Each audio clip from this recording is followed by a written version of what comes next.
Zhao Nancheng, an actor who has witnessed the vicissitudes of life, found himself bound to the villain redemption system after his demise.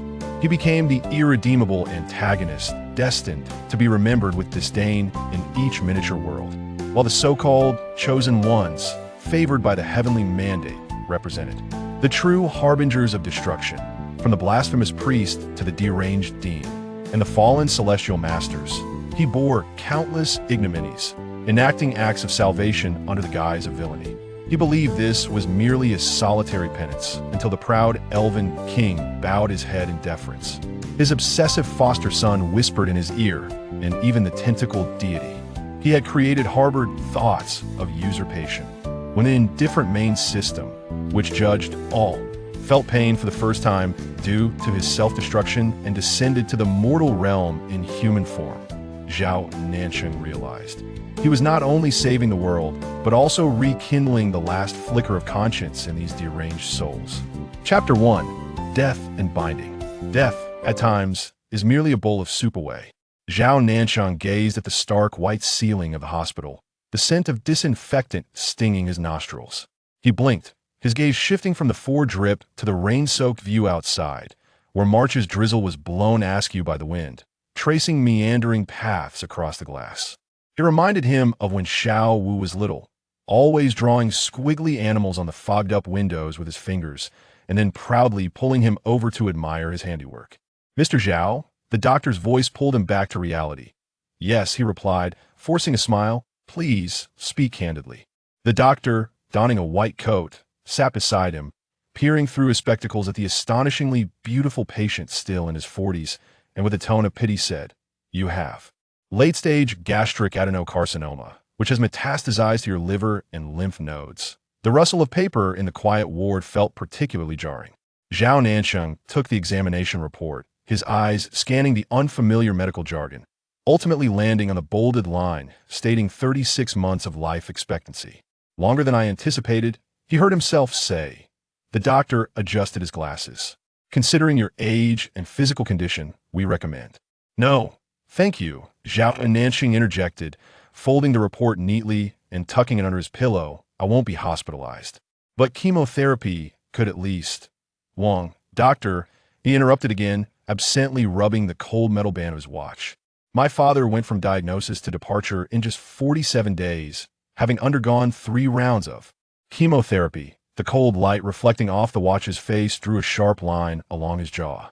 "On the last day, when he begged me to remove his tubes, I could hardly recognize his face." The rain outside intensified. The corridor of the hospital ward was illuminated in a stark white, reminiscent of a morgue. Zhao Nancheng carried a bag containing CT images and encountered a group of children clad in hospital gowns while waiting for the elevator. They surrounded a volunteer dressed in a panda costume, chattering excitedly for balloons. "Do you want one, big brother?" A little girl with horn braids tugged at his sleeve, a pink one. He crouched down to take the balloon, suddenly gripped by a sharp pain in his abdomen. Cold sweat soaked his shirt, and his hand trembled violently around the string. "Are you unwell, big brother?" The girl inched closer, exuding the familiar scent of children's body wash from the pediatric ward. "Shall I call the nurse?" "I'm fine," Zhao Nancheng assured, tying the balloon around her wrist with delicate fingers, as if afraid to shatter something fragile. He paused, lowering his voice slightly, just suddenly reminded of how, when Xiao Wu was 6, he too was hospitalized and loved tying balloons to the headboard. At that time, he had just adopted the child and would rush from the film set during the day to keep vigil at the hospital at night. Once, utterly exhausted, he had dozed off while holding the child's hand during a forge rip, only to awaken and find Xiao Wu had covered him with a coat using his unpricked hand. The memory momentarily clouded his expression before he returned to a gentle smile, but he looked down at the little girl, the corners of his lips curling slightly. "Just remember to call me uncle, okay?" Sunlight fell upon his pale face, nearly revealing a fragile vulnerability, yet failing to mask the striking features. A tear mole at the corner of his eye contrasted with his sickly complexion, while time had etched fine lines at the corners of his eyes, resembling silk gently creased by the passage of time. Flickering in the interplay of light and shadow, he reached out to ruffle the little girl's hair. The veins on the back of his hand slightly raised, their pale patterns reminiscent of faded ink. disappearing into his pallid skin. The little girl blinked in surprise, her gaze shifting from his long fingers to his face, and for some reason, her cheeks flushed suddenly as she whispered, "Uncle." The elevator chimed as it arrived at the third floor. The supermarket's cold storage lights emitted an unsettling blue hue. Zhao Nancheng first purchased a bag of candy, then lingered in the fresh produce aisle, staring blankly at the price tags. "Ribs are on special today." A woman in a green apron stuffed a discounted box into his cart. "Only 2 left." He thanked her and tossed a bag of bamboo fungus into the cart. Xiao Wu adored bamboo fungus in pork soup, claiming it tasted like having spring simmered in it. Such a description was utterly sentimental, yet each time he said so, Zhao Nancheng would silently note how many extra helpings he had taken. A long line formed at the cashier. An elderly man in front turned to evaluate him. "Young man, you're quite handsome, but why do you look so pale?" "Late nights," Zhao Nancheng casually replied, glancing at the time on his phone, 17:23. Xiao Wu should have just left the laboratory. He opened his contacts, his thumb hovering above the word "sun" for several seconds before ultimately locking the screen. The red light began to flash, and Zhao Nancheng's polished shoes were already stepping onto the edge of the crosswalk.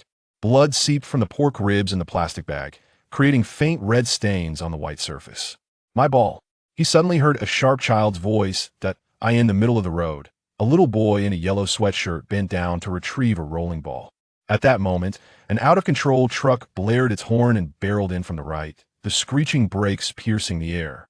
Zhao Nancheng's cancer cells ignited a burning sensation in his abdomen, yet his body reacted faster than his consciousness.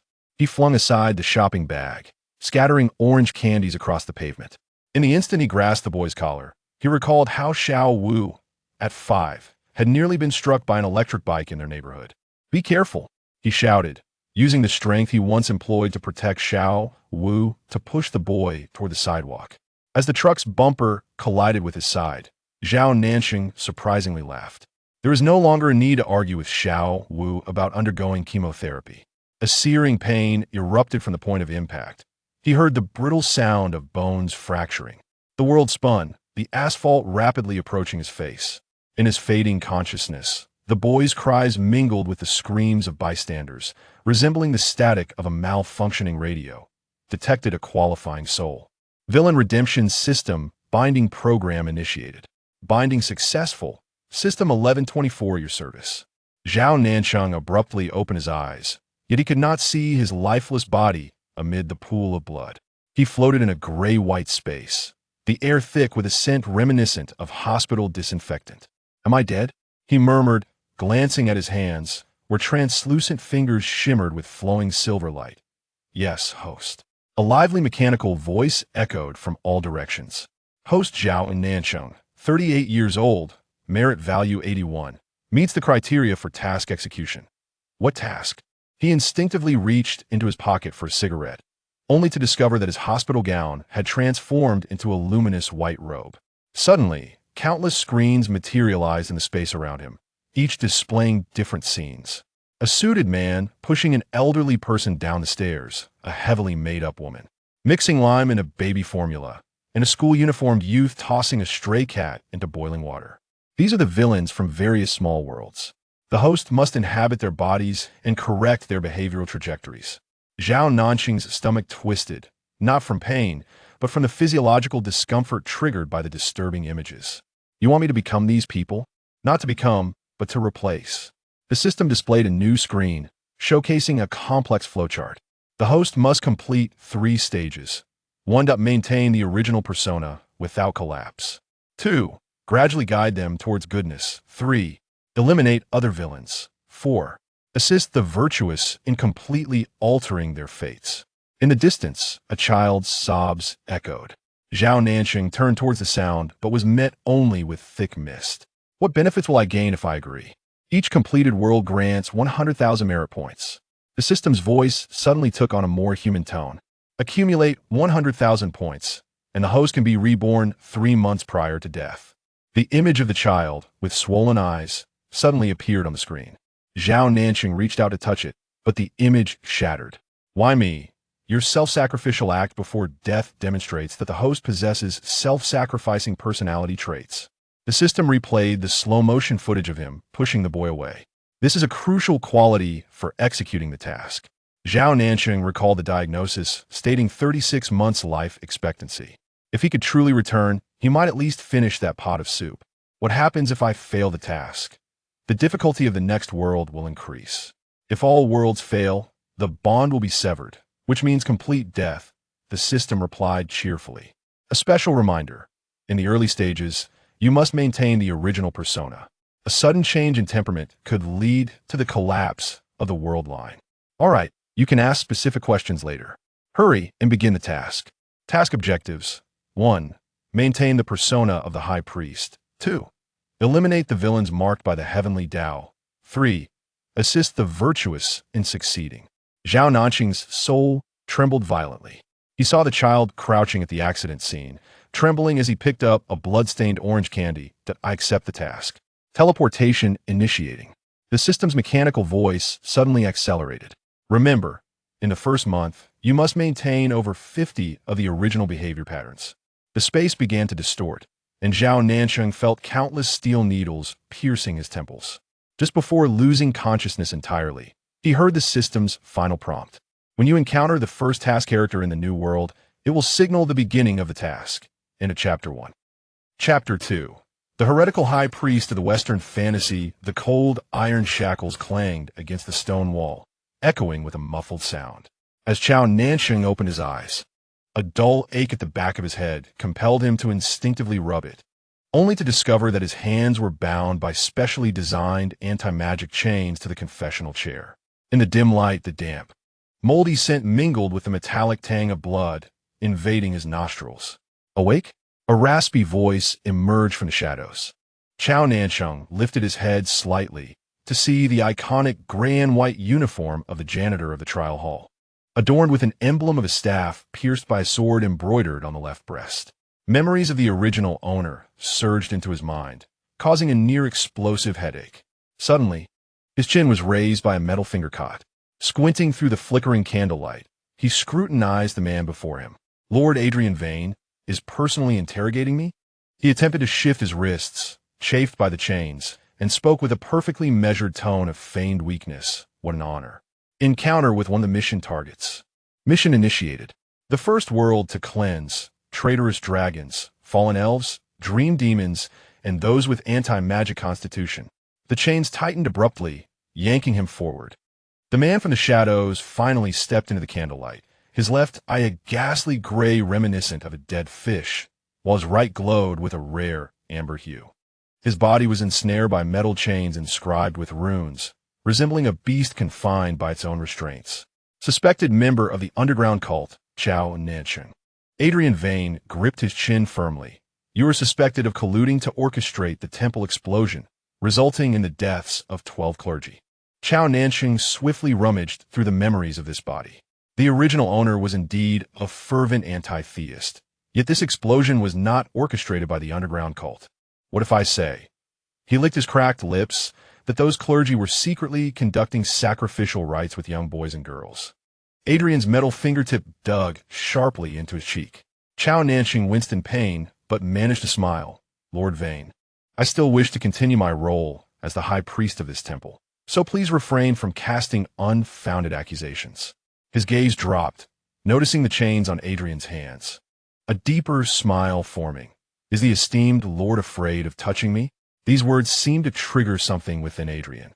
He suddenly tore open his collar, revealing a grotesque 34-shaped brand on the back of his neck, and pressed his palm forcefully against Zhao Nancheng's exposed collarbone. A wave of excruciating pain washed over him. Zhao Nancheng felt his magical essence being violently siphoned away, his vision exploding with countless flashes of light. He bit down on his tongue to stifle a scream. Yet amidst the dizziness, he caught a glimpse of shock on Adrian's face as the anti-magic individual staggered back 2 steps. Your magic. Adrian's voice trembled for the first time. Why hasn't He collapsed? Zhao Nancheng gasped for breath, seizing the opportunity to fully absorb the remnants of the original owner's memories. It became clear that this body had undergone special modification, binding its magical core to the soul, rendering it impervious to complete destruction even by an anti-magic individual.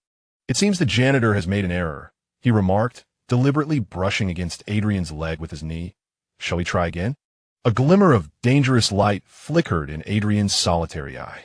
In the next moment, Zhao Nancheng felt a sharp pain in his neck as the man suddenly leaned in and bit down on his exposed carotid artery.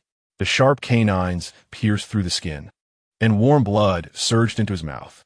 A soft groan escaped Zhao Nancheng's lips, yet surprisingly, he did not struggle. He sensed Adrian's breath quickening, his grip around Zhao Nancheng's waist trembling uncontrollably. When Adrian lifted his head, Zhao Nancheng observed that his amber right eye had transformed into a vertical slit, with a trace of crimson blood lingering at the corner of his mouth. More alarmingly, the anti-magic chains entwined around him began to emit an unsettling hum, as if resisting their master's will. Your blood, Adrian rasped, his voice hoarse and strained, his atoms apple-bobbing as if he were suppressing a primal urge. It is toxic. Zhao Nancheng suddenly laughed, deliberately tilting his head to let the droplets of blood trickle down his collarbone. Is that so? Then why does Lord Vane still lick his lips? Adrian stumbled back, crashing into the torture rack behind him. Metal instruments clattered to the floor, the sound reverberating harshly in the eerie silence of the dungeon. Zhao Nancheng watched with satisfaction as the notorious cold-hearted Reaper wiped his mouth with the back of his hand, unable to resist glancing repeatedly at Zhao Nancheng's bleeding neck. What on earth are you? Adrian's voice was laced with suppressed fury. Ordinary blood cannot affect someone with an anti-magic constitution. Suddenly, hurried footsteps echoed from beyond the stone door. Adrian swiftly retreated into the shadows. In the next instant, the heavy iron door was blasted open by magic. "I've found you, High Priest." Zhao Nancheng looked up to see a figure silhouetted against the light at the entrance, elongated pointed ears partially obscured by silver hair, and emerald eyes glimmering coldly in the dim dungeon. The unique scent of the elven race instantaneously dispelled the stench of decay that pervaded the air.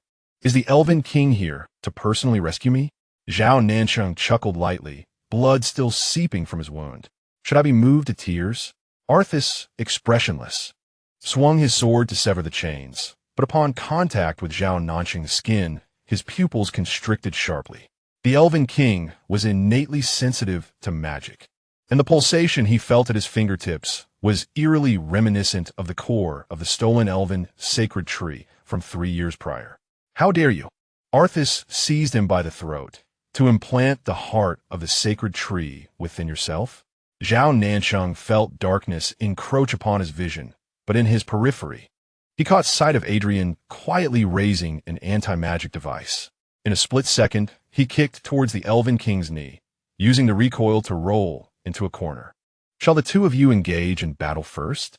He coughed, rubbing his neck and deliberately letting the fresh scent of blood waft through the air. "Only the victor has the right to interrogate me."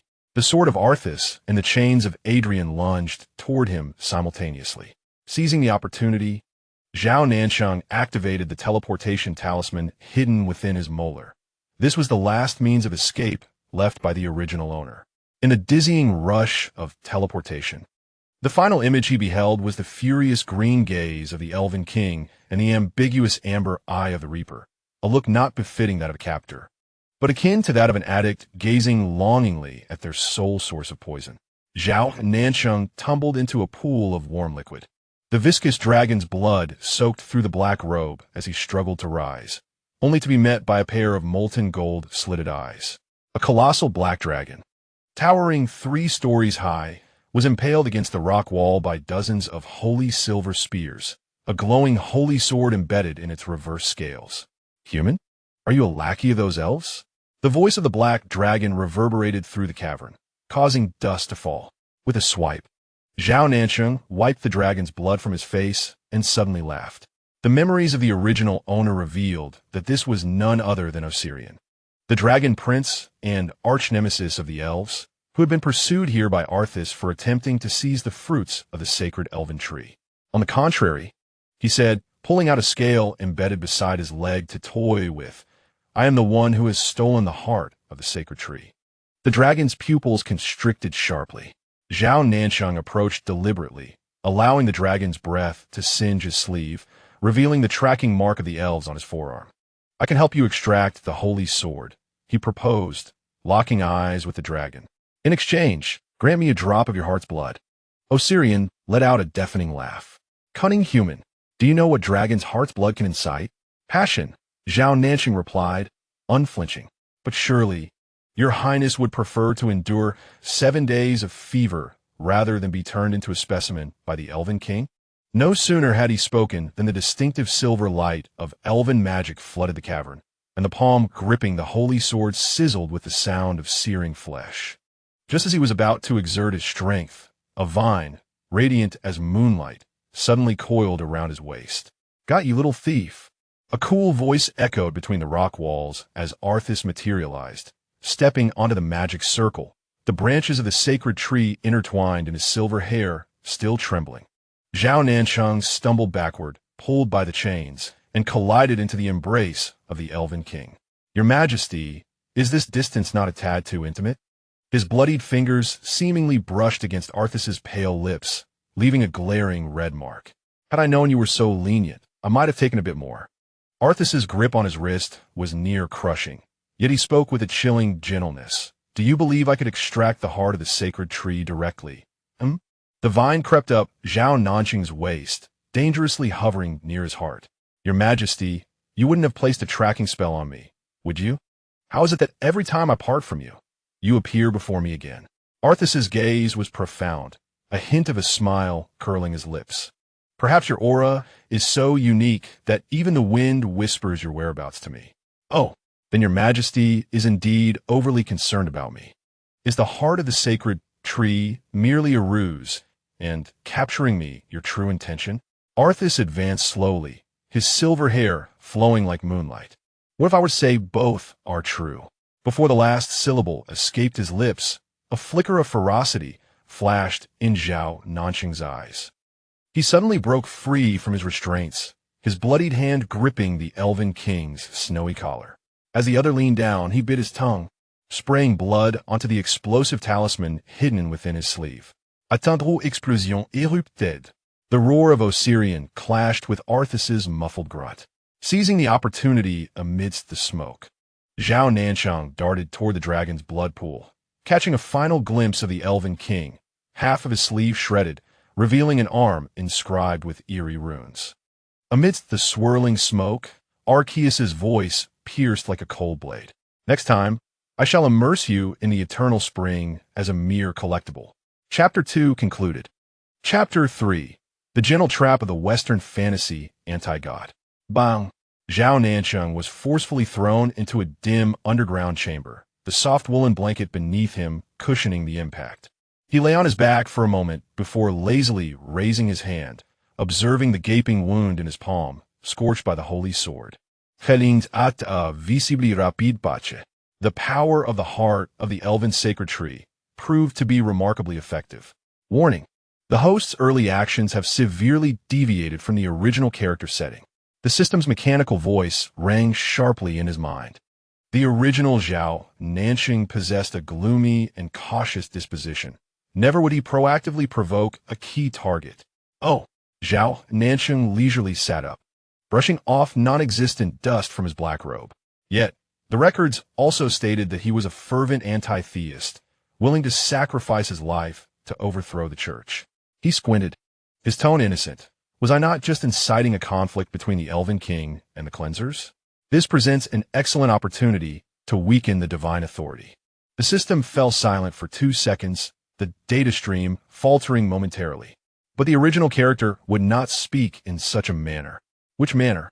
Zhao Nancheng's fingertips hovered at the corner of his eye, where a mole should have been. The body of this foreign world rendered his movements sluggish, his Adam's apple rolling silently before his voice deepened. "My lord cleansers, shall we try once more?" The system completely froze. Satisfied, he turned away, rummaging through the storage cabinet for honeyed berries, biting one open with a light chuckle. "Fear not.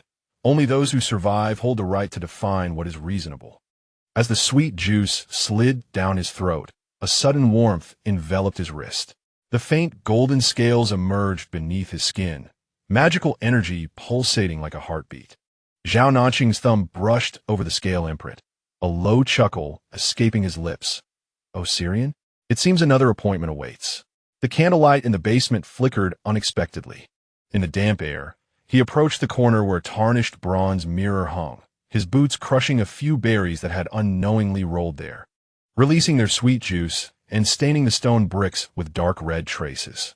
The mirror's surface, oxidized, bore greenish rust, resembling a layer of hazy mist, reflecting a blurred image of an unfamiliar face. It was an utterly ordinary visage of a middle-aged man. Pale skin, faint blue shadows beneath his eyes from years of sleeplessness. Two deep furrows etched between his brows as if carved by the hands of time. His nose neither prominent nor flat, lips thin and lightly colored, and a small brown tear mole at the tail of his right eye, so minuscule it nearly vanished within the texture of his skin, so plain that, when tossed into a crowd, it would vanish in the next heartbeat. Zhao Nancheng stared at this face, suddenly letting out a low laugh. So unaccustomed, he murmured, his fingertips gently gliding across the mirror's surface, as if touching some absurd illusion. He recalled his original appearance, a face that countless individuals were infatuated with, feared, and adored to madness, with slightly upturned eyes, a tear mole like blood, and lips that naturally curved with a beguiling allure. Yet now, he found himself confined within such a mundane shell. Strangely, however, when he tilted his head slightly, the gaze of the person in the mirror abruptly shifted. It remains that unremarkable face, yet when her brows arch slightly, a languid nonchalance seeps from her very essence. The corners of her lips curve subtly. A smile that does not reach her eyes, yet inexplicably sends chills down one's spine. Even a faint tear mole on her face suddenly appears enchanting in the candlelight, reminiscent of a drop of dried blood, poised to regain its vitality. The fluctuations of the host's soul are currently affecting the body. The mechanical voice of the system interrupted abruptly. Warning, appearance synchronization rate has reached 17, exceeding expected values. Zhao Nancheng squinted. Oh, he leaned closer to the mirror, his fingertip gently touching the outer corner of his right eye, suggesting that this body would gradually transform into my original form. Théoriquement impossible. The system responded coldly. However, your soul's intensity is extraordinary, resulting in the physical form being eroded in reverse. Eroded? He chuckled lightly, suddenly raising his hand, his thumb pressing firmly against the tear mole. When he lowered it again, the mole appeared a shade darker in the mirror, as if his fingertip had unsealed some hidden enchantment, faintly glowing with a dark red hue. How intriguing, he murmured, a flicker of obscure delight flashing in his eyes. So in the end, did I become him, or? The sound of rattling chains suddenly echoed from the depths of the basement, when Zhao Nancheng turned back. The reflection in the mirror gazed back at him. Beneath the ordinary features lay a dangerous and alluring aura silently spreading, as if a slumbering beast was gradually awakening. Damp stone walls wept with droplets. The dim candlelight flickered outside the iron cage. Behind another door in the basement, 6 young boys and girls huddled in a corner, their slender wrists marked with bloodstains from the iron chains. These children, who were destined to be sacrifices, now watched with fearful eyes as the iron door creaked open. Are you hungry? He placed food on the floor, his voice soft, as if soothing a child. Go ahead, it's at the perfect temperature. The boldest among them, a red-haired girl, suddenly looked up, her eyes a mixture of wariness and longing. What do you want from us? Zhao Nancheng sighed, then slowly knelt down to meet their gaze. This gesture rendered him seemingly harmless, yet caused the children to collectively hold their breath. Option 1. He flipped a coin with his fingertips. Eat this meal, take the money, and depart for the southern port, leaving the territory of the church forever. Suddenly, a black mist surged from the shadows, transforming into a serpent that coiled around the girl's neck. Option 2. Try to report me, and experience a death 100-fold more agonizing than that of sacrifice. In that fleeting moment, as the snake's shadow dissipated, the youngest boy with golden hair lunged for the bowl of soup. His ravenous demeanor elicited a flicker of amusement in Zhao Nancheng's eyes, and he gently patted the boy's back. Take your time, Rossi. The boy, abruptly called by name, froze. Yet Zhao Nancheng had already turned to the others, recounting their respective hometowns, families, and even their little-known secrets. When he mentioned the red-haired girl as secret admiration for a knight of the temple, her face drained of color. There is no need to fear.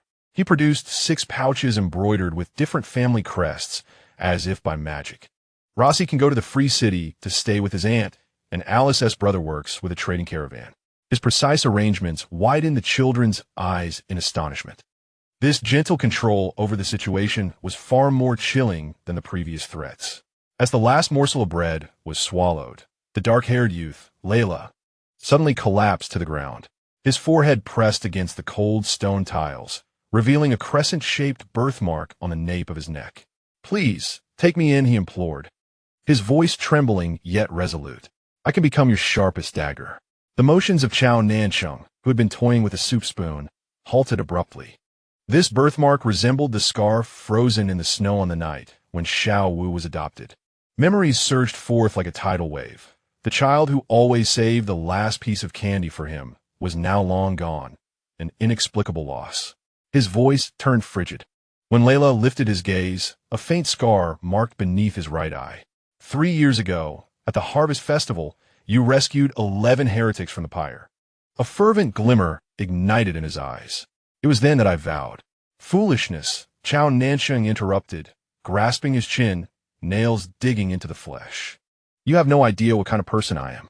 The youth trembled in pain, yet refused to retreat. "When you delivered coal for the orphanage during winter, it was forged from the corpses of your enemies." A smile unexpectedly surfaced. "I saw it all." The air thickened with tension. Zhao Nancheng narrowed his eyes and suddenly chuckled softly. He bit into his thumb, etching a blood symbol on Layla's brow. "Upon signing this pact, every lie you utter will cause thorns to sprout from your throat." Amidst the azure glow of the contract's establishment, Layla unwaveringly swore a toxic oath. "From tomorrow, I shall learn the art of assassination." As he turned, his robe billowed dramatically. "Survive for 3 months before discussing loyalty." Yes. Chapter 3 concluded. Chapter 4. Midst of the Western fantasy, the warm vapor swirled above the stone-hewn bath, entwining with an unusual aroma of herbs and minerals. Endeavoring to dispel the bone-deep fatigue and chill, Zhao Nancheng submerged himself entirely in the pleasantly warm water, leaving only his mouth and nose above the surface. His black hair cascading like seaweed, entwining with his pallid yet gradually revealing form. The gentle ripples caressed his skin, but could not quell the tempest raging within his mind. He closed his eyes, surrendering to the fragmented memories of the original owner, also named Zhao Nancheng, the high priest of the temple. As they surfaced like wreckage from a sunken vessel, the memories were shattered, akin to a broken mirror, each shard reflecting distorted and chilling images. He envisioned himself in a dim chamber, whispering fervent, blasphemous prayers before a twisted, grotesque statue that was neither human nor divine. The clandestine gatherings of the underground cult, members cloaked in hoods, their faces a blend of fervor and numbness, with him standing at the center, preaching the mad doctrine of subverting divine authority and welcoming the ancient gods. Fragments of plans regarding the temple explosion, cold calculations, and indifference toward the victims emerged. The guidance of these memories was unmistakably clear, all threads seamlessly leading to one conclusion. The original owner was an unequivocally malevolent member of the underground cult, obsessive, deranged, and unscrupulous in pursuit of his goals. Yet beneath the surface his fingers curled slightly. Between those visions lay undeniable fissures and a sense of dissonance. Why would such a fervent cultist risk everything to rescue 11 innocent souls falsely accused of heresy? In the fragments of memory, on that stormy night, my black robe soaked through, my gaze illuminated by lightning, was not one of frenzy, but rather a profound weariness and resolve. Why did I secretly take in those youths destined for sacrifice, meticulously remembering each of their names, their origins, their concerns, and plotting a future free from the church's control for them? That list, those arrangements, were precise, efficient, and even possessed a hint of an undeserved tenderness. This could not be merely explained as a means to exploit or silence them. And then there was Layla, The boy with defiant eyes and a crescent birthmark on the nape of his neck. In my memory of saving him, my emotions were not those of a hunter relishing in the thrill of the chase, but rather a profound, almost surreal sensation, as if I glimpsed something beyond him. This feeling was starkly at odds with the fanatic praying before the bizarre statue. Even more perplexing was the heart of the sacred tree. Memories vividly revealed that I had indeed infiltrated the elven sanctum, employing an extraordinarily unique method to steal the heart of the sacred tree and implant it within myself. The motive behind this act was terrifyingly clear: to acquire a sufficiently potent source of energy for the forbidden ritual to summon the ancient gods. Summoning the ancient gods necessitates an immense and pure energy. Yet while the heart of the sacred tree is a treasure, its attributes lean towards life and nature, seemingly in fundamental conflict with the chaotic, twisted power of the ancient gods as commonly understood. Utilizing it to summon the ancient gods is akin to attempting to ignite a flame with water, a notion rife with an awkward, forcibly implanted absurdity. It felt as though the true purpose of this pivotal memory was not to record the truth, but to mislead. Zhao Nancheng suddenly sat up in the water, creating a splash. Water droplets cascaded down his increasingly defined collarbone, rolling down the chiseled lines of his chest. He wiped the moisture from his face, opening his eyes to reveal a cold, piercing sharpness. "System," he called out in his mind. "I am here, host." The lively mechanical voice responded immediately. "I need to reconfirm the original owner's memories regarding the true purpose of stealing the heart of the sacred tree and his core plans with the underground sect. I sense some dissonance." Zhao Nancheng's voice was steady, revealing little emotion. "The memory transmission is absolutely complete and accurate, host." The system's reply flowed almost without delay. Zhao Nancheng, the original host, is a core member of the Dark Eye sect, whose lifelong goal is to overthrow the existing theocracy, summon the ancient gods, and reshape the world order. Stealing the heart of the sacred tree is indeed the most critical step in the ritual. The dissonance you perceive may be due to initial discomfort from the soul fusion or cognitive bias stemming from the original host's inherent contradictions. The system maintained its usual cheerful tone, even laced with a hint of persuasion, yet Zhao Nancheng detected a subtle, undeniable resolve in its response. It dismissed his doubts and attempted to steer his concerns towards vague concepts of discomfort and deviation. It felt too hasty, too absolute, as if eager to conceal something. Leaning back against the pool wall, the warm water once again enveloped his shoulders. He lowered his eyelashes, gazing at his blurred reflection in the water.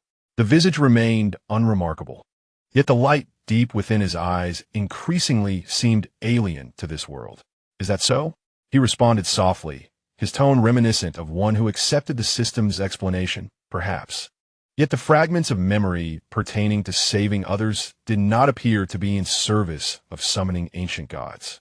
"Oh dear host." The system's voice bore a hint of exasperation. "Even villains do not engage in malevolence at every moment. Perhaps it is a guise, a fleeting whim, or even the result of some deeper scheme. Human nature is inherently complex. However, there is no need for the host to be entangled in such matters right now." The system's tone grew earnest. "Our mission is to promote goodness, to rectify the actions of these nefarious individuals. Since the original owner has already gathered certain materials, it seemed to deliberately avoid the term summoning items. The host's next focus should be to gradually relinquish these perilous plans, guiding this body and its actions towards the light." It fervently suggested, "For instance, we could begin by ensuring the proper care of those youths, and look for opportunities to subtly inform the church, or at least lord clean sweep regarding other strongholds of the underground sect, thus atoning for past misdeeds. Take your time. I will assist the host in formulating a detailed reformation plan. Relinquish, guide towards goodness, atone for sins." The fingertips of Zhao Nancheng gently traced the surface of the water. The system's reluctance to discuss the collection of materials, coupled with its eagerness for him to abandon his endeavors and engage in virtuous acts, formed a subtle contradiction with its earlier insistence on maintaining the original persona. Although the system could justify its approach as gradual, The impetus for this transformation carried an urgency that suggested a desire for him to deviate from a specific path. "You are correct," Zhao Nancheng suddenly spoke, his voice imbued with a hint of weariness and persuasion, perhaps altered by his experience of death. Engaging in conflict had indeed grown tiresome. He paused, as if wrestling with himself, ultimately arriving at a sound decision. "Let us try it your way. For now, I shall refrain from pursuing the remaining matters and focus on the immediate tasks at hand." "Wonderful. It is truly splendid that the host can think this way." The system's jubilant exclamation nearly pierced his eardrums. "I believe we will successfully complete the tasks of this world and accumulate great merit." The host must persevere. Zhao Nancheng offered no further reply. He merely continued to gaze at the water surface, his eyes unfathomable. The system's reaction seemingly validated his suspicions. There were issues with his memories, and the system might also be flawed. Its notion of promoting goodness appeared to conceal ulterior motives, perhaps an intention to dissuade him from collecting the summoning items.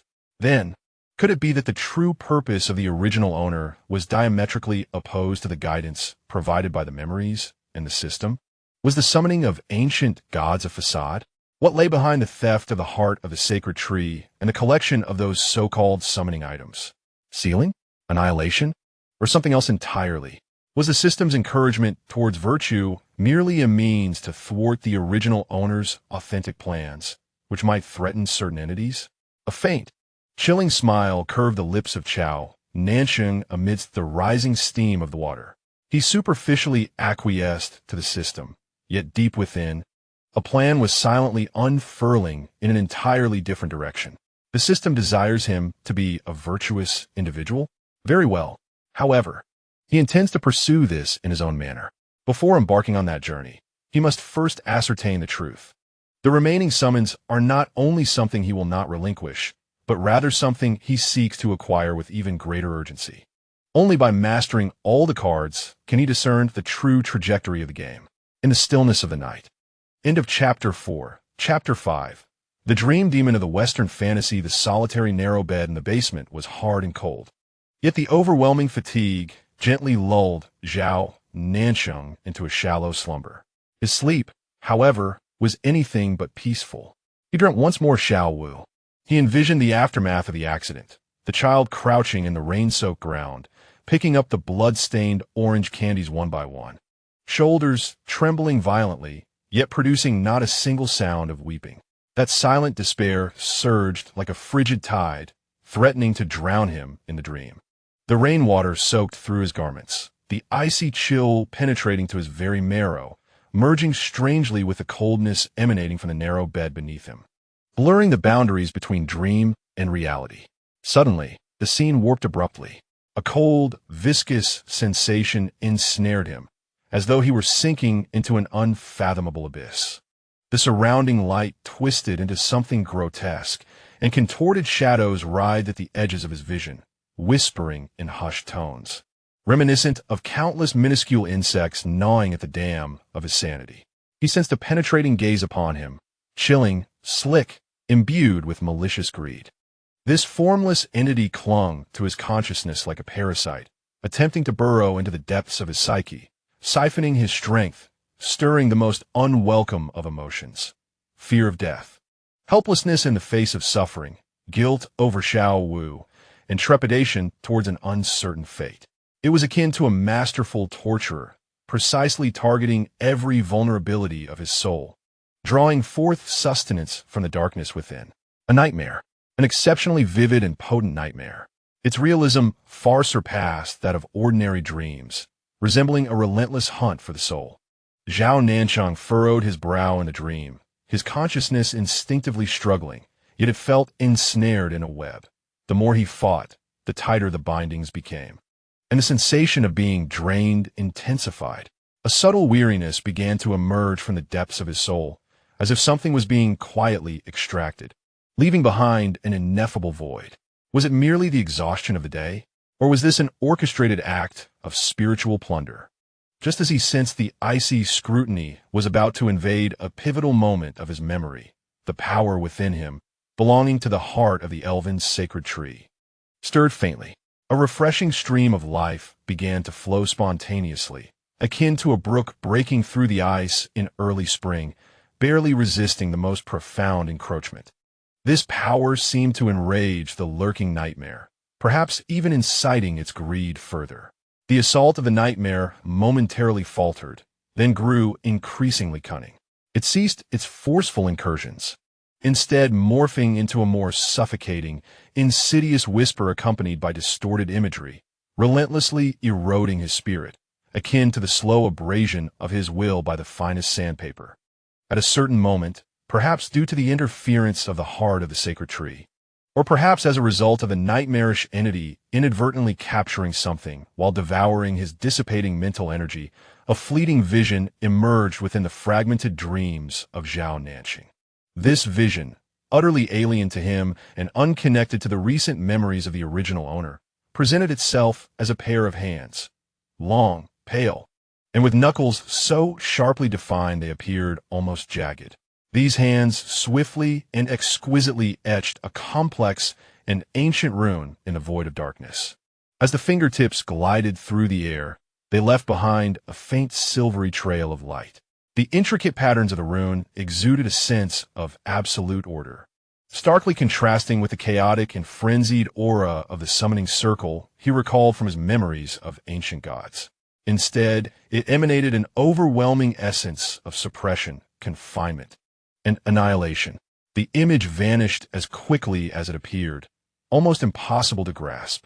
Yet, the fleeting glimpse sent a profound shock through Zhao Nancheng's spirit, as if he had brushed against the cold edge of a colossal secret.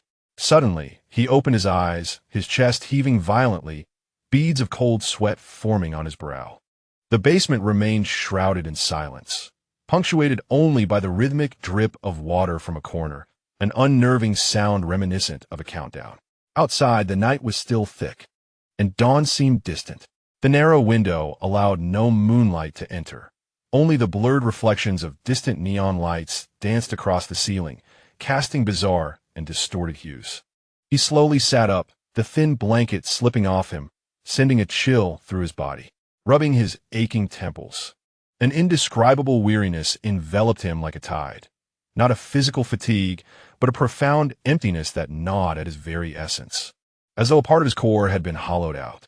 This sensation of weakness, forcibly extracted, was not unfamiliar to him, yet it felt particularly acute at this moment. Something was amiss. He vividly recalled the terrifying nightmare, the sensation of being observed and drained, and most importantly, the fleeting vision of the hands inscribing the suppressive rune. The outline of those hands bore an astonishing resemblance to his own. This was no ordinary nightmare. It was an assault, a probing, perhaps even an unintended gift from the entity that had intruded upon his consciousness. While consuming his power, it appeared to have inadvertently returned to him a fragment of the original owner's buried true memories, influenced by its own nature or the heart of the sacred tree's interference. Someone, or rather, something, had precisely invaded his mental realm during the night. Was it targeting him directly, or was it after the heart of the sacred tree within him? Or was it aimed at all beings of formidable mental prowess? He recalled the sudden appearances of the scavenger Adrian and the elven king Arthas during the day. They seemed to possess methods to track him. Could this nightmare be a tactic employed by one of these parties? The elven king was well versed in mental magic. Yet the chilling and sticky sensation did not entirely align with elven characteristics. Or perhaps it was the bishop, long concealed within the backdrop of his memories. Although the original owner's recollections were fragmented, they vaguely pointed to a highly esteemed bishop among the ranks of the church, seemingly a protector of the underground sect, and possibly the true puppeteer. If memories are fabricated, what then is the ulterior motive of this bishop? Is this nightmare merely his instrument? The spiritual corruption of nightmares that devours the essence of the soul resembles an ancient and malevolent forbidden art. Zhao Nancheng's gaze turned utterly frigid, akin to a frozen lake. He gently raised his hand, scrutinizing his fingertips in the faint light that streamed through the window. Long, pale, and distinctly knuckled. He could almost be certain that the hands from last night's dream, which inscribed runes, belonged to him. These hands, perhaps, were engaged in a genuine ritual, one that starkly contrasted with the fabricated memories, its true purpose unknown prior to his arrival. What was the ominous rune aimed at? Was it directed towards the so-called ancient gods, or something else entirely? Countless questions swirled and clashed within his mind, yet Zhao Nancheng's heart gradually found its calm. Fear arises from the unknown, and now, despite the heavy fog, he had at least grasped the first thread. Memories are unreliable, and the system is untrustworthy. The nocturnal assault of the nightmare confirmed that adversaries lurked in the shadows and had already struck. This implied that his suspicions were indeed correct. He stood at the center of a vast, meticulously arranged trap, yet at its base, there seemed to be hidden fragments that could overturn everything. He inhaled gently, the air still carrying the faint, bitter scent of the herbal bath from the previous night, along with a barely perceptible, elusive cold fragrance. That aroma was unfamiliar, ethereal and uncanny, belonging to none of the items in the basement, more akin to what he had sensed in the twisted depths of the sea within his dream. Was it a remnant left by that nightmare? A scent marking territory like that of a beast? Zhao Nancheng tossed aside the thin blanket, his bare feet meeting the icy stone floor, a chill surging from the soles to the crown of his head. He approached the mottled copper mirror. The man reflected in it still bore an unremarkable, even somewhat haggard visage, yet a night of nightmares and intense mental strain rendered his complexion even more pallid. The dark circles beneath his eyes more pronounced, as though he were recovering from severe illness. However, those eyes shone with a sharp, profound clarity, imbued with an icy wrath and bone-chilling coldness that starkly contrasted with his mundane face. He meticulously examined his body, particularly the exposed areas such as his arms and neck, finding no unusual marks. The nightmare's assault was purely psychological, silent yet lethal. "System," he called once more, his tone steady and unruffled. "Good morning, host." The system's voice remained exuberant, seemingly oblivious to the events of the previous night. "How did you rest last night? You seem a bit under the weather. Are you still dwelling on those unpleasant matters? We must look forward. Today is also a day filled with hope." Zhao Nancheng gazed at the pair of eyes in the mirror, exuding an extreme calm, and slowly formed a smile devoid of warmth. "It's nothing, merely a nightmare," he said casually, deliberately omitting any mention of the nightmare's peculiarities and that crucial fragment of memory, perhaps due to sheer exhaustion. "Today, let us follow your suggestion from yesterday and see how those children are faring." He resolved to play along with the scheme. The system feigned ignorance, careful not to alert any potential threats. He needed to harness the conveniences afforded by the system to expedite his information gathering, swiftly locating those summoned entities. He was determined to uncover the mysteries lurking beneath this facade. That nightmare he would undoubtedly unearth. As for the remaining pieces of the puzzle, he must hasten his collection. After all, only by acquiring all the fragments could he assemble the complete truth, thereby discerning how to retaliate and transform this hunt against him into his own hunting ground. His fingertips unconsciously brushed against the tear mole at the tail of his right eye, its color seemingly deepening, resembling a droplet of congealed blood.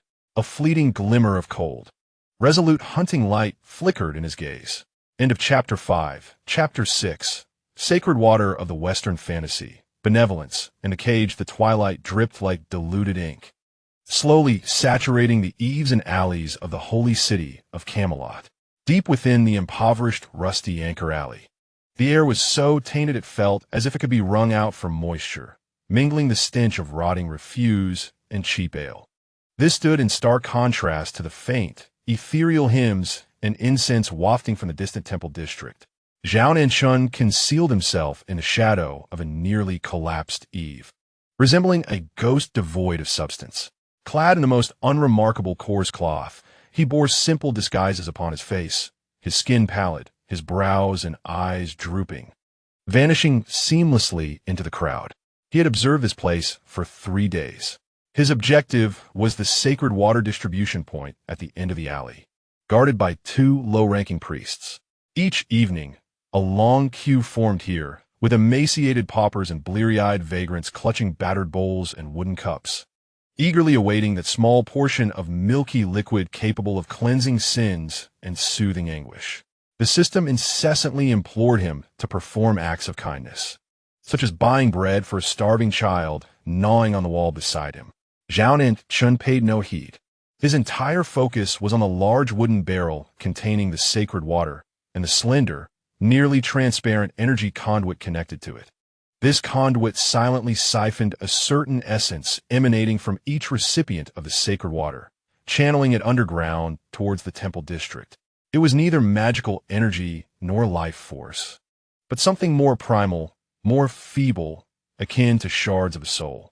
In the name of compassion, they were robbing souls. Zhao Nancheng chuckled coldly within. This so-called sacred water was likely a concoction that resembled a mild drug fused with a soul extractor, extracting the most precious essence of these downtrodden masses through inconsequential solace and addiction, nourishing some exalted beings above. This stirred some rather unpleasant memories within him. In certain worlds, there are always those who relish in such tricks. He remained patient, waiting until the sky darkened completely, and the distribution of sacred water concluded. The two priests, yawning, perfunctorily washed the barrel with a purifying spell before locking the door and departing. After a considerable time, confirming that no one remained in the vicinity, Zhao Nancheng slipped into the shadows like a nocturnal bat, silently prying open the door of the small room. The air inside was thick with an overpowering, cloyingly sweet scent tinged with a hint of fishiness. The enormous wooden barrel stood in the center, its walls stained with remnants of the milky liquid. The subterranean energy conduit emitted a faint glow, continuously drawing in the last vestiges of soul fragments collected that day from the air. Zhao Nancheng retrieved a leather water pouch from his cloak, containing a concoction brewed from an obscure recipe gleaned from the original owner's memories. Colorless and odorless, its properties closely resembled that of holy water, yet its effects were a potent awakening and heightened mental clarity, significantly counteracting the addictive and soul-numbing effects of holy water. He swiftly and precisely exchanged the true, concentrated holy water at the bottom of the barrel with his elixir, executing the entire operation with fluid grace, leaving no trace behind. Having accomplished his task, he slipped away silently as he had come, merging into the labyrinthine alleys of Rusty Anchor Lane. He intended to depart this contentious place without delay when a faint and anguished groan wafted from a nearby alley choked with refuse. "Help!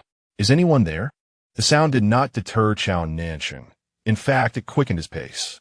Interfering in matters not his own was a cardinal sin of survival, particularly after having just completed a task that could rouse the bishop's ire. "Please, kind sir, just a bit of medicine for the pain," came the voices, three in total, hoarse, despairing, laced with the breath of death. He pressed onward. "My child, my little Maria is still waiting for me," one voice pleaded intermittently, stammering through violent coughs. Zhao Nancheng's steps faltered imperceptibly. The name Maria bore no particular significance, yet struck him like a pebble cast into the serene surface of his heart. He recalled a moment from his youth when little Wu, ill and frail, clutched his garment, calling out for his father in a similar weak tone. Damn this sympathy, he cursed inwardly. At that moment, the system intrusively chimed in. Host, ignoring those in peril contradicts the benevolent principles. Your merit points will be deducted. We ought to silence. Zhao Nancheng coldly interrupted. He stood at the alley's mouth, shrouded in shadow. The pleas behind him dwindled, succumbing to a resigned silence. Moments latte. He abruptly turned back toward the dark alley. Three middle-aged vagrants lay amidst the refuse, filthy and grimy. One bore a grievous open wound in the abdomen, as if mauled by some ferocious beast, while the other two were burning with fever, their breath shallow. Upon witnessing Zhao Nancheng's return, their murky eyes ignited with a flicker of hope. He remained silent, kneeling to swiftly assess their injuries. It was troublesome, yet not without remedy. From his storage ring, he procured sterile gauze, disinfectant powder, and several potent healing potions, supplies that belonged to the original owner, far superior to ordinary herbal remedies. However, he did not reveal his own visage. In that moment of kneeling, a faint surge of magic coursed through him, causing the muscles and bones of his face to emit subtle clicks as he transformed into a completely different middle-aged man bearing a sorrowful expression and an old scar. His gaze now imbued with a weary numbness. He worked in silence, skillfully cleaning, medicating, and bandaging the wounds, cautiously administering the potions. The entire process was efficient and composed, devoid of any unnecessary dialogue. The vagabond who spoke of little Maria was named Old Jack. He was overwhelmed with gratitude, struggling to express his thanks. "Thank you, kind soul. May the God of light bless you." However, Zhao Nancheng merely shook his head, pressed a small pouch of silver coins and the remaining medicinal powder into Jack's hands, and, in a deliberately husky voice, instructed, "Leave Camelot as far away as possible. Do not return."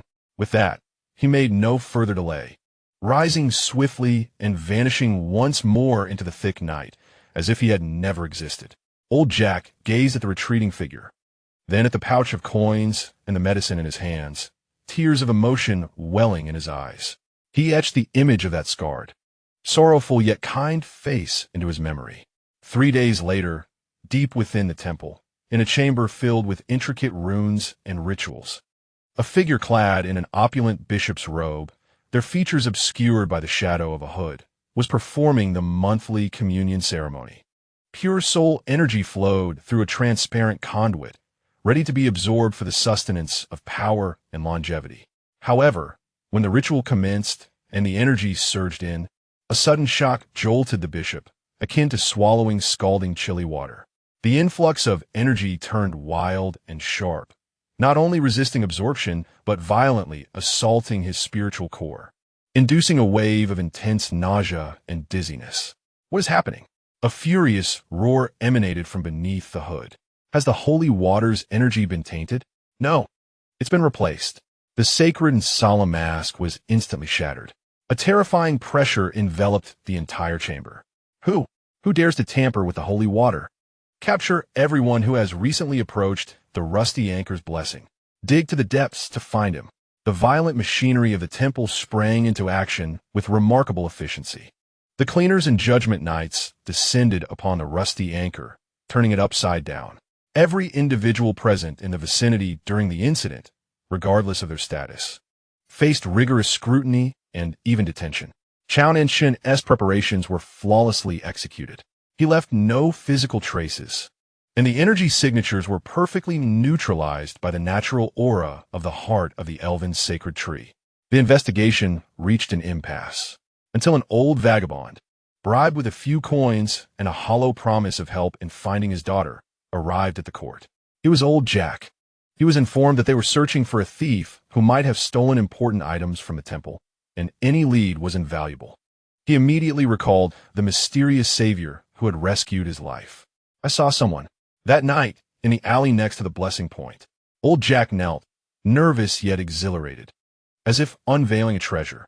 "He healed our wounds and even gave us money. He is very suspicious."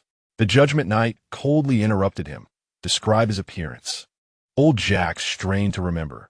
He looked middle-aged, with a very old scar on his face, gesturing from his brow to his cheek. His eyes were full of sorrow. He seemed to be struggling, but his skills were remarkable, and the medicine was quite expensive. The cleaner squad conducted a thorough search based on his description, yet found nothing. There were no suspicious individuals fitting that description active in the area at all. As the investigators began to dismiss Old Jack's ramblings, a detail caught the attention of an astute judge. "You claim he possessed remarkable skills and expensive medicine?" The judge fixed his gaze on Old Jack. "What gestures did he use while bandaging you? What did the vials look like?" Old Jack struggled to recall, awkwardly mimicking a subtle gesture that Zhao Nancheng employed while tying knots, a technique marked by an exceptional professionalism, reminiscent of a military medic's swift method. He further described the appearance of the vials, which were crafted from special crystal, likely accessible only to the upper echelons of the temple or the lords of the black market. The disguised judge exchanged a knowing glance with the cleaner beside him, instantly comprehending the implications. They promptly summoned magical surveillance records from all main thoroughfares surrounding the area, an expensive and rare method of monitoring that disregarded facial recognition, instead filtering for behavioral characteristics and carried items. Soon, a figure emerged, someone who hastily departed the rusty anchor district during the incident, whose behavior starkly contrasted with that of the impoverished, exhibiting a steady gait and heightened vigilance, with what appeared to be a bottle-like object hanging at their waist. Despite perfectly disguising himself as a vagabond, the inadvertent display of professional habits and carried items became glaring indicators to the observant. All circumstantial evidence ultimately pointed towards an individual whose recent activities had raised suspicions, the enigmatic high priest, Zhao Nancheng, who had previously been interrogated by the cleaner and had clashed with the elven king. Though direct evidence was lacking, it sufficed for the moment. My lord Zhao Nancheng. A squad of fully armed judgment knights stood expressionless at the entrance to his basement. The bishop commands your presence at the Tranquility Garden for a few days to assist in the investigation of the stolen holy water. The Tranquility Garden, a name that sounded elegant, was in fact a place where significant figures or internal personnel were placed under house arrest for scrutiny. Typically located on the outskirts of the temple complex, shrouded in powerful barriers. Observing the display before him, Zhao Nancheng understood the gravity of the situation. Had he failed? No, he had succeeded. The bishop's heavy-handed response only affirmed that his subterfuge had struck a critical nerve. Yet, he had not anticipated that a momentary lapse, a seemingly trivial act of kindness, would leave such a catastrophic flaw. He remembered the face of that vagabond. He offered no resistance, merely nodded in calm acceptance. Lead the way. Under the escort of the Judgment Knights, he proceeded toward the beautiful cage. The scene shifted to outside the temple. Far away in the elven king's court, Arthas stood by the eternal spring, listening to a report from his subordinate. A elven emissary knelt, saying, "Your Majesty, we have intelligence from Camelot. It appears there has been unrest within the temple, reportedly linked to the holy water distribution points in the impoverished districts. They are secretly searching for a suspect." Arthas raised an eyebrow. "What concern is this of ours?" "Your Majesty." The emissary raised his head, speaking in hushed tones. "The individual under investigation is the high priest who stole the heart of the sacred tree, Zhao Nancheng. The location is the Tranquility Garden." Arthas paused, his slender fingers brushing over the spring's waters. The reflection in the water revealed his emerald eyes, which had suddenly turned deep and cold. The heart of the sacred tree resided within that cunning human's body. Now he has fallen into the hands of those within the temple, confined in a place that is heavily guarded, yet not without its vulnerabilities. It is as if fate itself has delivered the little thief and the sacred artifact to him. A chilling and perilous smile gradually curved at the corners of Arthas's lips. "Silent reflection garden," he softly repeated, savoring the name of an intriguing prey. Chapter 7. The Silver Leaves and Unhealed Wounds in the fantasy prison. The Silent Reflection Garden is less a prison than a meticulously forgotten nook. Nestled at the edge of the temple complex, it leans against a sparse grove of cold fir trees, featuring an elegant two-story building with a long-neglected garden. An invisible barrier silently envelopes the place, severing the free flow of magical energy from within and without, as well as stifling prying eyes and discord. For Zhao Nancheng, this sanctuary is even more serene than his dark underground chamber. He sat by the window, idly flipping through a tome on ancient sigil studies that he had taken from the bookshelf. Sunlight streamed through the polished glass, illuminating his still unremarkable yet sharply defined profile. During his days of house arrest, he found leisure in the tranquility, a perfect opportunity to untangle clues and regain his strength. Footsteps echoed in the corridor behind him, light as a whisper, imbued with an innate elegance and rhythm. Zhao Nancheng's fingers paused slightly on the pages, yet he did not turn around. "It seems His Excellency the Bishop has arranged for me a cellmate." His voice was flat, devoid of emotion. The newcomer halted a few paces behind him, a crisp scent of foliage wafting through the air, quietly dispelling the room's previous heaviness. "You may regard this as a form of special supervision." Arthas's voice bore no hint of emotion, like water droplets cascading upon jade. "The heart of the sacred tree is vital to the elven lineage. I cannot allow any mishap, especially during such tumultuous times within the temple." Zhao Nancheng closed the book and slowly turned around. The elven king stood a few steps away, draped in a pristine silver robe, his silver hair cascading like moonlight, with pointed ears peeking through the strands. His emerald eyes coldly scrutinized Zhao Nancheng, as if examining a precious treasure that had been recovered yet soiled. "Your Majesty is indeed diligent," Zhao Nancheng remarked, a humorless curve forming at his lips. "Even imprisonment requires your personal attendance. Are you afraid I might escape, or is it that you fear His Excellency the Bishop might dismantle and study me first?" For a fleeting moment, Arthas's jawline seemed to tighten. He bypassed Zhao Nancheng and approached another window, gazing out at the desolate courtyard, his profile perfectly defined yet frigid. "There is no need for you to test me. Until the artifact is retrieved, your safety is indeed my responsibility." He paused, lowering his voice slightly, tinged with an imperceptible complexity. "And here may be safer than outside. At least, the bishop's hand does not yet dare to reach boldly into a space personally overseen by an elven king.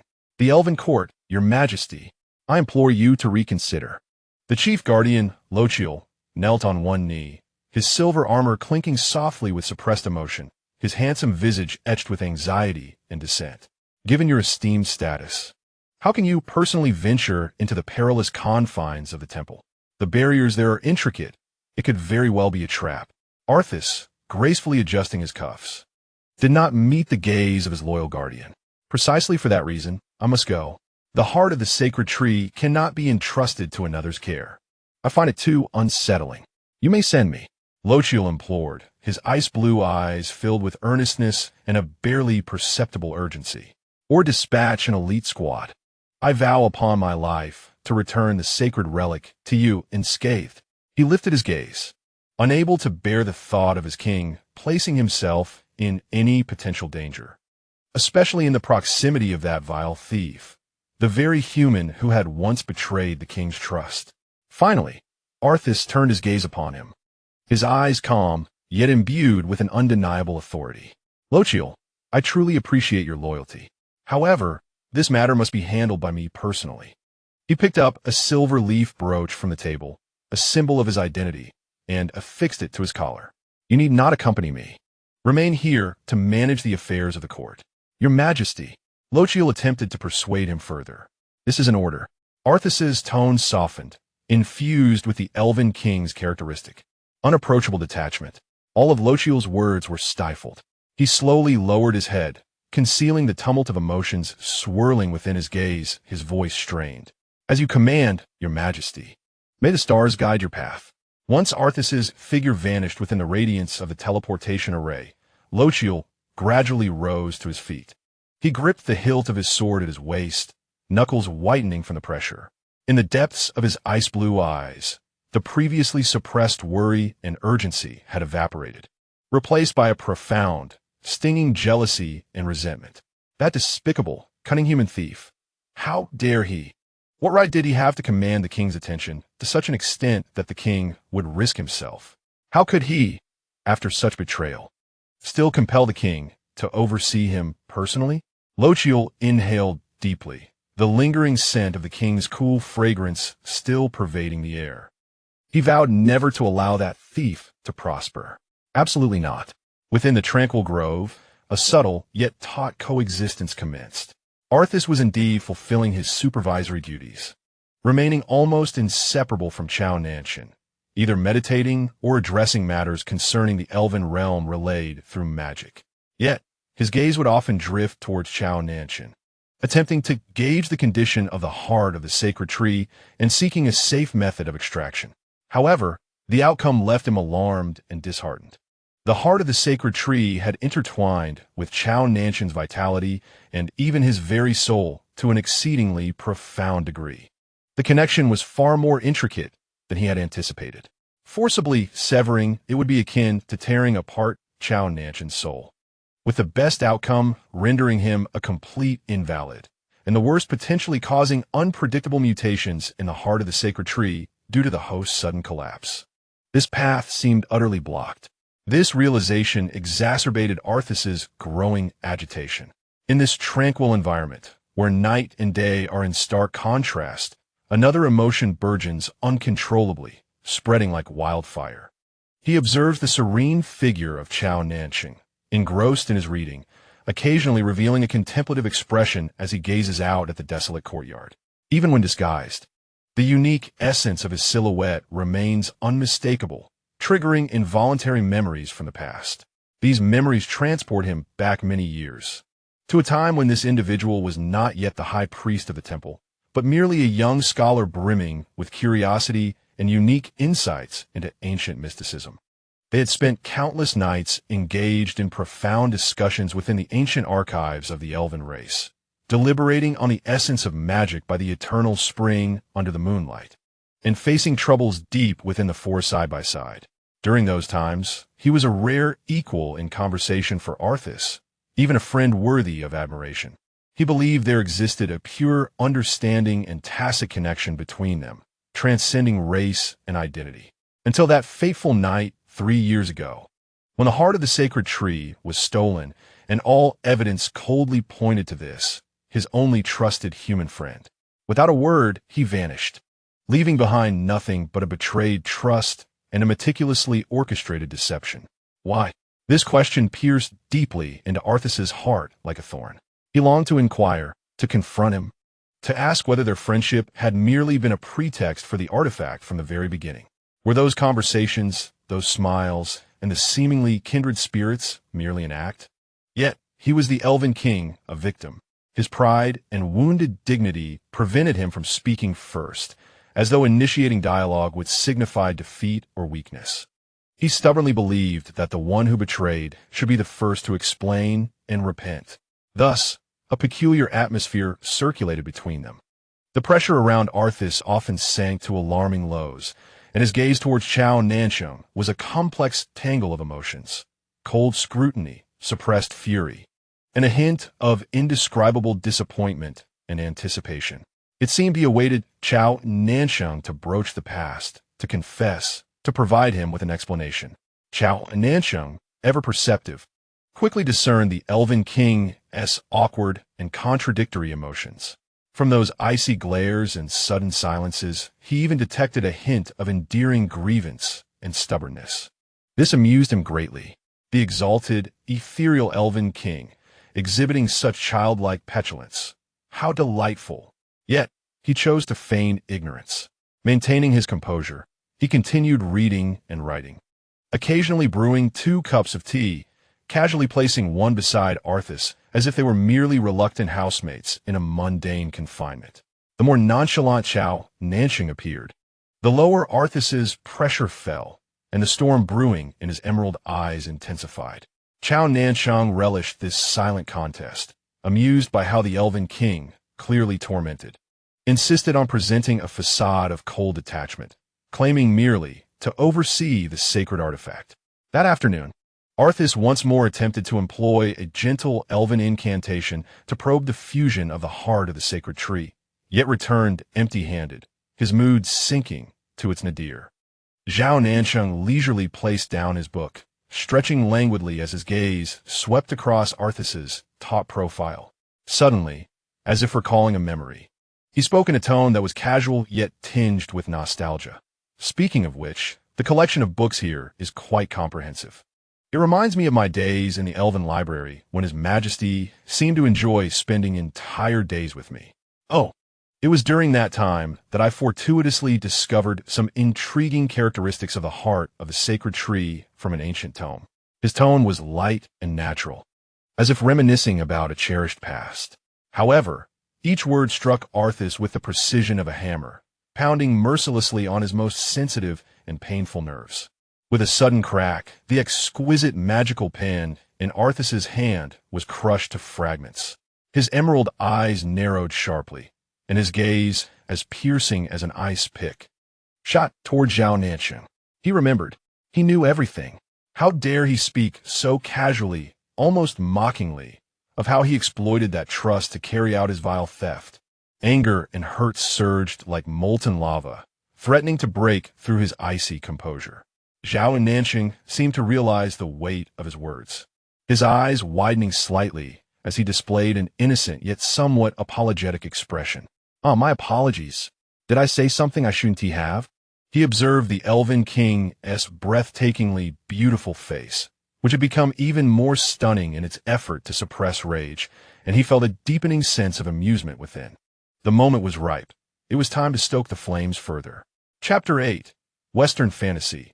Vines, Substitutes, and the Dragon Blood Pact. Zhao Nancheng's seemingly casual remarks, which inadvertently struck at the heart of the matter, were like sparks igniting a long-pressured pile of dry kindling. The icy restraint surrounding Arthas shattered in an instant.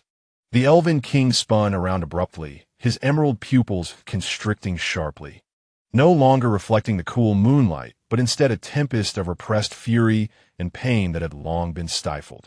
The sweet aroma of the surrounding flora suddenly morphed into a sharp, suffocating pressure akin to dark clouds looming before a storm. Zhao Nancheng. The name was almost ground out between clenched teeth, imbued with a chilling malice and a deeper, desecrated rage. Zhao Nancheng tilted his head slightly, his feigned, innocent apology appearing especially hypocritical and glaring. Your Majesty, what is the matter? Did I say something wrong?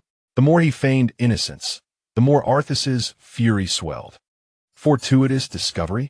Intriguing characteristics? Arthas advanced step by step, his silver hair moving as if stirred by an unseen wind.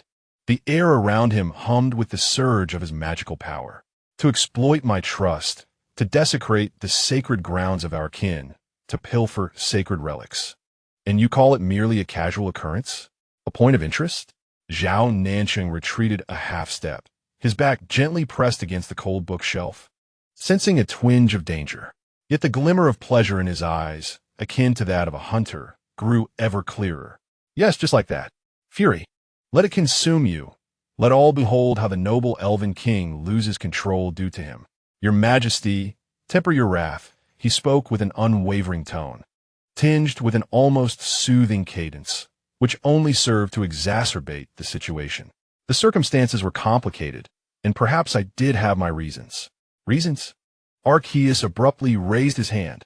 With a swift motion, several tendrils, shimmering in silver-green luminescence and existing between reality and illusion, surged forth from shadows of the floor and bookshelf like living serpents, swiftly and precisely ensnaring Zhao Nancheng's limbs and waist, binding him firmly to the bookshelf. The sheer force was enough to elicit a groan of protest from the solid wooden structure. Ugh!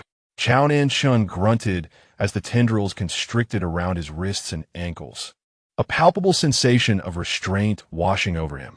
These tendrils were not coarse plants. Rather, they were smooth and resilient, imbued with Arceus's distinctive cold fragrance. Yet in this moment, they felt like the most unyielding shackles.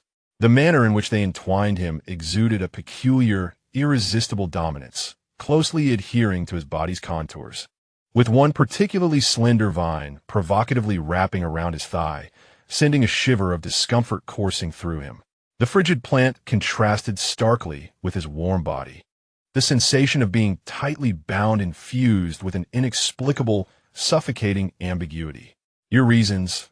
Arceus leaned in closer, almost touching his nose to Zhao Nancheng's, his icy breath brushing against his cheek.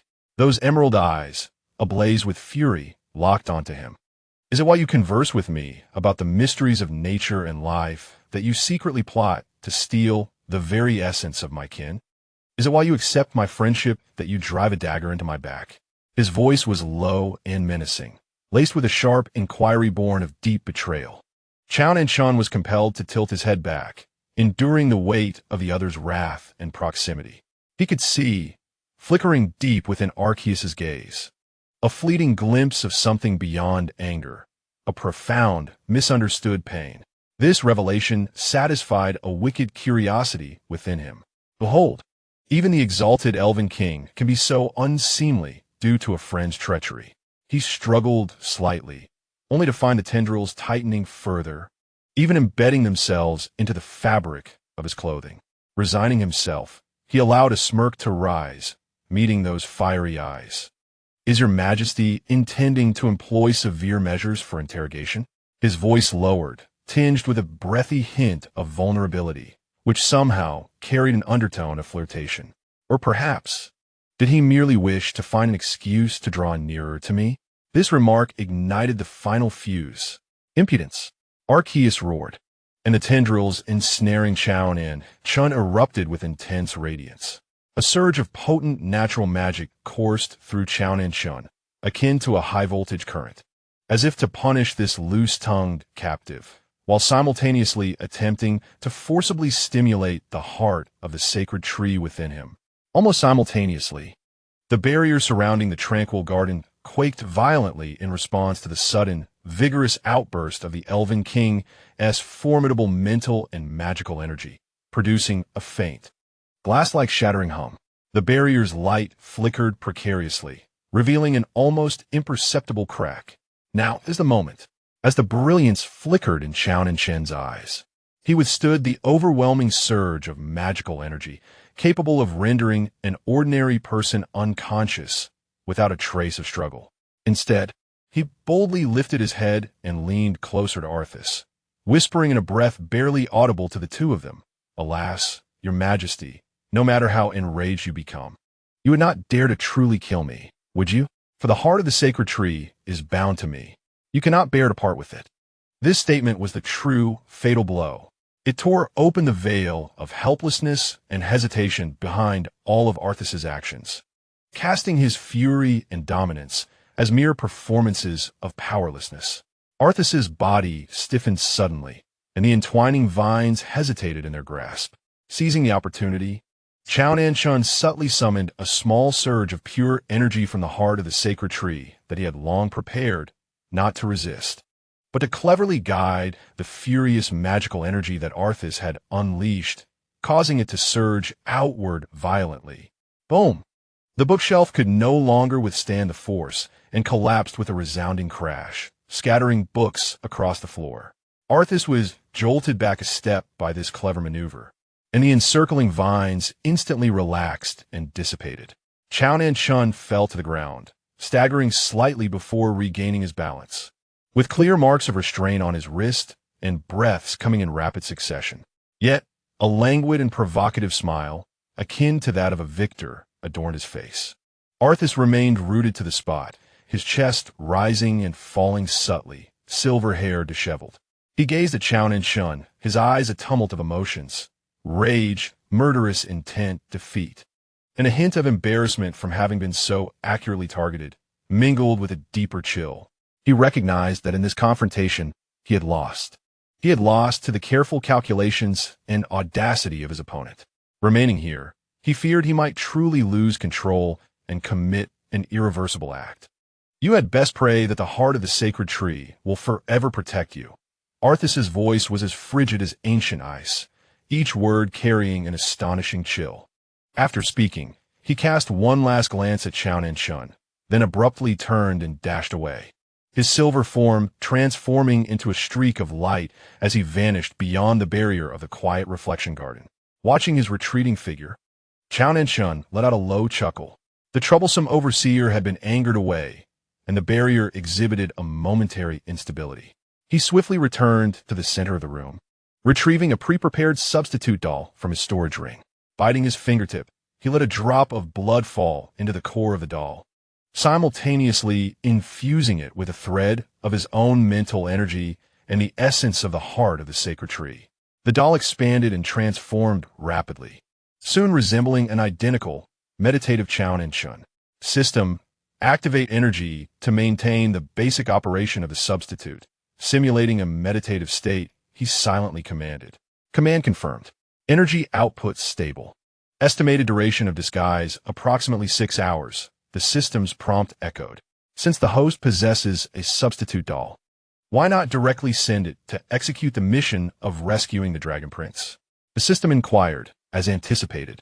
Not sufficient, Zhao Nancheng replied without pausing. To deceive the outer surveillance and the briefly returning Arthas, this doll is barely adequate. However, Osirian is no fool. A mere puppet lacks the sufficient soul resonance and power to earn his trust, let alone to contend with potential battles and intricate negotiations.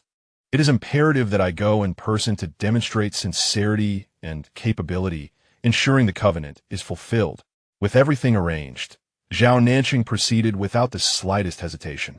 His form melded with the shadows, becoming indistinct as he accurately seized the fleeting gap in the barrier that was about to mend, slipping through silently. Upon departing from the tranquil garden, he immediately sensed the faint golden-scaled mark on his arm pulsing with increasingly subdued tremors. Osirian's condition was likely dire. No longer concealing his intentions, he accelerated to his utmost speed, racing toward the location where the Dragon Prince was sealed outside the city.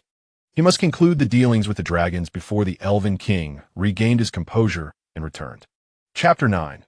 The Western Fantasy. The call of blood and the silent pursuer. The night breeze howled in Zhao Nancheng's ears as he pushed his speed to the limit, weaving through the rugged woodlands outside Camelot like a wraith. The golden-scaled mark on his arm throbbed urgently, akin to the heartbeat of a dying man, striking against his nerves. Osirian's condition was deteriorating rapidly. He had to hasten further. Yet, while he focused intently on his journey, an almost imperceptible yet undeniable sensation of being watched, like cold spider silk, silently adhered to his back. This feeling was not a magical fluctuation, but a more primal, beast-like sense of being targeted, imbued with suppressed desire, frigid scrutiny, and a hint of chaotic struggle. Zhao Nancheng did not slow his pace, nor did he glance back, yet a subtle, knowing smirk played at the corners of his lips. Vane, the anti-magic scourge, had indeed come seeking him. Was it the irresistible allure stemming from blood? Or perhaps the wounded pride of a hunter? Likely, it was a blend of both. Zhao Nancheng could sense that gaze maintaining a cautious distance.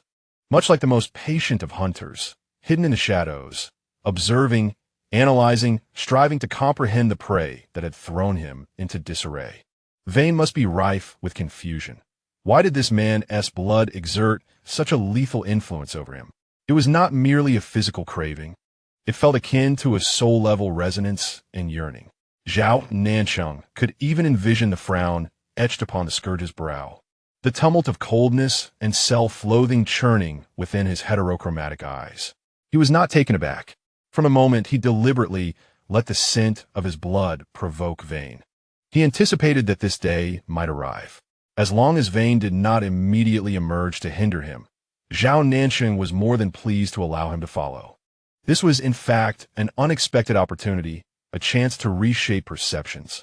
In the memories of the original host and the perceptions of the outside world, High Priest Zhao Nancheng was depicted as a gloomy madman, a blasphemer who would stop at nothing to achieve his ends. Yet now, he was on a quest to rescue a dragon, tormented to the brink of death by the Elven King, regardless of the underlying motives. This very action contradicted the notions of madness and malevolence. Let this purveyor of justice, whose mission is to hunt down evil, witness all of this. Perhaps it might sow a seed of doubt within his cold heart, shackled by anti-magic chains and dogma. Doubt in the bishop, doubt in the church, and even doubt in his previous convictions regarding Osirian. Osirian does not require Vane to immediately turn against him. A mere fissure in that glacier-like belief would suffice. Thus, he allowed the tracking gaze to linger and even deliberately adjusted his course, opting for a path that, though slightly longer, concealed his movements more effectively and afforded the pursuer a clearer view of the unfolding scene ahead. He was akin to a bait, fully aware of his role, leading the hunter behind him towards a revelation that would upend their understanding. As he drew nearer to the secluded valley marked by the dragon scale insignia, the air thickened with the stench of blood and charred remnants, intermingled with a tempestuous, residual natural magic, an essence belonging to Arthas, infused with wrathful power. Osirian's eyes grew cold. It appeared that the Elven King had indeed come here to vent his fury after departing from him. Silently, he infiltrated the valley's entrance, and the sight before him caused his pupils to constrict slightly. What had once been a profound valley was now a scene of devastation.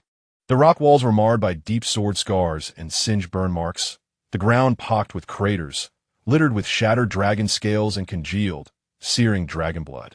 In the center of the valley lay the once mighty black dragon Osirian, now grotesquely impaled upon thick silver spears, his condition pitiable. His massive wings drooped helplessly, torn in several places, revealing stark white bones beneath. His body, covered in hard scales, was riddled with horrific wounds, some still emitting a faint green glow, thwarting the dragonkin's formidable regenerative abilities. His molten gold slit eyes barely opened, their brilliance dimmed, and his breathing was so faint it was nearly imperceptible. Only the slightest rise and fall of his chest testified to his continued existence. Clearly, Arthas had unleashed all the fury he had amassed upon this wretched creature. Osirian sensed that the tracking gaze behind him seemed to pause for a moment upon witnessing the scene within the valley. He could imagine Vane's shock at the elven king's clandestine torment of a dragon. This was hardly an act of honor. Without further hesitation, Osirian swiftly approached the colossal head of the dragon. "Your Highness?" he whispered as he gathered gentle, life-sustaining energy from the heart of the sacred tree in an attempt to stabilize the waning vitality of his companion. Osirian's eyelids trembled with great difficulty, and after a prolonged moment, his slit pupils finally focused on the diminutive human before him. "It is you." The dragon's voice emerged like a broken bellows, hoarse and faint. "You have arrived, elven wretch. I am aware of the chaos you have unleashed." Calmly, Osirian replied, allowing the green energy to seep into Osirian's grievous wounds. It proved to be but a drop in the ocean, its effect negligible. Osirian was losing too much blood. His life force was ebbing away too rapidly. "Is our deal still valid?" he gasped, struggling to speak. "It is," Osirian answered without wavering, "but you must survive first." He endeavored to amplify the output of life energy, beads of sweat forming on his brow. The power of the heart of the sacred tree, though formidable, still struggles to mend the grievous wounds of the dragonkin. Moreover, the lingering elven magic continues its destructive course. At that moment, perhaps due to the sharp branches encountered during a hasty journey, a slight abrasion appeared on the side of Zhao Nancheng's neck. As he moved, a drop of bright red blood quietly emerged from the minuscule injury, so tiny that it barely qualified as a wound. Yet, in that fleeting moment when the almost negligible essence of blood escaped, Osirian, who had been on the brink of death and found it arduous to lift his head, suddenly opened his molten gold vertical eyes wide. Within them ignited a fervent, almost frenzied light, stemming from the most primal yearning for life. A feeble yet powerful roar erupted from his throat, reverberating with strength. The massive head of the dragon, pinned down, unleashed an astonishing force, breaking free from some of its restraints with a thunderous clatter of chains, akin to a dying beast. In a blink, it lunged toward Zhao Nancheng with astonishing swiftness. Zhao Nancheng barely had time to react. In the next heartbeat, he felt a sharp pain at his neck, not for being bitten, but from Osirian's cold, rough tongue wrapping around him, precisely licking the small area where blood had seeped. Immediately, an irresistible force surged from the point of contact. Osirian seemed to be drinking from a fountain, ravenously drawing forth the blood that oozed from Zhao Nancheng's neck. A muffled groan escaped Zhao Nancheng's lips as his entire body stiffened. He could distinctly feel his lifeblood being swiftly siphoned away, accompanied by an indescribable shudder that seemed to emanate from the depths of his soul. This sudden turn of events equally astonished the hidden pursuer in the shadows. Wayne, instinctively on the verge of rushing out, restrained himself with great effort, his mismatched eyes filled with unprecedented shock and confusion. Why? Why was it not just him? Even this proud dragon prince displayed such uncontrollable and nearly addictive desire for Zhao Nancheng's blood. What exactly was Zhao Nancheng's blood? End of Chapter 9. Chapter 10. Western fantasy, blood healing, secrets, and companions. The passage of life force is a chilling and tangible sensation. Like sand slipping irretrievably through an hourglass, it carries away warmth and strength. Zhao Nancheng could clearly sense his blood being greedily and urgently drawn through the minute wound at his neck by Osirian. Dizziness washed over him in waves, the edges of his vision beginning to darken, and his limbs gradually grew cold and weak. Instinctively, he tensed his muscles, his magical energy surging, almost instinctively preparing to violently repel the uncontrollable dragon, whether out of self-preservation or offended anger.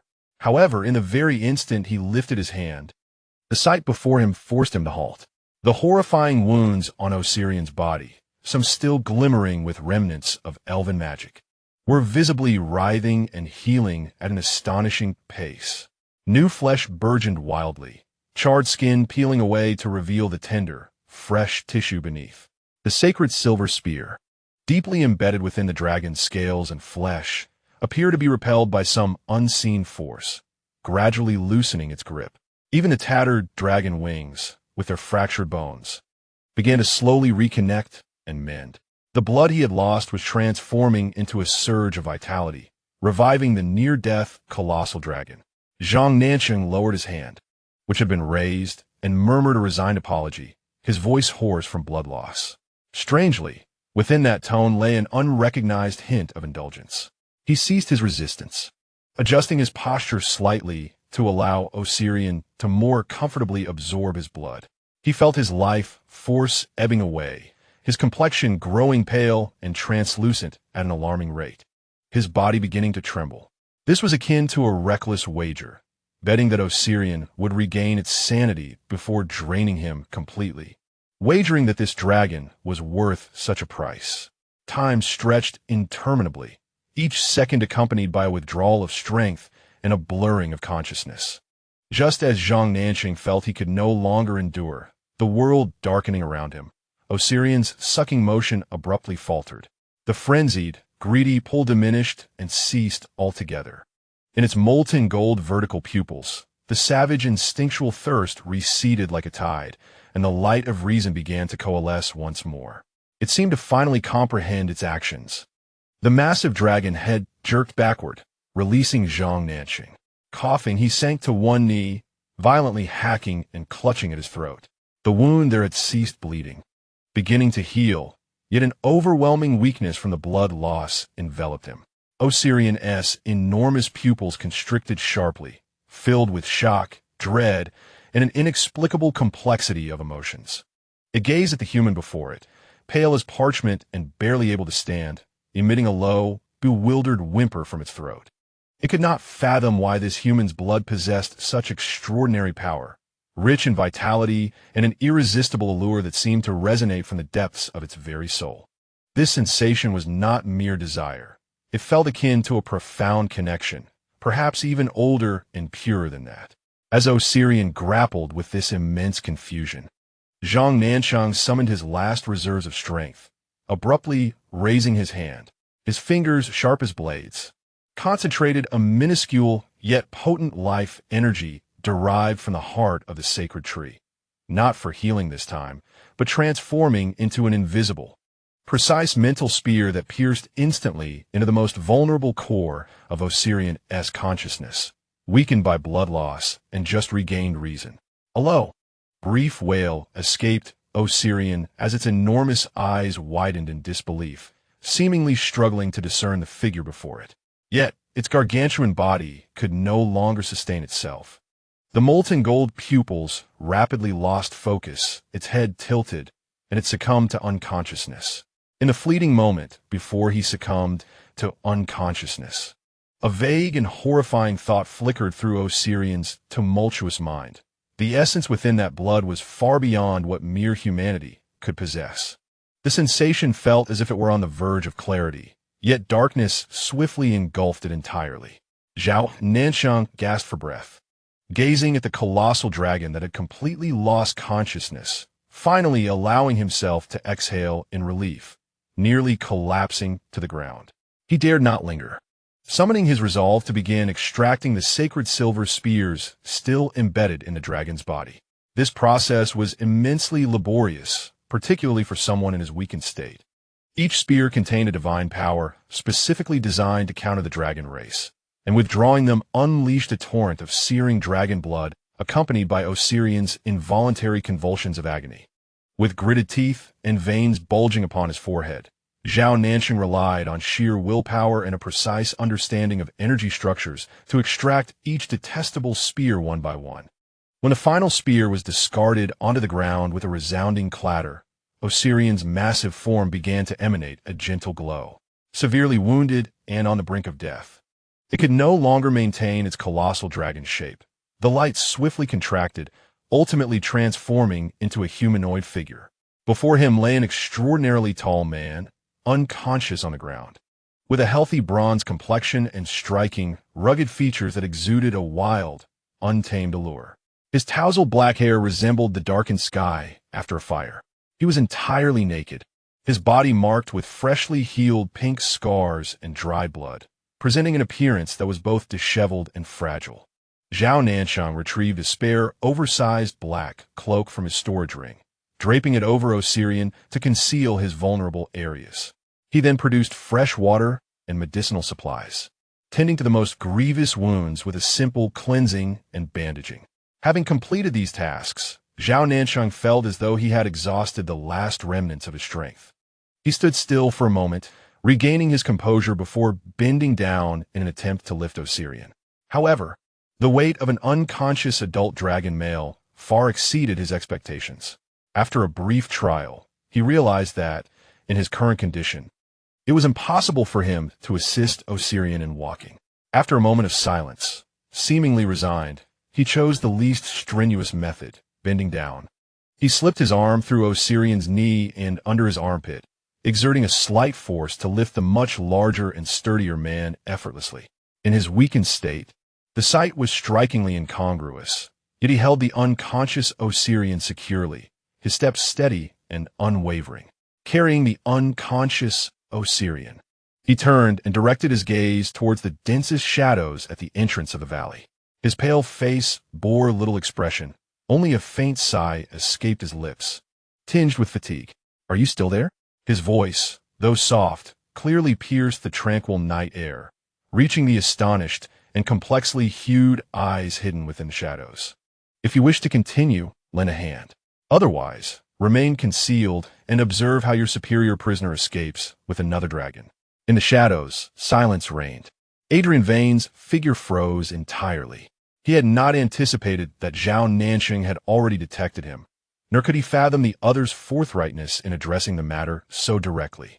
He beheld the scene before him, the pale and frail figure of Zhao Nancheng, cradling the unconscious dragonkin, amidst the chaos of scattered debris and the discarded holy silver spears. His mind was a tumult of confusion. The allure of blood still seared at his rationality, yet this utterly unexpected scenario left him disoriented. What exactly did this man intend? Was he truly the malevolent desecrator from his memories and the records? The purpose of his pursuit had become obscured.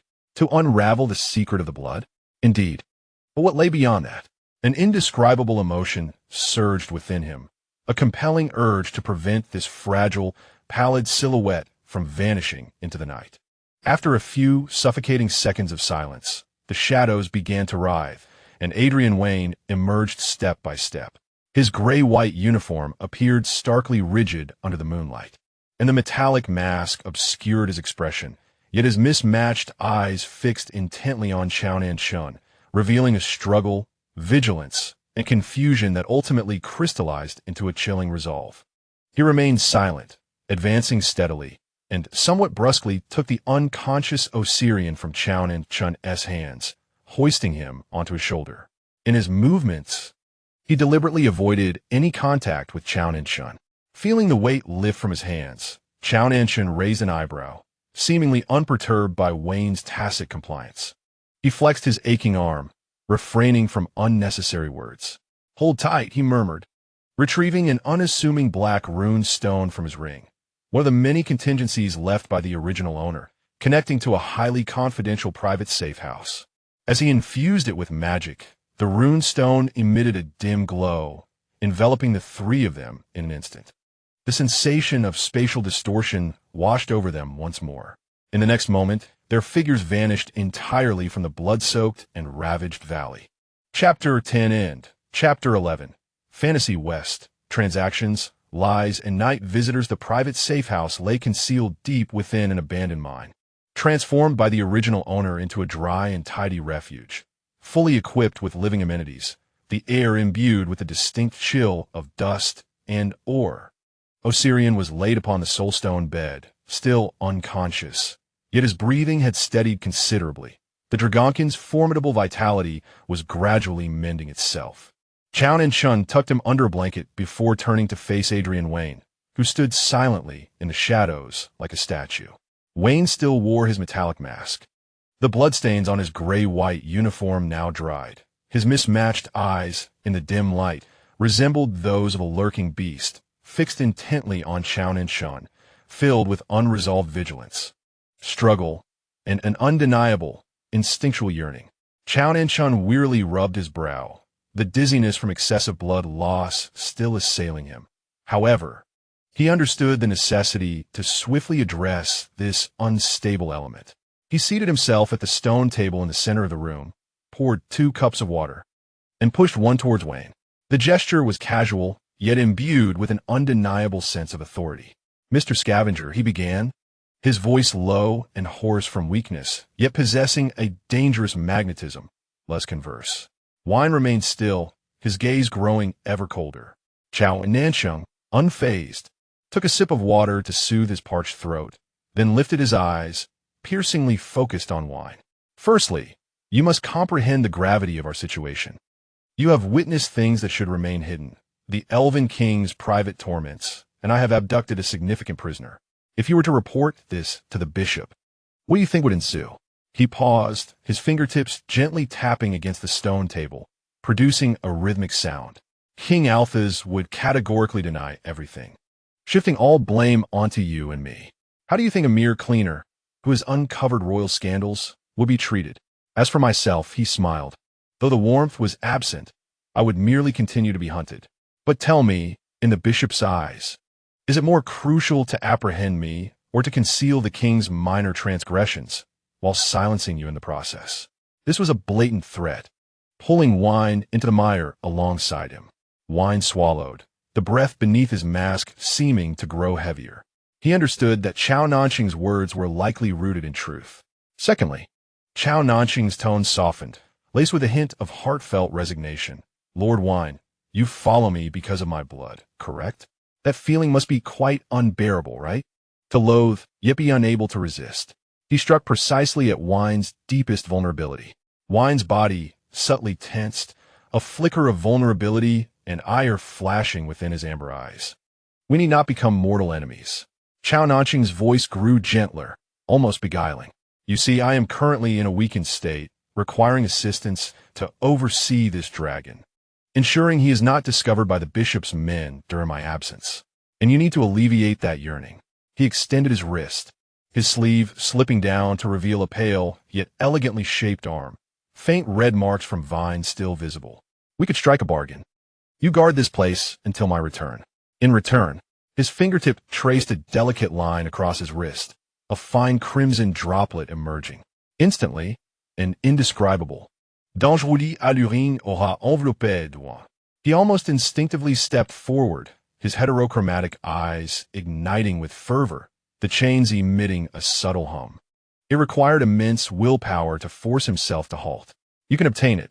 Zhao Nancheng observed his struggle calmly. "Regularly, safely. This is far preferable to your blind pursuit. Enduring torment at every turn, is it not? This is a mutually beneficial arrangement, Lord Wayne. Coercion, seduction, and a semblance of equal choice." Wayne fixed his gaze on the droplet of blood, then back to Zhao Nancheng's eyes, which seemed to pierce through all pretense. Reason warned him of the peril. A dangerous gamble. Yet the bone-deep yearning within him, combined with the path Zhao Nancheng illustrated, one that appeared to offer an escape from his current predicament, swayed him. After a protracted silence, Wayne struggled, nearly forcing a hoarse syllable from his throat. "All right." Zhao Nancheng's face broke into a faint yet genuine smile. He lifted the cup of clear water from the table, his fingertips brushing against a drop of blood that mingled with the liquid, causing a faint blush of pink to bloom within. He then pushed the cup towards Wayne, a gesture of amicable collaboration. Wayne accepted the cup, his hands trembling slightly, yet he ultimately consumed its contents in one swift motion. He closed his eyes, savoring the subtle energy that unfurled within him, offering a fleeting yet intense solace alongside a deeper yearning. "Host," the system's voice echoed in Zhao Nancheng's mind, laden with evident disapproval. "Why would you do such a thing? There are far more prudent methods to contain this dragon." For instance, employing a more intricate seal to conceal it, or exploiting the discord between the elf king and the bishop to divert attention. Why engage in such a perilous transaction with this dangerous scavenger? You even offered him your blood? This is exceedingly reckless. Zhao Nancheng let out a derisive scoff in his mind, maintaining an impassive facade as he languidly replied, "System, have you forgotten our mission? To uphold the original persona." What manner of person was the original host? A cunning schemer adept at manipulating human emotions, unafraid of risks, and willing to conspire with the most fearsome of adversaries. I threatened him, enticed him, trading a minimal cost, merely a drop of blood, for a temporary guardian of formidable power and secrecy. Is this not the very embodiment of the malevolent high priestess character? The system suddenly faltered, its data stream appearing momentarily disordered. No, that is not right. While the original host was indeed a schemer, he would never. Never what? Zhao Nancheng keenly seized upon the hesitation in its words. Never utilize his own bodily resources? System, do you harbor some misunderstanding regarding villains? Or perhaps you do not strictly adhere to the prescribed protocols, but possess your own preferences. The system's voice fell abruptly silent, enveloped in an unprecedented stillness that bore an air of panic and desolation, as if it had been unmasked.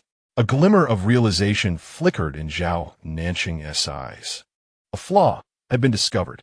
This system was not as unequivocally mechanical and rule-bound as it appeared. It harbored its own thoughts, capable of forgetting or distorting task requirements to guide him. It exhibited self-awareness, resembling an intelligent entity with specific goals. Thus, the so-called rules allowed for considerable latitude. He chose to disregard the system, feigning ignorance, offering Wayne a few words of caution before summoning his waning strength to activate the teleportation back to the tranquil garden. The night was profound, the garden still shrouded in a barrier, enveloped in utter silence. The substitute effigy he had left behind remained intact, seated in meditation, its breath mimicked with remarkable precision. Zhao Nancheng silently replaced himself with the effigy, concealing it once more. A powerful wave of weakness crashed over him, nearly toppling him. Yet he persisted, summoning the scant remnants of his magical energy to maintain a simple facade, ensuring his complexion appeared merely fatigued rather than the pallid hue of one recently recovering from grievous wounds. He made his way to the washroom, splashing cold water on his face in an attempt to dispel the lingering dizziness before he drifted, somewhat unsteadily, towards his bedroom. His body clamored for rest, yet his mind remained unnaturally alert, sharpened by blood loss and excessive expenditure, tinged with a taut vigilance. He understood that while he had temporarily deceived Wayne and driven off alphas, the peril in this place was far from abated. The bishop's eyes may have never strayed. He lay upon his bed, reluctant even to move a fingertip. His consciousness waged a silent battle between wakefulness and slumber, teetering on the brink of being engulfed by fatigue when a faint yet piercing sound, akin to the snapping of a violin string, resonated directly within the psychic link connecting him to the enclave of contemplation. It was not a mere external alert. Someone had breached the barrier, encroaching upon the sanctum of the enclave. Zhao Nancheng's eyes flew open, all traces of drowsiness evaporating in an instant. A sharp glint flickered in his obsidian gaze, replaced by an overwhelming sense of calm and vigilance. Who could it be? Had Arthas returned? Had he regained his composure, or discovered the flaws in the decoy? Did the bishop, unable to contain himself, send someone to intrude upon the realm overseen by the elven king? Or could it be that the insidious nightmare, like a persistent parasite, had followed him here? He silently rose, akin to a leopard lurking in the shadows, every muscle taut, senses heightened to their utmost. He held his breath, attuning himself to the subtlest fluctuations of energy and sound in the air. The disturbance of the barrier had been slight. The intruder's skill was remarkable, causing hardly a ripple. Yet, it seemed the visitor had not completely concealed their presence. For Zhao Nancheng could discern the faint yet steady rhythm of footsteps traversing the polished stone corridor of the enclave, leisurely making their way toward his chamber. The footsteps were firm and unhurried, imbued with an elegance that belied an undeniable strength. Zhao Nancheng's fingers curled slightly, a chill of arcane energy coalescing at his fingertips. The figure outside the door came to a halt. Chapter 11 and Chapter 12. In a fantasy realm. Warm orbs, jealousy.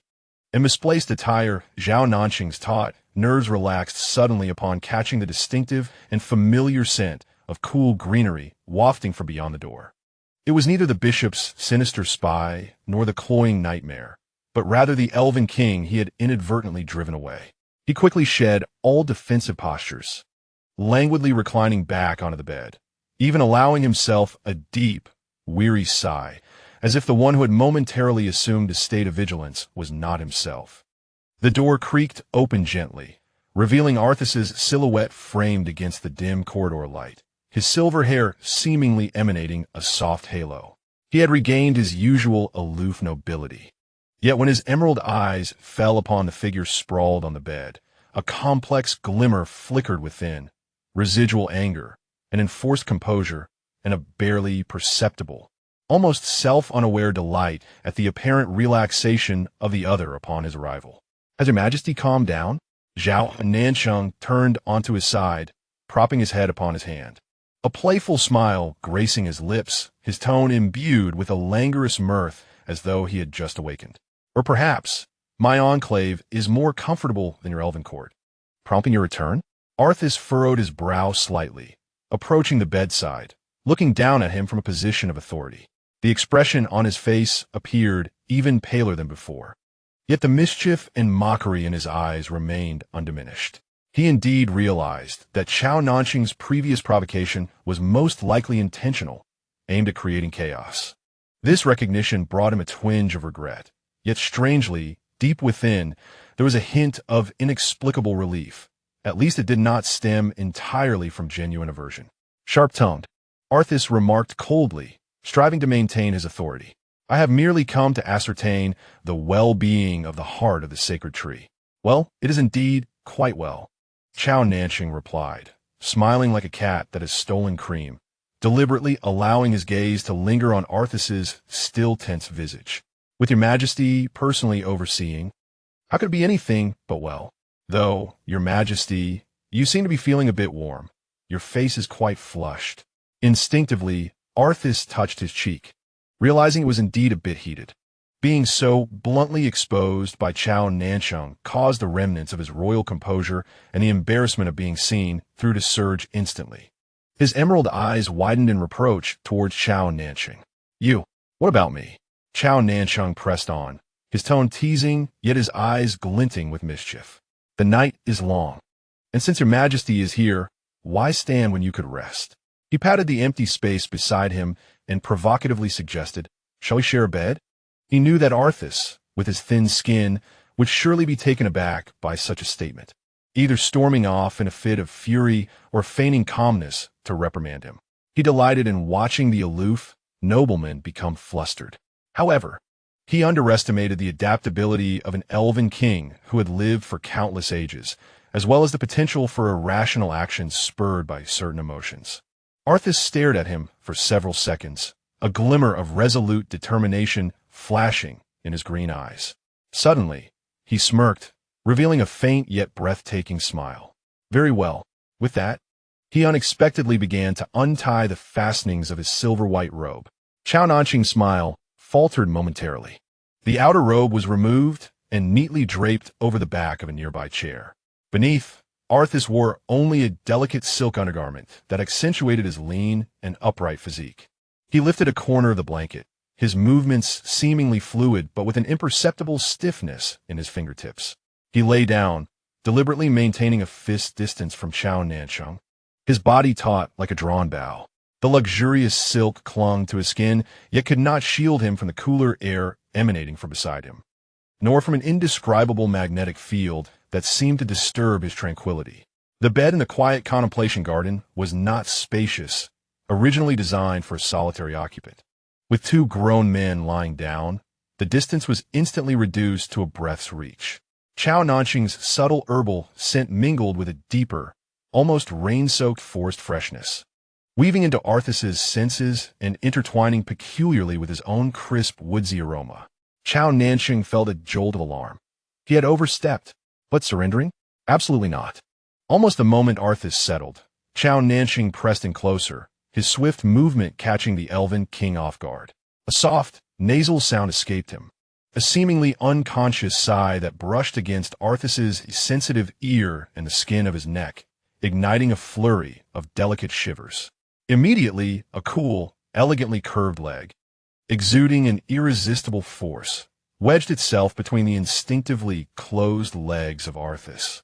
As the knee bent, the hard joint brushed ever so lightly against the tender skin on the inner thigh, even grazing the edge of a dangerously dormant power.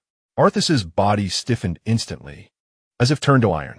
He could distinctly feel the warmth and sensation emanating from the other leg. The almost imperceptible friction surged through him like electricity, sending his blood rushing toward a certain place. The flush that had barely faded from his face erupted once again, spreading even to his neck. A muffled voice, tinged with a sense of righteous indignation, came from Zhao Nancheng, whose cheek nuzzled against Arthas's neck like a small creature in search of warmth. Yet Arthas could unmistakably sense a suppressed, malevolent vibration emanating from the chest pressed against him. This rascal was clearly relishing the moment. He felt a mix of embarrassment and anger, his emerald eyes narrowing in shock and unfamiliar stimulation. He longed to push this audacious individual away, to scold him for his rudeness, but his body seemed ensnared, immobilized by an unseen force. The knee that intruded between his legs appeared to possess a strange enchantment, igniting a cascade of tiny, heart-stopping sparks wherever it touched. No one had ever dared to approach him so closely, let alone in such an intimate and indecorous manner. He could even sense something deep within him, long dormant, being awakened by this bold touch and the proximity of their breaths, stirring restlessly and leaving him in a state of disarray. "You overstep," he exclaimed, abruptly sitting up in a flurry of movement. The force of his action caused the soft mattress to bounce, and Zhao Nancheng, caught off guard, was sent rolling outward, perilously close to tumbling off the bed. Zhao Nancheng gasped, instinctively reaching for something to grasp. In that very instant, Arthas, without a moment's thought, acted on pure instinct. He swiftly extended his hand, catching Zhao Nancheng's waist just before he fell, pulling him back with force. Zhao Nancheng was effortlessly drawn back onto the bed, his back colliding heavily against Arthas's embrace. In that fleeting moment, they were in close proximity, with Arthas's arms firmly encircling Zhao Nancheng's waist, feeling the other's supple form and warmth through the thin fabric. Zhao Nancheng's cascading black hair brushed against Arthas's chin, bringing with it a slight tickle. This sudden, intimate contact left both of them momentarily stunned. Zhao Nancheng could feel the rapid heartbeat of the elven king behind him, as well as the subtle tremor from the hand around his waist. Arthas, as if scalded, abruptly released his hold, treating the instinctive act of protection as if it were an illusion. He was flustered, nearly at a loss for what to do, his gaze darting about, but he dared not meet Zhao Nancheng's eyes. In a moment of desperation, he even forgot to utilize the magic he excelled at, fumbling like an ordinary person as he rummaged through his personal space. He then extracted a magical orb radiating a warm, gentle glow, which he practically thrust, or rather, tossed into Zhao Nancheng's embrace, stammering incoherently, Use this. To keep warm." Without hesitation, he seemed to be fleeing from a dragon, clumsily tumbling out of bed, hastily donning a piece of clothing nearby, disregarding the fact that he was only clad in a thin undershirt. In an instant, he activated a teleportation spell, vanishing without a trace. His retreating figure bore the unmistakable aura of a hasty escape. Zhao Nancheng, cradling the unexpectedly warm, magical orb, felt the lingering sensation of strong arms around his waist. As he surveyed the empty room, he blinked in disbelief. Unable to contain himself, he burst into hearty laughter, tears nearly streaming from his eyes. How could this elfin king be so innocent and endearing? Despite having lived for millennia, he possessed the innocence of a blank slate, blushing and fleeing at the slightest provocation, which was utterly delightful. After laughing to his heart's content, the emotional tumult exacerbated his already fatigued state, leaving him dizzy. He held the warm orb like a comforting hot water bottle. Its soft, pleasant texture radiated a reassuring warmth. The smile gradually faded from his face, replaced by a rare and genuine softness. His fingertips unconsciously caressed the smooth surface of the orb as he slightly curled his lips, closed his eyes, and surrendered to the enveloping fatigue, quickly drifting into slumber. His serene expression, even with a hint of sweet satisfaction, stood in stark contrast to the chaos unfolding in the elven king's court. In the elven court, Arthas's figure abruptly appeared in the corridor outside the main hall. His face flushed and breath somewhat labored.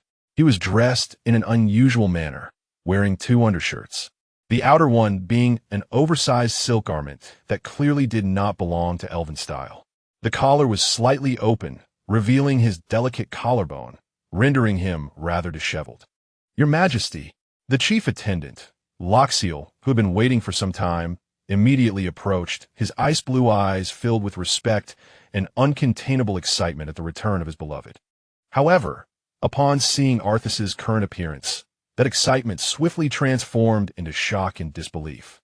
"Your Majesty, what has happened to you?"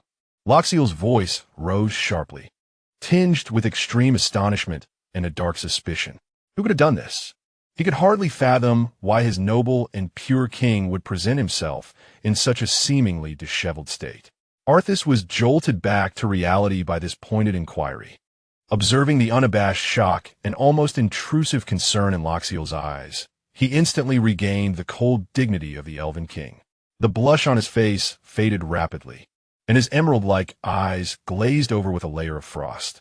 "Loxiel," his voice devoid of warmth, "what has become of your decorum and restraint?" Loxiel trembled, abruptly dropping to one knee. "I have acted improperly. Please, your Majesty, punish me." He lowered his head, concealing the surging jealousy and panic within his gaze. "Go to the punishment hall and receive 30 lashes." Archias spoke coldly, no longer glancing at him, and walked straight past. In that fleeting moment, as Archias brushed by, the kneeling Rothill inhaled sharply. He sensed it. The king, in addition to his usual frigid fragrance of grass and wood, bore an extremely faint yet unmistakable essence of the heart of the elven sacred tree. Although it seemed incomplete, it carried a peculiar sense of being half full. However, this scent had only graced his senses from one individual, the accursed human thief, Zhao Nancheng.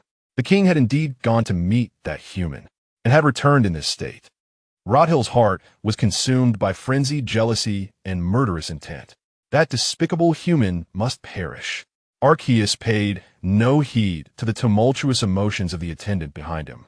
Hastening back to his chambers, the moment he closed the door, he leaned against it, feeling utterly drained, his heart racing uncontrollably. Instinctively, he raised a hand to loosen his collar, only to encounter the unfamiliar texture of the fabric he wore. Looking down, he belatedly realized in a panic that he had inadvertently donned Zhao Nancheng's shirt, which still bore the faint scents of herbs and sunlight. His cheeks flushed uncontrollably once more. Strangely, instead of removing it immediately, he brought the sleeve to his nose and inhaled deeply. The scent mingled with Zhao Nancheng's ineffably alluring aroma and the faint glow of the sacred tree's heart, igniting within him long-suppressed primal instincts like the most potent aphrodisiac. Archias let out a muffled groan as a clear change coursed through his body. Startled, he yanked off the garment, only to clumsily retrieve it, his face flushed, hands trembling as he pressed the soft fabric tightly against his face, breathing deeply again. His muttered curses were swallowed by the fibers of the cloth, leaving only his hurried breaths and uncontrollable bodily reactions echoing in the stillness of the chamber. Meanwhile, in the quiet contemplation garden, the source of all this turmoil, Zhao Nancheng, cradling a warm magical orb, slept soundly and peacefully, a faint smile gracing his lips, blissfully unaware of the storm that had arisen in his wake. Chapter 12 End. Chapter 13. Western Fantasy. Dream demons, contracts, and true visages cradling the warm magical orb, Zhao Nancheng sank into an exceptionally deep slumber. The blood loss of the day, his tussles with Veen, and the exertion of teasing the elven king had left his body in dire need of rest. In his dreams, he could still feel the lingering touch of powerful arms around his waist and the memory of Arceus's flushed cheeks as he fled, causing the corners of Zhao Nancheng's lips to curve unconsciously in his sleep. However, this rare tranquility did not last long.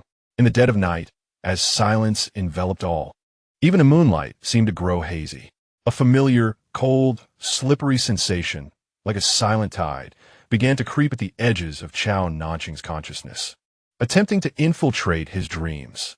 Frowning in his sleep, he sensed it rising again. He was abruptly pulled from deep slumber into a state of half-dream, half-wakefulness, on high alert. A surge of irritation welled up within him. The bishop, indeed, could not contain himself in response to the energy fluctuations of the quiet reflection garden. A consequence of Arceus's wrath, he quickly dispatched this nightmare, not only to investigate his condition, but also to intensify the mental control, ensuring that this pawn would not slip from his grasp. Yet almost immediately, this irritation was supplanted by an absurd, almost laughable impulse. Tonight was truly lively. Having just bid farewell to a naive elven king, here came yet another insistent nightmare. His quiet reflection garden was rapidly transforming into a public parlor. Well, thought Zhao Nancheng. A plan began to crystallize in his mind. Instead of erecting his usual mental barriers to resist, he chose to deliberately relax his mind, even quietly withdrawing the layer of mundane disguise he had maintained on his face. Moonlight streamed through the window, casting a glow upon him, revealing a visage starkly different from that of the day.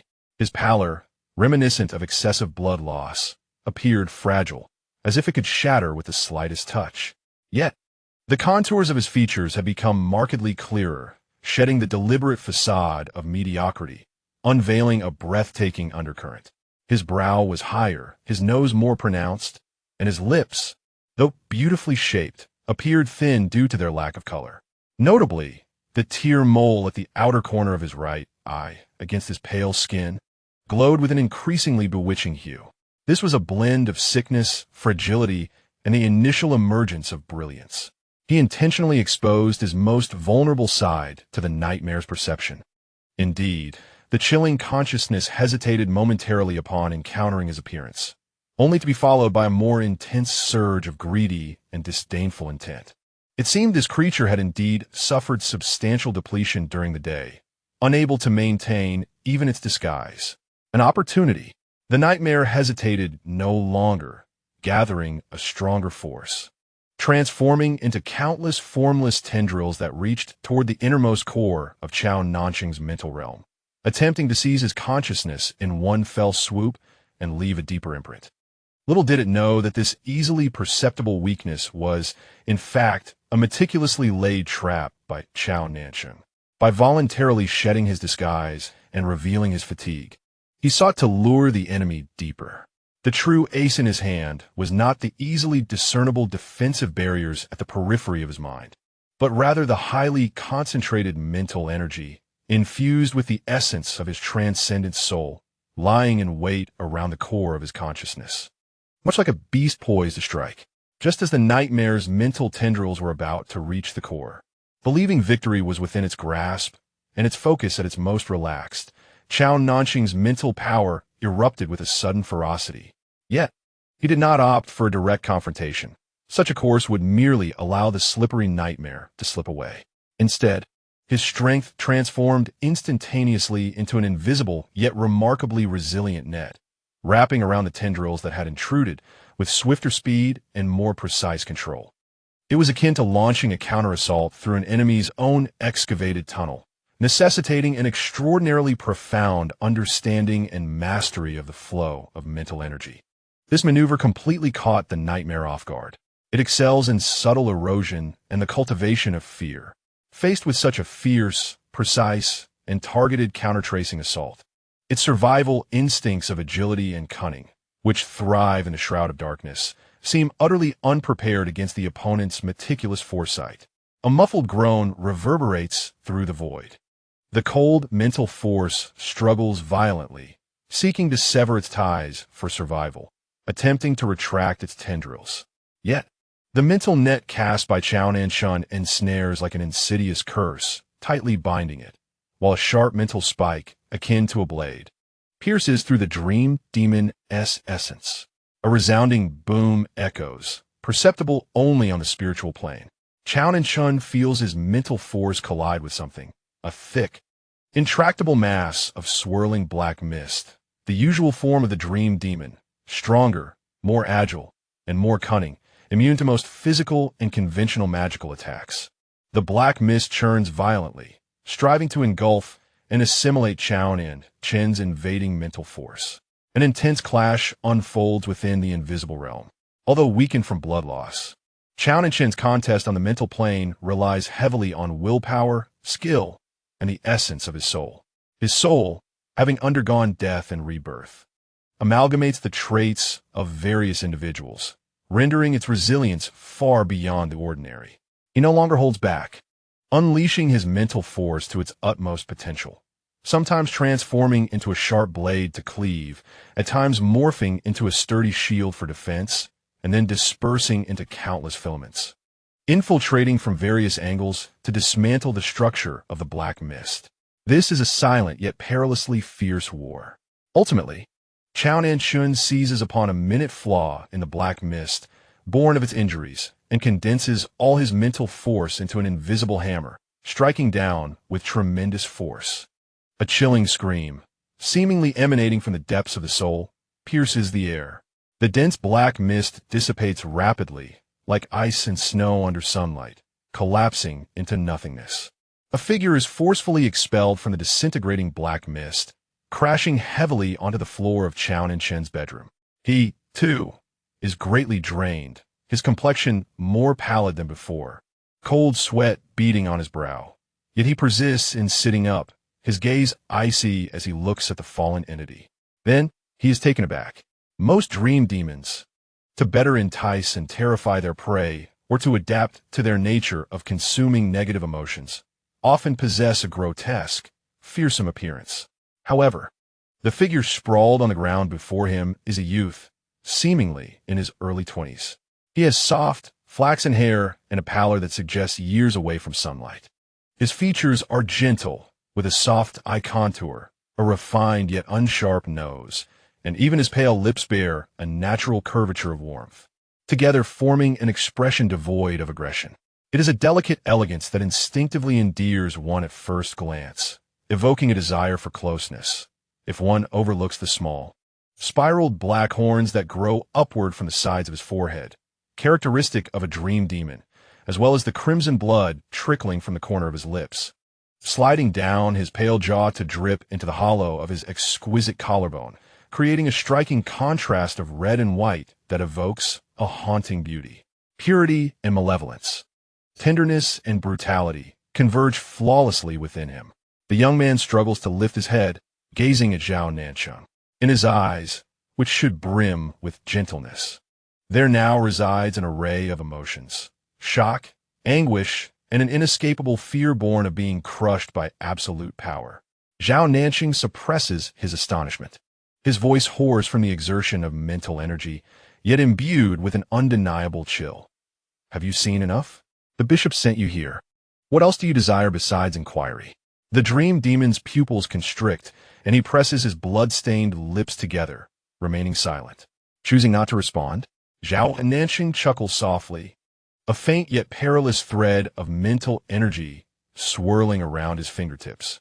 I can extract you from this dark haze, but I can also render your soul utterly shattered. Feeling the threat of that mental force, the dream demon trembles slightly. He speaks in a hushed tone, his voice surprisingly gentle and melodious, albeit weakened, deep in control. Indeed, Zhao Nancheng is not surprised. Then we can discuss a transaction now. A transaction? Become my servant. Zhao Nancheng lays his cards on the table, proposing a master-servant contract. I can offer you what the bishop cannot: true freedom and the assurance of survival.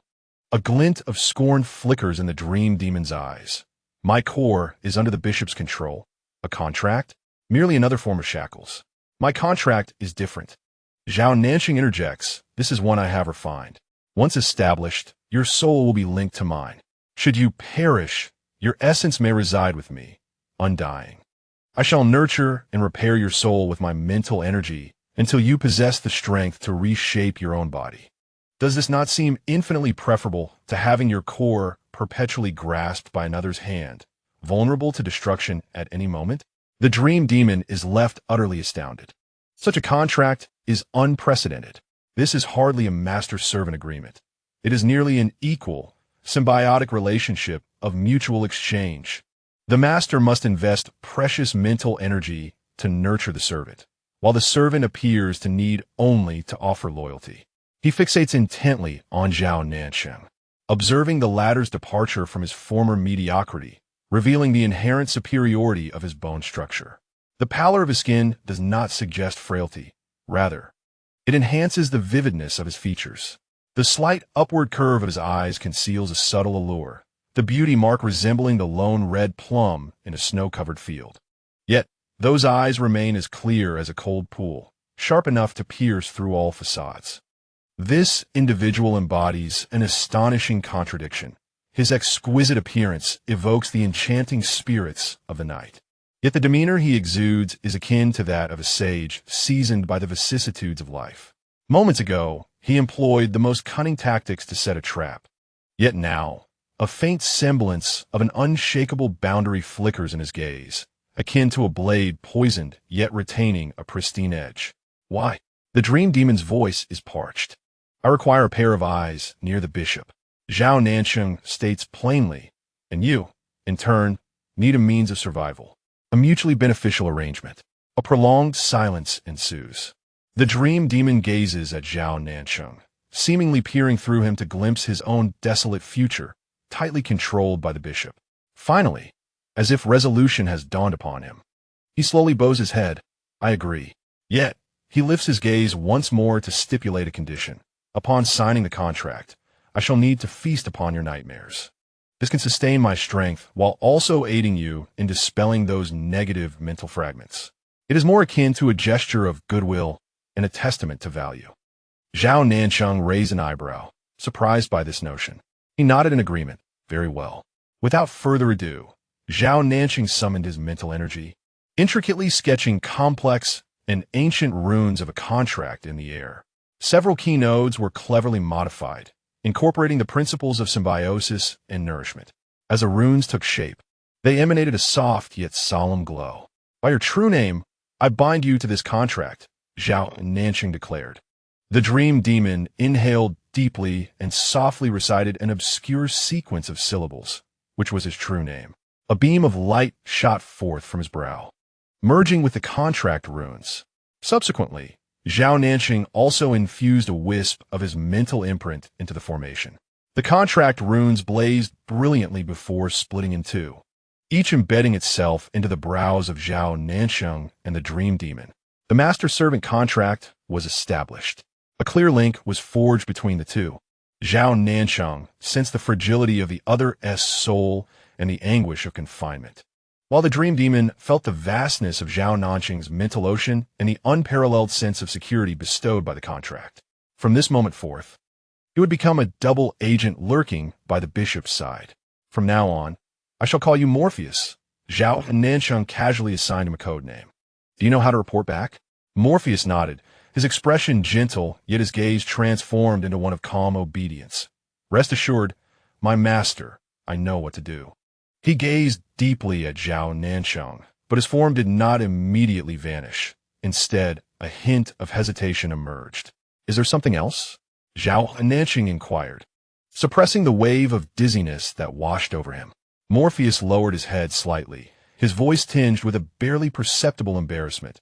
Master, the contract has just been formed, and I require a replenishment of strength. You have just endured a fierce battle, and your mental fluctuations are intense.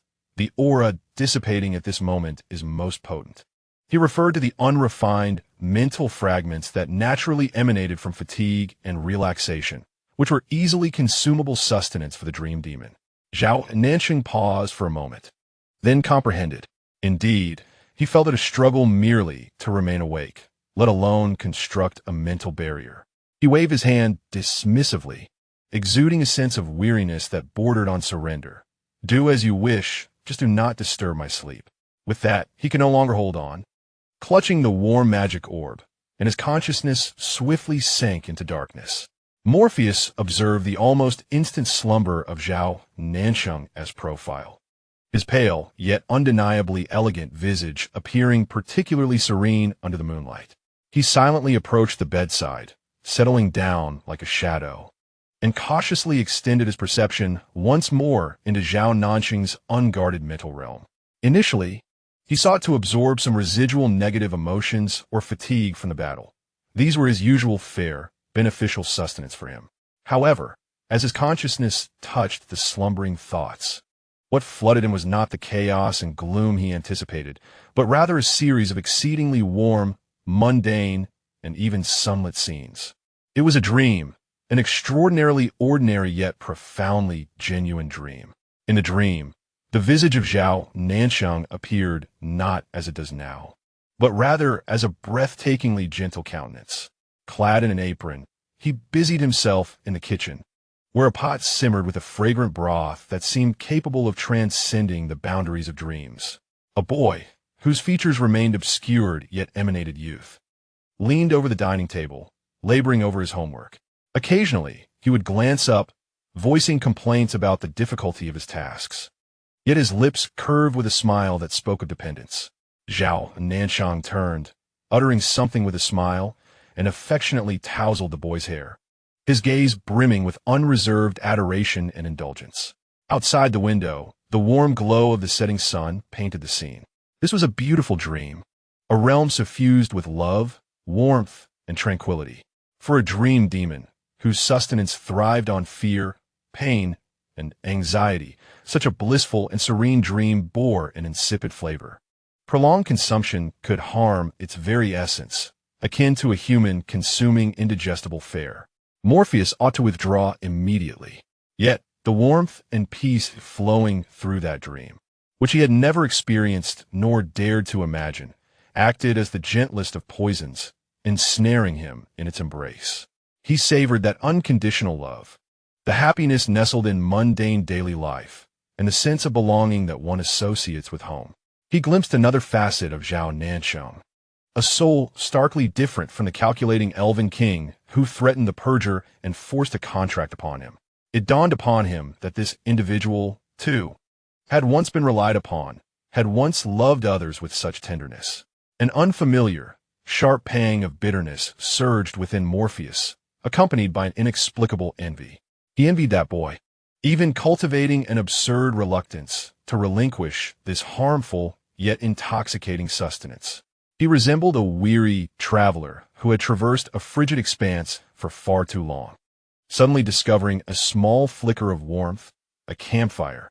Aware that approaching it could lead to burns, he nonetheless felt an uncontrollable urge to bask in that faint glow. He lingered there, quietly savoring fragments of dreams that felt like mere trifles yet were sweet to his palate, allowing that illusory warmth to gradually permeate his long-frozen core. He beheld Zhao Nancheng's gentle smile in the dream, contrasting it with the pale, calculating, weary yet resilient visage in reality. For the first time, he felt a genuine, self-driven resistance to the task assigned by the bishop. Silently, he withdrew his awareness, casting one last glance at the slumbering Zhao Nancheng, whose complex emotions swirled within those gentle eyes. Then, his figure melded with the shadows, vanishing from sight. In the room, only the rhythmic sound of Zhao Nancheng's breathing remained, accompanied by the magical sphere in his embrace, still radiating warmth. Chapter 13 End. Chapter 14. Western Fantasy, Brazen Evolution. And liberation time flowed like water, quietly passing within the seemingly tranquil barrier of the contemplation garden for half a month. During this period, Zhao Nancheng's days were vibrant and varied. His physical frailty gradually improved under the nurturing essence of the heart of the sacred tree and through deliberate rest. Teasing the aloof elven king became his greatest amusement during his convalescence. However, Zhao Nancheng astutely observed that Arthas's demeanor seemed to have thickened considerably. Initially, a mere ambiguous jest from him could render his majesty's ears flush from root to neck, eliciting either an irate reprimand or an instantaneous disappearance. However, the circumstances have shifted considerably. For instance, the other day, as he reclined languidly on a soft couch, observing the diligent alphas at the window tending to state affairs, he idly remarked, "Your Majesty, your demeanor while reviewing documents is truly captivating, even more so than the eternal spring beneath the moonlight." In the past, alphas would have either coldly disregarded him or retorted with flippancy. Yet, on that occasion, alphas merely paused, lifting his jade-like gaze to glance at him, and surprisingly uttered a soft before nonchalantly returning to his writing. Although the slight tremor of his long lashes and the lingering blush on his ears betrayed his feigned tranquility. Furthermore, yesterday, as Zhao Nancheng reminisced about the afternoon's events, his fingertips instinctively curled, stirring within him a peculiar sensation even he remained unaware of. He had deliberately feigned weakness, claiming excessive blood loss had rendered him dizzy, insisting that alphas assist him in donning his shoes. Such a request was exceedingly presumptuous, bordering on humiliating, and he had braced himself for cold rejection or, at worst, being bound once more by vines. Nevertheless, alphas merely regarded him in silence for a moment, and then, quite unexpectedly, knelt before him. Sunlight streamed in from the side, casting a gentle golden glow upon the elf king's flawless profile, his silver hair cascading like a waterfall. He picked up the soft shoes from the ground, his movements somewhat awkward yet tender as he cradled Zhao Nancheng's ankle. Zhao Nancheng possessed a pair of exquisitely beautiful feet, pale and delicately proportioned, with rounded toes. The skin so fair it revealed the faint bluish veins beneath, having seldom seen sunlight. When Alphys's cool fingers grasped his ankle, he instinctively recoiled. Yet the grip was lighter, yet undeniably firm. Just as Alphys slid the shoes onto his feet, an unexpected occurrence transpired. The Elf King's fingertips, whether intentional or not, grazed the softest part of his soul, eliciting a gentle, teasing stroke.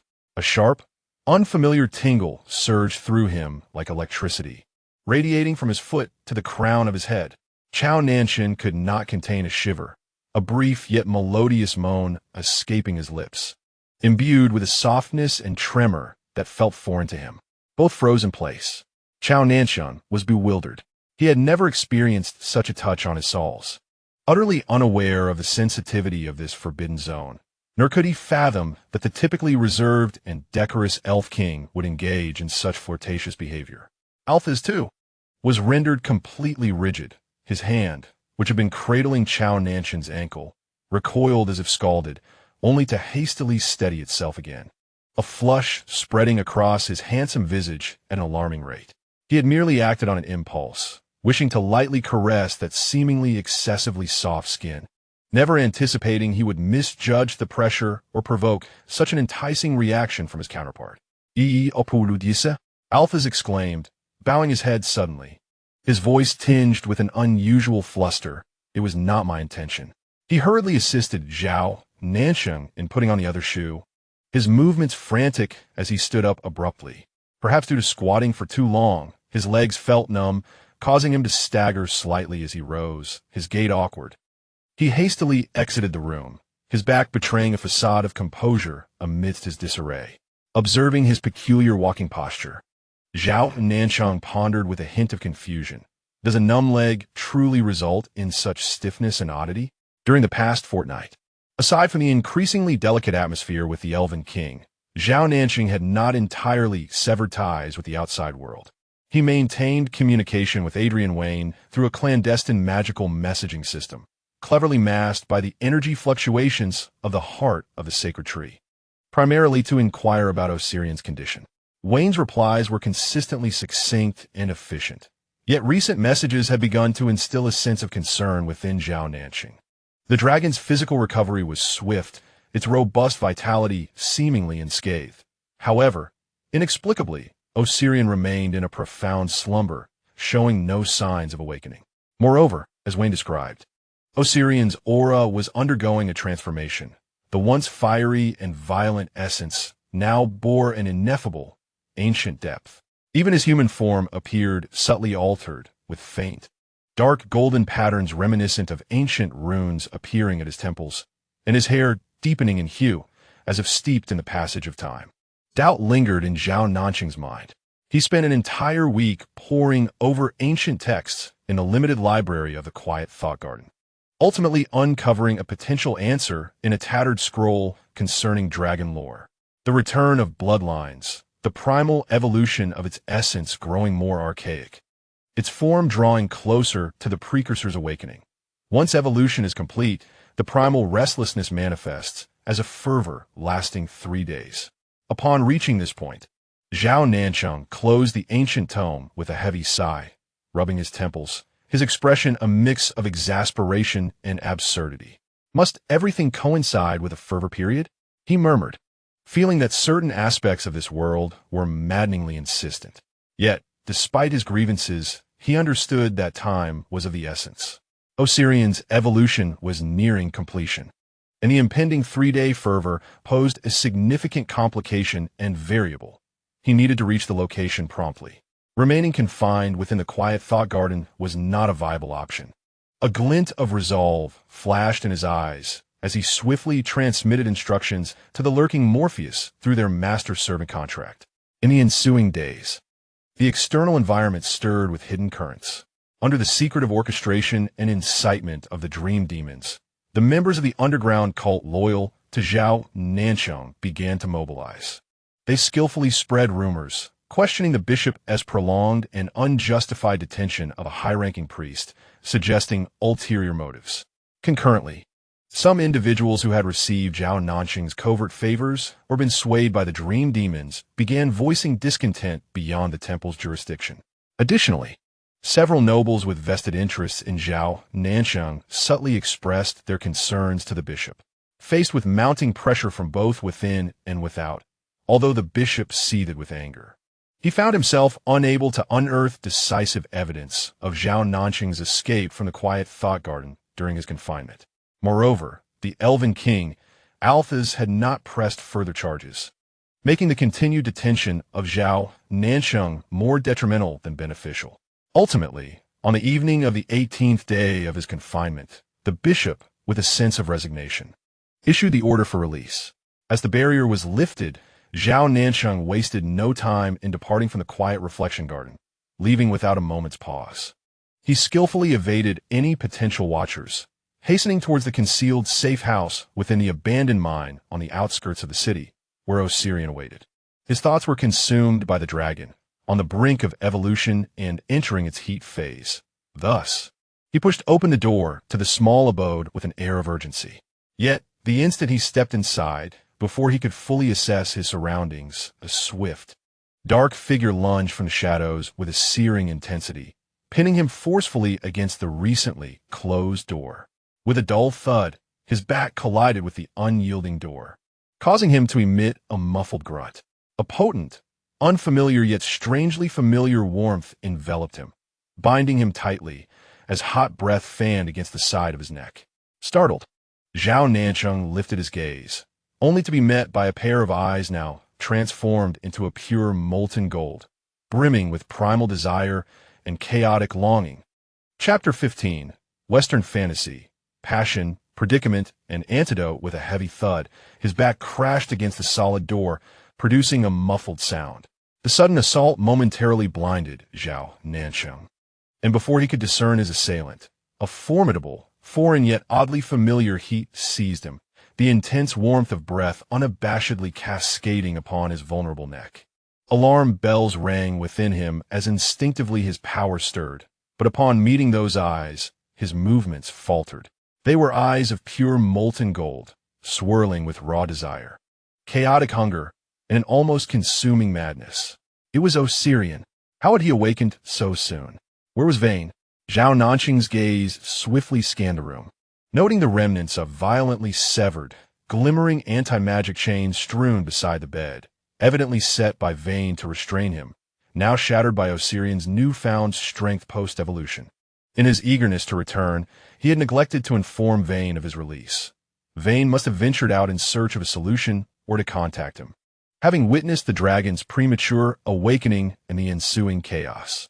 A warm, Wet sensation at his neck jolted Zhao Nancheng back to the present. Osirian was actually lapping at his neck.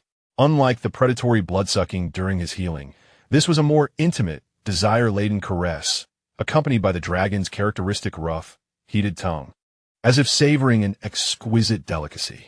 Osirian, awaken, Zhao Nancheng urged, attempting to push him away, but the evolved dragon prince possessed astonishing strength. His arm around Zhao Nancheng's waist akin to a searing iron clamp, unyielding. At that moment, Zhao Nancheng's emotions were in tumult. He relished teasing others, deriving pleasure from the flustered reactions of those lofty beings, whether it be the pure-hearted elven king, the struggling reaper, or the subservient dream demon. Each interaction amused him. However, acting upon it was an entirely different matter. His thoughts momentarily drifted away. In his previous life, he had no true intimate relationships. It was a blank canvas. At the tender age of 15 or 16, he began to toil for survival, grappling at the bottom rungs of society. At 18, while working in a cafe, a candid profile shot of him, unknowingly taken by a customer and uploaded online, catapulted him to fame due to his breathtaking visage. He was noticed by a prominent agent and stepped into the glamorous yet brutally unforgiving world of idols.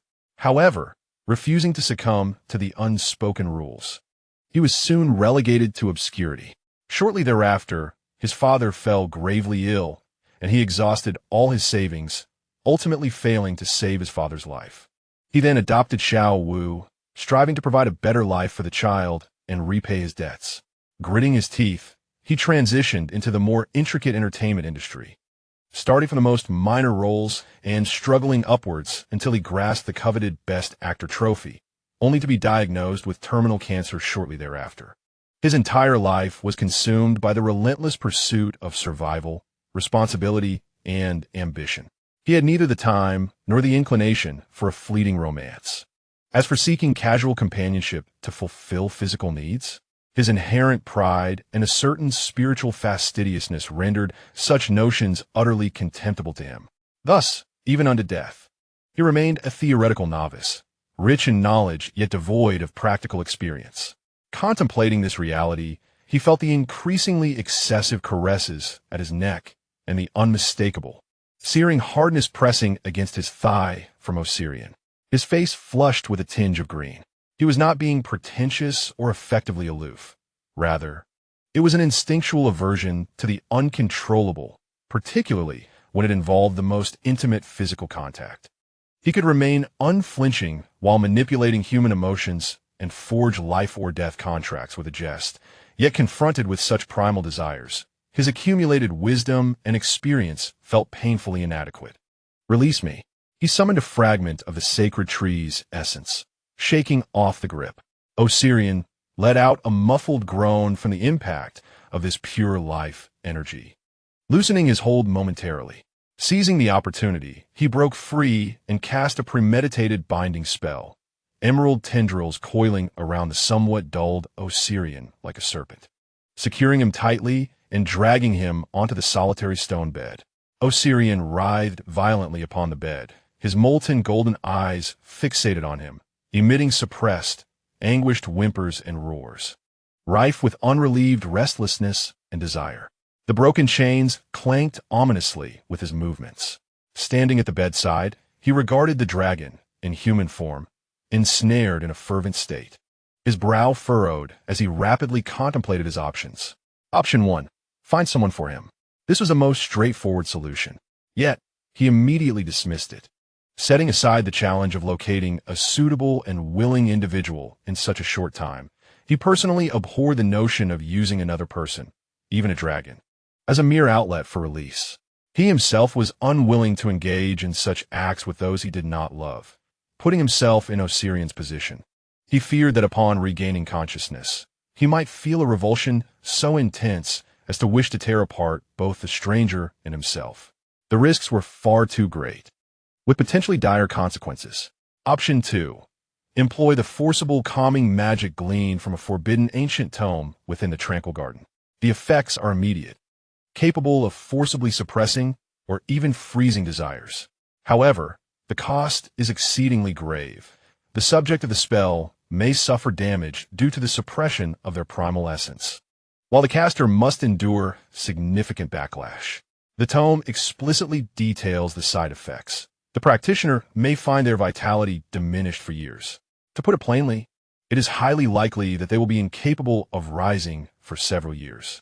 For the sake of a dragon, even one of great importance, sacrificing one's future happiness seems an egregious bargain, thought Zhao Nancheng. Option 3. Wait for Wayne's return. This appears to be the most prudent choice at present. Since Wayne had ventured out, it is plausible he is seeking a solution. The scavenger is well-versed and may possess a gentler method of resolution. Yet, observing Osirian's increasing agony and violent struggles, Zhao Nancheng was uncertain how much longer he could endure and whether he might harm his essence before Wayne's return. Should his desires remain unrelieved, time dragged on excruciatingly, second by second. Zhao Nancheng could only reinforce the binding spell while attempting to soothe Osirian's agitated spirit with gentle life energy, though the effect was negligible. The heavy gasps and stifled roars emanating from the stone bed permeated the room with an atmosphere of palpable, burning tension. Approximately an hour later, as Zhao Nancheng contemplated whether to risk the detrimental forbidden technique, the door of the small room was gently pushed open. It was Wayne. Zhao Nancheng almost immediately turned to look, his eyes betraying a barely perceptible glimmer of hope. Did you find a solution?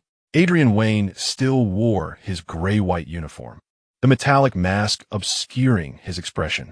However, when his mismatched eyes swept over the bound and evidently distressed Osirian, there was no hint of surprise. He silently nodded, and then, under Zhao Nancheng's watchful gaze, produced something from his cloak. When Zhao Nancheng discerned the stack of items Wayne was holding, he froze in disbelief.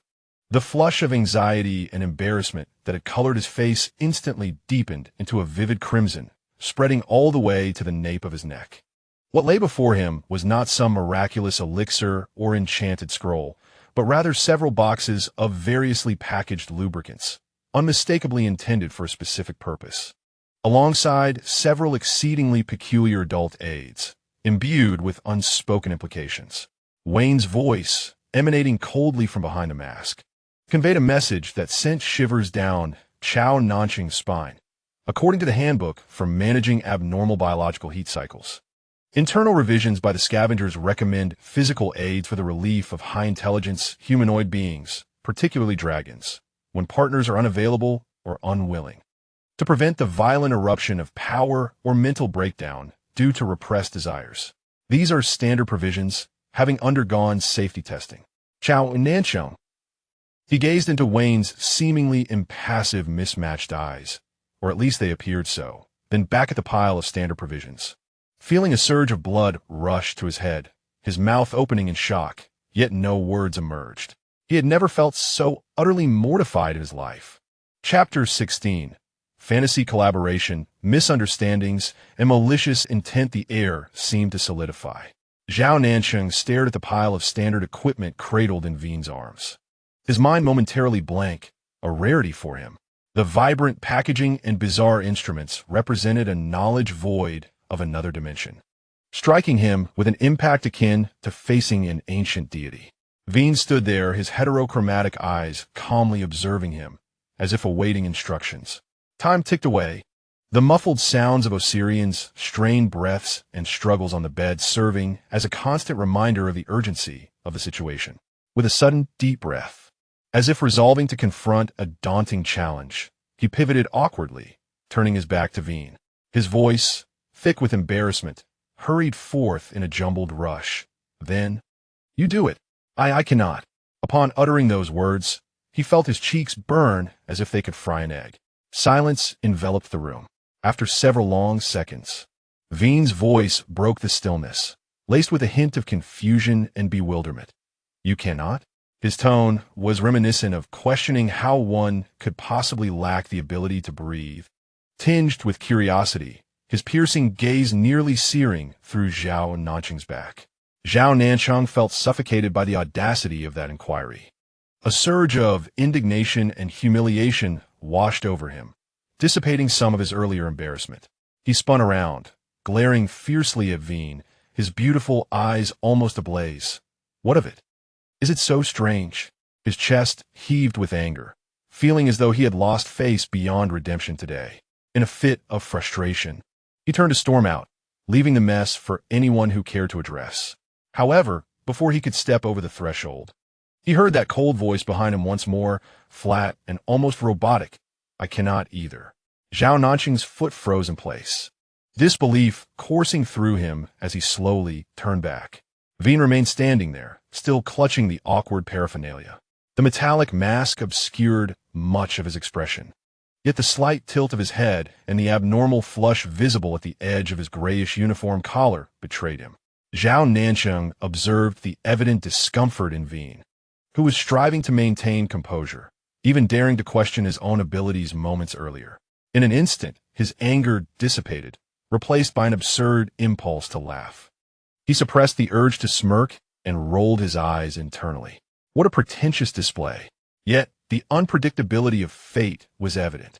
Once this very man, the so-called cleaner, had interrogated him in a foreboding dungeon, eager to dissect him for research. And now, they found themselves, one a blasphemous high priest and the other an anti-magic cleaner, facing one another to delve into such matters. With a resigned sigh, Zhao Nancheng retraced his steps. What choice did he have? He could not simply watch as Osirian met a catastrophic end or descended into madness. Thus, within this concealed sanctuary, an exceedingly peculiar scene unfolded. Two formidable men, who should have been sworn enemies, found themselves compelled to collaborate, separated only by a multitude of tools that would make anyone blush. Thus commenced an unprecedented academic discourse. Guided by the theories outlined in the manual, When recited the instructions and precautions in his flat, emotionless voice, while Zhao Nancheng furrowed his brow, picking up the oddly shaped instruments, relying on his keen understanding and an ineffable curiosity to examine the items in question. Is this how it's used? He wondered aloud, referencing the manual. It states that it needs to be used in conjunction with, which one? The one in this bottle? Ah, yes. It's labeled as deep sea essence, suitable for high body temperatures and friction-resistant physiques. As the process unfolded, Zhao Nancheng felt as though he had opened the door to a new world. Knowledge from realms he had never ventured into or even contemplated surged into his mind with a ferocity that left him feeling conflicted. There was a touch of nausea, a flicker of curiosity, a hint of embarrassment, and an oddly satisfying sense of intellectual growth that was difficult to articulate. After considerable effort, the two managed to grasp the functionalities and basic operational processes of these standard configurations, at least on a theoretical level.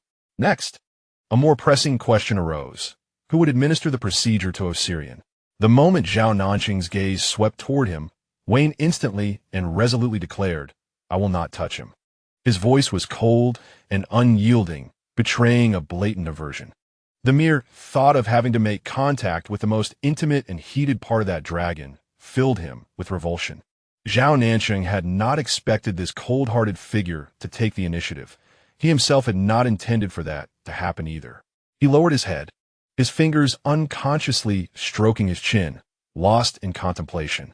Wayne observed the profile of Zhao Nancheng deep in thought, and an unsettling tightness gripped his heart. If he refused, did that not leave Zhao Nancheng as the only option? The image of Zhao Nancheng, with his beautiful hands, touching the dragon, gazing with a mixture of resignation and some indefinable emotion at the dragon's state of arousal, flashed through his mind. What if there were unexpected contact during the process? A surge of unnamed fury blended with a sharp, uncharted jealousy erupted within Wayne, akin to magma churning violently in his chest. It was a primal anger, as if his very possessions had been violated, intertwined with a deep-seated, venomous jealousy. This tempestuous emotion came crashing in with such intensity and inopportuneness that it nearly overwhelmed his reason. No! The sudden exclamation shattered the silence. Laced with an agitation and severity he had not even recognized in himself. Zhao Nancheng jumped at the unexpected outburst, looking up in bewilderment at the suddenly unhinged Wayne. No? No to what? He blinked, gazing into Wayne's eyes, which seemed ablaze with fervor. Why are you so agitated? Wayne found himself momentarily speechless. Caught off guard by Zhao Nancheng's innocent and clear gaze, the boiling blood within him cooling slightly. Regaining his composure, he realized that Zhao Nancheng's earlier pensive expression did not suggest he was contemplating taking action himself. Rather, it seemed he was considering some alternative solution. Realizing that he may have misunderstood the situation and consequently lost his composure, Wayne froze in place. The cheeks beneath his mask burned with intensity, and he stammered, struggling to articulate a coherent explanation for his earlier, inexplicable outburst. Only the tips of his already crimson ears betrayed the extent of his embarrassment. Observing Wayne's flustered demeanor, South Chun, a notably astute individual, quickly deduced the disreputable thoughts swirling in Wayne's mind, particularly in light of his earlier possessive exclamation. A flicker of mischievous amusement danced in South Chen's eyes. Deliberately, he leaned closer, his shoes tone nudging against Wayne's polished boot, lifting his face, which was strikingly beautiful without its previous facade. The warm air brushed against the edge of the metal mask, and with a teasing gesture, he pointed a finger towards Wayne's heart, his glassy pupils shimmering with cunning light. Could it be that our esteemed Wayne is harboring ulterior motives? He mused, his tone light as a feather brushing against the eardrum. Are you afraid I might touch you? The moment those words fell, Wayne felt the firm chest beneath his fingertips tense abruptly.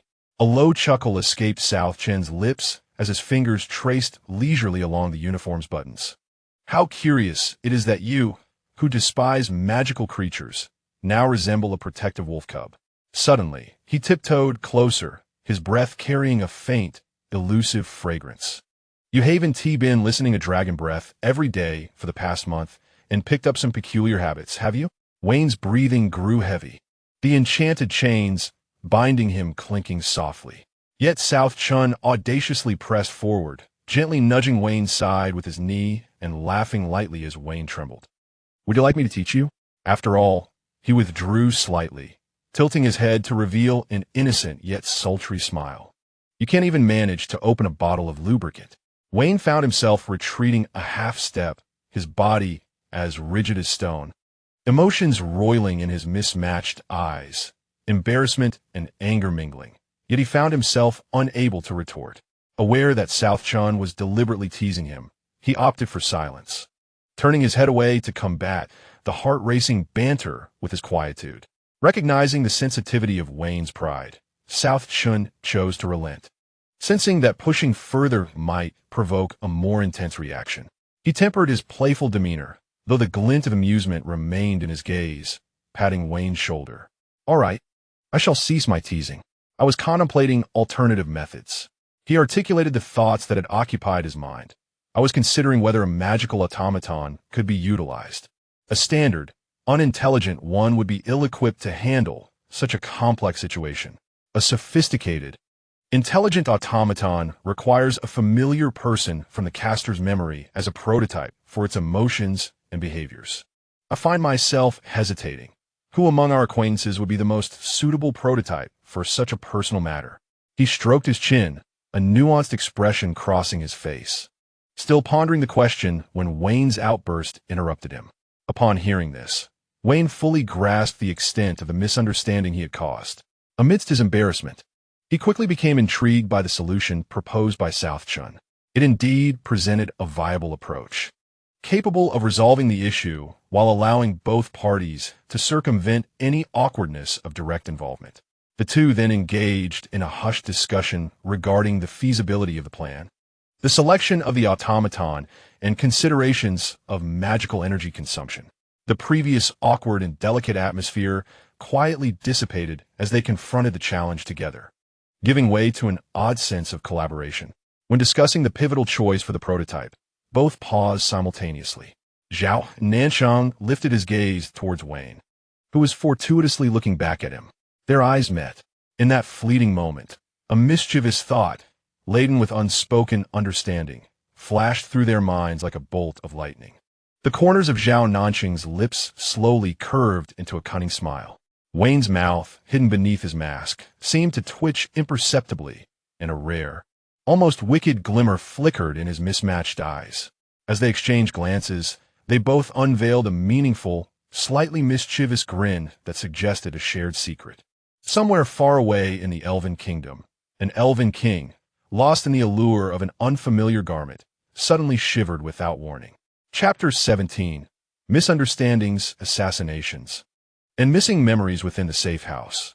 The subtle tension born from earlier embarrassment had been entirely supplanted by a tacit consensus of mischief. Zhao Nancheng and Wayne exchanged a glance, each seeing in the other's eyes the remnants of an impish smile. Having resolved to have the oblivious elven prince contribute his likeness as a prototype for their puppet, the subsequent tasks became a natural progression.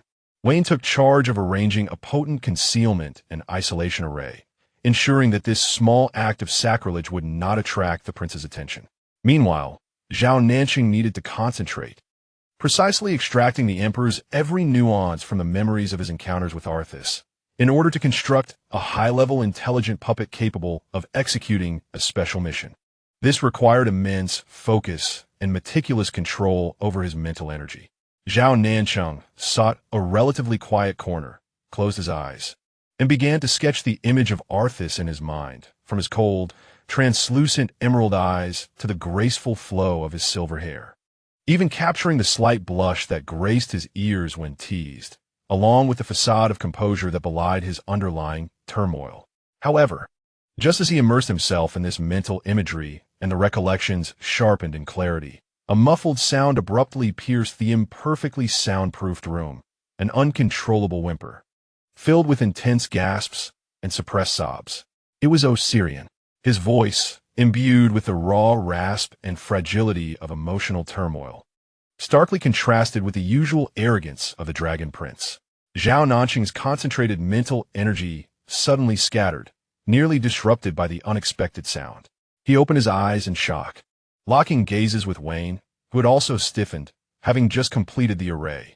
A shared, indescribable awkwardness flickered across their faces. Inside the room, Osirian, lost in a haze of confusion, found his reason nearly consumed by the fiery tide of emotion. In his blurred vision, he discerned a familiar figure draped in a robe bearing Zhao Nancheng's essence. Approaching him, Wayne had carelessly taken a cloak from Zhao Nancheng's belongings left in the safe house for ease of movement. Consumed by an overwhelming yearning for solace, he clutched at what he believed to be a lifeline, instinctively thinking it was the presence of Zhao Nancheng. His top body relaxed marginally, surrendering to the tempestuous tide of desire that threatened to engulf him as uncontrollable moans and plaintive cries escaped his throat. The sound was vivid and evocative. Outside the door, two men who had just been scheming mischief now found themselves in a state of restless agitation. The air was thick with an invisible tension and embarrassment, dispersing the prior camaraderie forged in their conspiratorial whispers. Wine instinctively raised his hand to reinforce the soundproof barrier, only to be restrained by Zhao Nancheng. No, Zhao Nancheng murmured, his voice low and his cheek still tinged with a lingering flush. If something goes awry inside, and we hear no noise, it could spell trouble. He was reluctant to risk a flawless soundproofing leading to a mishap with the puppet or an unforeseen complication with the Dragon Prince. Clearing his throat, he endeavored to compose his expression. This space is not currently needed for me. Creating the puppet requires absolute silence. I shall step outside for some fresh air and attend to other matters. He was keen to avoid being present for the entirety of the proceedings, particularly as the puppet bore the visage of the elven king he had meticulously envisioned just moments ago, an unsettling thought indeed. Approaching the door, he seemed to recall something, turning back to Wine with an air of feigned anticipation. When it is, nearly done inside, remember, call me back. He was curious to see Osirian's expression when the puppet, bearing Arthas's face, completed its task. Wine watched Zhao Nancheng's eyes, which flickered with a mischievous interest that could not entirely conceal his embarrassment. The corners of his mouth twitched subtly beneath his mask, but he ultimately nodded in silence. Satisfied, Zhao Nancheng turned and gently closed the door, sealing the intimate sounds behind him. Standing in the cold air of the cavernous passage, he exhaled deeply, feeling the heat in his face begin to subside. What a peculiar situation this was. Shaking his head, he dismissed such thoughts. Zhao Nancheng moved far enough away from the safe house to ensure he would neither disturb wine nor be influenced by the sounds emanating from within. Through the master-servant contract, he reached out to the dream demon, Morpheus, while simultaneously contacting several trusted core members of an underground sect via encrypted communication. He sought to ascertain the external developments, particularly those concerning the bishop. The information soon began to coalesce. It appeared that the bishop had been preoccupied with preparations for a significant public event, intended to take place at a large orphanage in the western part of the city for a blessing with holy water. Although this seemed like a routine, charitable endeavor, Zhao Nancheng's keen instincts suggested that, during such a sensitive period, the bishop's personal visit to an orphanage, characterized by a complex demographic and ripe for infiltration, was far from innocuous. It likely pertained to the promotion of holy water or other clandestine plans. After reporting on the bishop's whereabouts, one of his intelligence officers hesitated before adding, "Leader, there is another matter. The individual you instructed us to develop, Layla, has completed her foundational training with outstanding performance. Should we involve her in the upcoming operation for practical experience?" The mention of Layla's name momentarily dazed Zhao Nancheng. In the dimly lit basement, a determined youth with a crescent-shaped birthmark on the nape of his neck vowed to follow him. Although merely 2 months had passed, it felt as if an eternity had elapsed. He had encountered death, bound himself to a system, traversed dimensions, and engaged with the Elf King, scavengers, dragons, and nightmares. Time seemed to stretch infinitely. There was no rush. Zhao Nancheng suppressed his emotions, his voice steady. "I shall meet him first, then decide." He needed to personally ascertain Layla's growth and character before determining whether to involve him in a more perilous vortex. Ending the communication, Zhao Nancheng leaned against the cold rock wall, contemplating the true purpose behind the bishop's visit to the orphanage and how to leverage this opportunity. Suddenly, a chill swept over him, causing every hair on his body to stand on end. An exceedingly concealed, yet piercing intent to kill, akin to a venomous serpent striking from the dark, simultaneously locked onto him from various directions within the mind. "Who?" Zhao Nancheng reacted with remarkable swiftness, his body gliding like a specter to the side as his silent, shadowy blades struck the ground where he had just been, sending debris flying. 7 or 8 dark figures emerged from the shadows, clad in unmarked, tight-fitting attire, their faces obscured by masks that revealed only their cold, merciless eyes.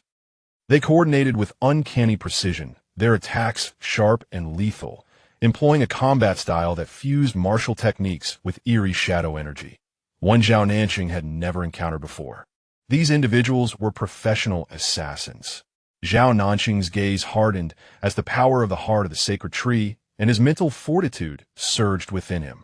Although his physical condition had not fully recovered, his combat awareness and skills remained intact. Like a fish weaving through the dense barrage, he harnessed the life energy coalescing at his fingertips, transforming it into resilient vines that ensnared his foes or into sharp mental spikes that counterattacked. The mind echoed with the clash of energies, producing a deep, resonant sound. With his superior essence of power and combat experience, Zhao Nancheng gradually gained the upper hand. Seizing an opening, he unleashed a concentrated beam of green light that shot forth like an arrow, piercing the shoulder of the lead assassin. The assassin let out a muffled grunt, his movements faltering. Sensing the peril, the remaining assassins immediately sought to retreat. Thinking of escaping? Zhao Nancheng scoffed, his mental prowess unfurling like a great net, disrupting their shadowy traversal abilities while several vines erupted from the ground, coiling around their ankles. After a fierce battle, 3 bodies lay lifeless, while the other assassins, wounded and utilizing their strange evasion techniques, managed to flee.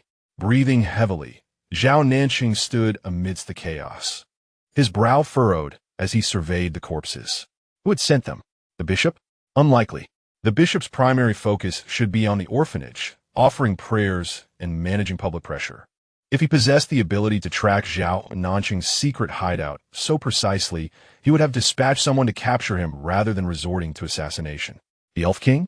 Even less probable. Arthas sought the heart of the sacred tree. Eliminating him would serve no purpose. Then who could it be? He crouched down, meticulously examining one of the assassin's bodies, searching for any clues that might reveal their identity.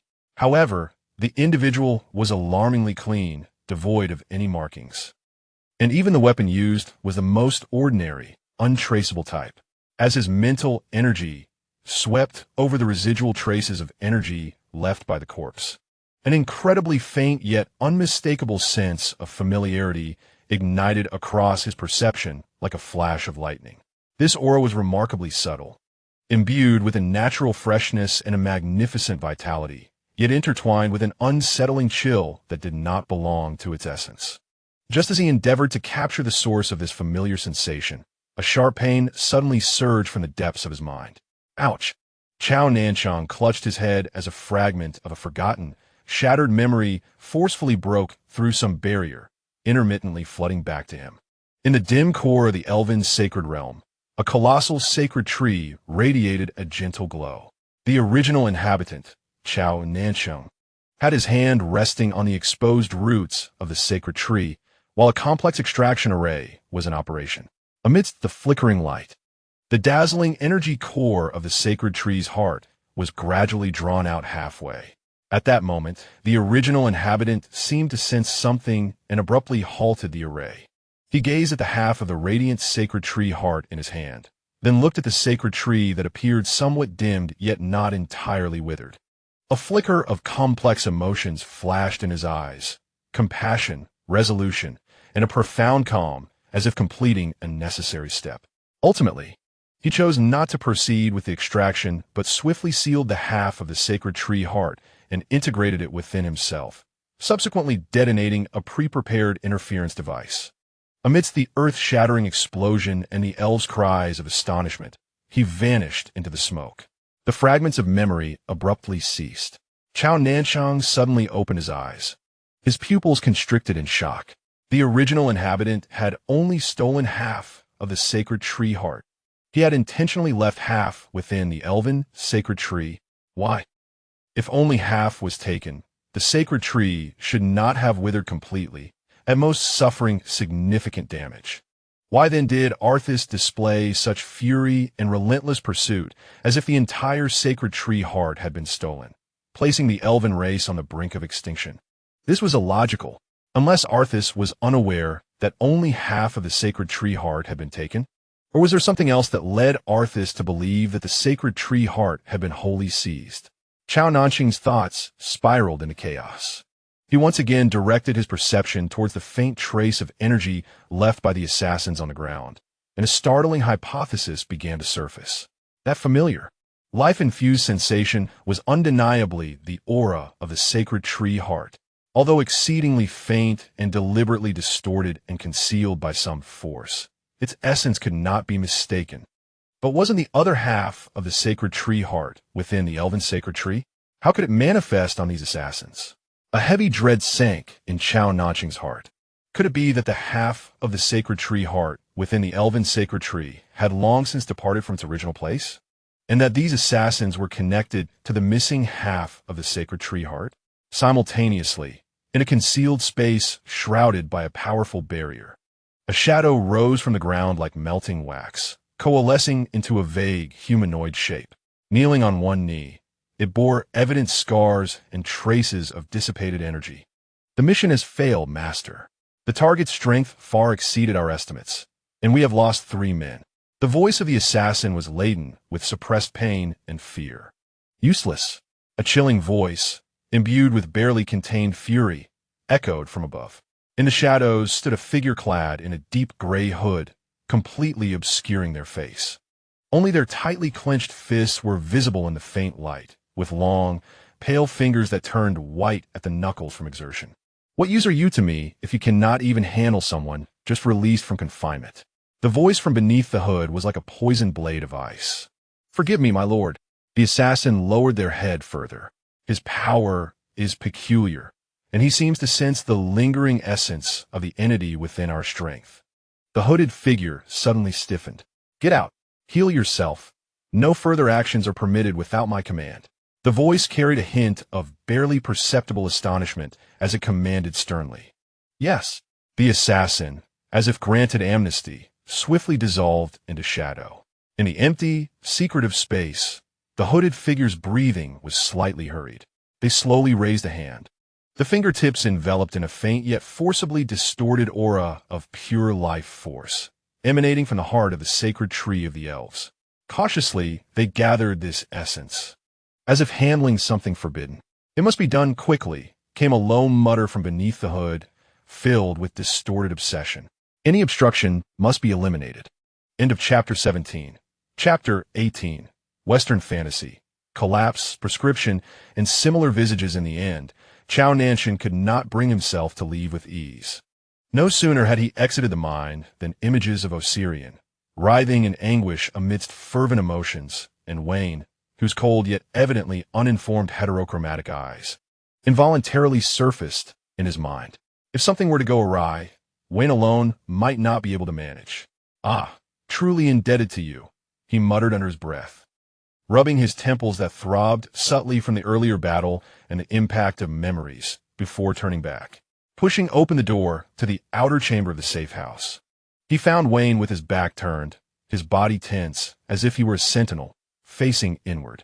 Upon hearing the noise, he whirled around, his eyes flashing with a momentary impatience and confusion. However, upon seeing Zhao Nancheng's slightly disheveled attire and the faint but fresh traces of blood on his skin, that impatience was swiftly replaced by an anxiety he himself did not recognize. "You're injured?" Wen's voice was rougher than usual, instinctively taking a half-step forward. His heterochromatic gaze, always drawn by desire, strangely suppressed its innate attraction to blood at this moment, reflecting clear concern. "What happened?"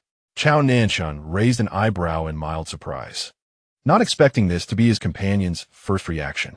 He waved his hand dismissively, saying, "Encountered a few pests, dealt with them. It's nothing." He paused, gesturing toward the inner room. "How is it in there?" "I'm not quite at ease." When fell silent for a moment, seemingly assessing the truth of his injuries, before responding stiffly, "It's still ongoing." As if to validate his words, a haunting, indistinct murmur accompanied by the sounds of flesh colliding and rubbing against one another echoed from the inner chamber. Zhao Nancheng and When exchanged glances, each perceiving the same numbness and flicker of despair in the other's eyes. Thus, the originally intended plan of one remaining behind while the other ventured out transformed into both standing outside the door as a form of punishment. Time languished in an excruciatingly awkward atmosphere. An hour, 2 hours, a day, 2 days. The mind remained indifferent to the passage of day and night. Yet the weariness of their bodies and the torment of their minds were palpably real. The commotion within the chamber ebbed and flowed, rarely ceasing for any significant duration. The Dragonkin's stamina and endurance were laid bare in this moment. Leaning against the cold rock wall, Zhao Nancheng's complexion bore a faint shade of blue-black. He had never experienced such mental degradation in 2 lifetimes. When maintained his stance, but the tightness of his clenched fists and the increasingly oppressive atmosphere around him indicated that he too had reached his limit. On the second evening, upon hearing Osirian's seemingly endless whimpering once more, Zhao Nancheng could no longer endure. Rubbing his aching temples, he addressed When, stating that if this continued, they would succumb to sleep deprivation and mental exhaustion before Osirian's heat cycle even concluded. He directed a gaze filled with a resolute desperation toward When. "You go find something potent, something that can expedite this for him." He struggled to articulate his words, insisting that whatever means necessary be employed to procure it. When paused momentarily, a flicker of realization crossing his heterochromatic eyes before his expression grew complex. Without further inquiry, he silently nodded and swiftly vanished into the depths of the mine. As a scavenger, he had his avenues for acquiring peculiar items. Approximately an hour later, When returned with a small vial emanating a peculiar, spicy aroma of a purple concoction. The two collaborated once more. When forcefully subdued the disoriented Osirian, while Zhao Nancheng pinched his nose and hastily administered the potion. The effects were immediate. Around 2 hours later, the cacophony that had persisted for an exhausting 2 days finally, utterly, and completely ceased. In its wake, a profound silence enveloped the air, as though even the atmosphere had come to a standstill. Zhao Nancheng and Wayne simultaneously exhaled a long, deep sigh, feeling as though they had triumphed in an immensely arduous battle, their bodies drained of energy.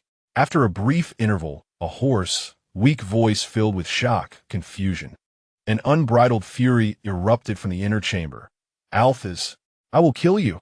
Clearly, Osirian had regained consciousness and, upon his first sight, beheld the effigy modeled after the elven king, which he had mistakenly identified during his heat and which had aided him. Outside the door, Zhao Nancheng and Wayne exchanged glances.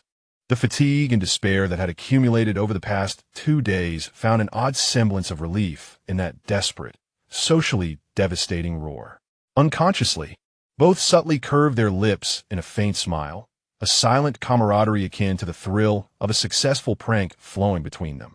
When Osirian finally grasped the situation, stepping out impeccably attired with a pallid visage, he was met with the sight of the 2 culprits responsible for his plight.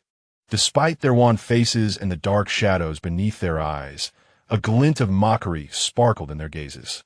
His anger surged, causing the very space around him to warp. Yet upon observing the frail forms of Zhao, Nancheng, and Vayne, who appeared barely able to stand, particularly sensing the profound exhaustion emanating from them, his fury deflated like a punctured balloon. He was acutely aware of the arduous nature of the passionate phase and was even more cognizant that these two, especially Zhao Nancheng, could have resolved matters in a more direct and harmful manner, but they chose not to. They selected the most troublesome approach, one that preserved his dignity and physical well-being to the greatest extent possible, despite the murderous thoughts it incited within him. Osirian ultimately merely huffed heavily, turning his head away, though his ears betrayed him, flushing uncontrollably. All 3 were at their limit, in desperate need of rest.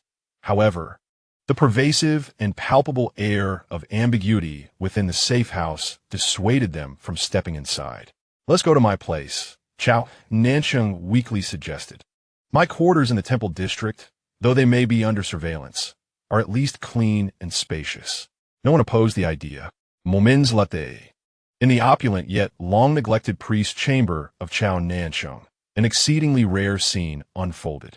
The blasphemous high priest, the dragon prince, and the temple's janitor, 3 figures typically at odds, now lay sprawled upon a lavish bed large enough to accommodate 5 or 6 individuals, practically sinking into a deep slumber the moment their heads touched the pillows.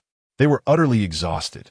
2 consecutive days of mental strain and depletion had drained the vigor of even the mightiest warriors.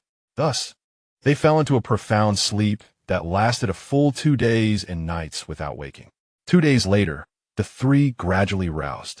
Though fatigue had not entirely vanished, their spirits had regained a semblance of vitality. There were no words exchanged. A subtle bond forged through shared tribulations quietly emerged. Yet there remained a plethora of chaotic thoughts, each needed to process independently. Osirian was the first to depart. He needed to return to the Dragon Clan to address matters arising from his disappearance and potential evolution. And he required solitude to reflect upon the harrowing experiences of his evolution and passionate phase. Vayne also departed silently, burdened by the backlog of his duties as a janitor. And he needed space to untangle his increasingly complex feelings toward Zhao Nancheng.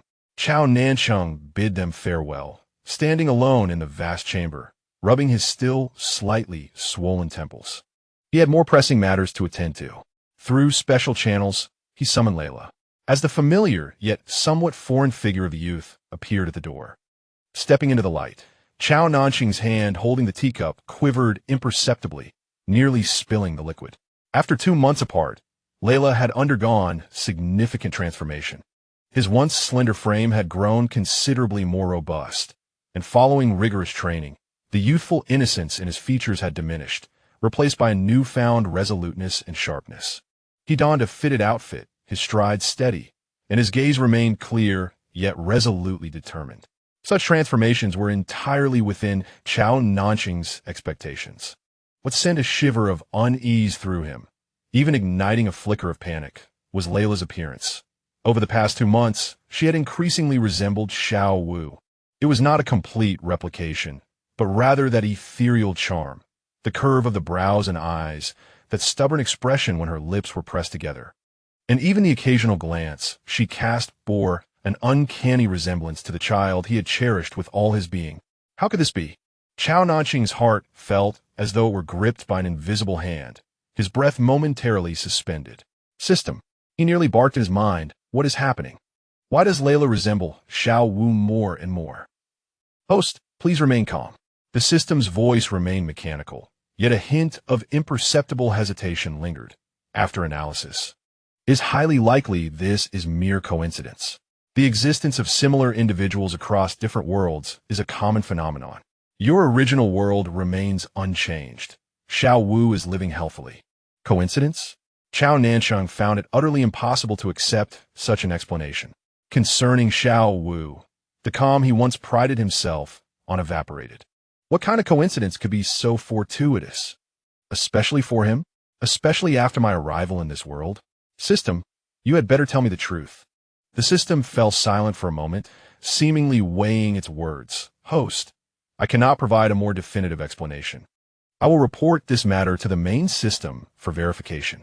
However, until a clear reply is received, please refrain from excessive worry.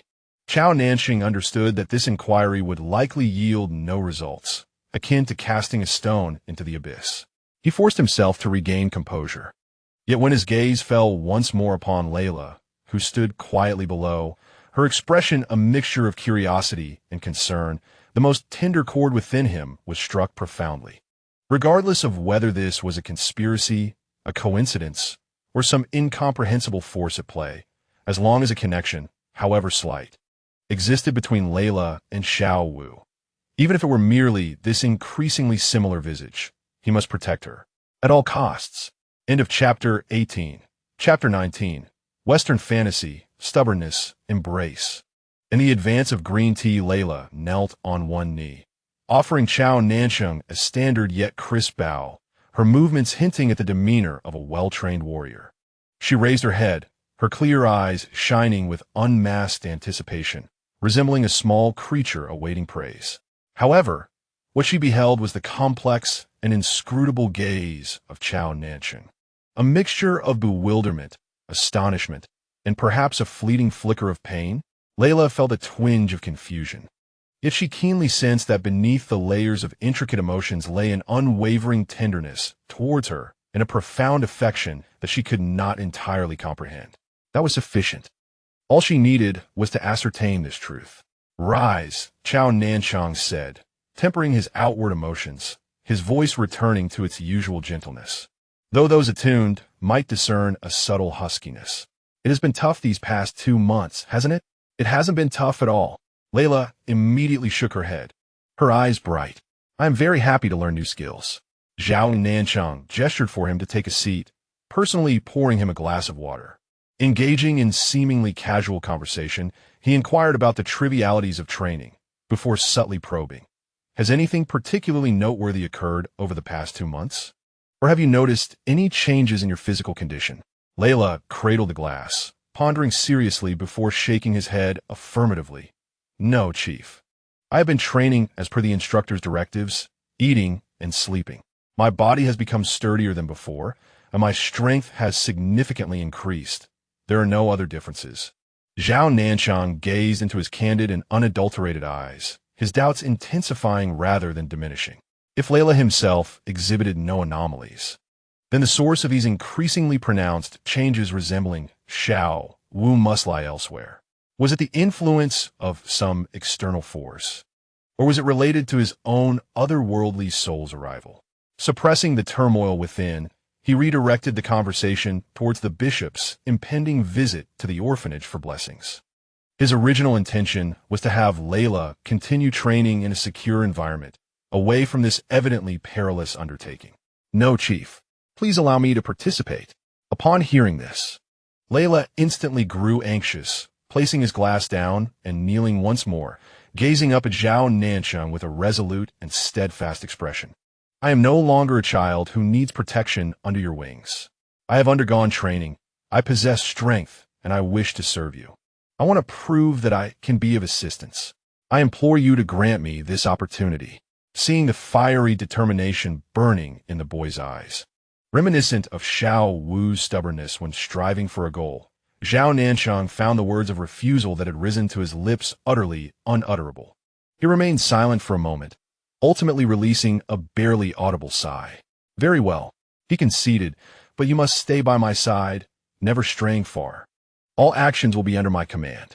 This was his greatest compromise, as keeping Layla close to him offered far more reassurance than allowing him to act independently or elsewhere. Layla's face instantly blossomed into a radiant smile, like clouds parting to reveal the sun. "Yes, Chief, I will protect you well." Zhao Nancheng looked at his joyful expression, his gaze unconsciously softening. He silently observed Layla for a while before suddenly making an unexpected request. "Layla, come here and let me embrace you." Layla was taken aback, his cheeks flushing with a visible crimson hue, even the tips of his ears turning scarlet. He clearly had not anticipated such a request from Zhao Nancheng, and his heart raced uncontrollably. Feeling somewhat flustered, he nevertheless complied, approaching shyly. Zhao Nancheng extended his arms, gently enveloping the youth in his embrace. The boy's body felt somewhat slight, yet his muscles were firm, brimming with youthful vitality. The sensation of holding him was warm, yet strangely unfamiliar. This was, after all, not a Xiao Wu. However, the similar outlines still provided a fleeting, illusory solace to his wandering heart. He sensed Layla stiffening in his arms, holding his breath, and couldn't help but chuckle, attributing it to the typical shyness of youth unaccustomed to such intimacy, and thus he soon released him. Layla lowered his head, his cheeks resembling ripe fruit, utterly unable to meet Zhao Nancheng's gaze. A voice deep within him clamored incessantly, yearning to express that it was not due to his youth that he had never embraced another, but rather because the one who held him was you. Yet, he ultimately dared not voice this truth. Summoning his courage, he timidly inquired, "Leader, may I still embrace you often in the future?" Zhao Nancheng regarded him, observing the blend of shyness and longing on his face, and his heart softened as he was reminded of little Wu's childhood antics, pleading for candy. He smiled and affectionately ruffled his hair, replying, "Very well, as you wish." Layla immediately lifted his head, his eyes sparkling with an astonishing brightness, all traces of shyness dissolving into pure delight. "From this day forth, you shall remain by my side, serving me closely," Zhao Nancheng commanded. This was not only to provide protection, but also to observe any other changes that might manifest within Layla. That night, after attending to various affairs, Zhao Nancheng sat wearily on the soft couch in his chamber, while Layla sat upright beside him, allowing him to lean against him like the most loyal of sentinels. At that moment, a distortion rippled through the shadows of the room, and the figure of the dream demon Morpheus silently materialized. He maintained his usual refined and gentle demeanor, yet his gaze lingered momentarily on Layla beside Zhao Nancheng, though he exhibited no surprise. Since he had failed to discern little Wu's visage previously, he could not connect Layla's face with that indistinct figure from his dreams, although he had glimpsed tender moments associated with little Wu through Zhao Nancheng's dreams. He found it peculiar that he had never been able to clearly see the boy's specific features. At times, he caught only glimpses of the boy's back, and when he attempted to view him from the front, the boy's face appeared shrouded in an impenetrable mist, obscuring his clarity. This was a phenomenon Morpheus had never encountered as a dream demon.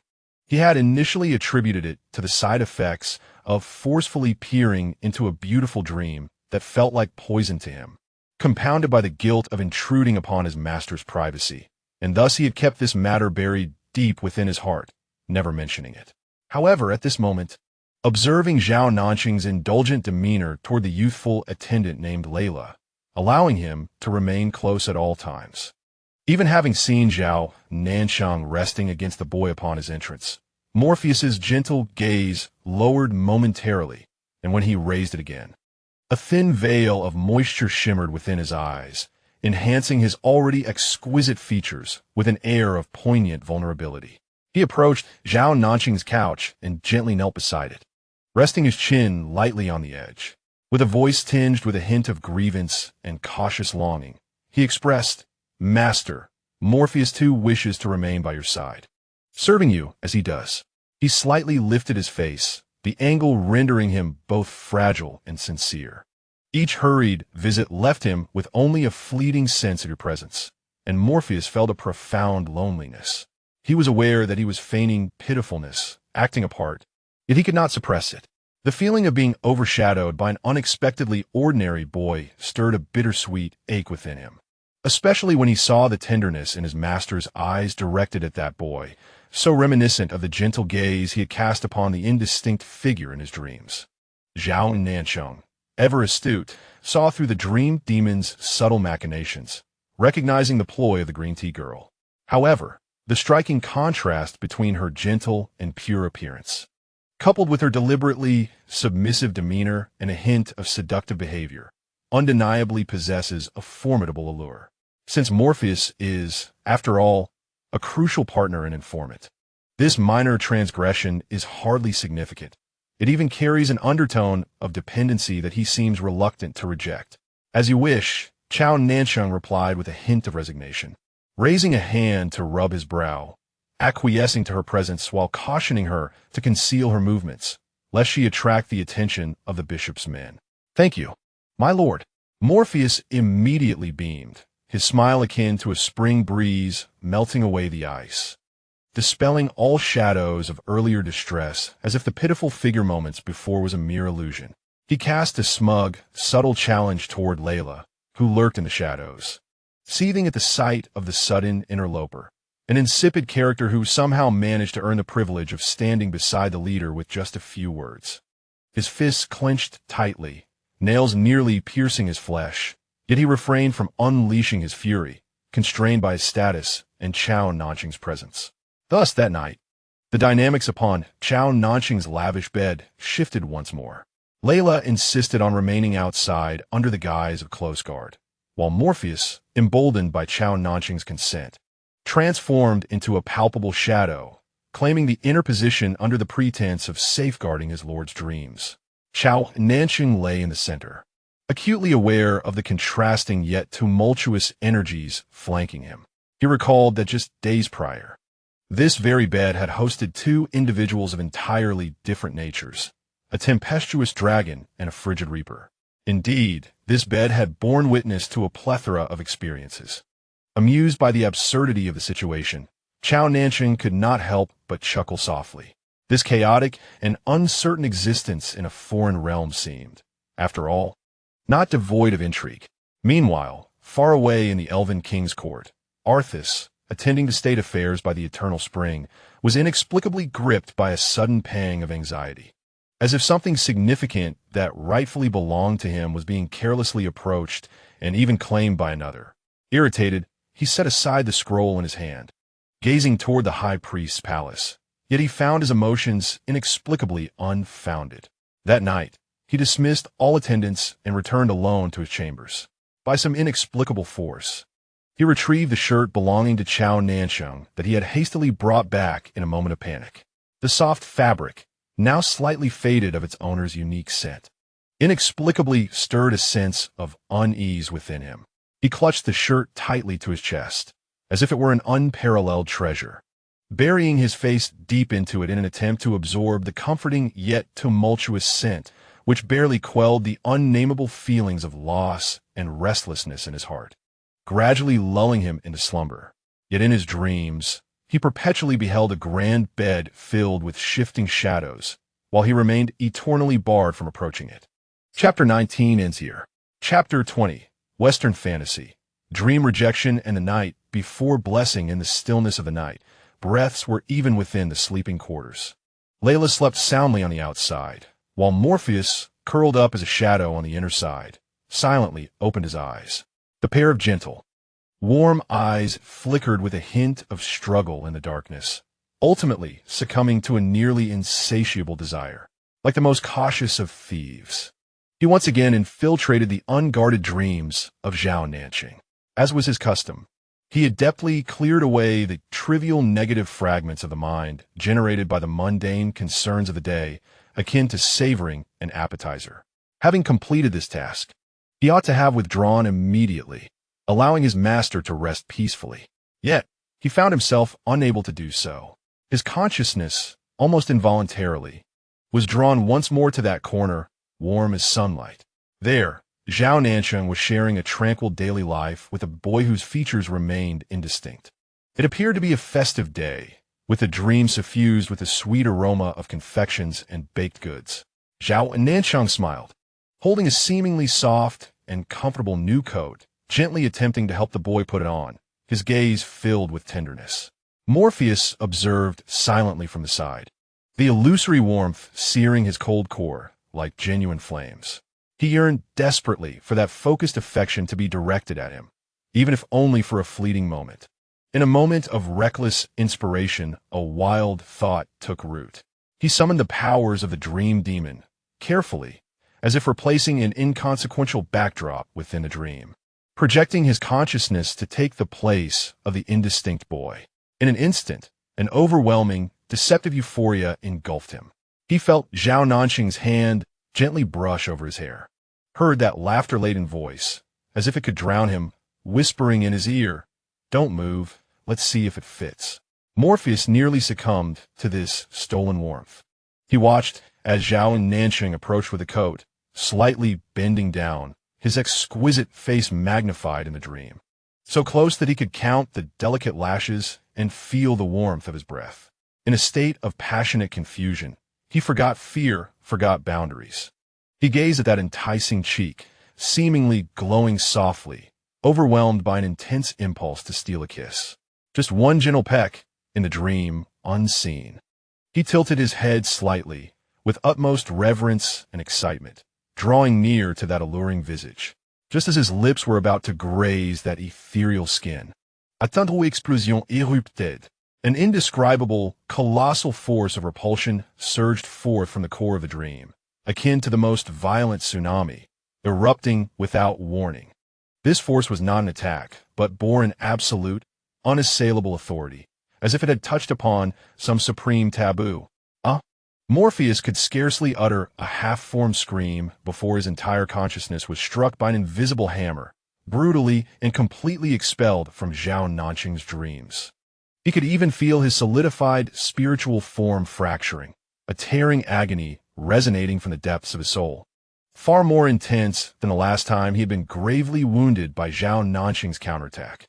He tumbled back into reality, crumpled in the corner of his bed, clutching his chest, gasping for breath, his once warm face drained of color, leaving only horror and panic. Discovered. His master found out. He looked in panic at Zhao Nancheng beside him, only to find that the latter was still breathing steadily, lost in a deep slumber, not even the slightest crease marring his brow. Layla next to him was equally motionless. Was it not the terrifying power they had just witnessed? A chill surged from the soles of Morpheus's feet to the crown of his head. If it was neither his master nor the youthful guard, then what could it be? Was there something so dreadful hidden within his master's psyche that even he himself was unaware of? That power exuded an overwhelming sense of protectiveness and absolute exclusivity. All because he had merely attempted to steal a kiss? Morpheus's heart raced violently within his chest, nearly breaking free from its confines. He should flee immediately, pretending as if nothing had transpired. That force was too terrifying, far beyond his comprehension. Should it trigger again, he might truly find himself lost to despair. Yet, what if that power posed a threat to his master? His master remained blissfully unaware, sleeping beside an unknown danger. What if the next time it harmed not him, but his master? This thought pierced him like an icy thorn, causing him pain, more than the fear of his own demise. He could not bear the thought of Zhao Nancheng experiencing even the slightest harm. The dread of that possibility swiftly overwhelmed his concern for his own safety, even surpassing the fear of being disliked, punished, or even having their contract severed by Zhao Nancheng. He could not gamble. He must inform his master. After what felt like an eternity of struggle, Morpheus finally trembled as he extended his hand, gently nudging Zhao Nancheng's shoulder. His voice tinged with the frailty of a wounded soul and unmasked terror. "Master, please wake up." Zhao Nancheng stirred awake, initially dazed. But as he caught sight of Morpheus's pallid complexion and the faint silver streaks of spiritual energy resembling blood at the corners of his mouth, he instantly became alert. What happened? He sat up, his voice hoarse from sleep, yet remarkably composed. Morpheus dared not conceal the truth, recounting how he had stealthily entered a dream in an attempt to steal a kiss, only to be violently expelled by an inexplicable force. His words faltered, becoming almost inaudible when he mentioned the kiss, his head nearly bowing to his chest in embarrassment. Upon hearing this, Zhao Nancheng's brow furrowed tightly. His first reaction was not anger, but grave concern. He immediately closed his eyes to introspect, meticulously examining the state of his spiritual ocean and soul, even channeling the power of the heart of the sacred tree throughout his being. Layla, roused by the commotion, stood anxiously by his side. Nothing unusual was found. His spiritual realm remained calm and undisturbed, devoid of any traces of anomaly or residual external forces. System, what is going on? Zhao Nancheng inquired within his mind. Host. Analysis suggests that the overwhelming strength of your fused soul's spiritual power may have triggered an unconscious self-protective mechanism during a state of deep relaxation, automatically repelling any excessive external interference. The system's response seemed reasonable. Huh, Zhao Nancheng scoffed internally. Then let me ask you this. Has the main system replied regarding Layla and Xiao Wu? The main system has not responded. The system's mechanical voice seemed to stutter for a moment. Huh, another ambiguous scoff escaped him. System. Zhao Nancheng chose to disregard the system, turning his gaze toward the anxious and nearly cowering Morpheus, reaffirming, "Are you certain you were expelled at the moment you were about to kiss me?" Morpheus's ears flushed crimson with shame, yet he could only force a nod, his voice tinged with a sob. "Master, I was wrong. I shall never dare again." He raised his misty, tear-filled gaze, evoking sympathy, and began to employ his talents, weak and helplessly tugging at Zhao Nancheng's sleeve, cautiously shaking it. "Master, please do not despise me." Morpheus recognized his transgressions and vowed never to overstep again.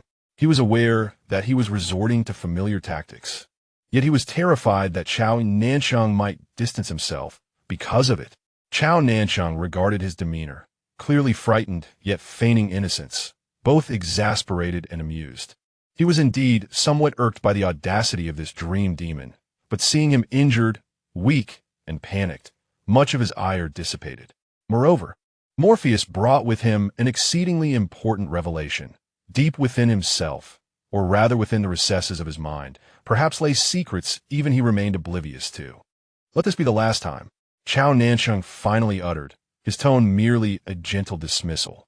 Morpheus felt as though a great weight had been lifted, his tears instantly retracted. The swiftness of his change and expression quite astonishing. He boldly inched closer, seizing the opportunity while Zhao Nancheng was distracted, and swiftly bestowed a fleeting kiss upon his cheek like a dragonfly alighting on water, then immediately retreated into the shadows, leaving only his sparkling eyes visible, akin to a mischievous kitten reveling in its success. "You."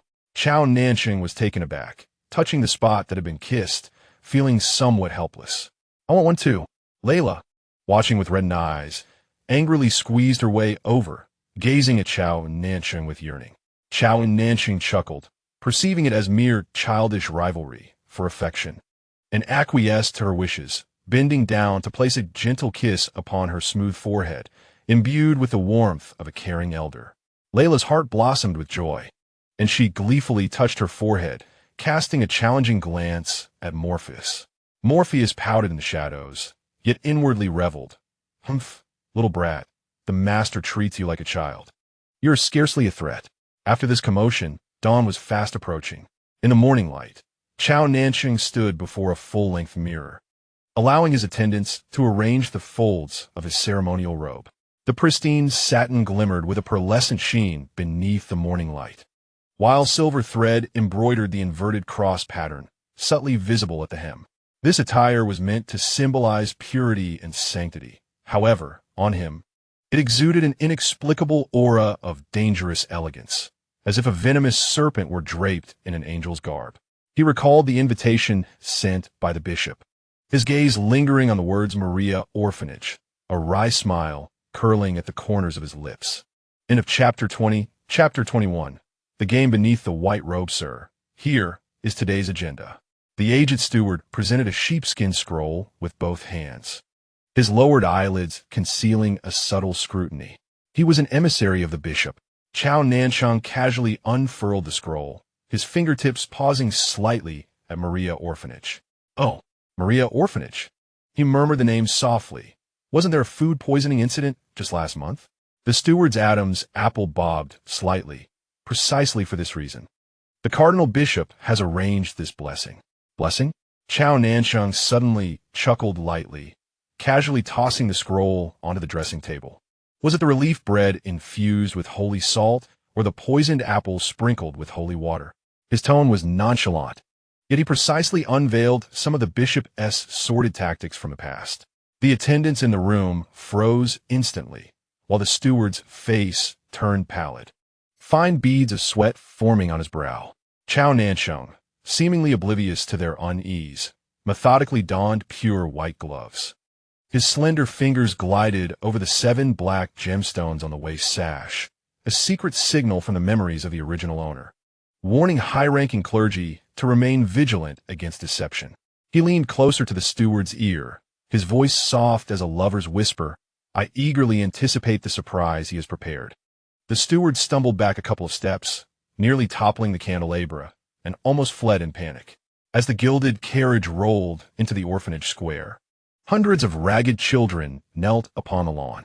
White satin ribbons adorned their slender wrists, marking them as the blessed. Zhao Nancheng narrowed his eyes, his formidable mental prowess allowing him to instantly perceive the faint, life-draining red runes visible on the inner side of the ribbons. Let the games begin, he sneered inwardly. Cardinal Rodney approached, bathed in the morning light, his snow-white robe immaculate, the silver-threaded holy emblem shimmering softly in the sunlight. His expression was solemn yet benevolent, the graying hair at his temples adding an air of authority, resembling a walking saint. As he raised his hand, the pale skin peeking from his cuffs revealed faint golden holy marks, remnants of years spent either bathing in or wielding holy water. Your Excellency, Zhao Nancheng. Rodney's voice was deep and resonant, akin to the harmonious tones of a church organ. May the holy light bless today's good deeds. Zhao Nancheng inclined his head slightly, the smile at the corners of his lips lingering perfectly between piety and humility. It is entirely due to your grace, Bishop, that these wayward lambs are cared for. He deliberately emphasized the term wayward. As the two walked side by side toward the altar, the rhythmic sound of Rodney's staff striking the ground echoed. Zhao Nancheng noticed the sapphire embedded in the staff's head, encasing a miniature sacred scarab, a common medium for curses in ancient rituals. It appeared the bishop intended not only to steal souls today, but also to lay down some additional traps. I hear you have been studying the dusk sacred text of late? The bishop suddenly inquired, his gaze fixated on the cheering crowd ahead. It was an ancient tome chronicling various forbidden knowledge. Merely some superficial research, Zhao Nancheng replied, maintaining a composed demeanor as he adjusted the position of the holy band, the antidote hidden within his sleeve, along with several interference runes, all prepared for the upcoming purification ritual. He referred to a ceremony laden with doubts, controlled by the bishop's faction. The altar was already adorned with 7 tiers of sacred plates, the topmost crystal goblet filled with a scarlet liquid. Just as Rodney reached out to take it, Zhao Nancheng swiftly grasped the wine cup first. Allow me to assist. Their fingers briefly brushed against the cup's handle. The temperature radiating from the bishop's palm was unnaturally cold, imbued with a barely perceptible scent of decay, a stark contrast to the image of holy light. As the choir of children began to sing, Zhao Nancheng noticed the white silk ribbons on their wrists exuding faint golden liquid, a sign of activated runes. With a deft motion of turning to bless, he cleverly transformed the antidote hidden in his sleeve into an invisible mist, quietly neutralizing the effect of the runes. Rodney presented him with a piece of holy bread adorned with irises, stating it was crafted from last year's harvest festival wheat. Zhao Nancheng's mental energy swept through, instantly detecting a few black crystals embedded in a recess at the bottom of the bread, capable of eroding mental strength. Pretending to shield his eyes from the sunlight, he discreetly swapped the holy bread with a harmless substitute hidden in his sleeve.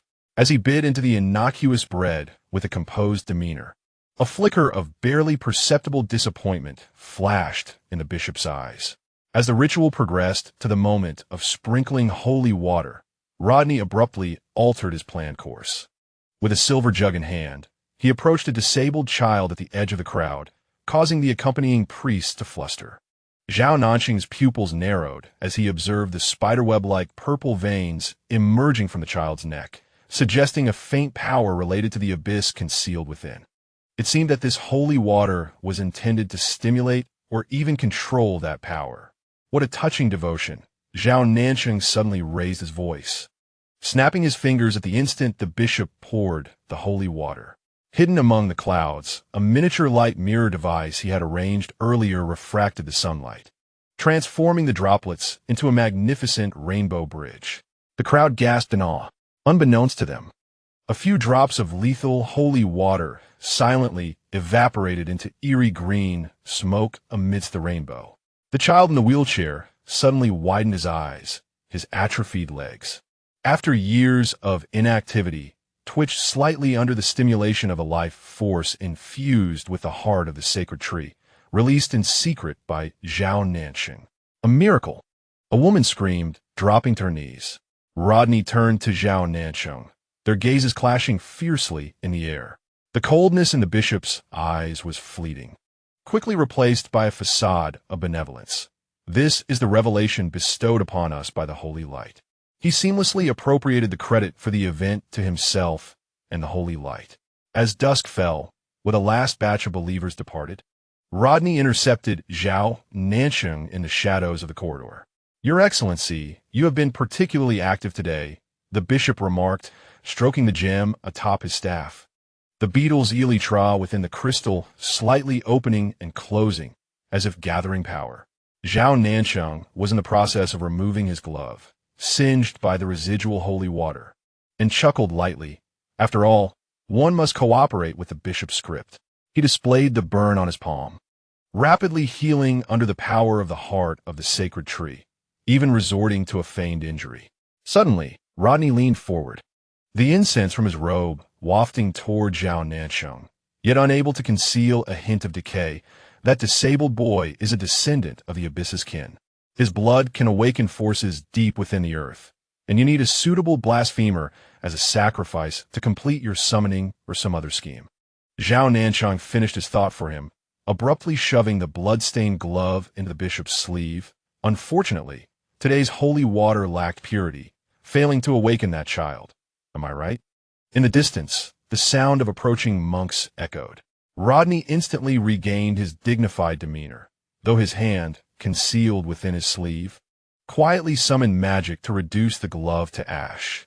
On the eve of the grand day, the bishop departed with a significant remark, his gaze concealing a deadly intent. "I hope your Excellency maintains today as piety." As the pure white figure vanished at the corridor's end, Zhao Nancheng suddenly chuckled softly into the air. It seems the esteemed bishop has forgotten his little toy. He toyed with a severed silver chain, a fragment of the cursed blessing pendant that had been surreptitiously taken from Rodney's scepter. In their recent confrontation, he not only averted disaster, but also secured a countermeasure. Inside the tightly sealed confessional, Rodney's scepter struck heavily against the marble floor, spiderweb-like cracks radiating from its base. The saintly portraits on the walls suddenly wept blood, a manifestation of his fury and the backlash of curses. As he unfastened his sash, the silk lining crumbled to dust. 10 days, the bishop mused, caressing the now tranquil scarab, his voice horrifyingly gentle. "I shall allow you to live for another 10 days, my dear blasphemer." His intent to deliver a fatal blow to Zhao Nancheng was already set. Outside the window, a raven suddenly collided with the stained glass, leaving a spiderweb of cracks in the saint's eyes. Rodney fixed his gaze on that fissure, a low chuckle escaping him.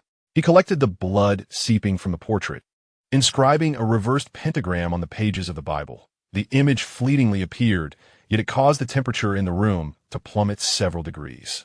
As the chimes rang out, Zhao Nancheng finally released his tightly clenched left hand, revealing the black crystal he had secretly substituted for the holy wafer. He spoke softly into the void, as if addressing the hidden Layla, or perhaps himself. "Did you see? This is the true beginning." The twilight swallowed the last few words. Yet, the boy lurking behind the statue clearly discerned the shape of his lips, forming the phrase, "The hunt begins." Chapter 21 End. Chapter 22. The confrontation, vulnerabilities, and the truth of memories. The magical carriage glided smoothly along the route back to the temple district, the outside clamor gradually fading away. Zhao Nancheng reclined in the soft confines of the carriage, eyes closed in repose, as if the recent harrowing gamble had been but an ordinary affair. Layla sat quietly across from him, vigilantly observing their surroundings, while Morpheus concealed himself in the shadows, silently mending his prior injuries. The carriage was enveloped in silence, the only sound being the rhythmic clatter of wheels against the cobbled road. Suddenly, Zhao Nancheng spoke mentally, his voice calm, yet imbued with an undeniable clarity. "System. Do you recall the task you assigned when we first met?" "Of course, host," the lively mechanical voice promptly responded. "To reform the original host, eliminate the other villains, and assist the virtuous bishop in completely altering the course of fate. Are you ready to actively pursue the task?" "Splendid." "Ah," Zhao Nancheng scoffed inwardly. "I have neither the time nor interest to engage in such frivolities with you. The truth is clear to both of us. You do not trust me, nor do I trust you." He paused, his tone sharpening. "I have not diligently executed the tasks you assigned, yet you have never truly imposed strict oversight upon me. Even when I blatantly deviated from my designated persona, your warnings were merely superficial. Do you believe I will inevitably fail, and once all my worlds collapse, you can conveniently erase me and seek a more compliant host?" Furthermore, his voice carried a chilling insight. "You do not resemble a mere automaton. Your responses, your preferences, even your occasional hesitations, possess a distinctly human essence." Outside the carriage, the clamor of vendors sharply contrasted with the silence in his mind. After a prolonged moment, the system finally shed its facade. A hint of human fatigue unexpectedly infiltrated the mechanical voice. "Yes, I have indeed wished for your failure." The admission was startlingly blunt, leaving him momentarily speechless, but not out of disdain for you. The system's voice gradually lost its electronic quality. The artificially cheerful tone faded, replaced by a more authentic, youthful timbre imbued with a sense of resignation and a hint of reckless abandon. "I'm not a robot," it continued, adopting a slightly languid tone. "I, too, am merely fulfilling a duty. My mechanical manner of conversing with you is a program design. If you find it unappealing, I possess other personas in my database, ice-cold, sharp-tongued variants that you might prefer. I can switch at will." The final chuckle lacked sincerity. "A duty? A wish to fulfill?" He keenly seized upon the keywords. Indeed, previously, such tasks were primarily managed by true AI systems. However, due to certain circumstances, we non-robotic entities were assigned to perform these roles. I lack the clearance to disclose the specifics. The system's youthful voice carried a note of melancholy. "If you wish to understand your perplexing inquiries, like those concerning Layla, your inherent repulsion, or the truths of this world, you must diligently complete your tasks. By enabling my upgrade, you will gain greater access to knowledge, and you, too, can return. It's a win-win situation, is it not? The more one knows, the faster one dies. Have you not heard that saying?" He coldly reminded. The voice in his mind momentarily faltered, then adopted a more despondent tone. "I am aware, but I have no desire to return. I simply wish to accumulate enough points to fulfill my wish." He appeared disinterested in returning. "What wish?" The system fell into silence, this time a genuine silence laden with resistance. He chose not to press further, redirecting the conversation. "Very well, let us discuss the tasks. What is your mechanism for task assessment? Specifically, how is a villain deemed eliminated? And how is a good person assisted in altering their fate? Surely, there exists a standard?" The system seemed to breathe a sigh of relief and hastened to explain. The assessment mechanism primarily relies on feedback from the world's core. The standard for eliminating a villain is the permanent removal of the target's threat to the stability of the world and its sentient beings. It is not necessarily required for the host to be the one to kill. For instance, if the target is permanently sealed away, exiled to another dimension, or rendered powerless, it is considered a success. A glint of insight flashed in his eyes. A loophole, non-lethal methods. The system continued, stating, assisting good individuals in altering their fated paths is rather expansive, as long as their originally destined tragic outcomes are transformed, leading them towards a brighter future, it suffices. For instance, the bishop's initial fate entailed being slain in a conspiracy orchestrated by the antagonist, which resulted in chaos within the temple and immense suffering. If he can survive and maintain a semblance of stability within the temple, it would be considered a reversal. However, there exists a flaw in the broad interpretation of fate. The potential for a better future encompasses an immense range of possibilities.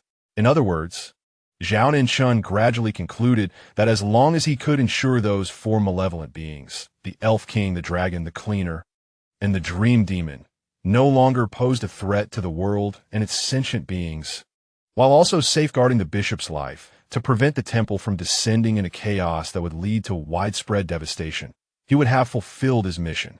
In theory, that is correct, the system cautiously affirmed. However, host, those four targets are exceedingly perilous entities, and mitigating their threat is immensely challenging. Furthermore, the bishop, I have a plan. Zhao Nancheng interjected, his tone resolute.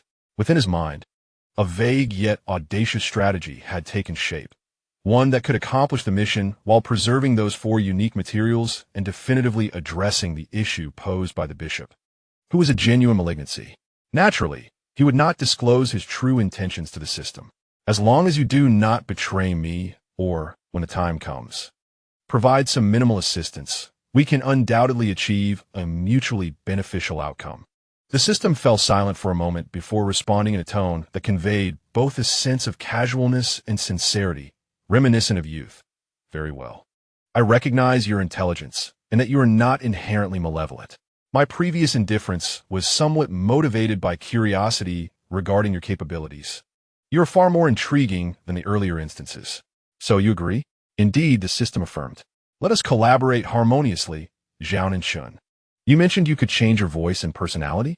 Yes, indeed. What style do you prefer? Simply use your own voice and personality.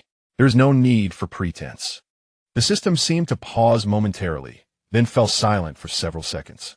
When it spoke again, the mechanical detachment had entirely dissipated, replaced by a clear voice that bore the characteristic clarity of youth, yet was tinged with an inexplicable weariness, sounding approximately 16 or 17 years of age.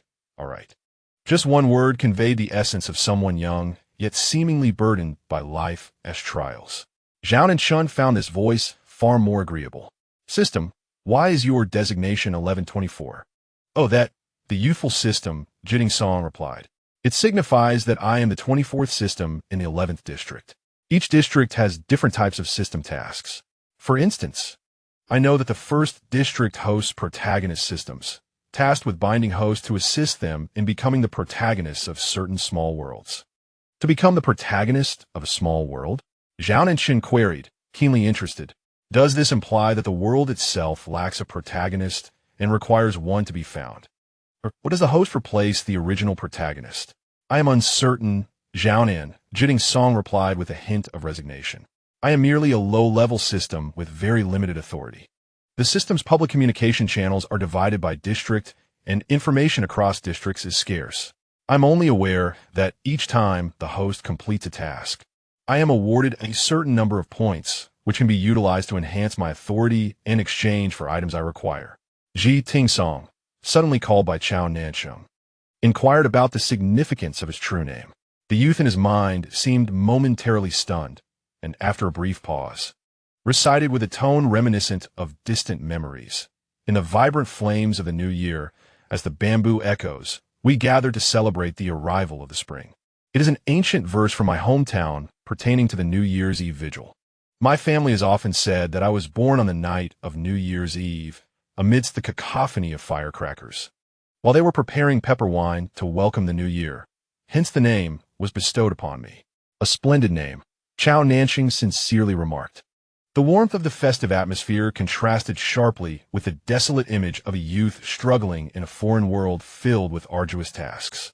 Thank you, Ji Tingsong's voice lowered, as if he wished to avoid further discussion on the subject. Zhao Nancheng, respecting this, presented his final and most crucial request.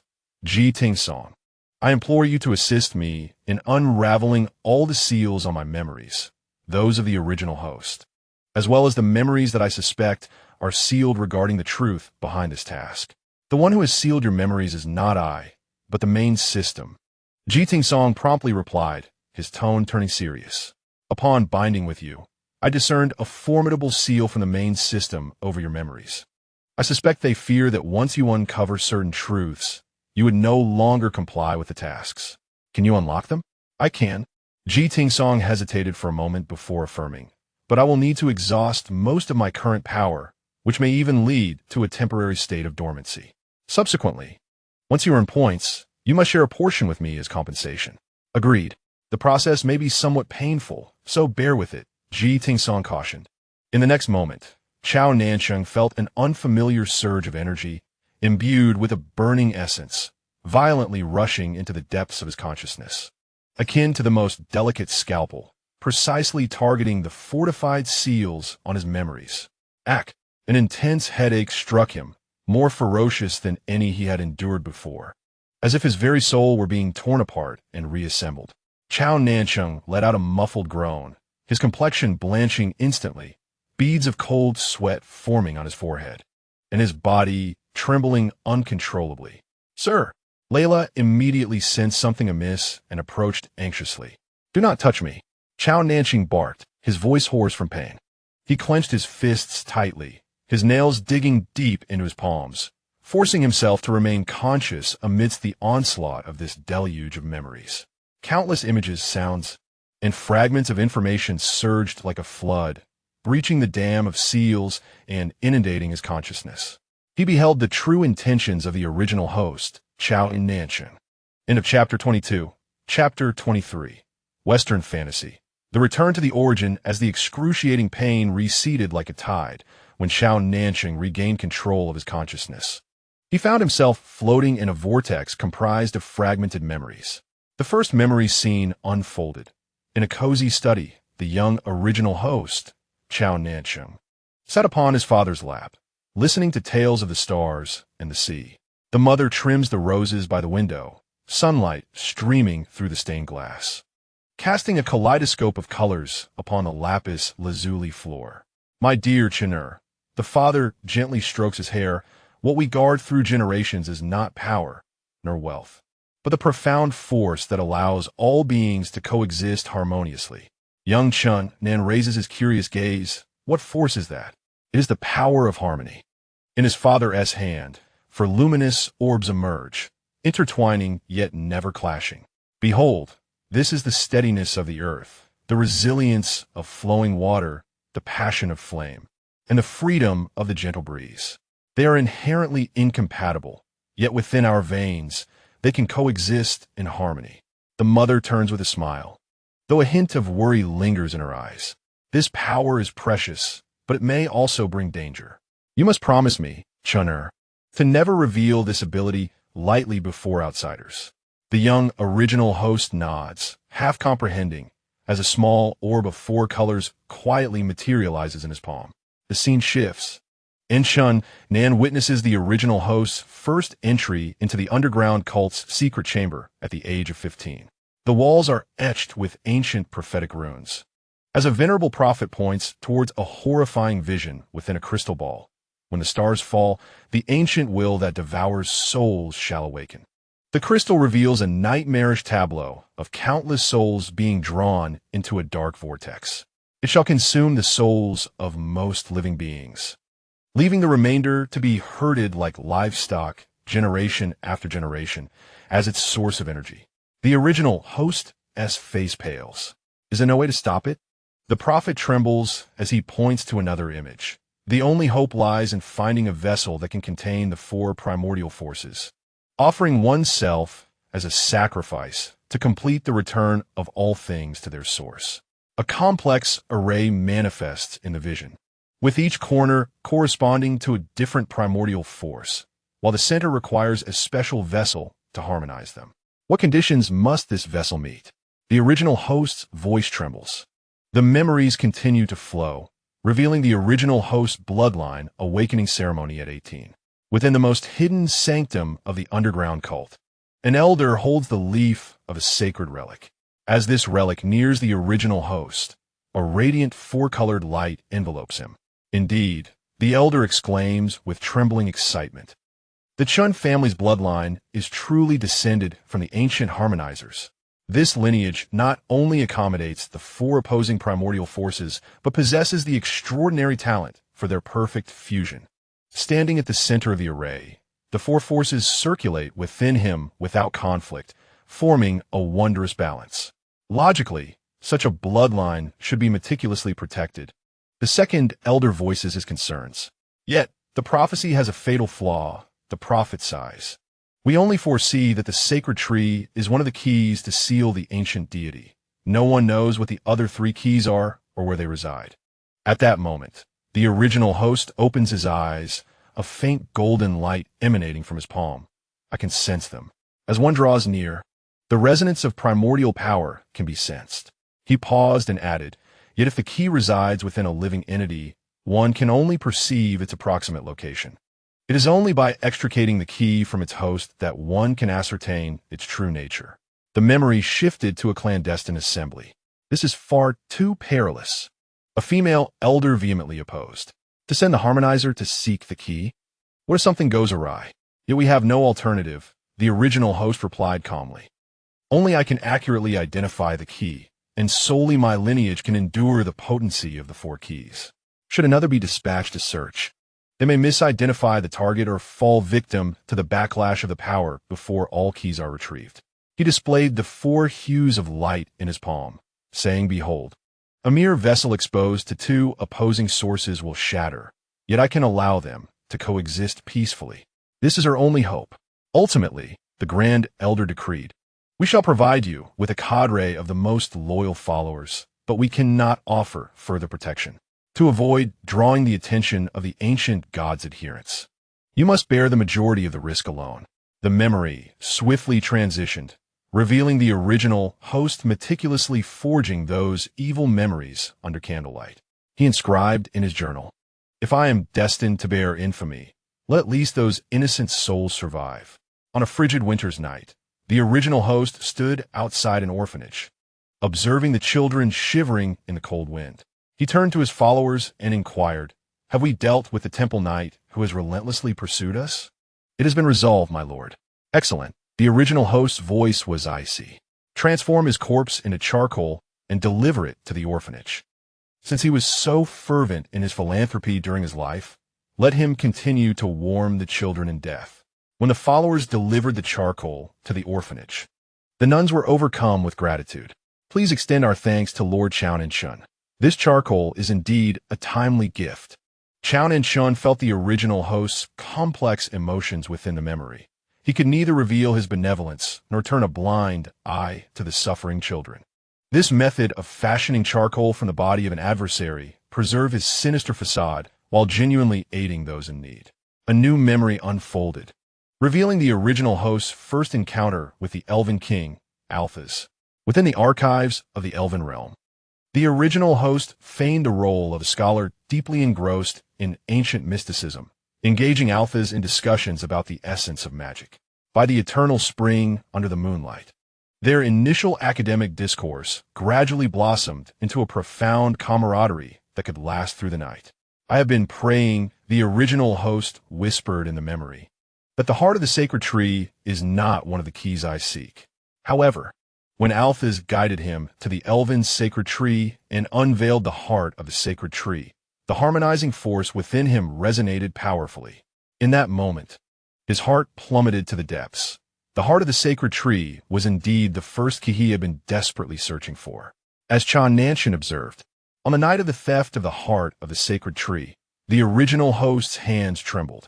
Ultimately, he only took half of the heart, leaving the other half within the tree. "I am sorry, Arceus," the original host whispered upon his departure, "but I must do this. At least I have left you half."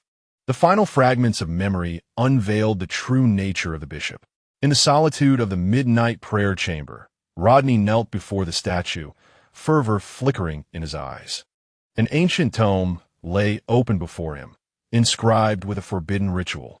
"With the power of the ancient gods, once I gather the 4 keys, I shall seize his power at the moment of his awakening," Rodney murmured, his fingers tracing the illustrations on the pages as he continued. "Bernadelle is waiting for me. I only lack the final step." From the shadows, an assistant reported in hushed tones, "My Lord Bishop, we have located the owner of the other half of the heart of the sacred tree among the elven race, and he has agreed to collaborate with us. We only need to gather the remaining summoning objects." A triumphant smile spread across Rodney's face. "Excellent. When the ancient god awakens, it will be the opportunity one have awaited for 20 years. At that moment, I will usurp the ancient god and become the new sovereign of this world." Zhao Nancheng discerned that the bishop had uncovered this secret 20 years prior. He had been clandestinely amassing the 4 summoning objects, waiting for the instant of the ancient god's revival to complete his theft of power. He disseminated holy water to extract souls, both to accumulate strength for the ritual and to present sacrifices at pivotal moments. As all the memory fragments began to merge, Zhao Nancheng sensed that the original host's final sentiment was neither resentment nor fear, but a profound sorrow coupled with unwavering resolve. "So, it is," Zhao Nancheng sighed deep within his consciousness. All contradictions converged at that moment. The original host was not a villain, but a martyr, willing to bear infamy for the sake of salvation. The bishop was not a benevolent figure, but a doomsday accomplice, corrupted by power. The holders of the 4 keys were not malevolent beings to be eradicated, but the key to the sealing plan. And the other half of the heart of the sacred tree was not taken by the original host, but stealthily pilfered by a hidden hand. As the excruciating pain subsided completely, Zhao Nancheng gradually opened his eyes, discovering himself still aboard the moving carriage. Layla gazed at him with concern, while Morpheus's shadow quivered slightly. In his mind, he heard the weak voice of Ji Tingsong. "Did you see? This is the truth. The rest is up to you."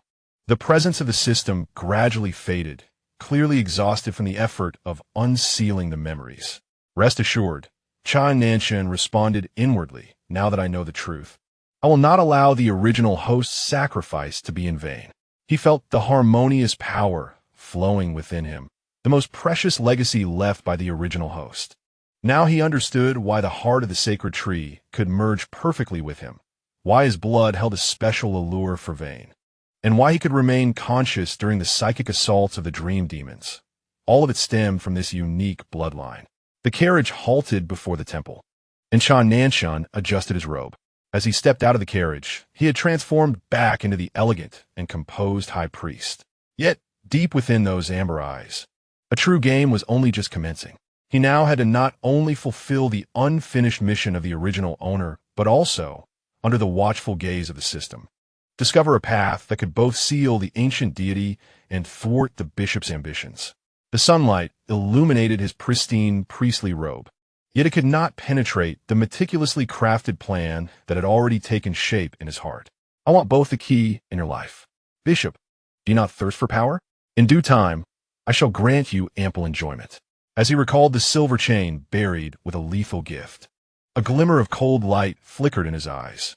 Arthas, Osirian, Vane, Morpheus, this time we shall fight side by side. This was no longer a mere exploitation. It had transformed into a high-stakes gamble, wagering whether he could earn their trust and whether he could create miracles. System, take note, this is true redemption. The game has only just begun, and the stakes are the fate of all. Chapter 23 End. Chapter 24. Western Fantasy.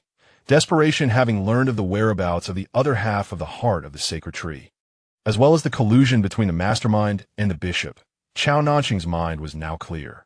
The urgent task at hand was to quickly summon Arthas, Osirian, and Vane, to reveal the harsh truth and strive for their understanding and cooperation.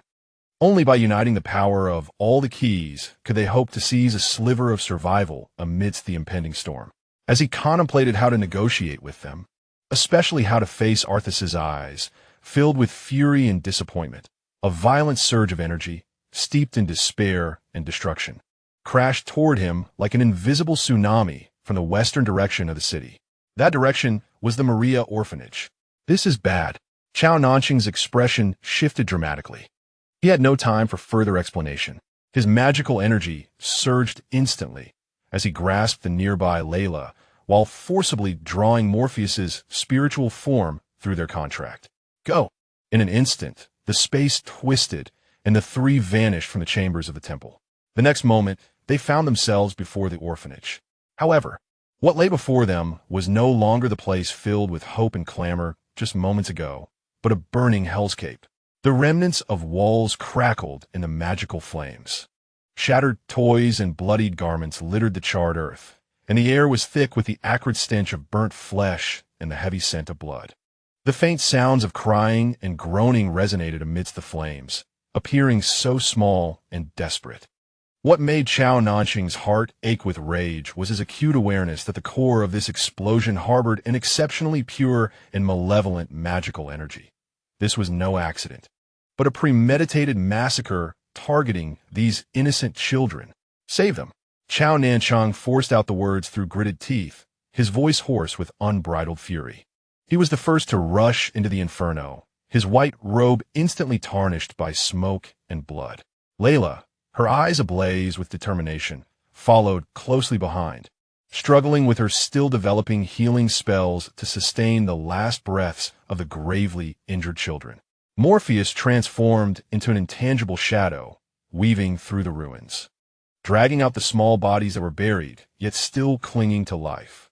Zhao Nancheng summoned the life force of the heart of the sacred tree to its utmost potential. A gentle green light radiating from his being, dispelling the flames and alleviating the pain in its wake. Tirelessly, he maneuvered through the wreckage, unearthing the buried debris and delivering one frail child after another to the relative safety of open ground. As the last substantial remnant of ruin was cleared, Layla, her voice choked with emotion, called out, "Sir, over here. There seems to be no sign of life left." Breathless, Zhao Nancheng halted, his magical energy nearly depleted, his countenance pale. At that moment, a small boy, whom he had rescued and who bore an injury to his leg, struggled to crawl over, clutching the hem of Zhao Nancheng's robe tightly. "Crying out, sir. Please. Lily is still inside. She was just speaking to me over there. Please, search again. I beg you." The boy pointed toward a pile of debris, nearly reduced to white ash, where the essence of life had all but extinguished. Rationality urged Zhao Nancheng that no living soul could possibly remain there. The heart of the sacred tree's sensing, Layla's assessment, and his own perception of life all converged on the same conclusion. Yet, gazing into the boy's tear-streaked face, filled with despair and a flicker of hope, and seeing the familiar stubbornness mirrored in his pleading eyes, words of refusal lodged in his throat, leaving him speechless. "Very well," he heard himself say, with a parched voice, "I shall take a look. Layla, Murphy's, stay here and ensure these children's survival." He ventured alone toward the desolate ruins. The closer he approached, the more palpable the sense of complete emptiness became. Just as he was on the verge of conceding and preparing to deliver the boy the harsh truth, a faint, almost imperceptible pulse of life, like a flickering candle in the wind, emanated from a narrow gap between the charred beams. "There is indeed someone." Zhao Nancheng's heart tightened as he immediately knelt, using his bare hands to clear the scalding debris. In the deepest recesses of the ruins, he spotted a small, curled figure, a little girl in tattered dress, her back pierced by a steel rod, her breath faint. "Do not fear, child. I am here," Zhao Nancheng spoke softly, cautiously extending his hand to assess her injuries and to transfer a thread of life energy to sustain her. Just as his fingertips were about to touch her icy skin, an unexpected turn of events transpired. The seemingly lifeless girl abruptly opened her eyes, devoid of the innocence and fear of childhood, replaced instead by a chilling void and malevolent intent. Her body twisted at an unnatural angle, and a pitch-black blade, imbued with an ominous curse, erupted from her frail chest with speed surpassing the eye's grasp. The sound of the blade piercing flesh was both dull and resounding. Zhao Nancheng's body convulsed as he incredulously looked down. The cursed sword had precisely penetrated the location of his heart.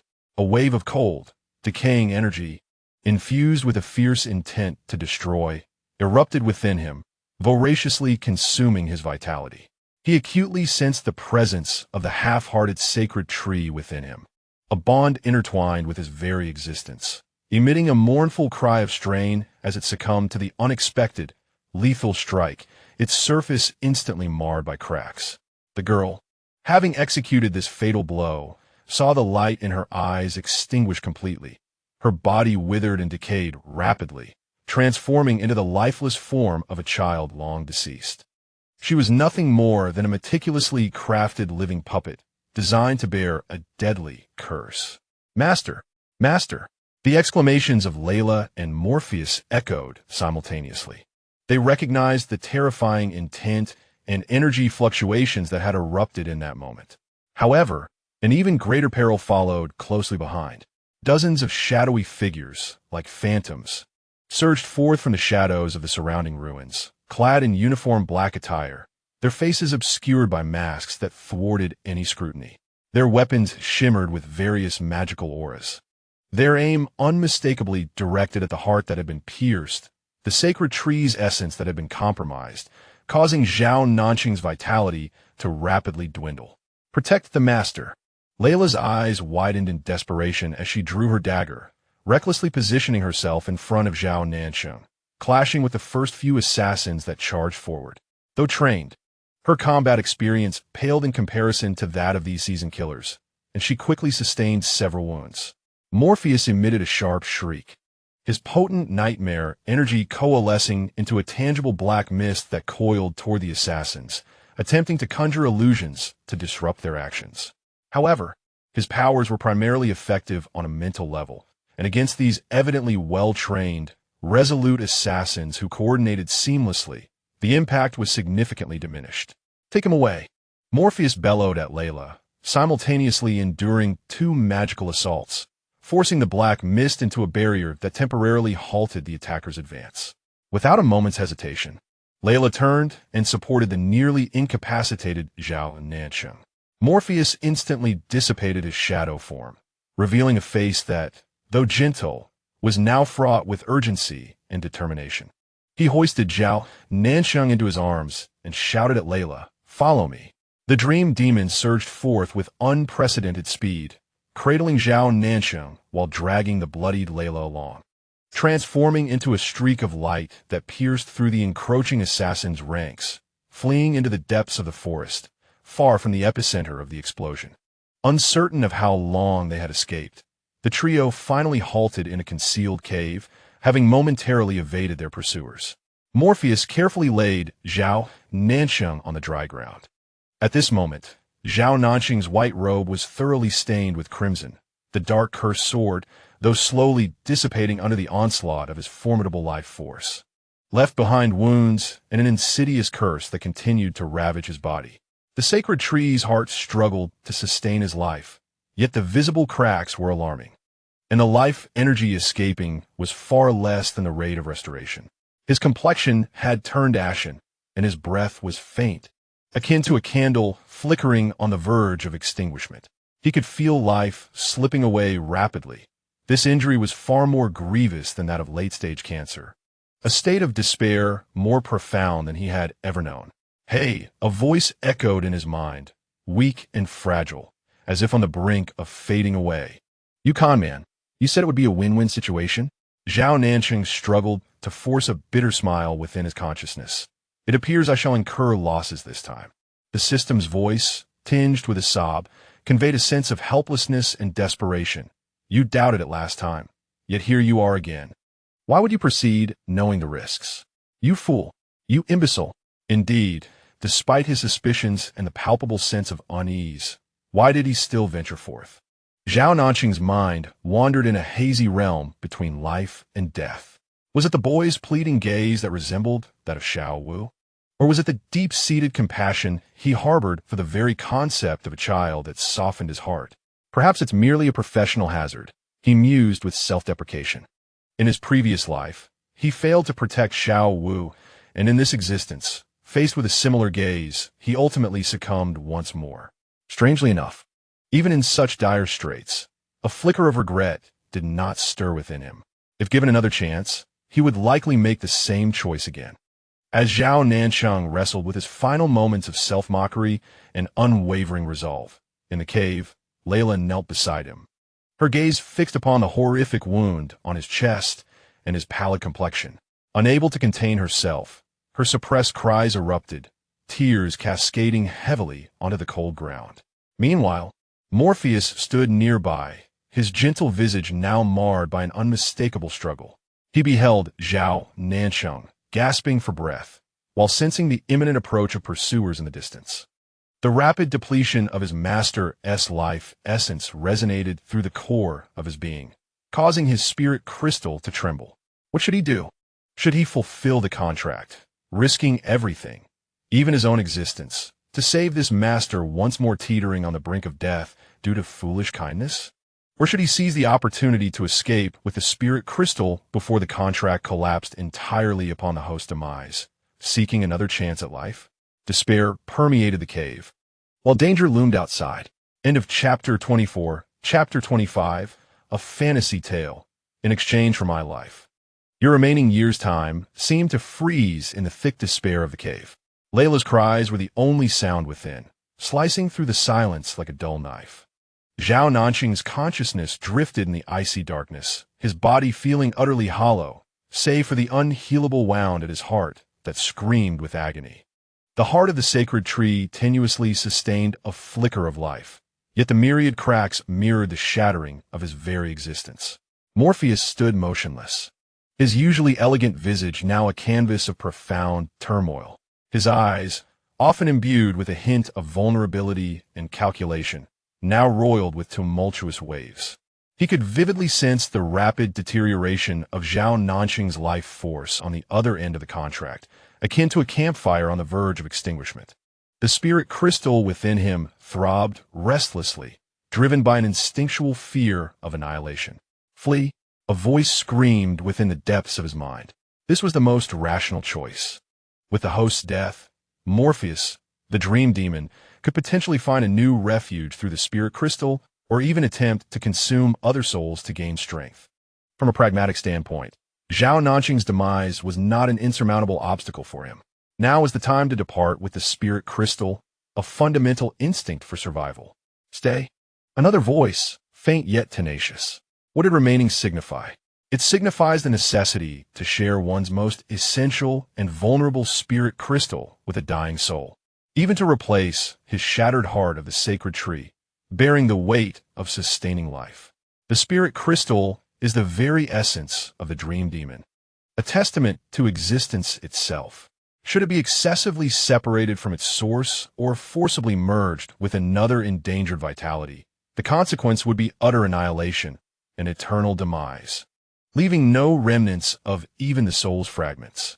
His gaze fell upon the ashen face of Zhao Nancheng, gliding over the blood-stained white robe, ultimately resting upon the amber eyes that, despite their proximity to death, revealed no trace of regret.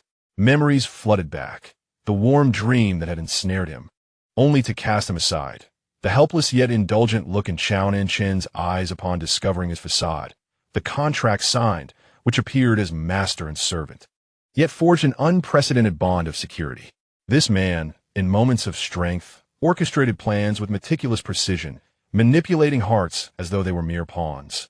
Yet in weakness, he could be swayed into a perilous fate by the pleas of a child. He was both despicable and noble, cold yet tender. He had granted Morpheus a path to survival, yet now, that path seemed to hinge solely upon their binding together. No, it was not merely a matter of survival. A more tumultuous and unfamiliar emotion shattered the dam of reason. It was reluctance, a pang of heartache, a fervent resolve to obliterate oneself rather than witness the extinguishing of that unique light. The balance of interests collapsed in an instant. Emotions surged like wildfire, consuming all hesitation. Morpheus inhaled deeply, the tumult within his eyes yielding to a serene stillness, an acceptance, a sacrificial devotion. He raised his hand, his fingertips swiftly tracing a secret magical rune in the air, a faint message imbued with the dream demon's unique spiritual resonance, akin to a stone cast into a lake. Silently reaching out to the distant Adrian vein, a plea for rescue and a signal of location. Having completed this, he turned towards Zhao Nancheng. Morpheus seemed to perceive his intent. The day's gaze gathered a flicker of light, a desire to speak, yet his voice emerged as faint as a whisper. He understood all too well the significance of the spirit crystal to the dream demon. Morpheus did not afford him the opportunity. He bent down, a gentle smile blossoming on his face, stripped of all pretense, softly uttering, "Master, this time, heed my words." His hands hovered above the wound on Zhao Nancheng's chest, and a complex, ancient lavender magic circle materialized from his palms, slowly enveloping Zhao Nancheng's torso. In that instant, a pure and warm source of power began to flow like a gentle stream, gradually and resolutely infusing Zhao Nancheng's shattered heart and sacred tree heart. Once the magic was initiated, it could not be halted. The entire process would require 3 minutes. "Do not stop." Zhao Nancheng attempted to struggle, yet in this moment, he lacked the strength even to lift a finger, forced to bear witness as Morpheus's essence slowly filled the voids of his life. This power could not heal him instantaneously, but it forcibly drew him back from the precipice of death, stabilizing him in a state of severe injury while sparing his life. In the first minute, Morpheus's voice remained steady, imbued with his habitual, seemingly indifferent languor. "Master, do you recall our first encounter? When you pulled me from the black mist, I pondered how a person could possess such beauty yet exhibit such cruelty." In the second minute, his form began to grow somewhat transparent, his voice tinged with a barely perceptible tremor. "Initially, entering into a pact with you was merely a means of survival. Yet eventually being by your side, observing you, even as you teased and exploited me, proved far more captivating than the preceding centuries of my existence." By the third minute, his body had become nearly completely transparent, akin to the vanishing morning fog. He gazed at Zhao Nancheng, his eyes, always brimming with a facade of tenderness, now filled solely with an unbreakable affection and regret. "Master." He exerted his last ounce of strength, his voice, as light as a feather, yet distinctly etched into Zhao Nancheng's soul. He paused, seemingly mustering the final vestiges of courage, and then, word by word, with unparalleled clarity, proclaimed, "I love you." In that instant, the brilliance of the magic circle surged, and then was entirely extinguished. Morpheus's transparent figure disintegrated like sand swept away by the wind, transforming into specks of purple luminescence that flickered in the air for one final moment before vanishing completely, leaving no trace behind. It was as if a dream demon named Morpheus had never existed in this world.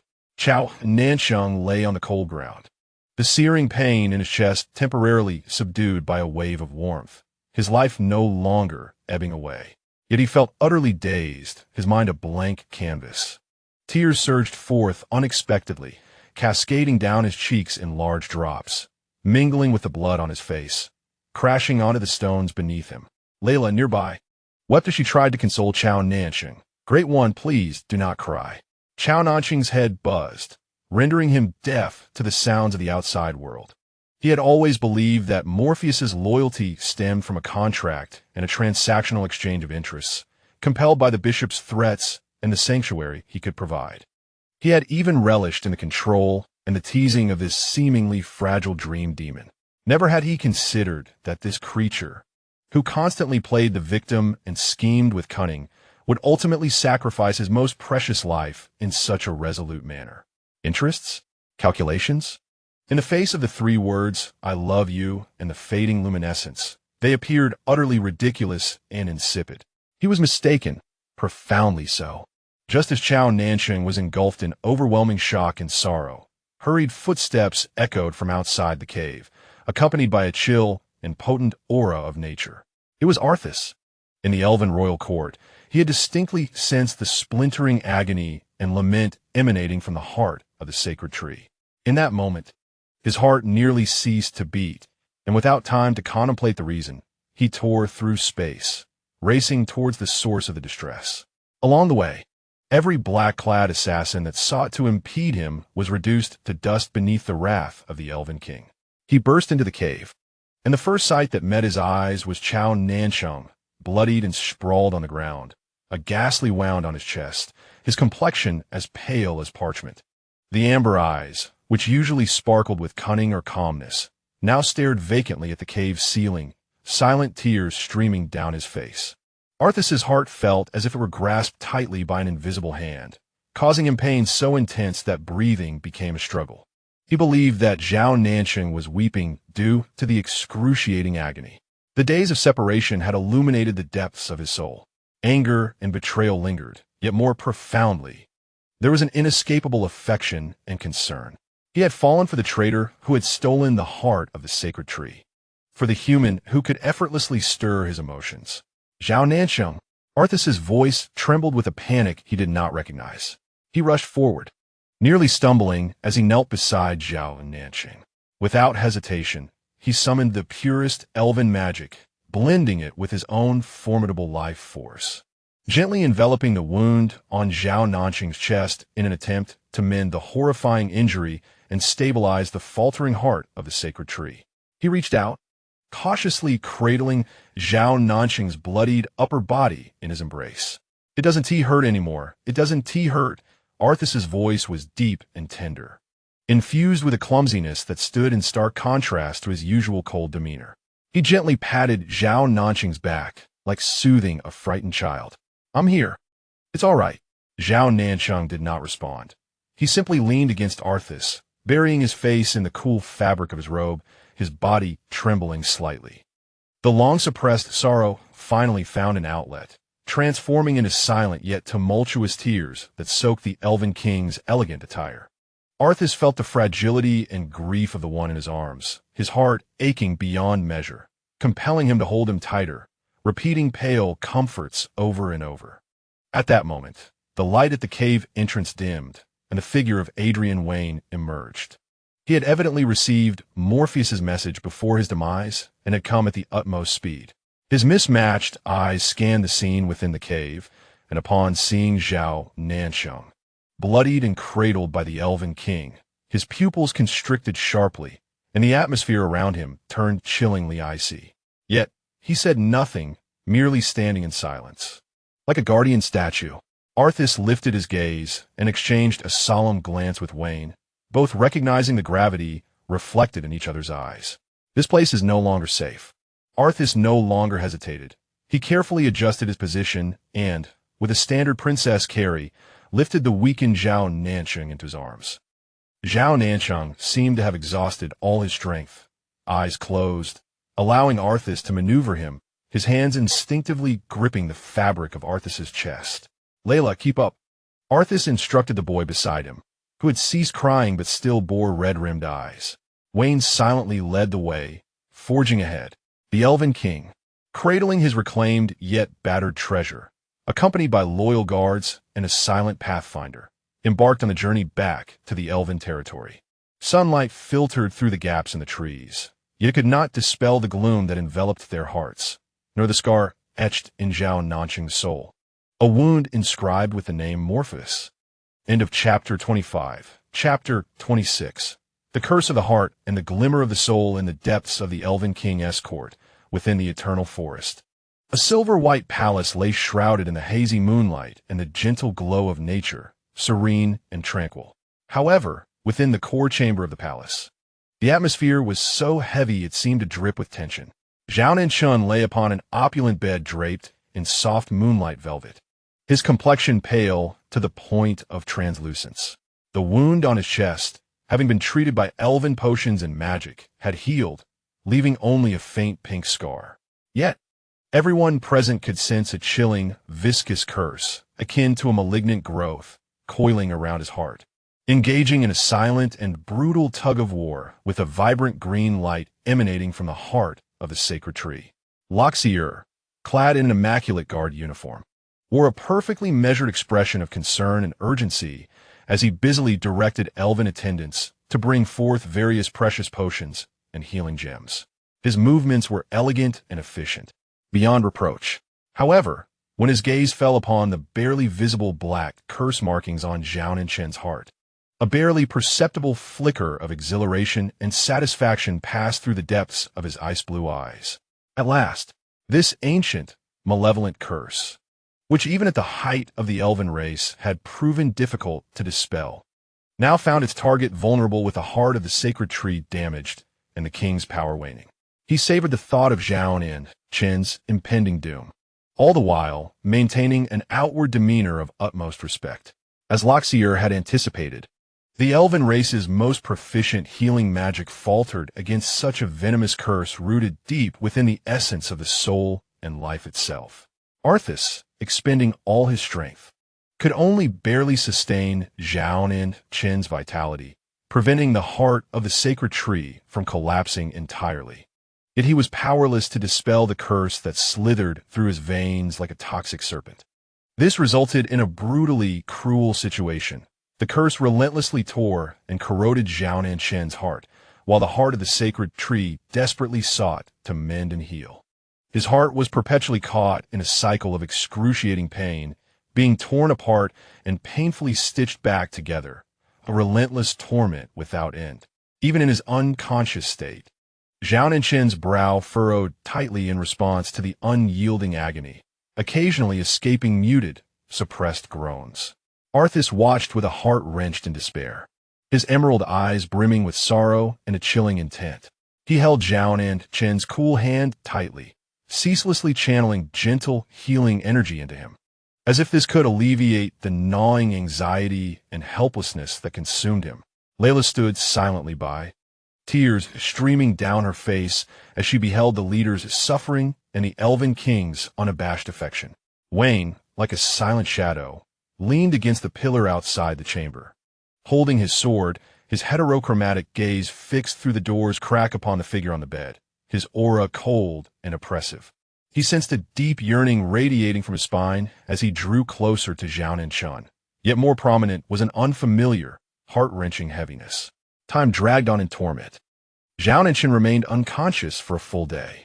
When his long lashes fluttered and he struggled to lift his heavy eyelids, the first sensation that struck him was the familiar, excruciating pain at his heart, as if countless fine serrated edges were relentlessly slicing through, eliciting a muffled groan and a bead of cold sweat on his brow.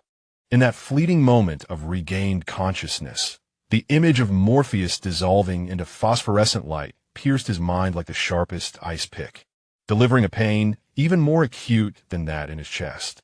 Sadness engulfed him like a relentless tide, and those amber eyes, which had just fluttered open, instantly lost all their luster, becoming hollow and despairing. "Shin, you're awake?" A hoarse yet delighted voice resonated beside him. Only then did Chun Nan realize that Arthas had been vigilantly stationed by his bedside. The elven king appeared to have never left, his silver hair slightly disheveled, and his typically cool and flawless visage now bore an unmistakable trace of fatigue. His emerald eyes, bloodshot with worry, gazed intently at him, filled with concern. Meanwhile, his hand was firmly clasped in Arthas's cool, elongated fingers. A gentle yet resilient life force flowed through their connection, continuously entering his being, aiding the heart of the sacred tree in combating the encroaching curse, barely restraining the excruciating pain within a bearable threshold. He scarcely had time to dwell on the sorrow of losing Morpheus when the long-absent voice of the system suddenly echoed in his mind, tinged with an extreme weakness yet striving to maintain an air of gossip. "Hey, Chun, don't rush into despair. I have good news." Chun Nan's spirit jolted. "Speak." "That kid Morpheus has quite a tenacious life." The system's voice faltered. "That master-servant contract turned out to be more effective than I anticipated. When he transferred the essence of the spirit crystal to you, the power of the contract preserved a fragment of his core essence, preventing it from completely extinguishing."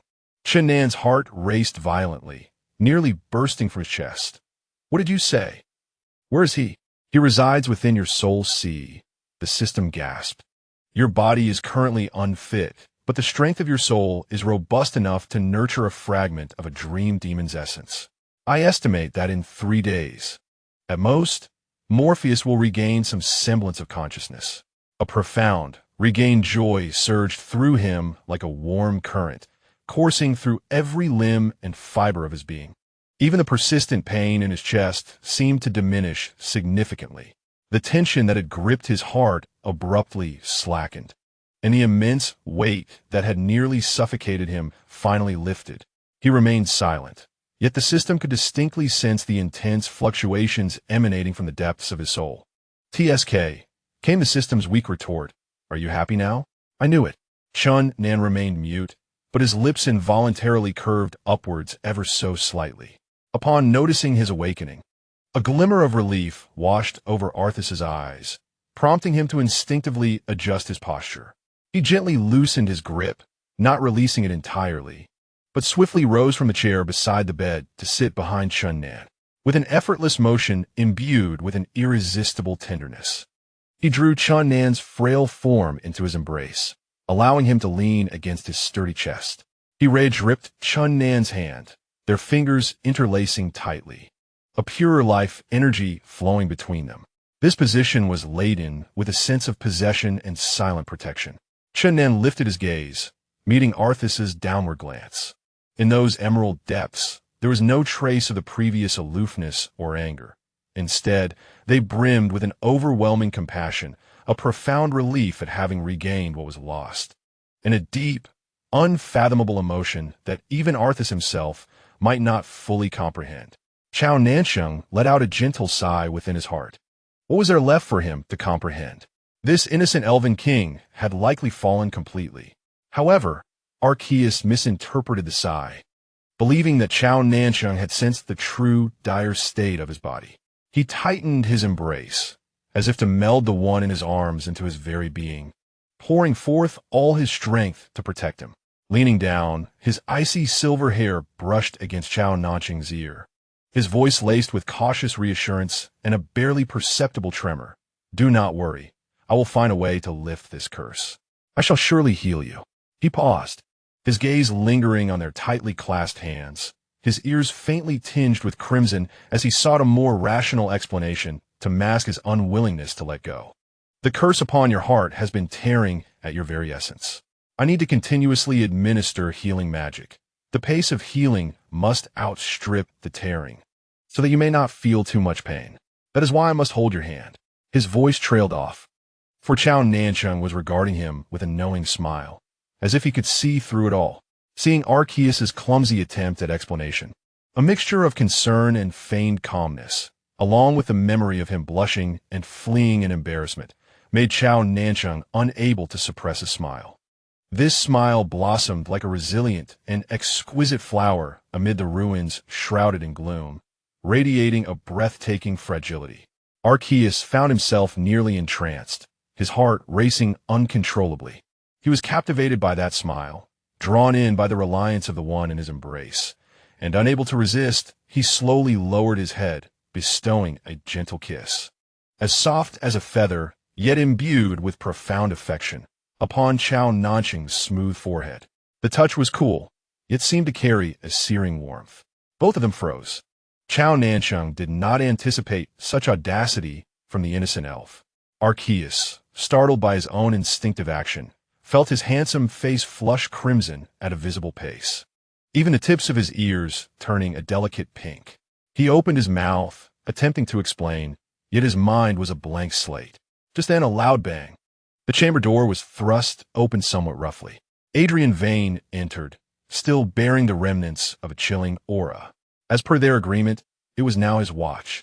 Having just dealt with some suspicious activity outside, his thoughts were occupied with Zhao Nancheng's condition, prompting him to walk with a greater urgency than usual.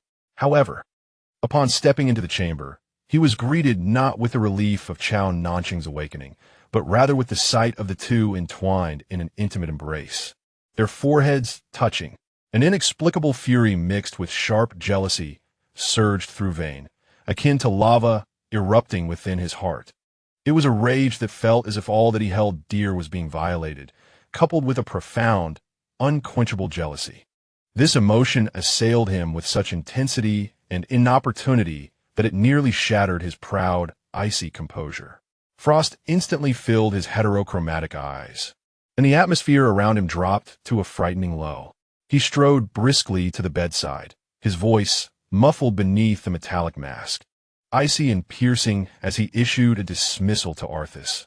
Now that you have awakened, it is time for you to attend to more pressing matters. Until the curse is lifted, he shall forever endure this torment. Your Majesty, when it comes to the pursuit of a method to break this curse, none are more suited or efficient than you. Why not send Vain? As he rightly states, the ancient elven lineage, with its vast knowledge of arcane curses and rituals, undoubtedly holds the authority on such matters.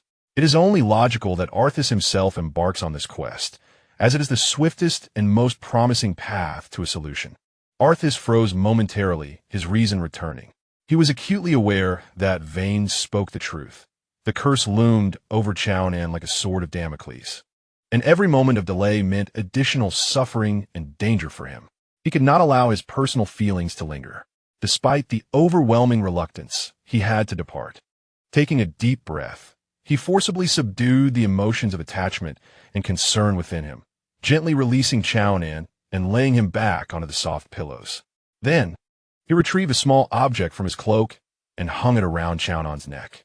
It was a delicate magical orb, no larger than a pigeon's egg, emanating a soft glow akin to the previous warming orb, yet its essence felt more refined. With this, Arthas's voice remained tender, yet carried an undeniable firmness. It can simulate my healing energy, providing ongoing relief for the tearing pain in your heart. However, its efficacy pales in comparison to my direct intervention, likely alleviating only 2/3 of your suffering. He paused, his eyes filled with compassion and sorrow. The remaining 1/3 will likely remain excruciating. The thought of that persistent, agonizing 1/3 of pain was almost unimaginable to Chao Nan. The suppressed agony during full treatment had already caused him distress. The remaining third would surely drive one to madness. As Arthas's hand finally withdrew, the familiar, sharp sensation of tearing surged back like a tidal wave.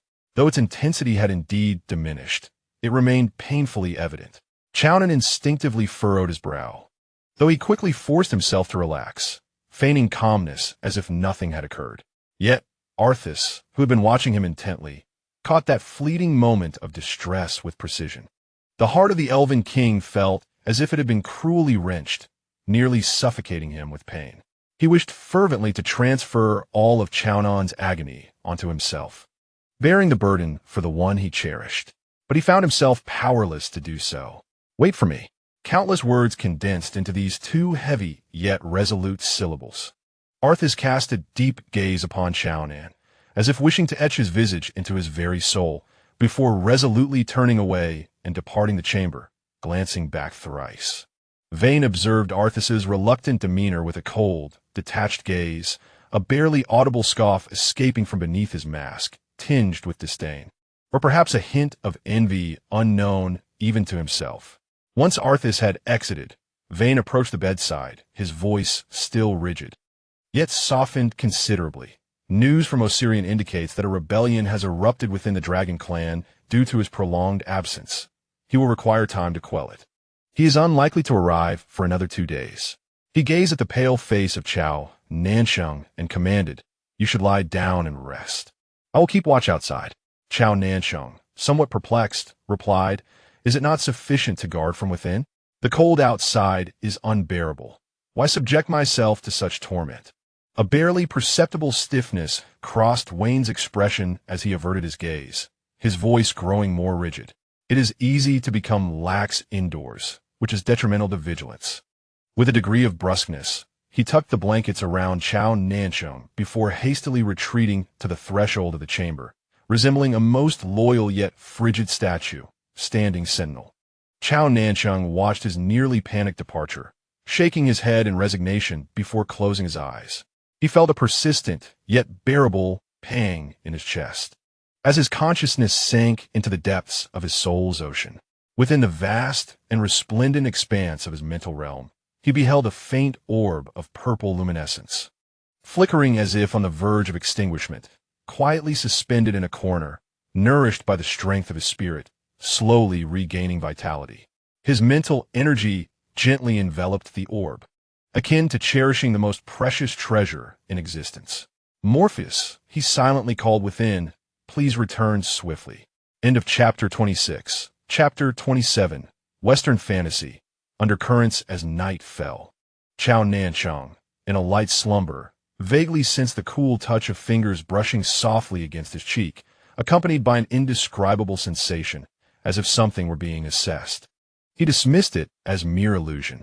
The dryness in his throat roused him, prompting a couple of involuntary coughs as he attempted to sit up for water.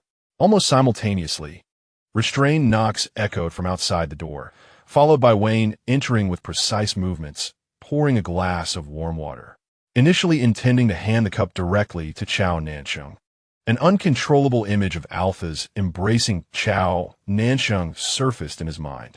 Unwittingly, he mimicked the elven king's demeanor, sitting at the edge of the bed, awkwardly supporting Zhao Nancheng's shoulder with one hand, while cautiously bringing the cup to his lips with the other. Yet, Wayne's actions were overly mechanical, his expression taut, as if fulfilling a duty, causing Zhao Nancheng to nearly choke on the water. Unable to suppress a chuckle, he teased, "You're acting like a robot." "Robot?" Wayne paused, confusion evident in his heterochromatic eyes.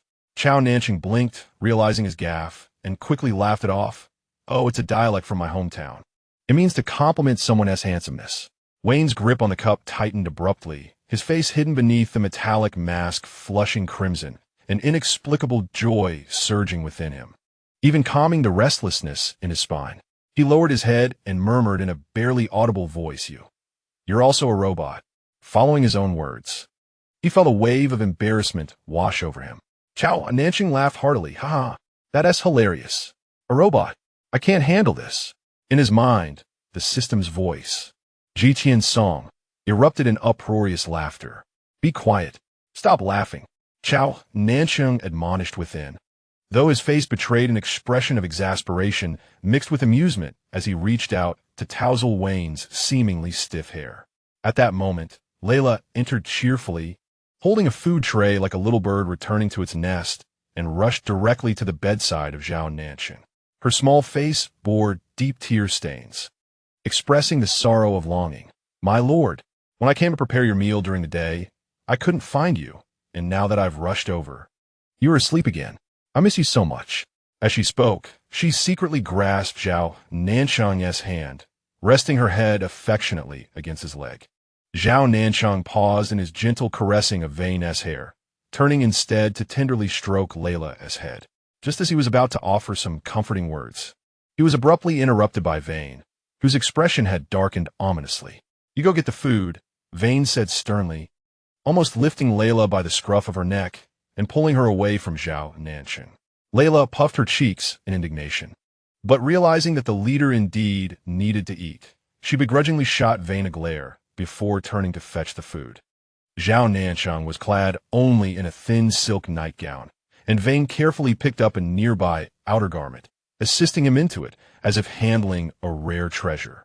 Once Zhao Nancheng was dressed in the top, it was time for the trousers, and Vayne naturally knelt on one knee, preparing to help him put them on. "I can manage this myself." Zhao Nancheng instinctively declined, attempting to move. However, he overestimated his current physical condition. Even a slight motion caused a wave of dizziness, and his body swayed uncontrollably. Although he was far from falling, Vayne's concern turned to panic. In a rush, Vayne did not have time to rise. His body lurched forward as he reached out to steady him. Yet, in the chaos, his hand landed inaccurately, applying too much force not on Zhao Nancheng's waist, but firmly on his pert backside. The excessive force caused Zhao Nancheng, who was already leaning backward, to be propelled forward. Zhao Nancheng's eyes widened in shock, his hands instinctively flailing in search of support, but finding nothing to grasp. Ultimately, in the moment of losing balance, his hands pressed down onto Vayne's head, which had yet to be lifted. For a fleeting instant, the scene froze. Zhao Nancheng's forward lurch brought a sensitive part of his lower body, through the thin night trousers, perilously close, less than 3 centimeters from Vane's face, which was still kneeling below him. To an outsider, these 3 centimeters appeared nearly indistinguishable from an intimate proximity, and that outsider was none other than Layla, who had returned with steaming food, joyfully preparing to serve her lord. The radiant smile on the young boy's face froze upon entering the chamber and witnessing the scene before him, shattering into pieces. The food tray in his hands crashed to the ground with a loud clatter, spilling its contents in all directions. A deathly silence enveloped the chamber, as the 3 individuals seemed to transform into statues. Ultimately, it was Layla who regained her senses first. The innocent and aggrieved look that belonged to her youthful visage vanished in an instant, replaced by a coldness that bordered on ominous. Dark whirlpools swirled in her eyes, reminiscent of Xiaowu. He fixated intently on Wayne, who remained in that awkward posture, seemingly rendered foolish, his voice emerging as if squeezed from between his teeth. Carrying an age-inappropriate chill, "What are you doing?"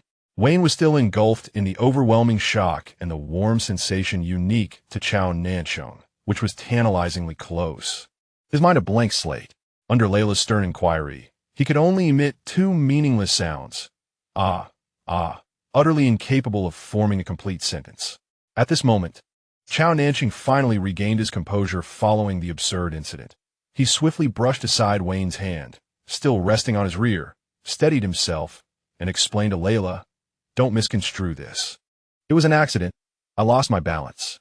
He then turned to Wayne, who remained kneeling on the ground, lost in a daze, his tone carrying a hint of barely perceptible embarrassment. "Wayne, perhaps you should step outside." Wayne seemed to be released from spell. As if his soul had truly been drawn away, he stumbled out of the chamber, moving clumsily, his gaze vacant, and nearly collided with the doorframe. Zhao Nancheng took a deep breath, striving to calm his racing heart and the suspicious flush on his face, attempting nonchalance as he addressed Layla, who stood rooted in place. Her expression dark. "It's nothing. Just tidy up the floor. We shall have our meal." With that, he turned to neatly fasten his trousers. However, Layla's gaze remained fixed on Zhao Nancheng's already flushed skin, the pallor of his neck now tainted with a rosy hue. Observing that glaring blush, the darkness in Layla's eyes deepened, growing colder. Wayne fled the chamber, the heavy doors closing behind him with a muffled thud, seemingly isolating him from the tumultuous world within. He leaned against the cool stone door, gasping for breath, his face beneath the metallic mask burning with an alarming heat. His mismatched eyes filled with lingering shock and an inscrutable, profound agitation. His palms still retained the memory of that soft, elastic touch filtered through thin fabric. And the scent of Zhao Nancheng, a blend of medicinal aromas and a hint of vibrant blood, lingered at the tip of his nose. Most distressingly, the area that had been so near to his face prompted Wayne to shake his head vigorously, attempting to dispel the enchanting yet awkward image, only to find a more intense yearning and restlessness surging from the depths of his spine, nearly tearing his sanity asunder. "I cannot remain here any longer. Even the mere breath seeping through the door has rendered me nearly uncontrollable. I must distance myself immediately." With a staggering gait, driven by the last vestiges of his will, Wayne forced himself away from the doorway, sprinting towards the darkest and most secluded part of the ancient woods surrounding the palace. Only upon confirming the absence of others did he, as if utterly drained, abruptly unleash the prepared anti-magic chains, wrapping them tightly around a massive tree that required several people to embrace, subsequently binding himself to it. The runes on the chains glimmered with a chilling light, embedding deeply into his wrists and abdomen, delivering sharp pangs of pain. The pain effectively suppressed the insatiable desire of the spine, granting a fleeting clarity to his bewildered mind. He tilted his head back against the coarse bark of the tree, inhaling the frigid air of the forest in deep breaths, his heterochromatic eyes flickering in the darkness, filled with struggle and anguish. He could not comprehend why this spine, with which he had coexisted for so long, would react so frenziedly to Zhao Nancheng. This was far beyond mere attraction of power. Within the chamber, An eerie stillness enveloped the atmosphere after Wayne's departure. The overturned dishes and spilled broth on the floor remained uncleaned, the air thick with the aroma of food and an intangible tension. Zhao Nancheng forced himself to maintain composure, as if the incident that could have led to social disgrace had never transpired. As he donned his trousers and turned around, he discovered Layla still standing rigidly at the doorway. While attempting to tidy up the mess, he addressed Layla, who hung his head with a somber expression. "Don't just stand there." However, before he could finish his sentence, Layla suddenly sprang into action. The youth rushed towards him with astonishing speed, snatching the cloth intended for cleaning from his hands. In a low, restrained voice that belied his age, he stated, "I will do it. You are not fully recovered. Do not move." Without allowing for any refusal, he pressed Zhao Nancheng back down onto the bedside and squatted silently and swiftly began cleansing the floor of its filth. With his head bowed, Zhao Nancheng could not discern Layla's facial expression, only the taut line of his lips and a palpable aura of subdued intensity that starkly contrasted with his usual obedient demeanor. Observing Layla in such a state, Zhao Nancheng let out a faint sigh within. He understood that the earlier scene had profoundly impacted the boy. He opened his mouth, wishing to say something to ease the tension, but found his throat still parched, prompting him to cough twice. Layla paused in his cleaning, yet did not raise his gaze, merely murmuring, "There is water on the table beside you. Please drink some." His tone remained rigid. Reluctantly, Zhao Nancheng complied and picked up the glass of water that Wayne had poured earlier, sipping it slowly. The warm liquid glided down his dry throat, providing a slight reprieve from discomfort. While drinking, he could not help but sneak glances at Layla. The youth worked with remarkable efficiency, yet his posture was tense and upright, as if he were striving to suppress something within. Was it because of Wayne? Zhao Nancheng involuntarily recalled the excruciatingly awkward moment, his ears beginning to flush, and he quickly lowered his head, pretending to concentrate on his drink. Before long, Layla tidied the floor and silently stepped out to bring back a light, yet nutritious meal. He moved the small table to the bedside and set the dishes in silence, not uttering a word or making eye contact with Zhao Nancheng. "Layla." Zhao Nancheng set down his glass, attempting to break the suffocating silence, his tone gentle. "It was truly an accident. Wayne merely intended to help me, but lost his balance." "I know," Layla interjected, his voice still devoid of inflection as he pushed the bowl of soup before Zhao Nancheng. "Please eat while it's hot." He finally lifted his head, his gaze settling upon Zhao Nancheng's face. Within those eyes, strikingly similar to Xiao Wu's, there surged an inscrutable undercurrent. No longer merely pure admiration and dependence, but rather a blend of somber possessiveness and a chilling vigilance. Zhao Nancheng was momentarily taken aback by this look. However, Layla seemed to suddenly realize something, swiftly lowering his eyelids, his long lashes concealing the emotions within. When he raised his head again, he managed to force a smile, one that carried a hint of youthful grievance. "My lord, please eat. It is not good for your health if it gets cold." The swiftness of this change in demeanor stirred an inexplicable feeling within Zhao Nancheng. Yet, attributing it to Layla's ongoing sulkiness and recognizing his own frail condition necessitated nourishment, he chose not to delve deeper. He picked up a spoon and began to eat quietly. Layla sat silently beside him, observing his meal without the usual incessant chatter. Only the soft clinking of bowls and spoons filled the chamber. Once Zhao Nancheng finished his meal, Layla efficiently cleared the table and softly said, "My lord, please rest well. I shall return to see you later." With that, he swiftly exited, his back appearing somewhat hurried. Zhao Nancheng looked at the door he had just closed, rubbing his still aching heart, leaning against the head of the bed, and exhaling deeply. This night had been exceedingly eventful. He closed his eyes, allowing his consciousness to sink into the sea of his soul. The violet luminescence belonging to Morpheus seemed to have solidified slightly more than before, slowly and steadily rejuvenating under the nourishment of his soul's power. Sensing this minuscule progress, Zhao Nancheng's tumultuous emotions began to settle a little. After all, Morpheus still had hope. That was the greatest comfort for him at present. As for Wayne and Layla, Zhao Nancheng rubbed his temples, feeling a wave of headache. Wayne's peculiar reaction and Layla's sudden gloom appear to be far more complicated than he had anticipated. Meanwhile, in the ancient woods surrounding the palace, Wayne remained tightly bound to a tree by chains, battling the overwhelming desire within him through pain. In another corner of the palace, Layla returned to his temporary quarters, closed the door, and leaned against it.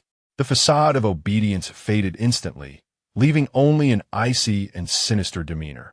He raised his hand, gazing at his palm, as if he could still feel the warmth from when he had grasped Zhao Nancheng's hand earlier.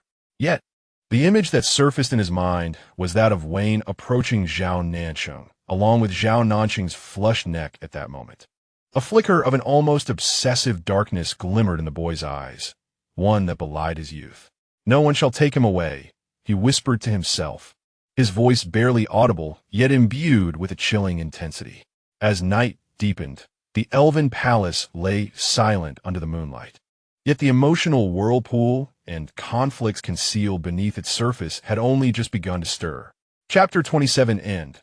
Chapter 28 Western Fantasy, Chains, Blood. And the oath of protection the night was as dark as ink, saturating the eternal forest. The layers of barriers laid by King Arthur shimmered softly and resiliently under the moonlight, safeguarding the palace like a secluded paradise. However, no matter how sturdy the fortress, it remains vulnerable to internal decay. A nearly imperceptible ripple in space undulated from an inconspicuous node within the barrier, as several ghostly shadows merged seamlessly with the night, silently infiltrating the sacred grounds of the elven race. Their objective was unmistakable. The chamber nestled deep within the palace, where a weakened prey lay in slumber. Loxer stood ensconced in the shadows of his chamber, peering through a crystal orb at the unfolding scene, a cold smirk gracing his lips. The barrier left by the king was indeed formidable, yet as a guard officer, he possessed certain subtle privileges and loopholes that could be deftly exploited.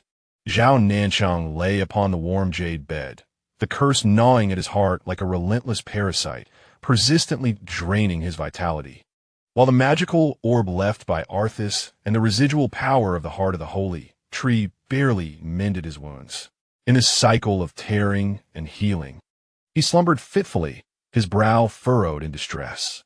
Suddenly, a piercing alarm shattered the tranquility of the night, akin to a boulder cast into a serene lake, stirring tumultuous waves. Almost concurrently with the alarm's blare, the sounds of clashing weapons echoed around the chamber, accompanied by the explosive crackle of magic and the furious shouts and muffled grunts of the elven guards. Clearly, enemies had breached the outer defenses and were rapidly encroaching upon the core area. Layla, who had recently returned and was stationed not far from the palace, immediately drew her short sword upon hearing the commotion, her youthful visage filled with determination. Alongside the hastily summoned elven guards, she engaged in fierce combat with dozens of shadowy assassins that had emerged like phantoms among the columns and courtyards outside the chamber. These assassins exhibited remarkable agility, their movements synchronized, employing techniques and spells imbued with a sinister aura, starkly contrasting the elven warrior's honorable fighting style, and in a flash, they began to overwhelm the guards, forcing them to retreat toward the entrance of the chamber. Simultaneously, in the deepest recesses of the ancient forest surrounding the palace, Vayne endured a torment more brutal than physical wounds. Bound tightly to a colossal tree, the anti-magic chains embedded deeply into his flesh, the icy runes seared his nerves, attempting to suppress the frenzied desire that threatened to erupt from his very core.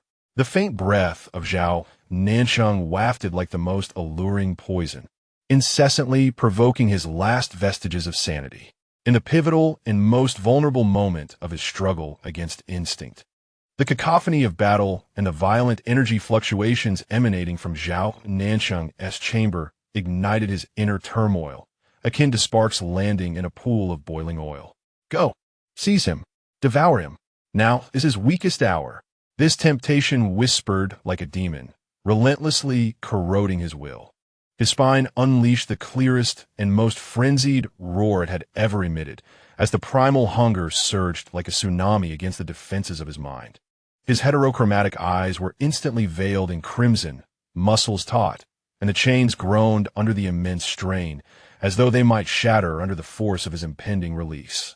With a fierce resolve, he charged forward, intent on seizing that feeble figure and consuming the alluring power that would quench his insatiable thirst, bringing him to a state of completeness.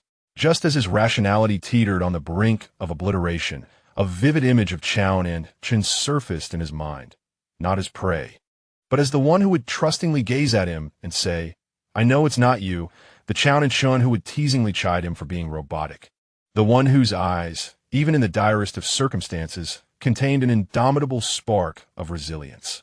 No, a guttural roar, emanating from the depths of his soul and infused with excruciating pain and resolute will, erupted from Wayne's throat.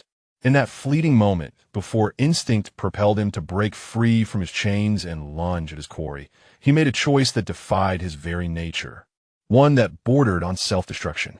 Rather than escaping his bonds, he channeled all his strength into his arms, grasping the chains and violently twisting them in the opposite direction. The chains cruelly constricted the source of his turmoil deep within his spine. A faint crack echoed, whether from the runes on the chains or his own bones. It was unclear. The gaping wound on his back erupted, blood gushing forth like a fountain, drenching his grayish uniform and dripping onto the grass below. The agony felt as if millions of steel needles pierced his soul, yet miraculously forced the ravenous desire within him into submission. Through self-mutilation, through blood and sheer will, he fought for a moment of clarity. This time, he fought not only for himself, but for him. He gasped, lifting his head, the crimson hue in his heterochromatic eyes fading, replaced by a cold yet resolute flame ignited in defense of something precious. With a sudden, fierce resolve, he shattered the almost spent chains, disregarding the metal shards embedded in his flesh, allowing blood to flow like a vengeful specter emerging from the depths of a bloody hell. He surged towards the heart of the fiercest battleground with unparalleled speed. His objective was clear, not to first ascertain Zhao Nancheng's safety, but to eliminate all threats in the most efficient and ruthless manner possible. For he understood that removing every impending danger was the essence of true protection. With a swift motion, he severed a killer's throat with precision. A powerful force extinguished a curse aimed at the elven guardian. Although his movements were slightly hindered by the severe injury to his back, his speed and strength remained undiminished. Each strike was ruthless and decisive, imbued with a fierce momentum that suggested he was willing to trade his life for victory. The ferocity of his determination only intensified his brutality. Knife-hand strikes, remnants of chains, and weapons snatched from foes became his instruments of death. He navigated through the enemy ranks, leaving a fallen assassin in his wake wherever he passed.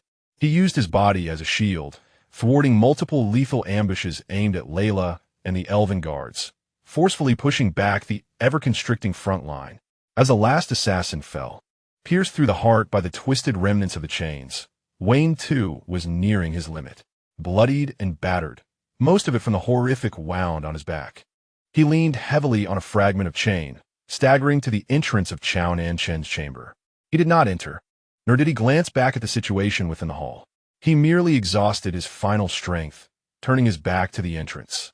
Standing resolutely like a silent and steadfast rock, blood pooled at his feet, yet he seemed impervious to the pain, his heterochromatic eyes vigilantly scanning every inch of shadow, using his grievously wounded body to erect the final, most resolute line of defense for those behind him. Inside the hall, Zhao Nancheng had already been roused by the commotion outside. The searing pain in his chest and the cacophony of shouts and slaughter made him acutely aware of the unfolding events. He struggled to support his weakened frame and approached the door, just in time to witness Wayne standing at the threshold like a specter of blood, with deep wounds that had cleaved flesh down to the bone. In that fleeting moment, Zhao Nancheng comprehended everything, the brutal inner turmoil Wayne had endured, the reason behind his harrowing choice to suppress his instincts, and the significance of his silent stance at that moment. His heart felt as though it had been struck by some unseen force, a blend of sorrow and an indescribable tremor intertwining within him. Without a moment's hesitation, he pushed open the door and stepped outside. Hearing the movement behind him, Wayne's body stiffened instinctively, as if he wished to step forward to evade the presence, fearing that his bloodied and disheveled state might taint the other. Yet Zhao Nancheng offered him no opportunity to escape. He disregarded Wayne's subtle attempt to maintain distance and approached him directly. Observing the gaping, torn wounds on Wayne's back, where the trembling spine was barely visible, Zhao Nancheng closed his eyes, suppressing the intensified pain in his chest caused by his swirling emotions. He raised his hand, gathering a gentle, life-giving green light from the heart of the sacred tree, and, despite his own need for energy, he tenderly and resolutely placed it upon Wayne's bloodied back. The warmth of the healing magic permeated the lacerated wounds, bringing forth a wave of intense stinging and itching. Wayne's body trembled violently for a moment, yet he did not flinch away. In this silent healing, beneath this unreserved touch, Wayne distinctly felt the power and tenderness of that hand upon him. There was no fear, no revulsion, no transaction, only pure understanding and solace. At this moment, all struggles, all pain, all restraint seemed to find their sanctuary. He realized clearly, when he chose to tear himself apart with chains instead of lunging at Zhao Nancheng, when he opted to protect the other's safety rather than succumbing to his ravenous desires, the surging emotions that could conquer instinct had already transcended any allure of power. He, Adrian Wayne, was no longer a slave driven by spine. He was a person who possessed something worth safeguarding with his very life. And this desire to protect, it bore a name: love. Love, at this moment, took root and sprouted amidst the utmost pain and restrained guardianship, growing into a towering tree. He completed his ultimate transformation from the pursuit of consumption to silent protection. He remained facing away from Zhao Nancheng, not looking back. Yet the tautness of his back gradually relaxed. He leaned against the chains, standing upright, like an unwavering monument of protection, destined never to collapse. Zhao Nancheng felt the tautness and tremor of the muscles beneath his palm, observing the grotesque wound heal slowly under his magic. He gazed at Wayne's silent yet resolute silhouette, and a profound tranquility enveloped his heart. He understood that certain things had irrevocably changed. He spoke softly, his voice laced with a barely perceptible rasp. "Is it worth it?" Wayne did not turn around, remaining steadfastly oriented away from him, his figure propped against the chains, elongated under the moonlight. After a lengthy pause, he responded in a deep, hoarse voice, unmistakably clear. "For you." He hesitated, as if confirming this newfound, personal conviction. Everything was worth it.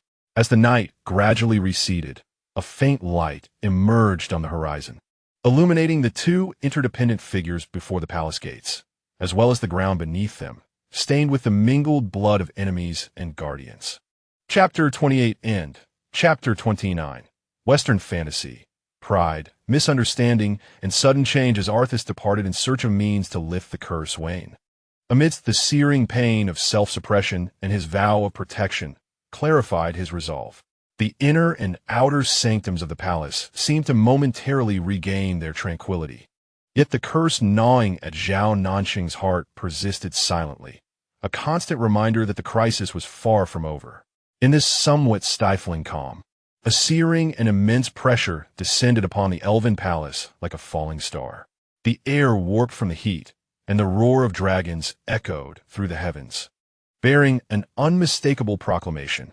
Osirian had arrived. He reached at dusk. A colossal shadow swept across the eternal forest, dimming the light within the woods. The evolution of the dragon prince was complete. His form appeared even more majestic, his bronze skin concealing explosive power, and his molten gold vertical pupils glimmered with an intensified brilliance.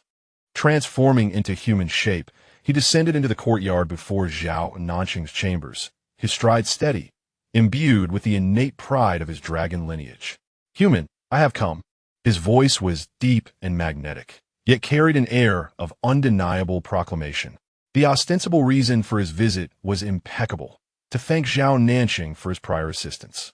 However, deep within those molten gold eyes lay a lingering inclination to view Zhao Nancheng as a unique possession, one that must belong solely to him.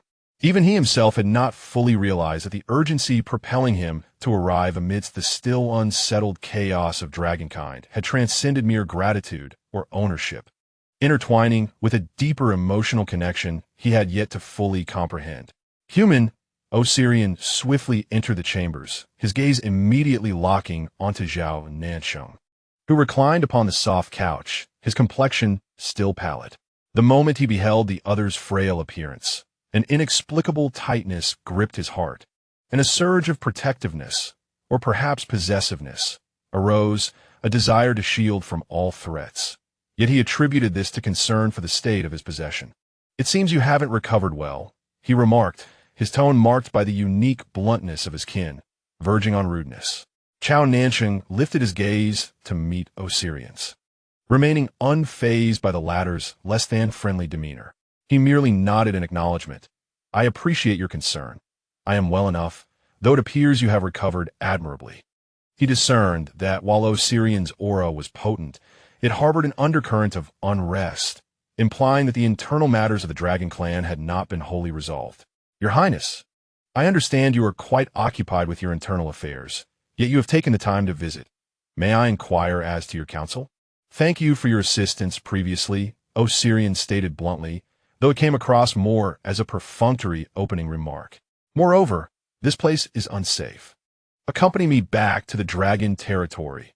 Under my protection, no one shall harm you." His proposition was delivered with an air of entitlement, as if it were a grand favor to Zhao Nancheng. In Osirian's worldview, the strongest ought to be met with gratitude for their protection. Zhao Nancheng frowned slightly, unimpressed by such an unquestionable for your own good arrangement. Nevertheless, he maintained a semblance of courtesy. "I appreciate your Highness's kindness, but I have pressing matters here, and the elven clan also offers me sanctuary." Osirian's brow furrowed, clearly displeased by Zhao Nancheng's apparent lack of appreciation. He bore with it, choosing to unveil what he deemed a weighty bargaining chip, one of his true motivations for seeking Zhao Nancheng. "You carry the blood of my dragon clan within you." Osirian's slit pupils were fixed upon Zhao Nancheng, his tone imbued with the certainty of a treasure discovered. "Though it is thin, its essence is profound, nearly approaching that of our ancestors, coupled with the heart of the sacred tree within you." He paused, a flicker of disdain for the elves passing through his eyes. "I was ensnared by that elven wretch precisely to seize the heart of the sacred tree, attempting to use its life source to perpetuate the dragon bloodline. Alas, I arrived too late. The heart had already been taken by you." At this revelation, Zhao Nancheng felt a flicker of regret for neglecting to inform Arthas that the other half of the heart was not taken by its original bearer. It appeared Osirian was unaware of the true thief of the other half. However, Osirian's subsequent words struck like thunder, shattering the remnants of Zhao Nancheng's contemplation. "Our union, through the melding of our bloodlines and the power of sacred artifacts, shall surely yield the strongest and most perfect offspring in dragon history." Osirian's voice brimmed with unreserved fervor and arrogance, as though he were proclaiming a grand design. "This is the finest utilization of your bloodline and the greatest value of your existence." Zhao Nancheng was momentarily rendered speechless. After a brief period of stunned silence, an eruption of absurdity and fury surged within him like a volcano. What did he take him for? A mere tool for procreation? The greatest value of his existence? A cold fire ignited from the depths of his heart, making the curse upon his chest throb and sink with his rising indignation. He abruptly raised his gaze, his amber eyes crystallizing into icy resolve, his voice eerily calm, yet laced with piercing mockery. "Your Highness, I believe you have misunderstood a matter. I seek equality and respect, not to become a vessel for you to bear exceptional progeny." Osirian was momentarily taken aback by the fury in his eyes and the icy tone of his words. "Equality?" He furrowed his brow, gazing at the flushed cheeks of Zhao Nancheng, which appeared even more vibrant and alluring in his anger. He believed he understood Zhao Nancheng's desires. He sought a title, a status that could stand alongside him. Consequently, he suppressed the inexplicable stirring in his heart and spoke in a condescending tone, as if bestowing a favor. "If you value this, I can offer you equality." I grant you the opportunity to enter into a marriage contract with me, becoming my one and only queen. This is the utmost equality the Dragon Clan can offer. Upon uttering the term marriage contract, an intense wave of excitement and anticipation, which even he could not comprehend, surged within him, as if a long-held aspiration was on the verge of realization. Zhao Nancheng regarded Osirian's expression of "I have granted you a tremendous favor" with a sense of suffocating frustration, rendering him too drained to feel anger. Discussing true equality and respect with a dragon inherently marked by arrogance and possessiveness was akin to playing a lute to a cow. He promptly closed his eyes, refusing to grant Osirian even a glance, allowing his consciousness to delve into the depths of his soul, focusing on nurturing the faint essence of Morpheus. Communicating with a dragon so singularly minded was a sheer waste of time and life. Seeing Zhao Nancheng shut his eyes in a clear rejection of engagement, a flicker of irritation passed through Osirian's molten gold vertical pupils. Yet, upon encountering Zhao Nancheng's pale and frail visage, his anger inexplicably subsided. He pressed his lips together, ultimately refraining from further words. Burdened with confusion and a sense of frustration he could not quite grasp, turning to leave the chamber. On his way back to the Dragon Clan, Osirian unfurled his magnificent wings and soared swiftly through the clouds. The forceful winds brushed against his scales, yet they could not dispel the perplexity in his heart. He pondered Zhao Nancheng's words, true equality. Why did he claim not to understand? Why was he angry? Had he not already bestowed upon him the highest honor the Dragon Clan could offer? The unique status of queen, alongside only himself and the weak dragon Prince Heir, who was of impure blood and relegated to mundane duties within the Dragon Palace, placed him as the most esteemed being in the clan. Was this not equality? Moreover, they would eventually have several dragon offspring, their powerful bloodlines intertwined.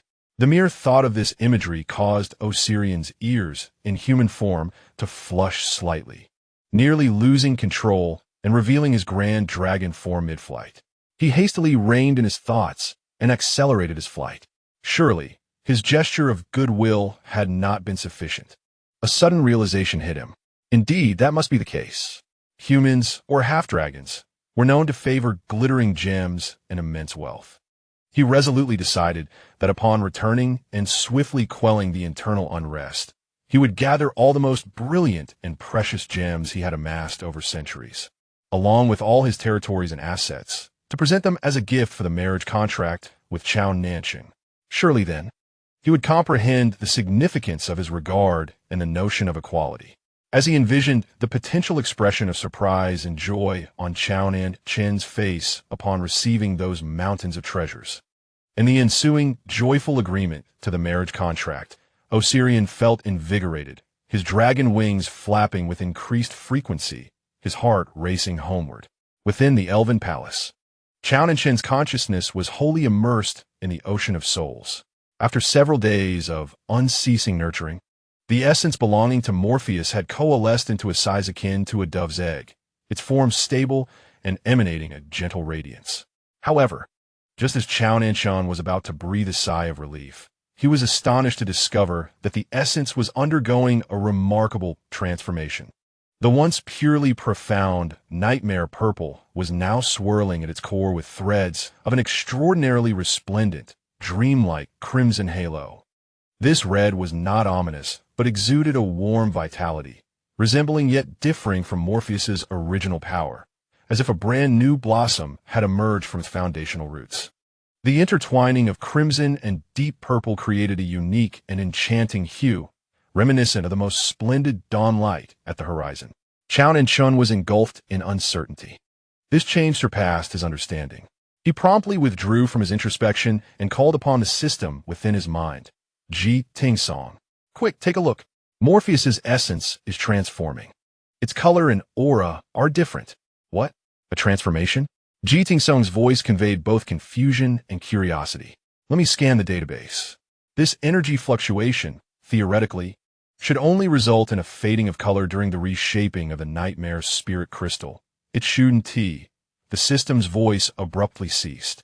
Shortly thereafter, after mere seconds of silence, Zhao Nancheng distinctly heard the system erupting with a thunderous and incredulous exclamation. What the hell? Chapter 29, End. Chapter 30. Western Fantasy. Transformation and First Kiss, what the hell? This is an evolution of the essence. Ji Tingsung's voice suddenly soared with incredulous excitement. Evolution? Zhao Nancheng's consciousness momentarily stagnated in the ocean of souls, fixated on the intertwining purple and red halo. Indeed, Ji Tingsung's voice was so charged with enthusiasm that it nearly cracked. Nightmare spirits feed on dreams and emotions. But Morpheus's feelings for you clearly transcend the ordinary relationship of sustenance. His final words, "I love you," were not mere platitudes. They were a vow that ignited the soul. This pure and profound love, when he sacrificed the spirit crystal to save you, resonated with your soul's power in an unprecedented depth. Not only surviving, but forging an entirely new core in the crucible of despair. This is a transformation of essence. Transformation? Into what? Zhao Nancheng inquired, a remarkable conjecture stirring within him. If I am not mistaken about the sealed records in the database. Ji Tingsung's voice trembled with the weight of witnessing history. He is evolving from a nightmare spirit into the legendary succubus. The nightmare spirit crystal is transforming into a higher-tier core, ignited solely by unwavering true love. Look at that crimson heart. It is unmistakably it. This is nothing short of a miracle. Zhao Nancheng was utterly stunned. Consciousness once again sank into that vast expanse, gazing upon the essence that no longer exuded coldness, but instead radiated a warm and enchanting charm. Thus, it was not an ominous erosion, but rather a profound and sincere affection that prompted a transcendence of life's dimensions. Could it be that Morpheus held such deep feelings for him? As if to respond to his astonishment, the intertwined core of crimson and violet gently quivered, the scarlet glow at its center flowing with a softer, more tender warmth, akin to the rhythmic beating of a heart, imbued with a newborn-esque essence and an affectionate cadence. An indescribable complexity churned within Zhao Nancheng's chest, shock, emotion, and a subtle fluttering of feelings he had yet to recognize. He beheld the luminous manifestation of Morpheus's rebirth and whispered softly, his voice reverberating gently across the ocean of souls. Morpheus returned swiftly. This time, his call carried not only the initial hope and responsibility, but also a quiet infusion of genuine tenderness that he himself had not fully realized. For the entirety of the following day, Zhao Nancheng nearly depleted his scant reserves of spiritual energy, disregarding the searing pain in his heart, as he fervently nurtured the metamorphosing demon core. He sensed that the bond with the core was growing increasingly intimate, the nascent consciousness swiftly coalescing and awakening. At last, as another night descended, the chamber's space shimmered with subtle ripples. The air seemed to be graced by invisible petals falling, imbued with a faint, intoxicating sweetness. As light converged, a figure gradually materialized beside Zhao Nancheng's bed. It was still the same visage, yet it appeared to have been meticulously sculpted, shedding the last remnants of youth to reveal a breathtaking maturity. The originally flaxen short hair transformed into flowing lava reminiscent of the night, its roots a deep obsidian that gradually transitioned to a smoldering dark red at the tips, flickering like embers in the shifting light. This blood-like hue accentuated his captivating eyes, whose shape remained gentle and tender, but the outer corners slightly arched, tinted with a natural and alluring blush.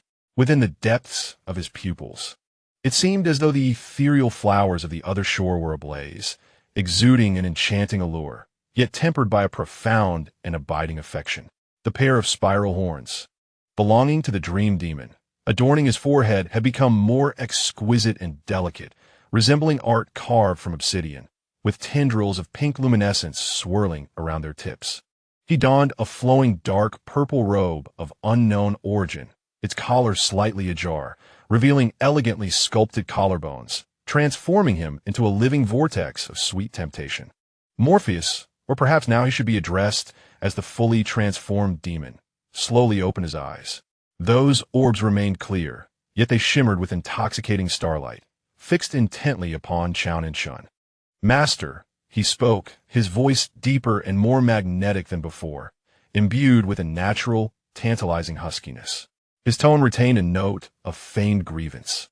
Yet within this grievance lay a blend of euphoric joy at reunion and an unmasked, unabashed affection. "I have returned. I was so afraid I would never see you again." He approached, naturally kneeling beside the bed, trembling hands lifting Zhao Nancheng's hand to his cheek. Crimson strands of hair cascaded down, reflecting the tumultuous emotions swirling in his eyes, nearly overflowing. In the moment the spirit crystal ignited, what I beheld was not death, but the disdainful gaze you cast upon me when you first compelled me out of the black mist, the warmth of your fingertips when you sealed our pact, the slight upturn of your lips each time you indulged my whims. His voice trembled on the verge of breaking, as hot tears fell upon the back of Zhao Nancheng's hand. "I swear to all the fallen stars, if I can see you once more, even if just for a fleeting moment, even if I must endure 1,000-fold pain, I would embrace it willingly. My master, you are the sole light in my chaotic existence, the dawn I am willing to chase for eternity." He leaned forward, resting his forehead against their entwined hands, sobbing uncontrollably. "All things in this world may fade away, but I cannot bear a life devoid of you. I love you to the point where my very soul burns for you." This candid and fervent confession surged forth like the most molten lava, battering against Zhao Nancheng's heart. In his former world, he had encountered countless fervent admirers and suitors, yet he had always maintained a clear distance, akin to an iceberg that never melts. But Morpheus was different. He was the first to sacrifice his life for him and to be reborn because of him. Zhao Nancheng gazed into his eyes, which brimmed with unreserved and almost searing affection, and found himself in turmoil. He did not love Morpheus, at least not in a romantic sense. His objective was to complete his mission and return to his original world, where Zhao Wu awaited him. He could not offer unrealistic hope to Morpheus. That would be the true cruelty. After a brief yet arduous internal struggle, Zhao Nancheng took a deep breath, preparing to articulate everything and establish boundaries. "Morpheus, listen to me. However, before he could utter the words, I cannot accept your feelings. We are impossible." Morpheus seemed to have already discerned his intentions. In an instant, the enchanting depths of his eyes were veiled with a sheen of hurt, and he surged forward, sealing Zhao Nancheng's impending cold words with his lips. Zhao Nancheng's body stiffened, instinctively wanting to push him away. Yet, as his palm pressed against Morpheus's chest, he distinctly felt the subtle yet uncontrollable tremors coursing through him, as if enduring great fear and unease. That tremor pierced through the softest part of Zhao Nancheng's heart like a delicate needle, halting his repulsive gesture in midair. This kiss was not deep, even bearing a hint of clumsy innocence. Merely their lips pressed closely together, yet conveyed a fervent plea and desperation from the other. Moments later, Morpheus slowly withdrew, his eyes glistening with unshed tears, his voice choked. "Forgive me, master. I know I am despicable for interrupting you in such a manner." He lowered his head, his shoulders slightly trembling. "But after having died once, I have come to realize that the world is unpredictable. Some words left unspoken, some deeds left undone, may never find another chance. I do not wish to live with regret." He lifted his gaze, tears pooling in his eyes, yet defiantly fixed upon Zhao Nancheng. "This is my first kiss." That gaze held Zhao Nancheng captive, imbued with a stubbornness and a plea for affirmation. Zhao Nancheng was momentarily flustered by that gaze, his initial intention to feign experience and deter the other dissipating instantaneously. Almost instinctively, he blurted out, infused with a sense of self-deprecation, 34 is also mine." The moment the words left his lips, the tears in Morpheus's eyes ceased instantly, replaced by an overwhelming, resplendent joy that threatened to overflow. He appeared as though he had unearthed the most precious treasure in the world, his entire being radiating with light. 34 really? 34, he exclaimed, joyously leaping forward, affectionately nuzzling Zhao Nancheng's neck like a large dog, his arms tightly encircling his waist. his voice brimming with exuberance and endearment. 34 Master. I'm so happy. Truly, I am overjoyed. I love you so much. His fervent confession surged forth like a tidal wave. In Zhao Nancheng's mind, the system's voice chimed in with glee. Wow, your first kiss. Zhao, you're blushing. Your neck is flushed too. Silence. Zhao Nancheng retorted inwardly, vexed and embarrassed. Yet externally, his cheeks and neck were suffused with a vivid crimson. At this moment, his visage had fully reverted to its original breathtaking beauty. The blush only enhanced his allure, with his expressive eyes carrying a charm that melded innocence with indignation, creating an irresistible magnetism. Morpheus was utterly captivated by his appearance. Breathless, his enchanting eyes filled with infatuation and rapture. He gazed adoringly at the tear mole at the corner of Zhao Nancheng's right eye, pleading coyly, 34 Master, it's so beautiful here. May I kiss it? He pointed to the tear mole. Zhao Nancheng could hardly contain his amusement and irritation at Morpheus's audacity, retorting, having kissed my lips. What more is there to inquire about the tear mole? This charming demon was increasingly adept at pushing boundaries. Then I shan't ask. Morpheus acquiesced eagerly, immediately leaning in, his soft lips filled with reverence and affection, gently pressed against the tear mole. However, upon making contact with the cool skin and that captivating little spot, he couldn't resist, lightly sucking it as if savoring a delicacy. A slight sting and an electrifying sensation made Zhao Nancheng emit a soft hum, the tear mole becoming even more prominent and crimson.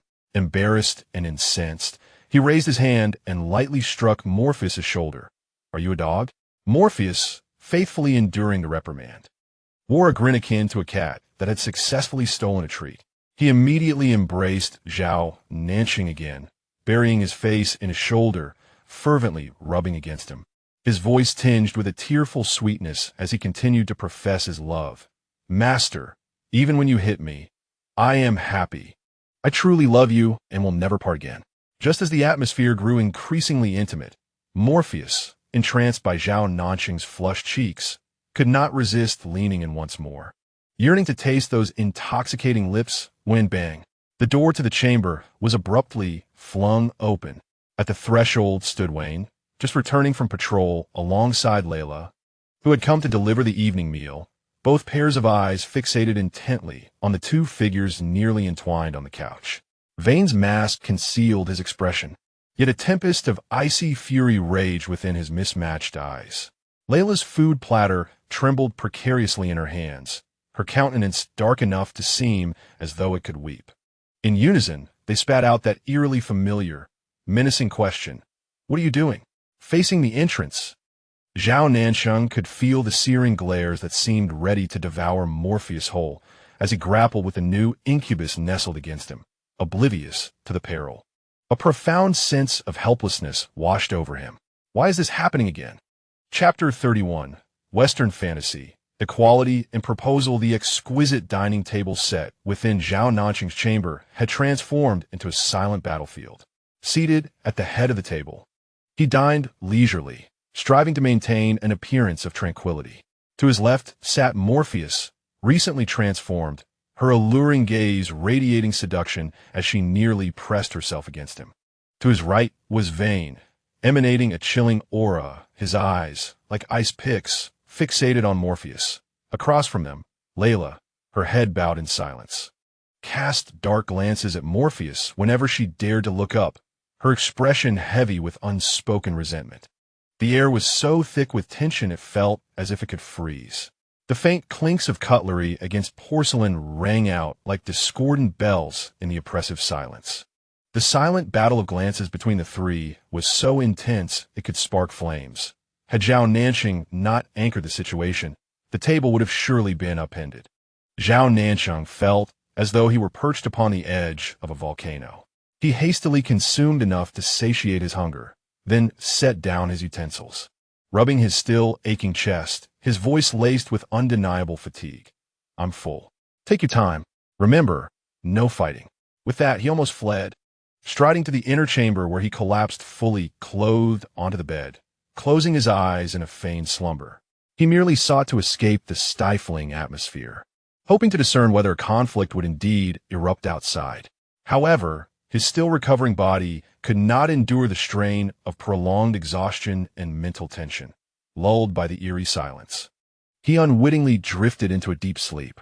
He remained in slumber until the break of dawn, startled awake by a sudden surge of scorching, urgent draconic power. Upon opening his eyes, he found Osirian standing at the foot of his bed, his usually immaculate hair disheveled, his opulent robe bearing the lingering scent of smoke and singe marks, his molten gold vertical pupils filled with agitation and a desperate ferocity. "Human, I require your blood. At once." Osirian's voice carried an authoritative tone that brooked no dissent, discarding the customary pleasantries of their usual interactions. The dragon race faced a formidable and mysterious external threat, their assault relentless, compounding the internal turmoil of rebellion that had yet to be quelled, threatening his princely status and inflicting hidden injuries upon himself. In this dire moment, instinctively, he thought of Zhao Nancheng, whose lineage held the power of the primordial dragon as blood, capable of restoring him in an instant or even enabling him to transcend his limits. He assumed Zhao Nancheng would, as before, perhaps negotiate or propose conditions, but ultimately would acquiesce.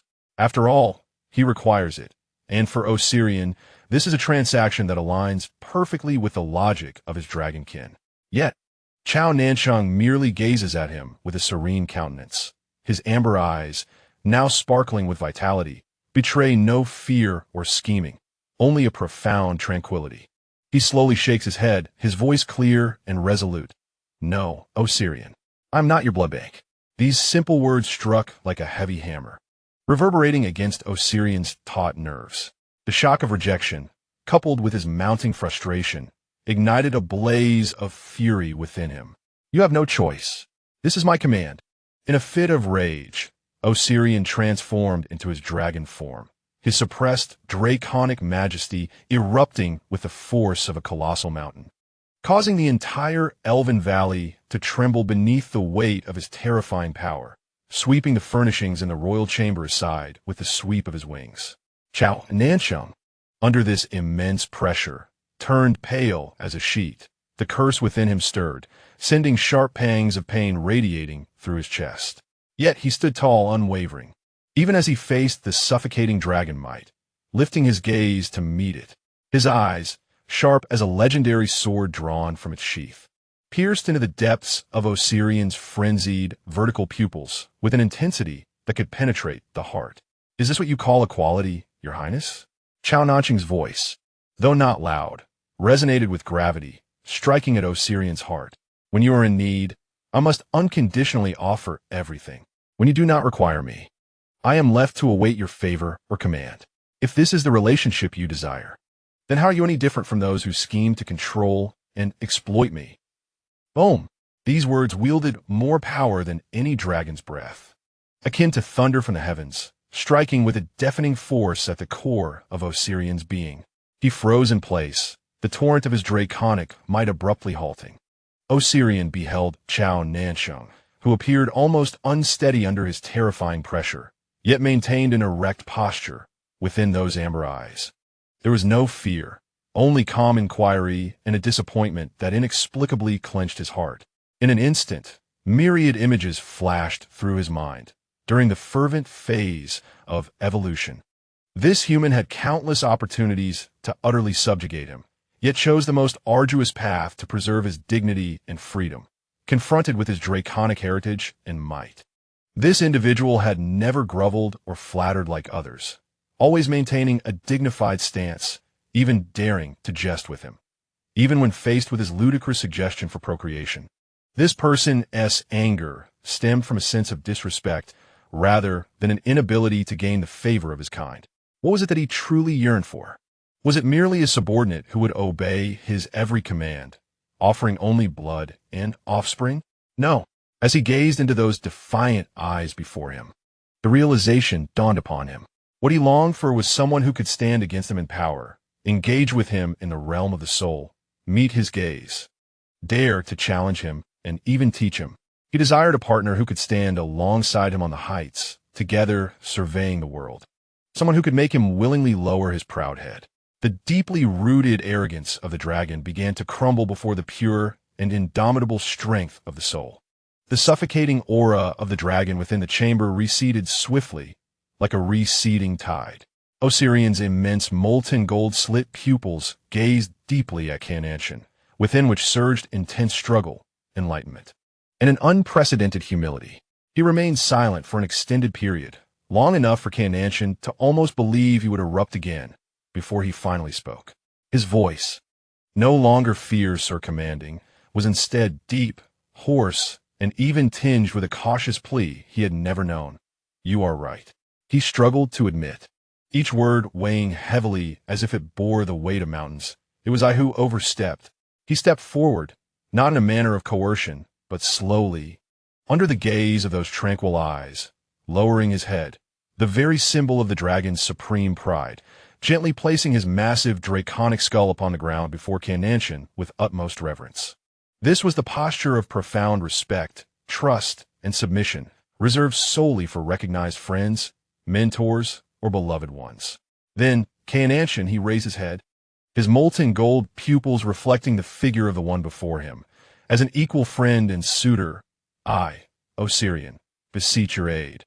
Nancheng observed the dragon bowing its proud head, witnessing the clumsy yet genuine transformation in its eyes, and his once cold gaze finally softened. He did not respond immediately. Instead, he extended his hand, gently placing it upon Osirian's forehead, still retaining his draconic form, covered in icy scales, a gesture imbued with a sense of reassurance. "I shall assist you." His voice calm and resolute, "not because of your command, nor any transaction."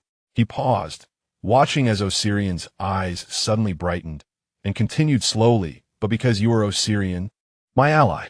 There was a subtle pause in his words, laden with unspoken possibilities, perhaps hinting at a future filled with more.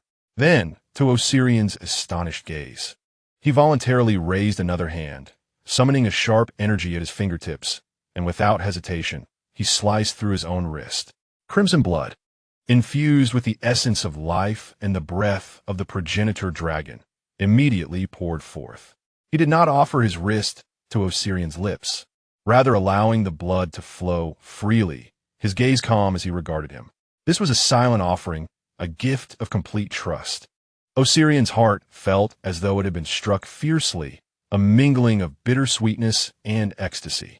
He lowered his head, cautiously enveloping the wound with his lips, as if savoring the most exquisite nectar in existence. Yet this time, what surged into his being was not merely immense power, but a warmth imbued with Nancheng's soul's mark of trust and acceptance, merging seamlessly with his own strength, indistinguishable from one another. In that moment, Osirian vividly realized, when he relinquished possession and command, choosing instead respect and supplication, he gained far more than mere power. What he desired was no longer to monopolize this priceless treasure, but to soar alongside the one who possessed the mightiest yet gentlest of souls, sharing all the wonders of the world together. Love, in this moment, awakens completely amidst the choices of respect and freedom. A torrent of power surges within, wounds heal instantaneously, and the expended dragon energy not only fully restores, but even subtly enhances. Osirian raises his head and emits a resounding dragon roar that reverberates across the land. Gifted by the willing offering of the Southern Prince, imbued with trust and strength, Osirian is infused with an invincible conviction. He returns to the Dragon Clan, and the tide of battle shifts dramatically with his resurgence and breakthrough in power. The invading foes crumble before the wrath of the Dragon Prince, while the internal traitors lose all courage to resist under the weight of such absolute strength. Victory arrives swiftly and decisively. However, Osirian scarcely has time to relish the fruits of triumph or address the ensuing trivialities. His heart has long since soared back to the fairy clan's chambers. He hastens to clear the battlefield and cannot wait to return. Upon re-entering the Southern Prince's quarters, he is met with a striking sight. The Southern Prince reclines on a soft couch. Morpheus lovingly feeds him fruit. Vane stands nearby with a sword in hand, eyes cold, while Layla, with a sullen expression, wipes a dagger. A potent urge to reclaim the southern prince and hide him away within the dragon clan surges within him, a primal possessiveness roaring in his veins. Yet he forcefully suppresses this instinct. He recalls the southern prince's inquiries regarding equality and his own recent epiphany. He cannot tread the same path again. Under the watchful, wary, hostile, and questioning gazes of those present, Osirian strides purposefully to the southern prince. He disregards everyone else, his molten gold vertical pupils fixated solely on the individual reclining on the couch. Then, to the astonishment of all, this dragon prince, who has just achieved a glorious victory and possesses even greater strength than before, kneels on one knee, pressing his right fist to his heart, performing the most solemn marriage proposal of the dragon clan. Southern prince, he intones, his voice deep and earnest, echoing within the silent chamber. In the name of the dragon clan prince, vow with half of my dragon soul and life to request you to become my partner, sharing eternal life and endless skies with me. As he speaks, a scene unfolds that causes everyone's pupils to constrict in disbelief. Osirian's fingertips pierce his own left chest, breaking through the resilient dragon skin. A drop, then two, each the size of a pigeon's egg, pulsating with a scorching golden-red glow, embodying a terrifying source of power, is forcibly extracted, hovering above his palm. The brilliance is blinding, the aura overwhelming, nearly searing the eyes of onlookers. This is not the single drop of heart's blood promised during their initial exchange, but an entire half. The sound of clenched knuckles echoes from beneath Vane's mask. Layla's expression darkens to the point of dripping water. Morpheus drops the fruit he was holding onto the ground, his peach blossom eyes filled with shock and a sense of impending danger. The southern prince is utterly stunned, gazing at the radiant heart's blood symbolizing Osirian's half-life and power, and into the molten gold vertical pupils filled with an unprecedented seriousness, anticipation, and a hint of anxiety. His heart begins to race uncontrollably.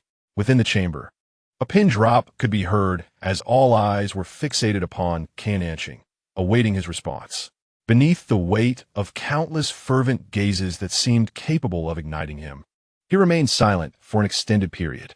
Eventually, he slowly raised his hand, reaching towards the resplendent heart's blood and the gaze of Osirian, filled with hope. Yet, the hand that was lifted did not extend towards the entirety of the heart's blood, which contained half of Osirian's life and fervent affection. Instead, his fingertips lingered momentarily in the air before gently brushing against the edge of the blood orb, merely touching the initial droplet that had separated from it. That single droplet, glowing with a golden-red radiance, fell into his palm, and in an instant, a surge of profound and ancient dragon lineage power, intermingled with a distinct resonance belonging to a key, flooded into his consciousness like a brand. Indeed, this heart's blood was undeniably one of the indispensable tools for sealing the ancient deity. However, a single drop was far from sufficient. Almost concurrently, the half of the sacred tree's heart within him trembled subtly, responding to the dragon blood in his palm. Just days prior, the fractured vertebrae of Vane, exuding an aura of immortality and confinement, had revealed itself, and the clues tied to the transformed succubus core that merged with his soul now coalesced into a chilling chain. The sacred tree's heart, the immortal vertebra, the succubus core, and the dragon's heart's blood, together, the four keys had aligned. Yet, this realization brought not joy, but a chilling despair that enveloped him instantaneously. For he discerned with clarity that to activate the grand array capable of sealing the ancient deity, it required not merely a drop of blood or a wisp of soul, but their complete forms. To lose these meant that Arthas would irrevocably lose the sacred tree. Vane's spine would be extracted, the succubus core would dissipate entirely, and Osirian would be devoid of all heart's blood, leaving the dragon prince with no choice but to perish. The complete offering of each key equated to the end of a vibrant life, a stark contradiction to his initial desire to preserve everyone. No, it cannot be. He clenched the droplet of dragon blood in his palm, his nails nearly embedding themselves into his flesh. There remains another way, a plan he had previously conceived in vague outlines, but was unable to refine due to insufficient information. Now, with the keys assembled and the truth unveiled, he must succeed. He must discover a method that could seal the ancient deity while preserving their lives. The original owner had sacrificed himself. He could not allow these individuals to follow suit. His intense emotional turmoil and the sudden pallor of his face were laid bare before every person present. Osirian, seeing him take only a droplet, felt a pang of sorrow, and upon witnessing his sudden ashen complexion, assumed that he was taken aback or burdened by the proposal and weighty gift. He quickly interjected, his voice tinged with a barely discernible urgency. "I do not wish to coerce you. Do not feel burdened or harbor any dislike towards me." His molten, golden, slit-pupiled eyes remained fixed on Zhao Nancheng, fearful of detecting disdain within them. After a brief moment of astonishment, Murphy's, Vane, and Layla observed the profound significance that Zhao Nancheng placed upon that drop of dragon's blood, causing his demeanor to shift dramatically. Various thoughts surged within them. Sorrow for his choice, a flicker of joy that he had not fully accepted it, and even a shadowy contemplation that if he truly cherished it, they would seize the remaining portion from Osirian, regardless of the means. Zhao Nancheng took a deep breath, forcefully suppressing the tumult within, and turned to the visibly anxious Osirian, offering a rueful smile tinged with apology. "Osirian, I am sorry. I do not love you. Thus I cannot accept your proposal." Observing the immediate shock that overtook Osirian's expression, he added, "However, I do not harbor any dislike towards you."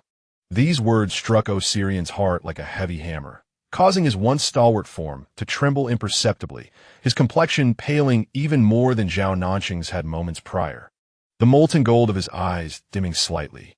He opened his mouth, his voice dry. "It's all right.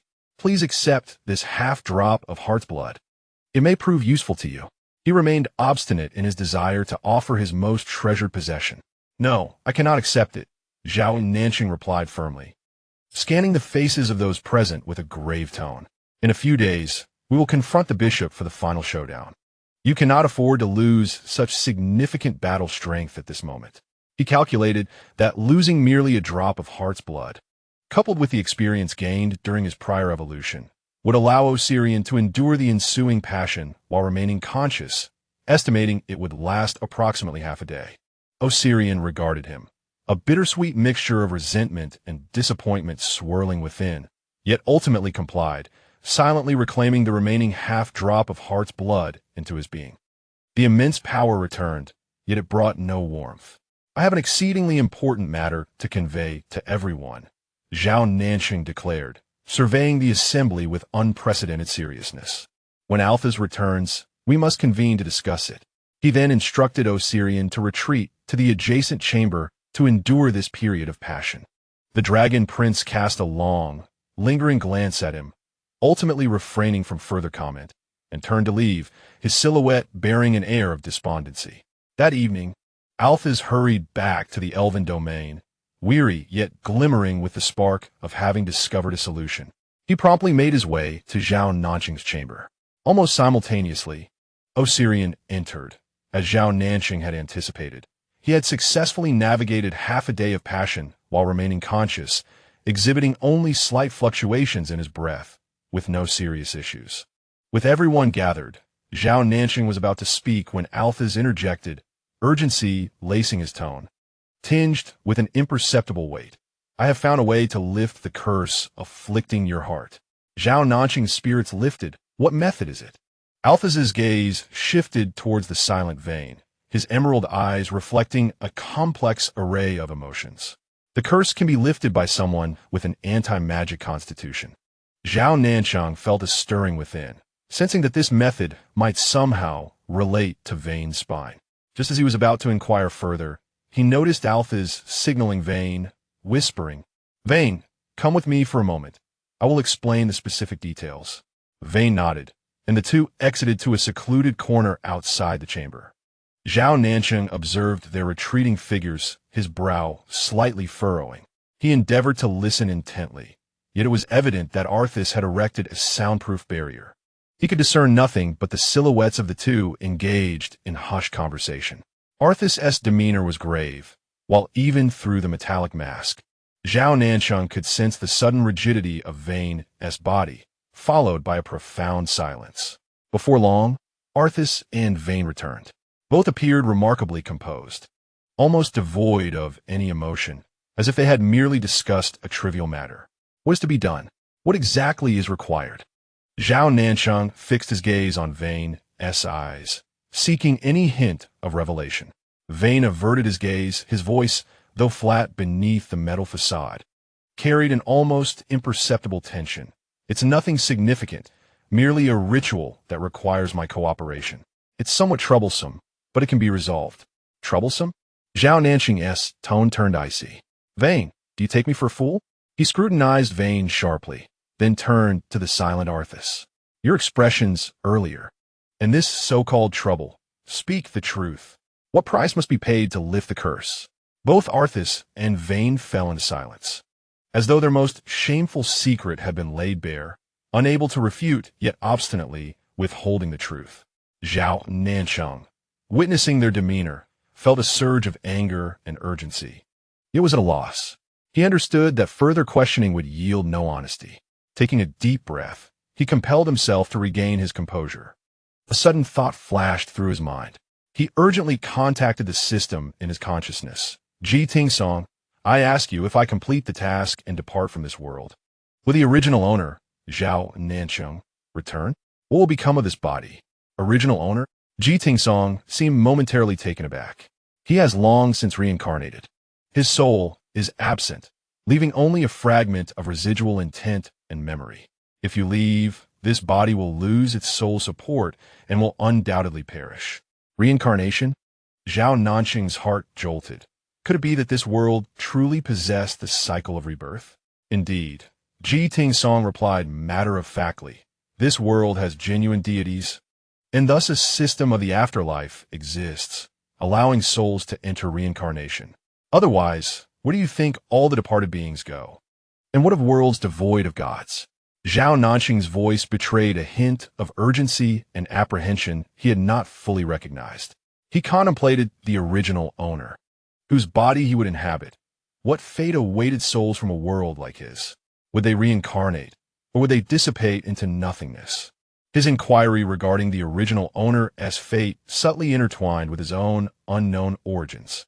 The system, caught off guard by his sudden, intense questioning, fell silent for a considerable time before responding with uncertainty and regret. I apologize, host. This matter exceeds my limited capacity. I genuinely do not know. Previous hosts have never posed such inquiries. Zhao Nancheng remained silent. The faint glimmer of hope kindled by the possibility of returning home felt as though it had been doused with cold water. The fate of his original world remained shrouded in uncertainty. Was it a cycle of rebirth or complete annihilation? I apologize for my excessive questioning, he whispered, suppressing the emotions that had surfaced. Aware that the original soul had long since entered the cycle of reincarnation, and that this body was destined to be ephemeral, Zhao Nancheng suddenly felt that perhaps it was unnecessary to press Wayne and Alphas on that evidently brutal method at this moment. When the time came for them to act, he could still vehemently refuse. The pressing matter at hand was to deal with the bishop and complete the sealing. He lifted his head once more, his gaze sweeping over Alphas, Osirian, Wayne, Murphy's, and Layla, his expression solemn. Now, we must engage in an open and honest discussion about the bishop, the ancient gods, and the fate that awaits us all. He resolved to lay bare the truth, rallying everyone's strength to confront the ultimate battle together.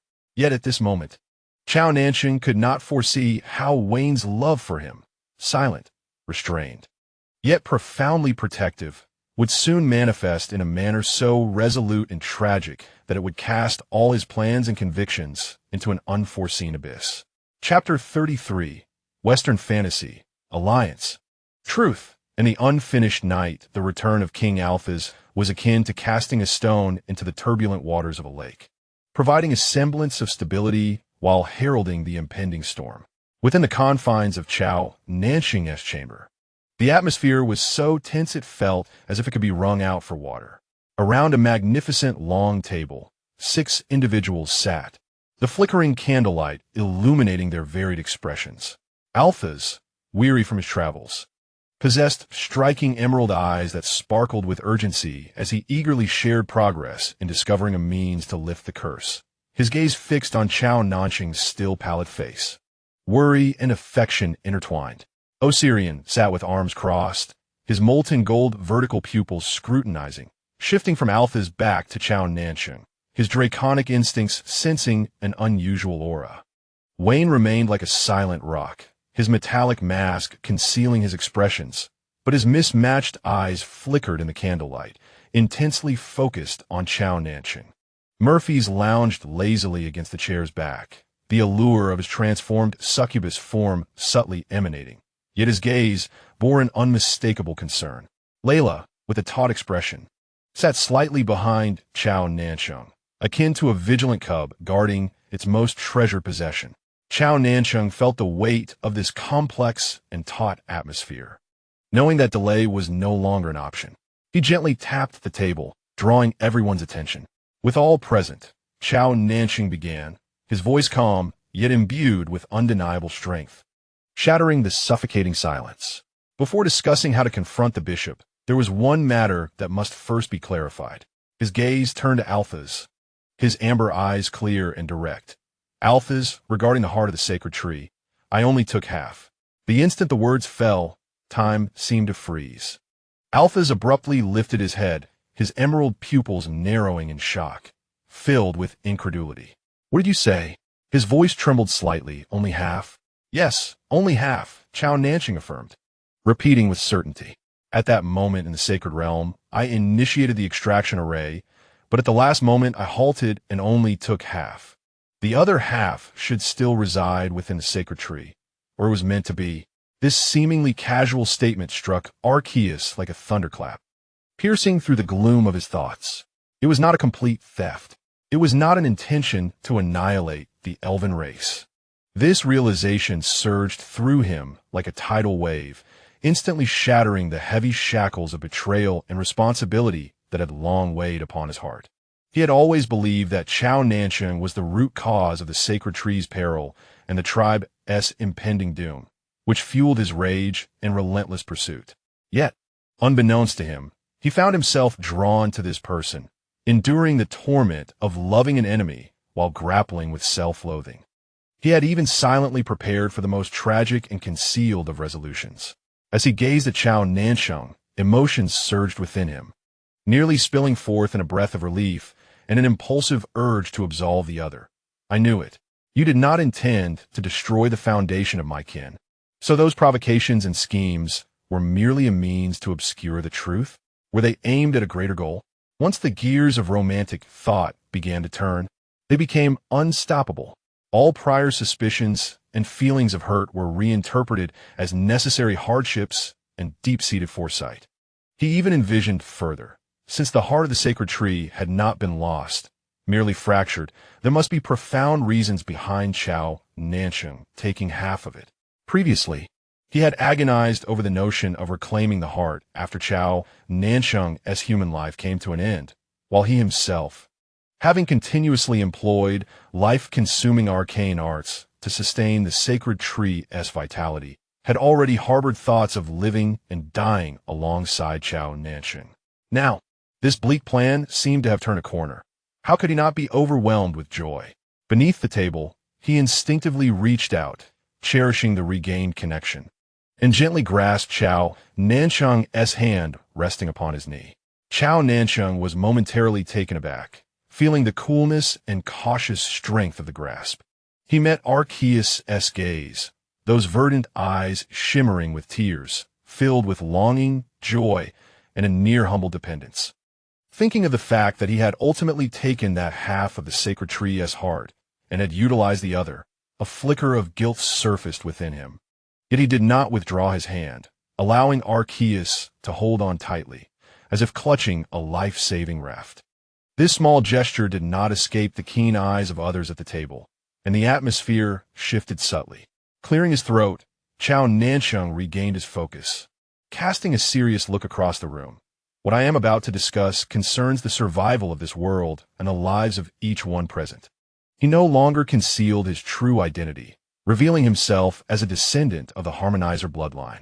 Burdened with the mission to seek and unite the four great keys to seal an ancient god poised to awaken and consume the souls of the world, he unveiled the true nature of Bishop Rodney, a figure long corrupted by power, whose ambition was to seize the ancient goddess strength at the moment of its awakening and become the new sovereign. The bishop's aspirations had never been merely about power. The voice of Zhao Nancheng resonated like the clash of ice, clear and chilling. What he truly coveted was the primal force within you, the heart of the sacred tree that serves as a key, the dragon blood, the immortal spine, and the core of the succubus. He paused, his gaze sweeping over Arthas, Osirian, Vayne, and Morpheus, articulating the most harrowing truth with deliberate clarity. To extract these powers in their entirety, the cost would be your lives. Silence enveloped the chamber, broken only by the soft crackle of candle flames. Arthas instinctively tightened his grip on Zhao Nancheng's hand. Osirian's molten vertical pupils narrowed, releasing an uncontrollable aura of dragon might. The sound of Vayne's breathing grew heavier beneath his metallic mask. Morpheus's languid posture shifted, a flicker of intensity flashing in his peach blossom eyes. Even Layla held her breath, her small hand clutching the hem of Zhao Nancheng's garment. Shock, anger, and dread mingled on their faces. My objective is to thwart the bishop and complete the sealing. Zhao Nancheng's voice resonated once more, imbued with a persuasive steadiness. We must collaborate. I have a plan that may preserve your lives and powers, but it requires your unwavering trust and cooperation. He offered a glimmer of hope and a clear direction. We shall not only stop the bishop, but also ensure he faces the consequences of his actions. This burgeoning alliance was no longer rooted in calculation and exploitation, but was instead forged in the shared peril of life and death. He delineated the crucial role each individual would play. Arthas, his profound wisdom and deep understanding of the heart of the sacred tree's power were essential to stabilize and guide the energy. Osirian, his unparalleled physical strength and the ancient secrets of the dragon race would serve as the bedrock for offense and defense. Vayne, his unique resistance to magic would act as a trump card against the bishop's enigmatic curses and magical traps. Morpheus, his exquisite mastery of mental illusions and infiltration skills would be vital for executing the pivotal misdirection plan. He then unveiled the first step of the plan, sharing intelligence and misdirection. He presented a silver chain, ingeniously extracted from the bishop's staff, imbued with curse power. This contains my contingency measures, he explained. First, precise monitoring. Through an energy tracing marker, I can monitor the bishop's energy fluctuations around the clock. Should he commence any rituals related to the key, we shall be informed immediately. Second, and more critically, information pollution. A peculiar wave of mental energy danced around his fingertips, utilizing this silver chain as a medium for cognitive contamination. I will continuously feed the bishop false information. 1. Convince him that my incomplete fusion with the heart of the sacred tree, coupled with the severe damage inflicted by the cursed sword, has rendered me significantly weakened and inconsequential. 2. Lead him to believe that forcibly extracting the key, while fatal to the host, would yield a purer primal force, more advantageous for his theft of ancient powers. 3. Most importantly, mislead him into thinking that a powerful vessel is required to temporarily contain and harmonize the powers of the four keys to successfully complete the theft. The ideal candidate for this vessel is none other than I, Zhao Nancheng, the one possessing the bloodline of the harmonizer. Zhao Nancheng's gaze was as sharp as a blade. It would entice the bishop at the final moment, not to kill me outright, but to attempt to capture and exploit me. This would present us with our greatest opportunity. It was exceedingly perilous. As his words fell, Arthas was the first to voice his dissent, panic unmistakable in his tone. You want to make yourself bait? Absolutely not. Osirian slammed his fist onto the table, causing the sturdy wood to splinter. I too dissent. You are gambling with your life. Vayne remained silent, yet the icy opposition simmered within his heterochromatic eyes.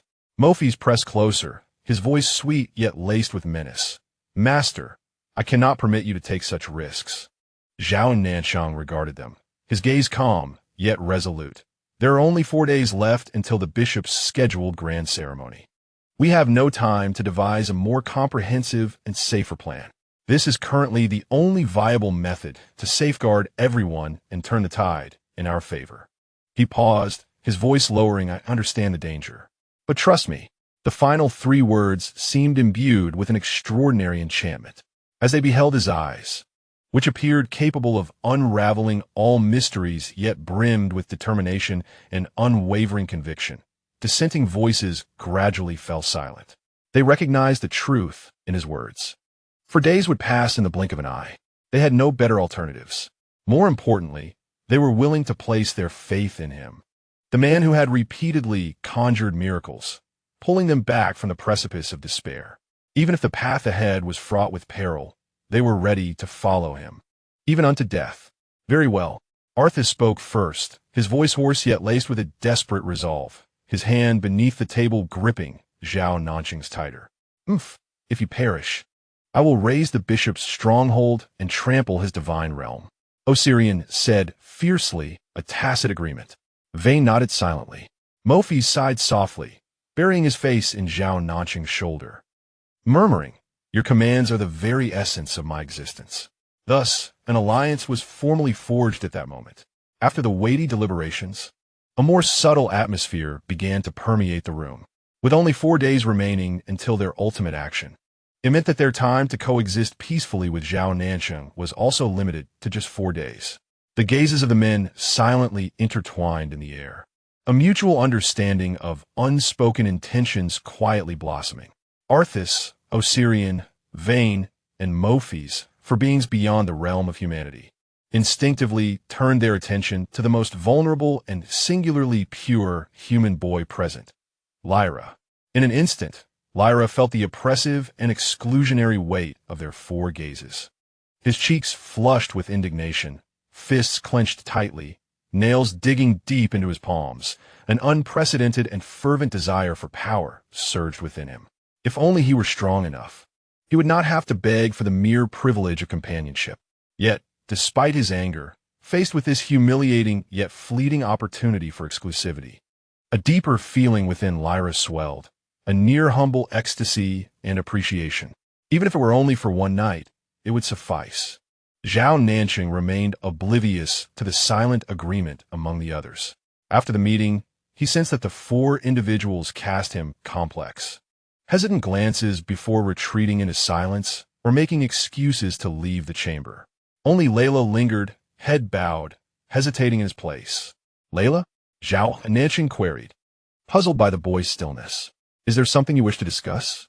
Layla lifted his gaze, his eyes, strikingly similar to Xiao Wu's, brimming with intricate emotions, attachment, concern, resolve, and a hint of timid supplication. He gently grasped Zhao Nancheng's sleeve, his voice resonating with the clear timbre characteristic of youth, yet trembling slightly with emotion. "Might I accompany you tonight, my lord?" Chapter 33 concludes Chapter 34, Misunderstandings, Awkwardness, and a chaotic kiss. Upon hearing Layla's request, Zhao Nancheng felt a jolt within. As a ludicrous thought surfaced, why did that sound so ambiguous? He quickly chastised himself for such folly. "Zhao Nancheng, what nonsense occupies your thoughts?" It's the reckless declarations of Alphas these past few days, Osirian's audacious proposal, and the ever-present allure emanating from Murphy's that have led your mind astray. Layla was still a child, innocent and straightforward, surely frightened by the grim truths he had just articulated, instinctively yearning for closeness and comfort, much like Xiao Wu in his youth, who would cling to his arm after a fright. Yes, that must be it. He suppressed his discomfort and turned his attention to Layla. The boy looked up, his eyes sparkling with unadulterated dependence and a barely perceptible tension awaiting his response. That gaze was strikingly reminiscent of Xiao Wu's childhood fear of thunder, clutching a pillow, wishing to share a bed with him. Softening, Zhao Nancheng reached out, tenderly ruffling Layla's soft hair, his eyes reflecting the affectionate indulgence of an elder towards a cherished child. "Of course you may stay." Layla astutely detected within that gaze the very thing he most dreaded to see.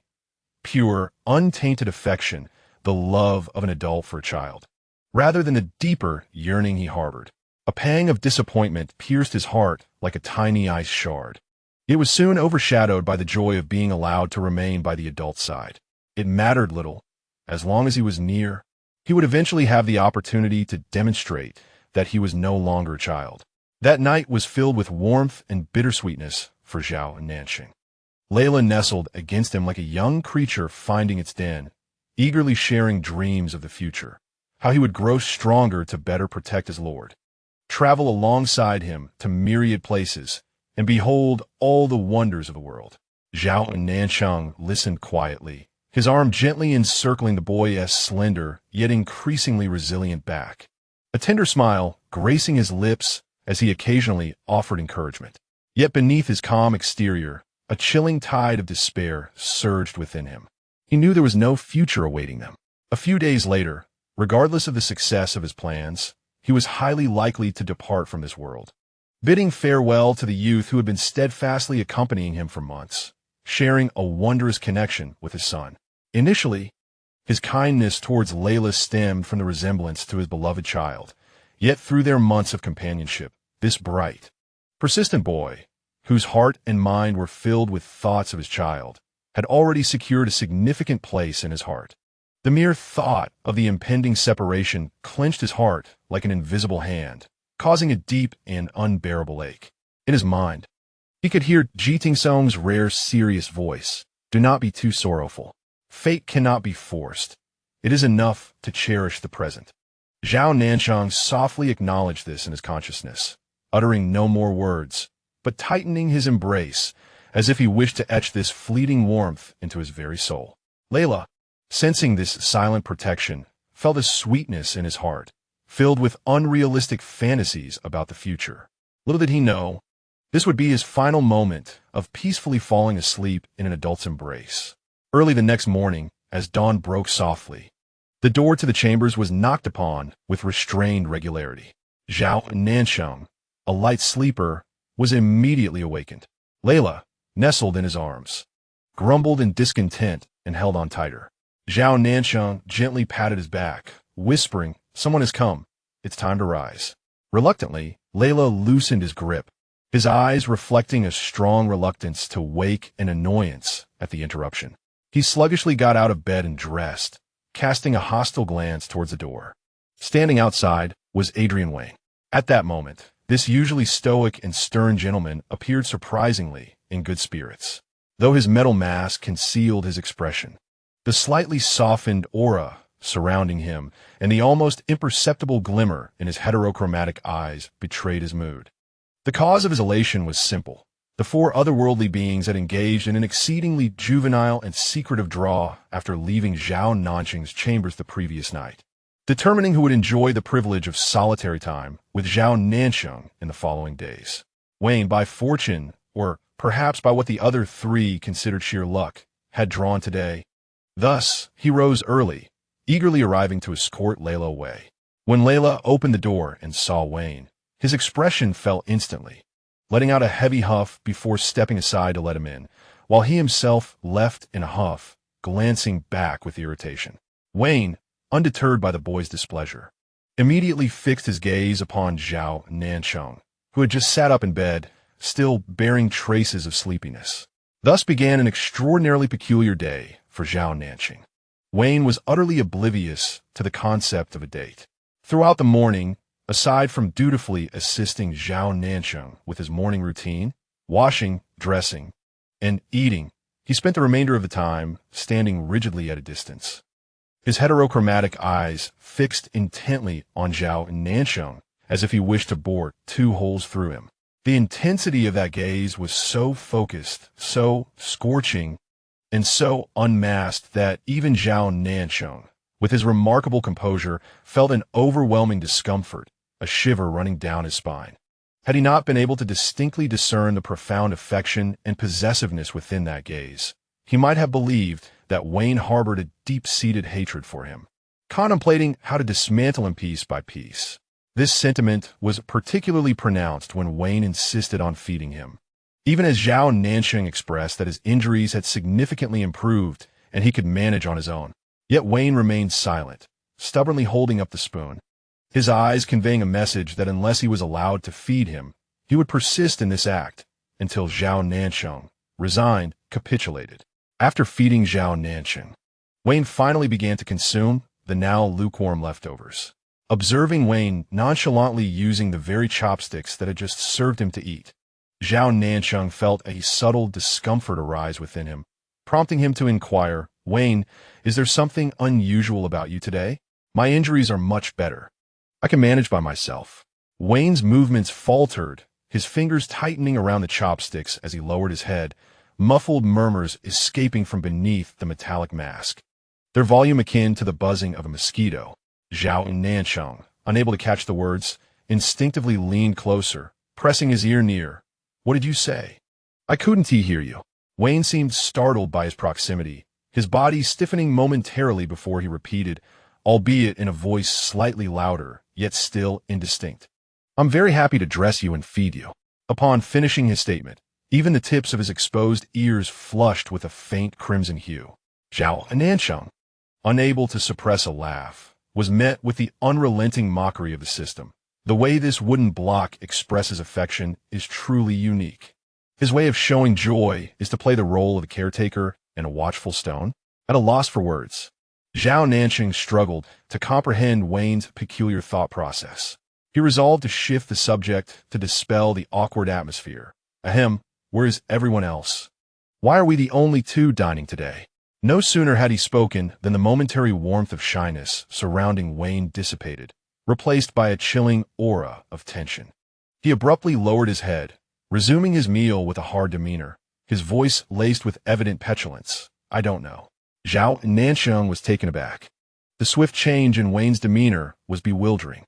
Just moments before, everything had seemed fine. What had he done to provoke this stoic figure? As Zhao Nancheng pondered in confusion, Wayne, feeling aggrieved, continued to push his food around. Deep down, he felt hurt, much like a large dog ignored by its owner, yearning for comfort. He discreetly stole glances at Zhao Nancheng, hoping he would notice his despondency and come to console him.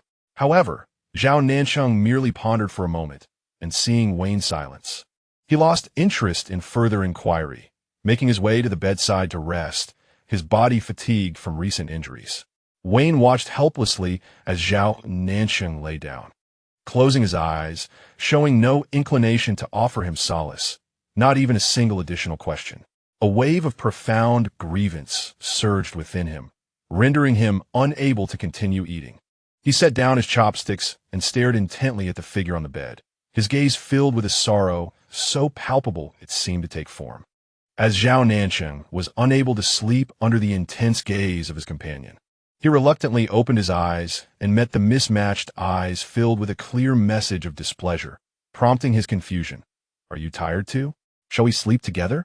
What was meant as a casual suggestion to encourage his companion to cease standing took an unexpected turn when Veen's eyes sparkled with excitement, the heaviness in the air dissipating instantly. He responded almost immediately, "All right," and swiftly removed his outer boots, coat, and mask, carefully lying down on the outer side, his body rigid, yet unable to conceal his exhilaration. Zhao Nancheng thought to himself, "Well, at least it's quiet now." He closed his eyes once more, attempting to cultivate sleep. Just as he was on the brink of slumber, he was startled by Veen's deep and clear voice whispering, "I love you."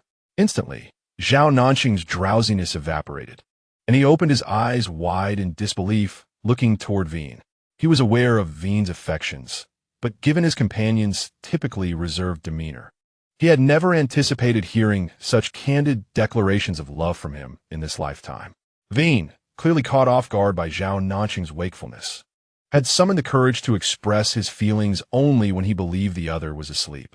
Now, with the dim light illuminating Zhao Nancheng's astonished and beautiful eyes, and inhaling his fresh, clean scent, Veen felt a surge of emotions. Words that had long been suppressed began to spill forth uncontrollably. "From the moment you smiled at me in the dungeon and told me to try again, I was lost. Your blood, your being, feels like poison. Though I know I shouldn't, I can't help but want to draw closer to keep you locked away solely from my eyes." His voice was hoarse and hurried, revealing the depth of his feelings and the long-suppressed yearning within him. He continued, growing increasingly passionate, even taking on an accusatory tone.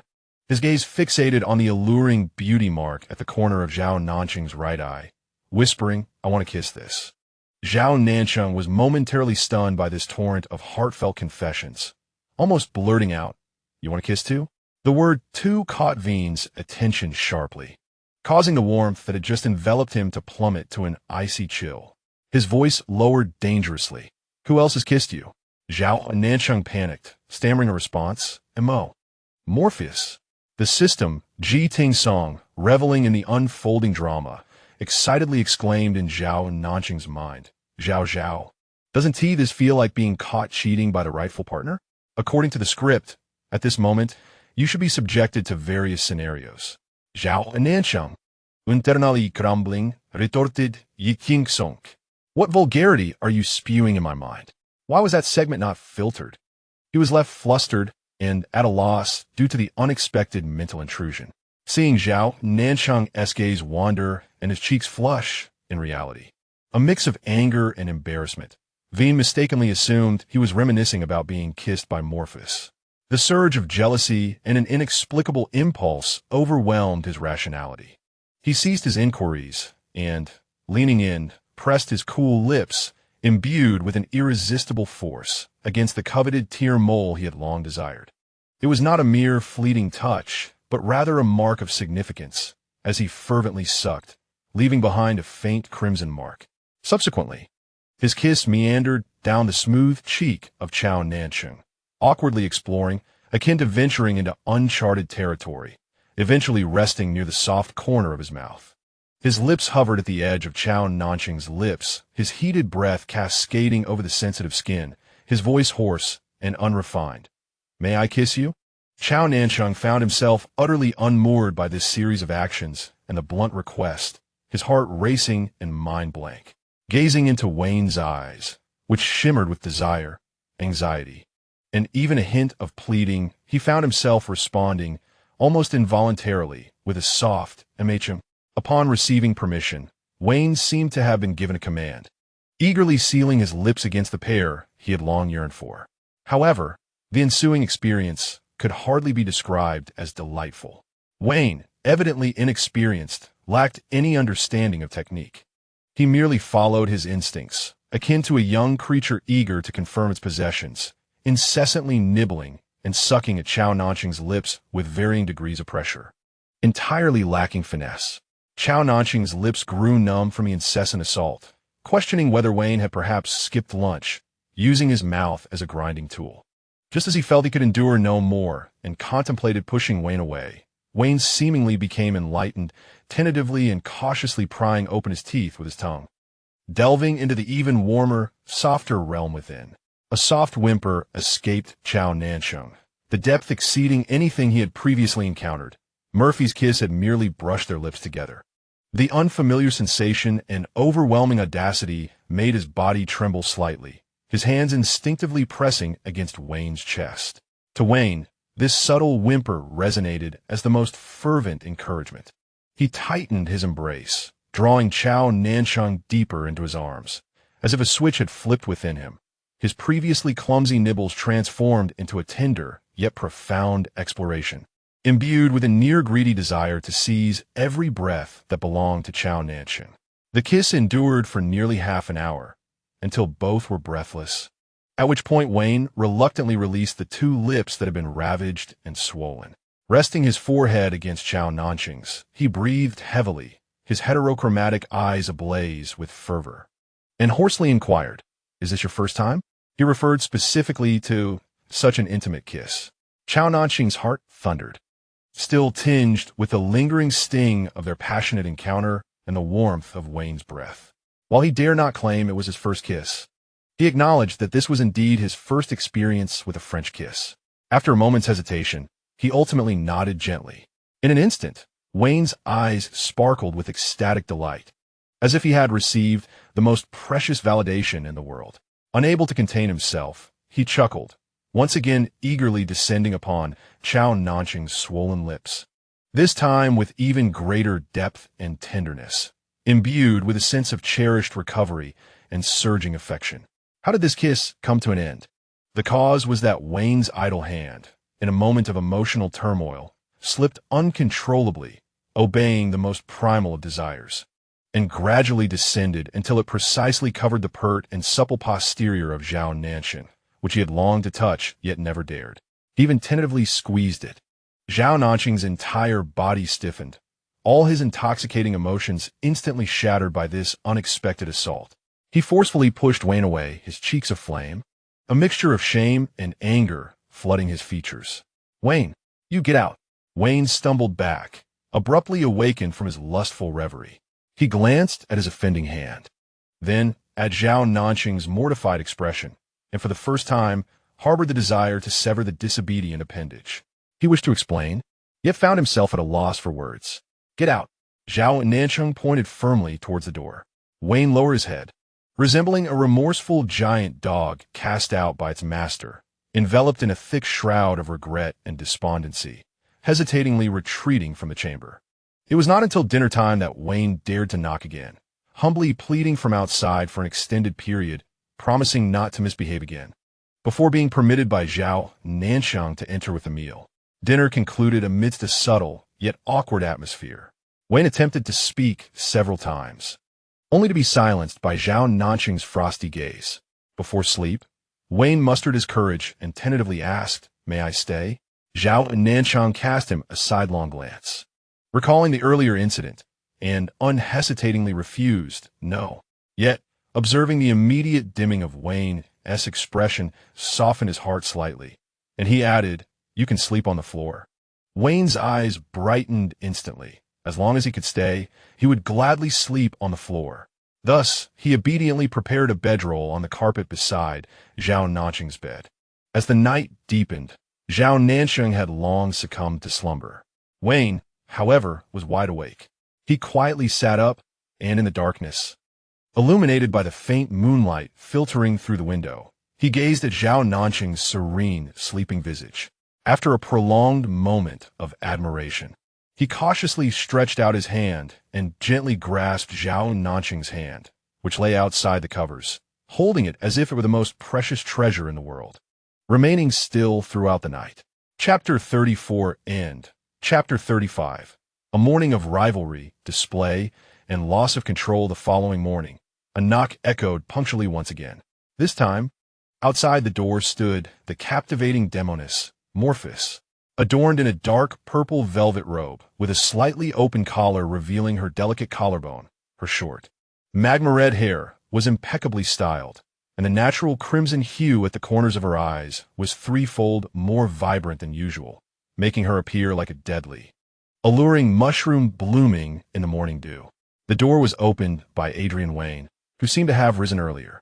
Apart from not wearing his metallic mask, he was fully dressed, though his expression bore the satisfaction and subtle pride of one who had indulged in excess. Morpheus's enchanting peach blossom eyes swiftly scanned the chamber, immediately capturing the sight of the unmade bedroll by the bedside. A flicker of delight danced in her heart, and a knowing smile curled at her lips, realizing that this cold-hearted cleaner had not fared well the previous night either. However, before his schadenfreude-laden smile could fully blossom, he heard Wayne's deliberately lowered yet unmistakably smug and somewhat clumsy voice rasping. "Last night, he let me kiss him." Wayne paused, seemingly savoring the moment, and added the two crucial words with a solemnity that proclaimed ownership: "French kiss." The smile on Morpheus's face instantly froze. His first reaction was one of absurdity and disbelief. How could this dense blockhead possibly French kiss anyone? Had he bitten into a mouthful of South Nancheng instead? Yet, as he scrutinized Wayne, he discovered that the glimmer in his mismatched eyes was no fabrication. It radiated an unprecedented, almost childish sense of pride and affirmation, as if he were stating an undeniable fact. Particularly striking were his slightly raised chin and tightly pressed, yet subtly upturned lips. This wooden block was indeed boasting. Believing a good portion of Wayne's claim, a surge of indignation flared within Morpheus. He no longer acknowledged Wayne, who stood blocking the doorway, and with a swift motion, he glided past him like a slippery fish, hastening to the bedside. Zhao Nancheng had just been stirred awake by the sound of knocking and indistinct conversation. Rubbing his drowsy eyes, still half asleep, and with a muffled, nasally hum, resembling a cat roused from a sweet dream. "Master." Morpheus's voice carried a hint of barely perceptible grievance and urgency. Upon hearing that familiar voice, Zhao Nancheng instinctively responded with another soft hum, his tone tender and unguarded. Observing Zhao Nancheng's languorous and bewildered demeanor, as if he were ripe for the picking, Morpheus's heart melted into a puddle, longing to envelop him in his arms and shower him with affection. Yet, despite the softness, he knew he must address the issue at hand.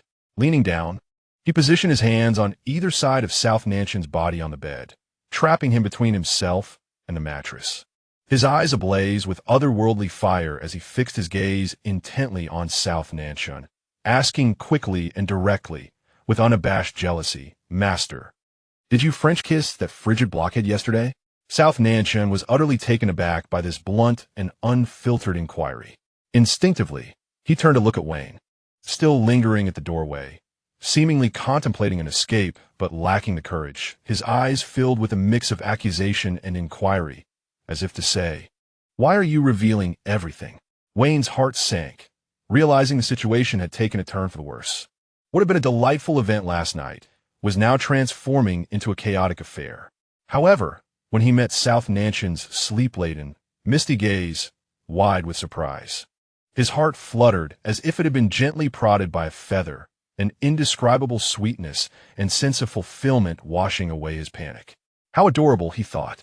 Even if he were to be thrashed by his precious one now, it would be sweet. He couldn't help but take a few steps closer to the bedside, as if to say, "I'm ready. Go ahead," his eyes betraying an odd sense of anticipation. "Wow, the system, Ji Ting Song," exclaimed in Zhao Nancheng's mind. This blockhead's brain is now filled with pink bubbles. Has he awakened some strange attribute? South, look at his eyes. He's turning into a pervert. The system's alarm finally roused Zhao Nancheng from his daze. Observing Wayne's expression of eager anticipation mixed with a hint of satisfaction, and recalling the tingling sensation on his lips from yesterday's encounter, accompanied by that final, unexpected touch, a wave of indignation surged through him. Without a second thought for his shoes, he leaped from a bed, bare feet striking the cold floor, and strode with determination towards Wayne, raising his hand in intent to deliver a slap. Wayne, noticing the pale, bare feet of Zhao Nancheng against the frigid floor, immediately furrowed his brow, concern swiftly overshadowing all other emotions. Reacting swiftly, he bent down before Zhao Nancheng's hand could reach him, sweeping the young man into his arms, not in a princess carry, but rather in a manner akin to cradling a child. His strong arms securely supported Zhao Nancheng beneath his posterior, allowing him to rest atop Wayne's forearm, while the other arm encircled his waist, firmly anchoring him against his chest. "The floor is cold," Wayne's voice conveyed an undeniable urgency.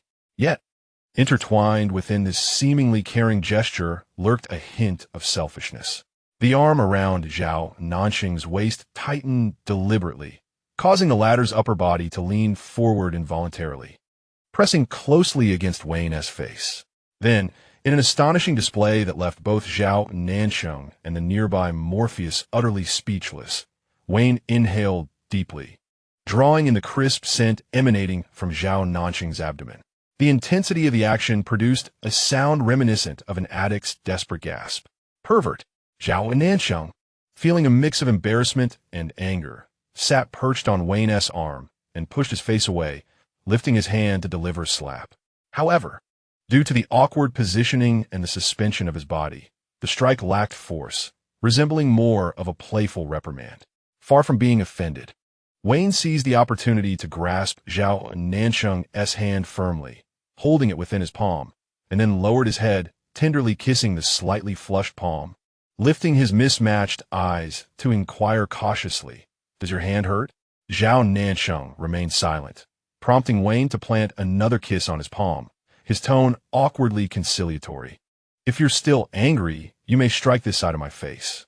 With that, he bent down to kiss the center of Zhao Nancheng's palm again, as if he were afflicted with an insatiable craving for skin contact, unable to get enough. Zhao Nancheng was rendered bewildered by Wayne's string of peculiar actions, questioning whether the man had been possessed by some unholy spirit, for his behavior was utterly absurd. Before he could even request Wayne to set him down, a force approached from behind, Morpheus, unable to bear the sight any longer.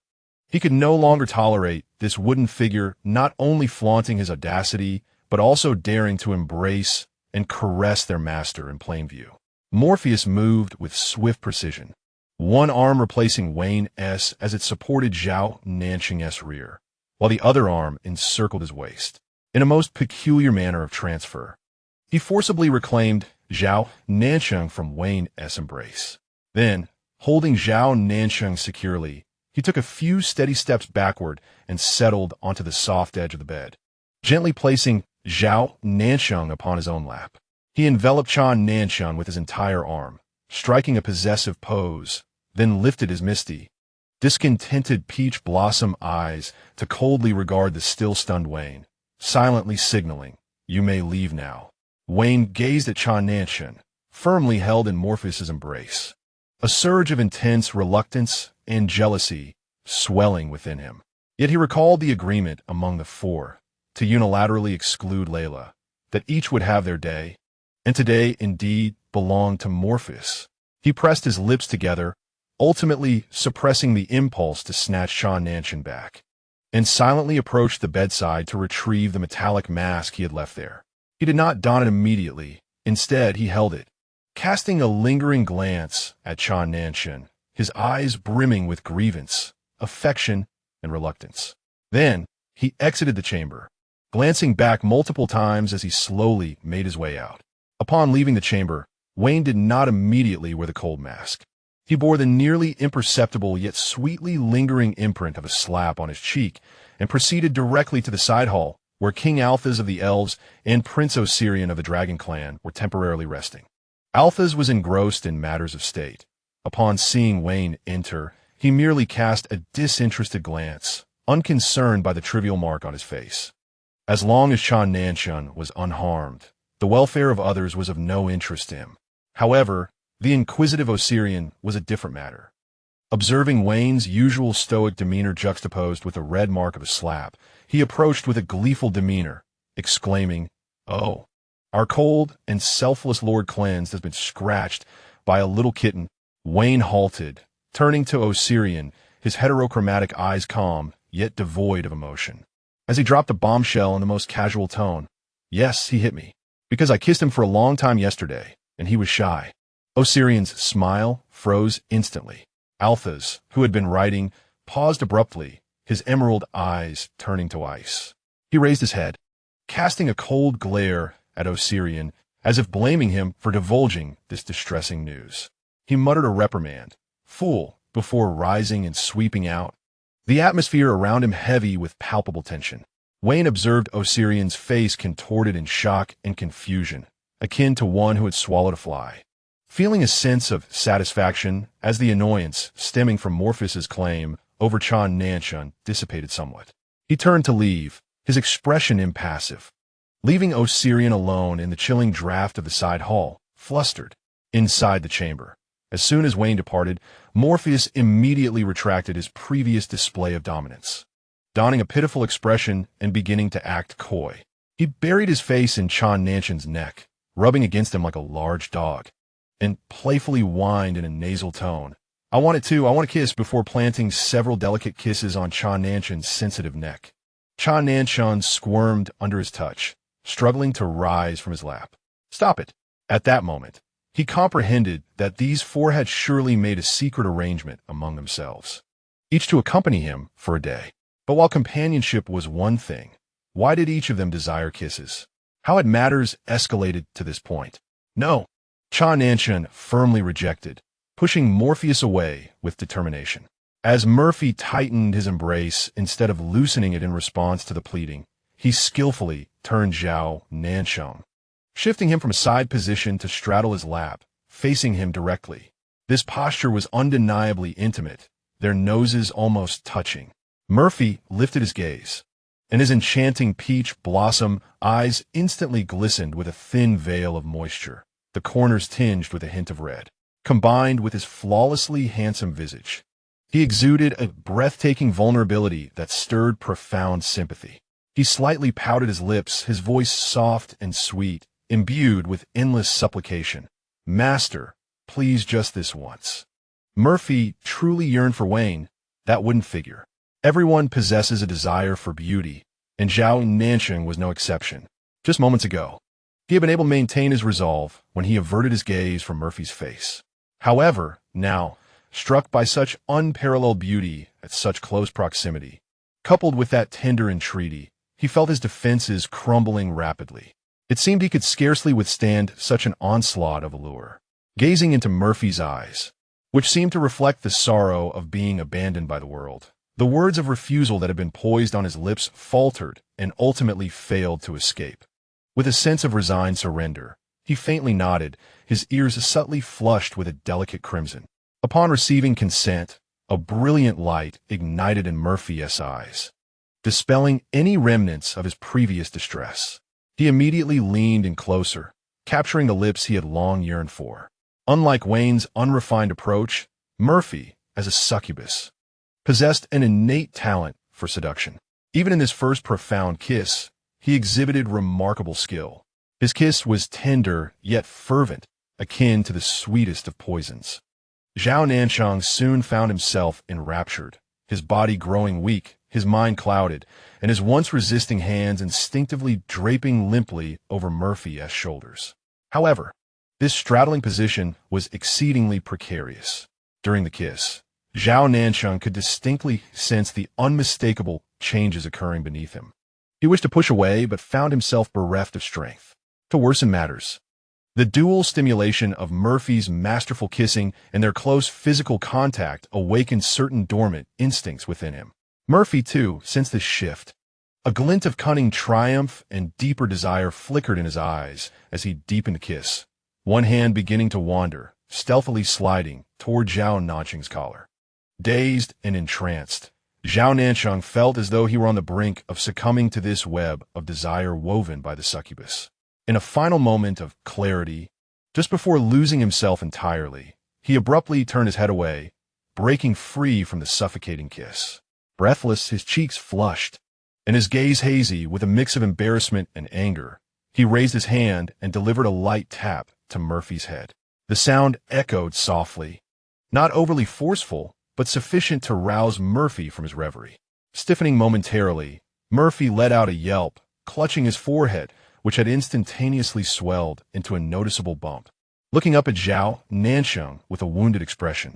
Breathless, Zhao Nancheng withdrew his hand from his head, his cheeks flushed and his eyes shimmering with a lustrous glimmer. Yet he feigned a fierce demeanor. "You need to know your limits," he declared, before hurriedly climbing down from Morpheus's lap and diving into the covers, wrapping himself tightly in the blanket, leaving only the dark crown of his head exposed. Morpheus, nursing the bump on his forehead, felt a twinge of pain. Yet the sight of his master's adorably flustered expression filled his heart with joy. He promptly slid off the bed, kneeling on the carpet beside it, and looked up at the bundled figure with a soft plea. "Master, I was wrong. I will never do it again. Please don't be angry. It's just that I adore you so much that I couldn't help myself." Zhao Nancheng turned in the blanket, presenting his back to him, unwilling to acknowledge the insatiable demon. In his mind, the system enthusiastically chirped, "Zhao, how was it being served just now? Wasn't this demon's skill far superior to that wooden block? By the way, was that your first kiss?" Silence. Zhao Nancheng roared in embarrassment, feeling his cheeks burn as if they could fry an egg. During dinner, he maintained a sullen demeanor. Morpheus exerted all his efforts, serving dishes and feeding him soup, while showering him with a torrent of sweet nothings and assurances, managing to coax Zhao Nancheng into consuming a few bites. Before bedtime, Morpheus gazed longingly at Zhao Nancheng, attempting to secure the privilege of sharing the bed. Zhao Nancheng merely shot him a cold glance and pointed to the spot on the floor where Wayne had slept the previous night. Morpheus immediately wilted but complied, dutifully preparing the bedding. Nevertheless, being allowed to stay in the hall and sleep on the floor was already a significant advancement for him. Lying on the makeshift bed, he reminisced about the tender kiss and his master's passionate expression from earlier. A satisfied smile curling at the corners of his lips as he drifted into a night of sweet dreams.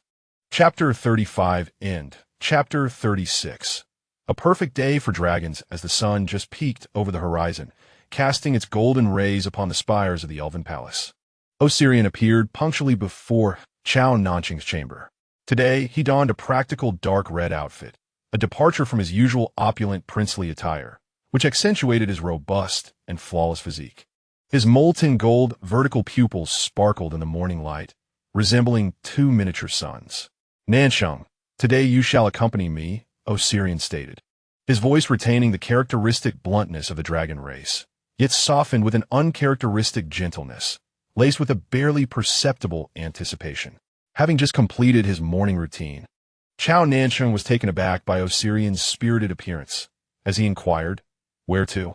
"To the dragon territory," Osirian replied, stepping forward to naturally pick up the outer robe prepared for Zhao Nancheng. His actions, though not as precise as Wayne's, bore a clumsy tenderness as he helped him don it. "I shall show you the true sky and the flowing lava." Pausing, he observed Zhao Nancheng's still pale complexion and added, "Do not worry, I shall not tire you. It's merely a change of scenery to refresh your spirit."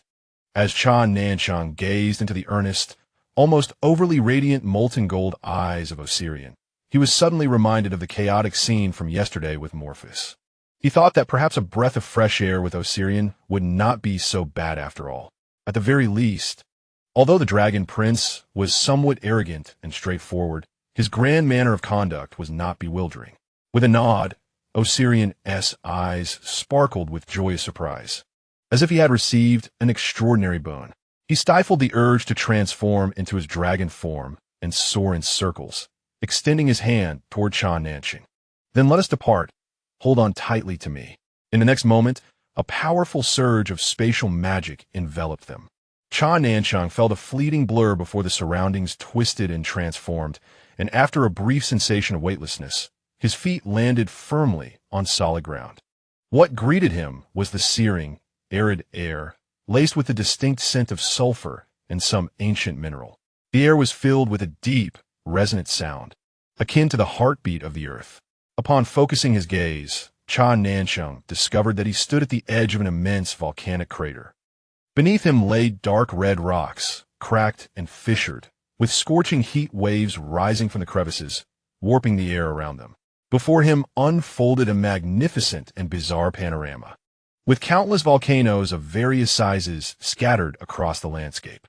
Some spewed forth golden lava, akin to the lifeblood of the earth, while others stood silently, their peaks cloaked in pristine white snow, a surreal coexistence of ice and fire. The sky was painted in vibrant shades of orange-red, illuminated by the earth's fiery glow, and occasionally immense dragon silhouettes unfurled their wings, soaring through the expanse, producing distant and powerful dragon roars. Here a primal, wild, and magnificent vitality thrived. "Welcome to the sacred land of the dragons, the pinnacle of 1,000 flames." Osirian's voice carried a note of pride as he stood beside Zhao Nancheng, shielding him from the more intense heat currents. "This is my birthplace and the heart of dragon power." His purpose today was unequivocal: to orchestrate a truly perfect date. To this end, he had discreetly consulted several reputedly experienced elders in his clan, although their responses had been varied and occasionally dubious. Nevertheless, he was determined to demonstrate to Zhao Nancheng his sincerity and reveal a side of himself beyond arrogance and demands. "Would you like to experience the sky from the dragon's perspective?" Osirian turned to Zhao Nancheng, his eyes inviting. Zhao Nancheng, captivated by the extraordinary sight, felt a spark of interest and nodded. Osirian's face broke into a radiant smile. He stepped back, and the space around him warped, erupting in a blinding golden red light. In the next instant, a graceful, massive black dragon, its scales shimmering with a dark golden sheen and wings spanning the sky, materialized before them, its molten gold vertical pupils gazing gently at Zhao Nancheng. Lowering his grand dragon head, he beckoned Zhao Nancheng to ascend. Without hesitation, Zhao Nancheng lightly leaped onto the relatively flat and magically protected area at the base of the dragon's neck.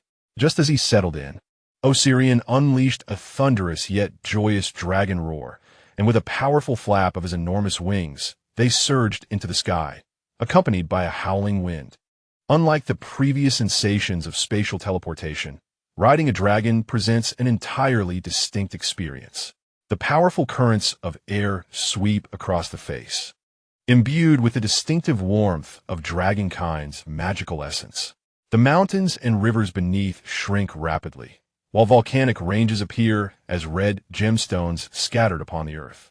They weave through the clouds, at times soaring into the azure heights to gaze upon the majestic landscapes, and at other moments gliding low over the bubbling lakes of lava. Feeling the searing heat capable of melting stone and gold alike, Osirian flies steadily, even deliberately slowing his pace to allow Zhao Nancheng to fully appreciate the scenery along their journey. He speaks in a deep, draconic voice, introducing the landmarks below, the warm nests where dragonlings are hatched, the crystal mountains rich in rare minerals, and the cliff where he once tumbled down in playful skirmishes with his siblings. Zhao Nancheng revels in this unprecedented sense of freedom and vastness, listening to Osirian's somewhat clumsy yet sincere explanations. The clouds of anxiety and tension that had accumulated within him seem to dissipate, carried away by the fierce winds of the heights. He cannot help but acknowledge that Osirian's meticulously arranged date is indeed both breathtaking and heartfelt. After soaring for about an hour, Osirian gradually descends onto a unique platform atop a snow-capped mountain, surrounded by hot springs. The platform is already adorned with comfortable cushions and a small table laden with delicacies and rare fruits unique to dragonkind, evidently arranged in advance. After such a long flight, you must be hungry. Sample our dragon specialties. Osirian transforms back into human form, guiding Zhao Nancheng to sit on the cushions and personally serving him. Most of the food is rich in fire elemental energy, greatly beneficial for Zhao Nancheng's recovery.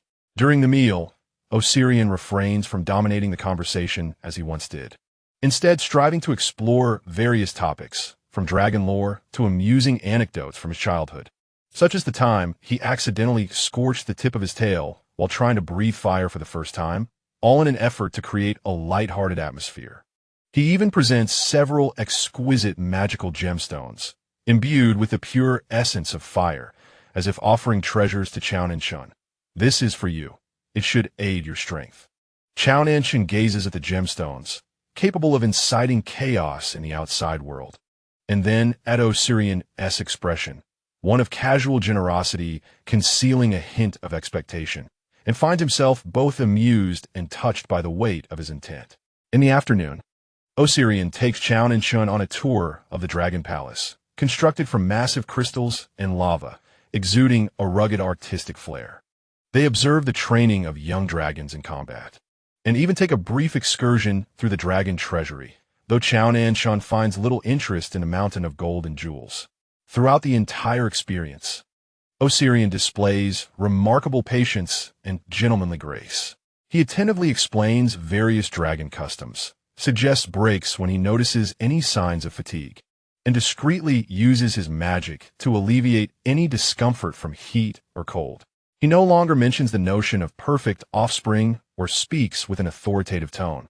Instead, his molten gold, slit-pupil gaze often reflects only Zhao Nancheng's presence, focused and sincere. Zhao Nancheng could distinctly perceive the transformation of Osirian.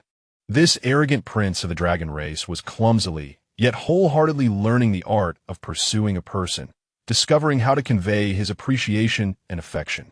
As the sun descended, it bathed the summit of Qianyan in a resplendent hue of golden red. Osirian led Zhao Nancheng to the edge of the highest volcano, where the most magnificent sunset could be witnessed. Standing side by side, they observed the colossal fireball gradually sinking into the sea of lava, enveloping the world in tranquility, interrupted only by the whispers of the wind and the distant, muffled sounds of the bubbling lava.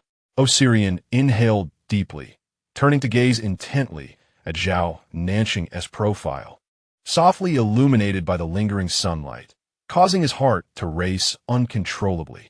He was acutely aware that, in comparison to his rivals, he had spent the least time with Zhao Nancheng, and his previous demeanor had been utterly deplorable, often seeking favors from him. He dared not wish for too much. Summoning his courage, his voice emerged deeper and more gravelly than usual. "Nancheng, did I perform well today?" Zhao Nancheng withdrew his gaze from the sunset and met his eyes, which were filled with tension and anticipation. A gentle smile graced his lips as he replied honestly, "You did very well. I had a wonderful time today. Thank you, Osirian." This affirmation resonated like celestial music, instantly filling Osirian with exuberance. He swallowed hard, his molten golden pupils narrowing slightly, infused with a cautious plea as he murmured, "May I kiss you?"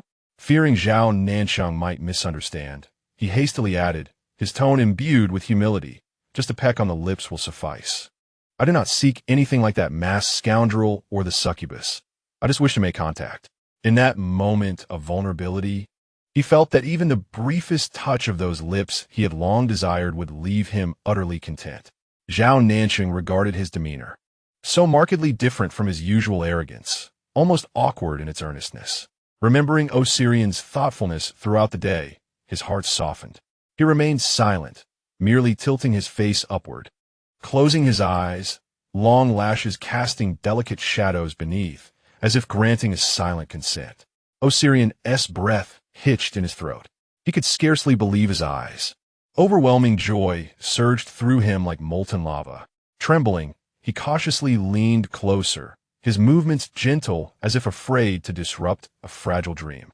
He lowered his head, with utmost reverence and tenderness, softly pressing his cool, dragon-fire-warmed lips against Zhao Nancheng's.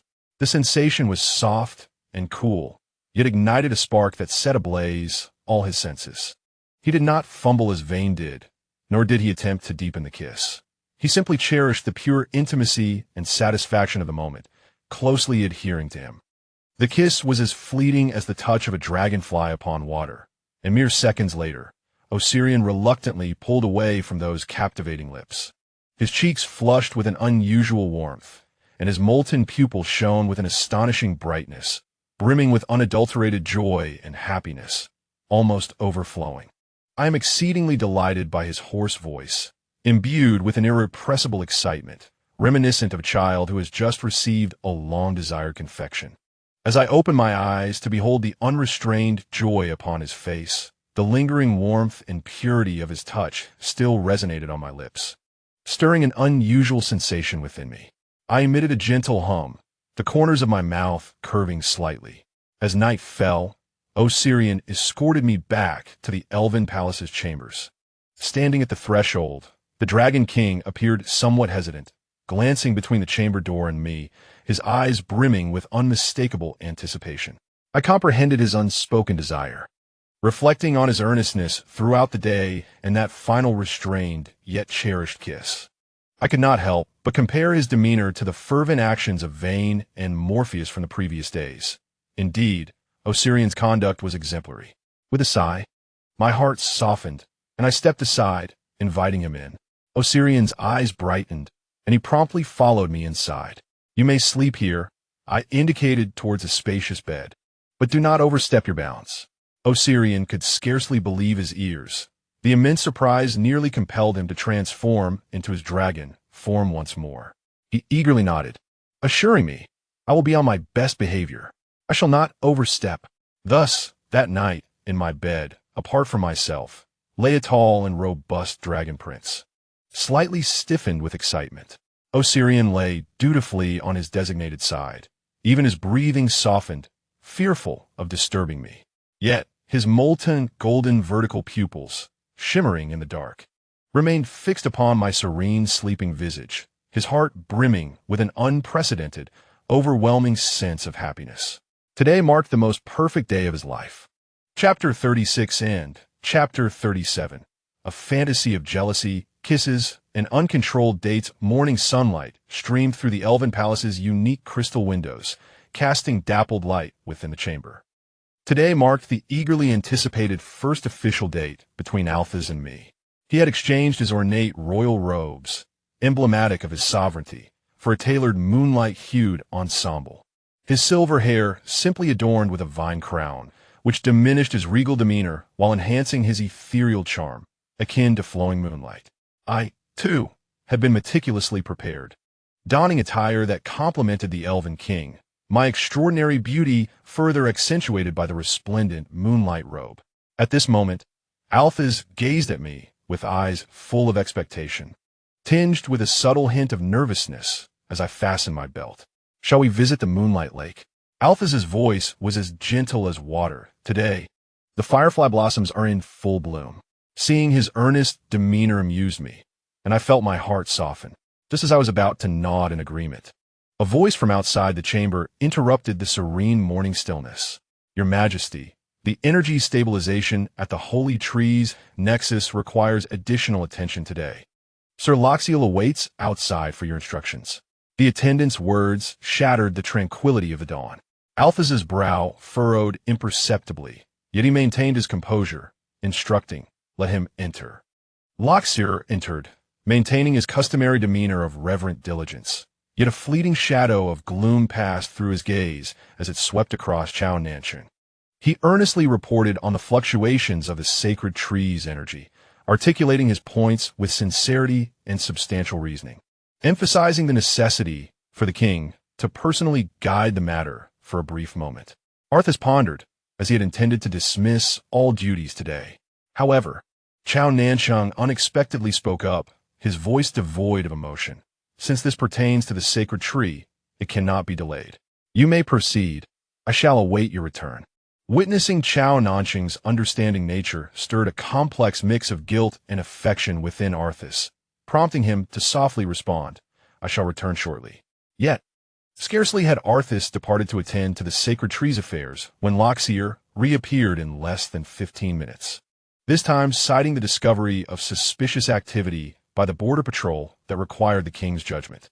Upon Arthas's return, before he could exchange more than a couple of words with Zhao Nancheng, Loxier made his third appearance, this time stating that an elder urgently sought an audience. Once could be deemed a coincidence, but twice or thrice made the intent all too apparent. When Loxier arrived for the fourth time, claiming an urgent need for the king's review of an inconsequential document, the warmth on Arthas's face finally faltered. His aura cooled, and his emerald eyes resembled a frozen lake as they fixed upon Loxier. He was not incapable of punishing Loxier, however. Recalling the time when the heart of the sacred tree was lost and his own powers were unstable, it was the third elder who had recommended Loxier, asserting that he possessed a unique constitution capable of taking on part of the responsibility of nurturing the sacred tree, thus contributing to the clan. Moreover, today marked an important day for him and Zhao Nancheng, and he wished not to let punishment mar the atmosphere. "Loxier," Arthas's voice was frigid, imbued with an undeniable authority. "Leave." No harsh reprimand was issued, just those two simple words, yet they stung Loxier more than any punishment could.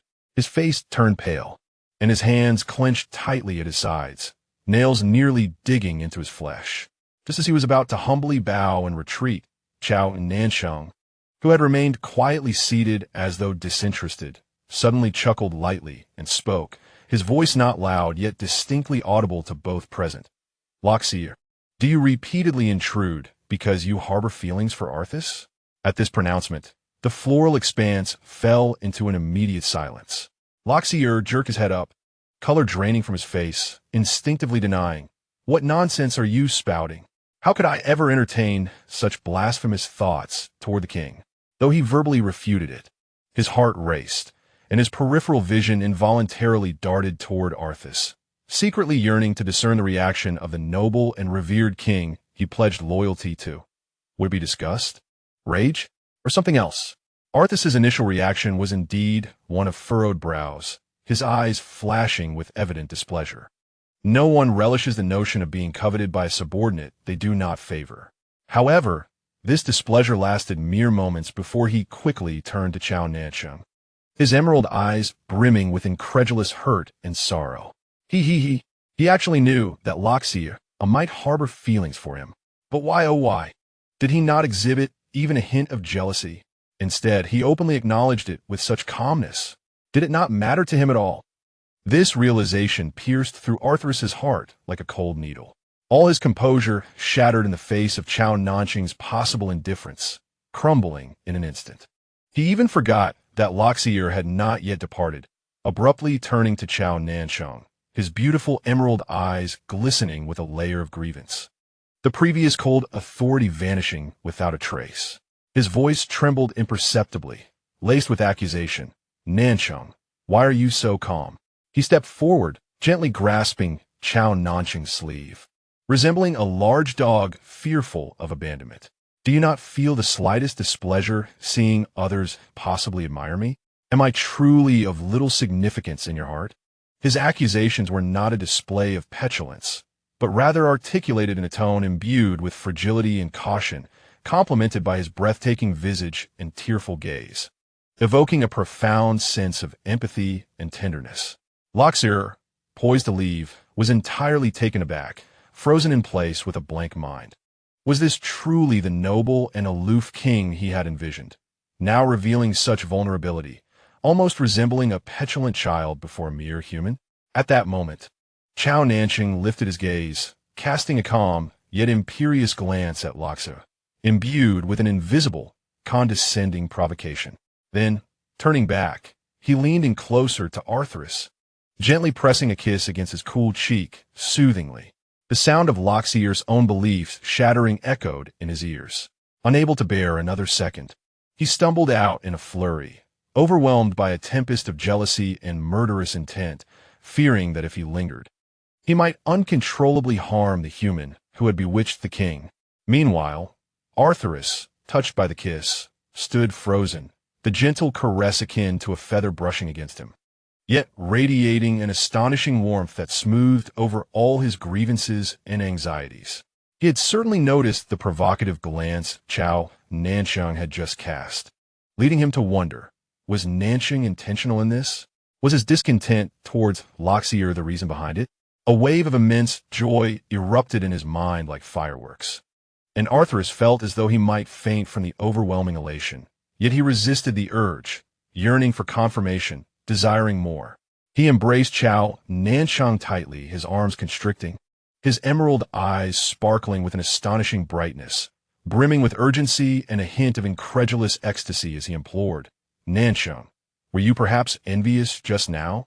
Is it because you dislike him being close to me, right? Zhao Nancheng gazed at his eager and endearing demeanor, intending to tease him by saying no. I simply dislike his gaze. However, before he could utter the second word, the voice of the system abruptly resonated in his mind. Ding. Detection indicates that the host has realized Loxier may harbor feelings for the elven king, resulting in a brief surge in emotional fluctuation. Analyze components. Suspected traces of possessiveness and displeasure. Oh, Chow, something is amiss. He, Zhao Nancheng. The remainder of his words lodged instantly in his throat. Arceus fixed his gaze upon him, undoubtedly not missing the fleeting moment of his falter, followed by an enveloping silence. Especially after Zhao Nancheng uttered that word no. There was no further elaboration, only a quiet observation. The brilliance in Arceus's eyes dimmed at a visible pace, his long lashes drooping as if tinged with moisture. Resembling a beautiful little dog drenched by the rain, utterly forlorn. Zhao Nancheng silently regarded him in this state, and in a corner of his heart, it felt as though it had been gently scratched.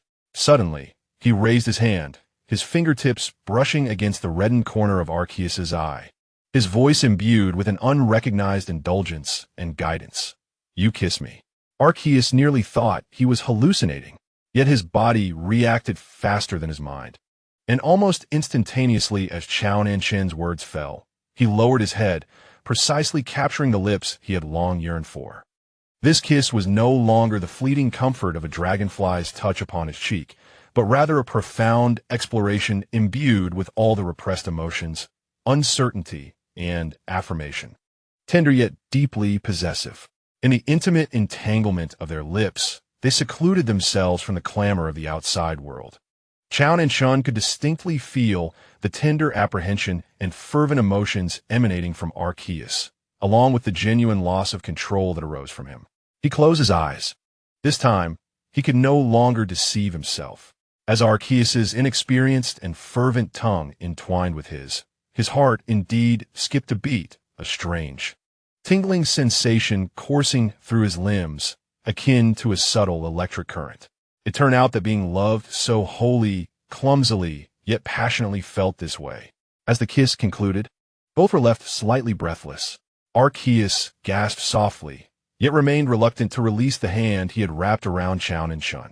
His emerald eyes, as if washed by a spring, gazed deeply and affectionately at the one cradled in his embrace. "Nancheng," he began, his voice husky from the kiss, yet imbued with utmost seriousness. "Perhaps I ought to formally express my feelings for you." He stepped back slightly, yet still held Chao Nancheng's hand tightly. Retrieving from his bosom a ring woven from the oldest branches of the eternal forest's silver mulberry tree, adorned with a teardrop-shaped gem, within which a verdant stone seemed to swirl like a flowing galaxy. From the moment I realized the heart of the sacred tree resonated within you. Perhaps fate was already sealed. He spoke slowly, never diverting his gaze from Chao Nancheng's face. "I once harbored anger toward your betrayal, but more than that, I was irresistibly drawn to you, compelled to explore. Through the days and nights spent in the silent contemplation garden, your wisdom, your resilience, the tenderness hidden beneath your sharpness, and the occasional glimpses of your vulnerability all acted as the sweetest poison, ensnaring me, rendering me helpless. I understand your myriad concerns. The path ahead remains unclear." His voice was gentle yet resolute. "I do not demand a response from you at this moment, nor will I force any choices upon you. I merely wish to convey this: Arceus, king of the elven race, his heart, his soul, his long life, and all his loyalty from this day forth belongs solely to you, Chao Nancheng." He lifted Chao Nancheng's hand, gently placing the ring within his palm without imposing it upon him. "This is not a bond, but rather my vow. Regardless of your acceptance, it embodies my heartfelt intentions." As Chao Nancheng gazed at the ring nestled in his palm, a vessel of immense vitality and sincere emotion, he listened to this unabashed confession, his heart awash with a tumult of feelings. He comprehended the other's affections. Yet such a formal and passionate declaration was a first for him. He perceived the profound affection in Arceus's eyes, while also astutely detecting beneath that tenderness a hint of an undeniable, obsessive darkness, an insatiable possessiveness belonging to the elven king, carefully concealed, yet still revealing its subtle traces. Ultimately, he did not immediately don the ring. Instead, he gently closed his hand and murmured, "I shall keep it for now." A fleeting shadow of disappointment crossed Arceus's eyes, quickly overlaid by deeper warmth. "Very well." In the ensuing rendezvous, Arceus seemed to have activated some hidden switch, or perhaps, after the formal confession, he cast aside all reservations and inhibitions. Amidst the sea of fireflies, he could not resist kissing Chao Nancheng's fair neck as the latter turned to admire the blossoms by the moonlit lakeside. He leaned down to kiss the back of Chao Nancheng's hand as they walked hand in hand, while resting beneath an ancient tree. He seized moments when Chao Nancheng was distracted to steal swift, tender kisses upon his forehead, cheeks, and even lips. After each kiss, this cool and regal elven king would flush crimson, his gaze evasive, stammering softly, "Darling, you smell so sweet." Initially, his words were broken and hesitant, but with each kiss, he grew more skilled and fluent, as if he were pouring forth centuries of pent-up affection in one fell swoop. Chao Nancheng found himself adorned with delicate, suggestive red marks upon his face, hands, and neck. He had intended to push away this suddenly clingy elf, yet how could he? Observing that countenance, usually so composed and ascetic, now tinged with a delicate blush from his own influence, and those emerald eyes clouded with desire, exuding a complete loss of control solely for him. This stark contrast was irresistibly alluring, even awakening a mischievous inclination within Chao Nancheng. Thus, when Arceus leaned in once more to kiss him, Chao Nancheng did not push him away. Instead, he tilted his head slightly, extending his tongue to languidly caress his recently kissed, slightly swollen lower lip, his eyes glimmering with a lazy, beguiling light, silently inviting. Instantly, Arthas's breath grew heavy, his eyes reddening with a tumult of struggle and longing. He embraced Zhao Nancheng tightly, burying his face in the crook of his neck, nuzzling like a large dog, his voice hoarse and laden with a pitiful plea. "Darling, please don't tease me like this. Let us go home, shall we? Once home, will you do it again?" As he pleaded, he could not help but pepper kisses upon Zhao Nancheng's sensitive earlobe and collarbone. However, upon their return to the palace, Zhao Nancheng appeared unfazed, going through his evening routine with natural ease, showing no signs of continued allure, as if the enchanting figure from the afternoon, whose gaze could captivate souls, was not he. Arceus stood frozen, witnessing the deceitful behavior of the man before him, as if the very heavens had collapsed.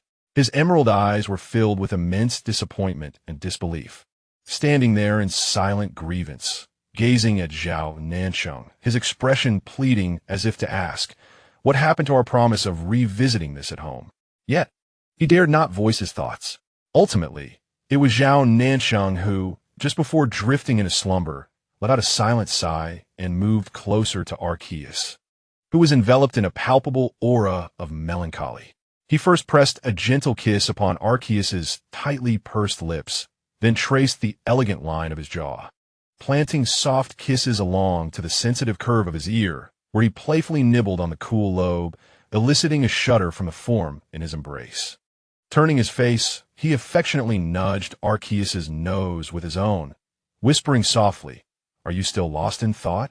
Arceus, already in a daze, instinctively shook his head and tightened his hold.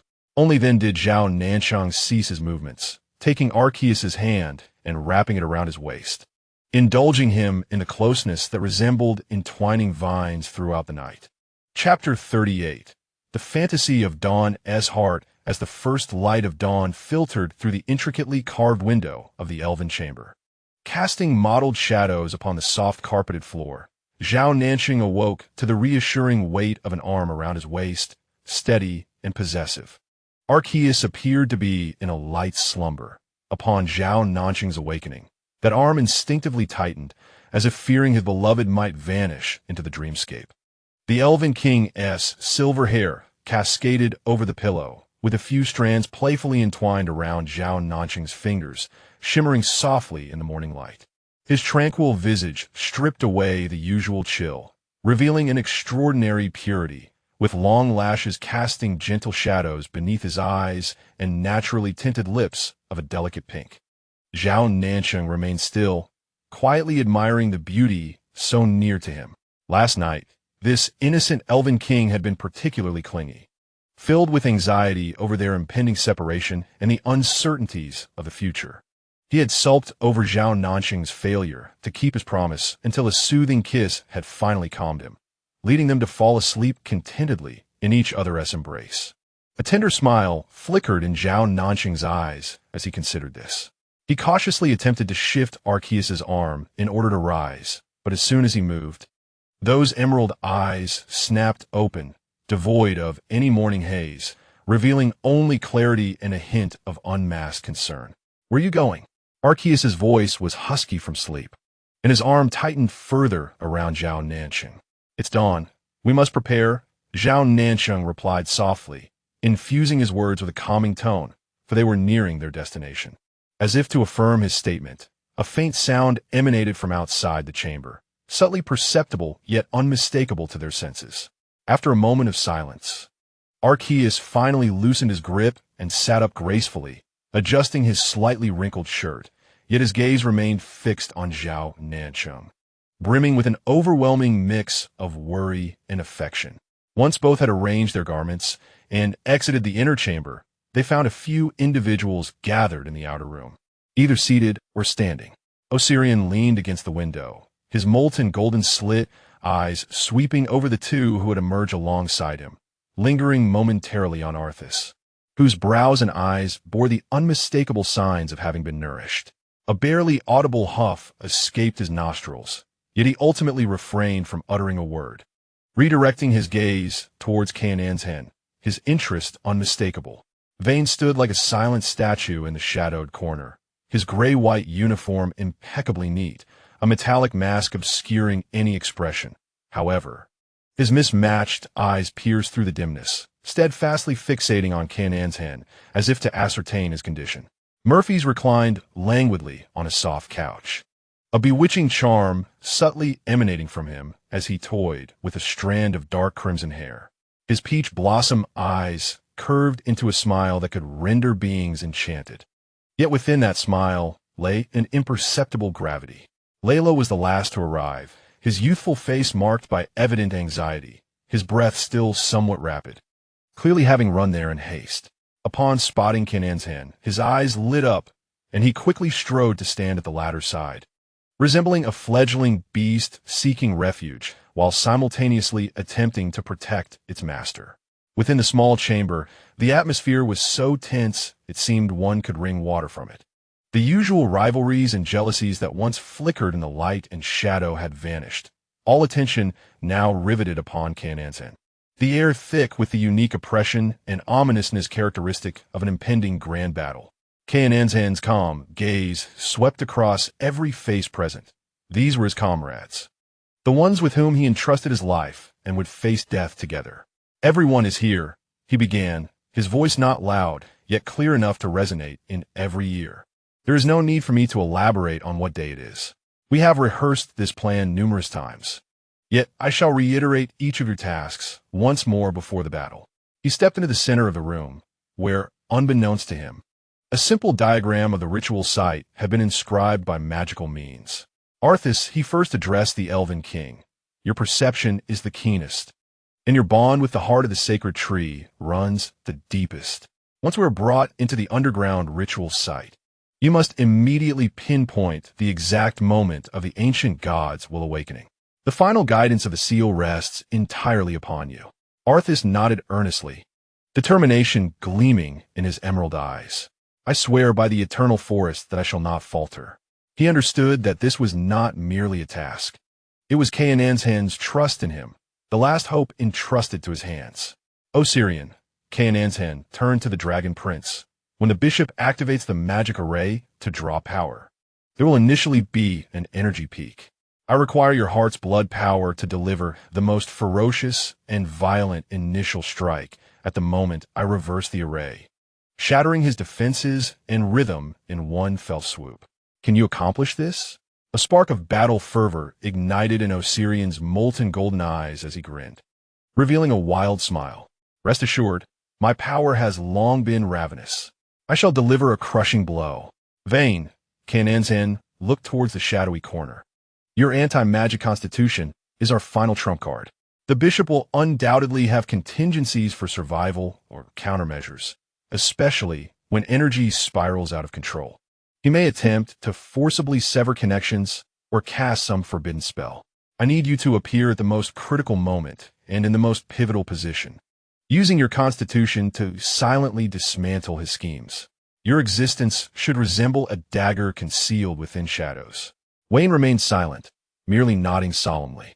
Beneath the metallic mask, none could discern his expression, yet the chilling glint emanating from his mismatched eyes spoke volumes. He would be the most unpredictable and lethal element in the plan. Morpheus directed his gaze towards Zhao Nancheng, entrusting the task of maintaining the initial deception and creating chaos during the energy reversal to the succubus. It was imperative to keep Rodney ensconced in the illusion of imminent success until the very last moment.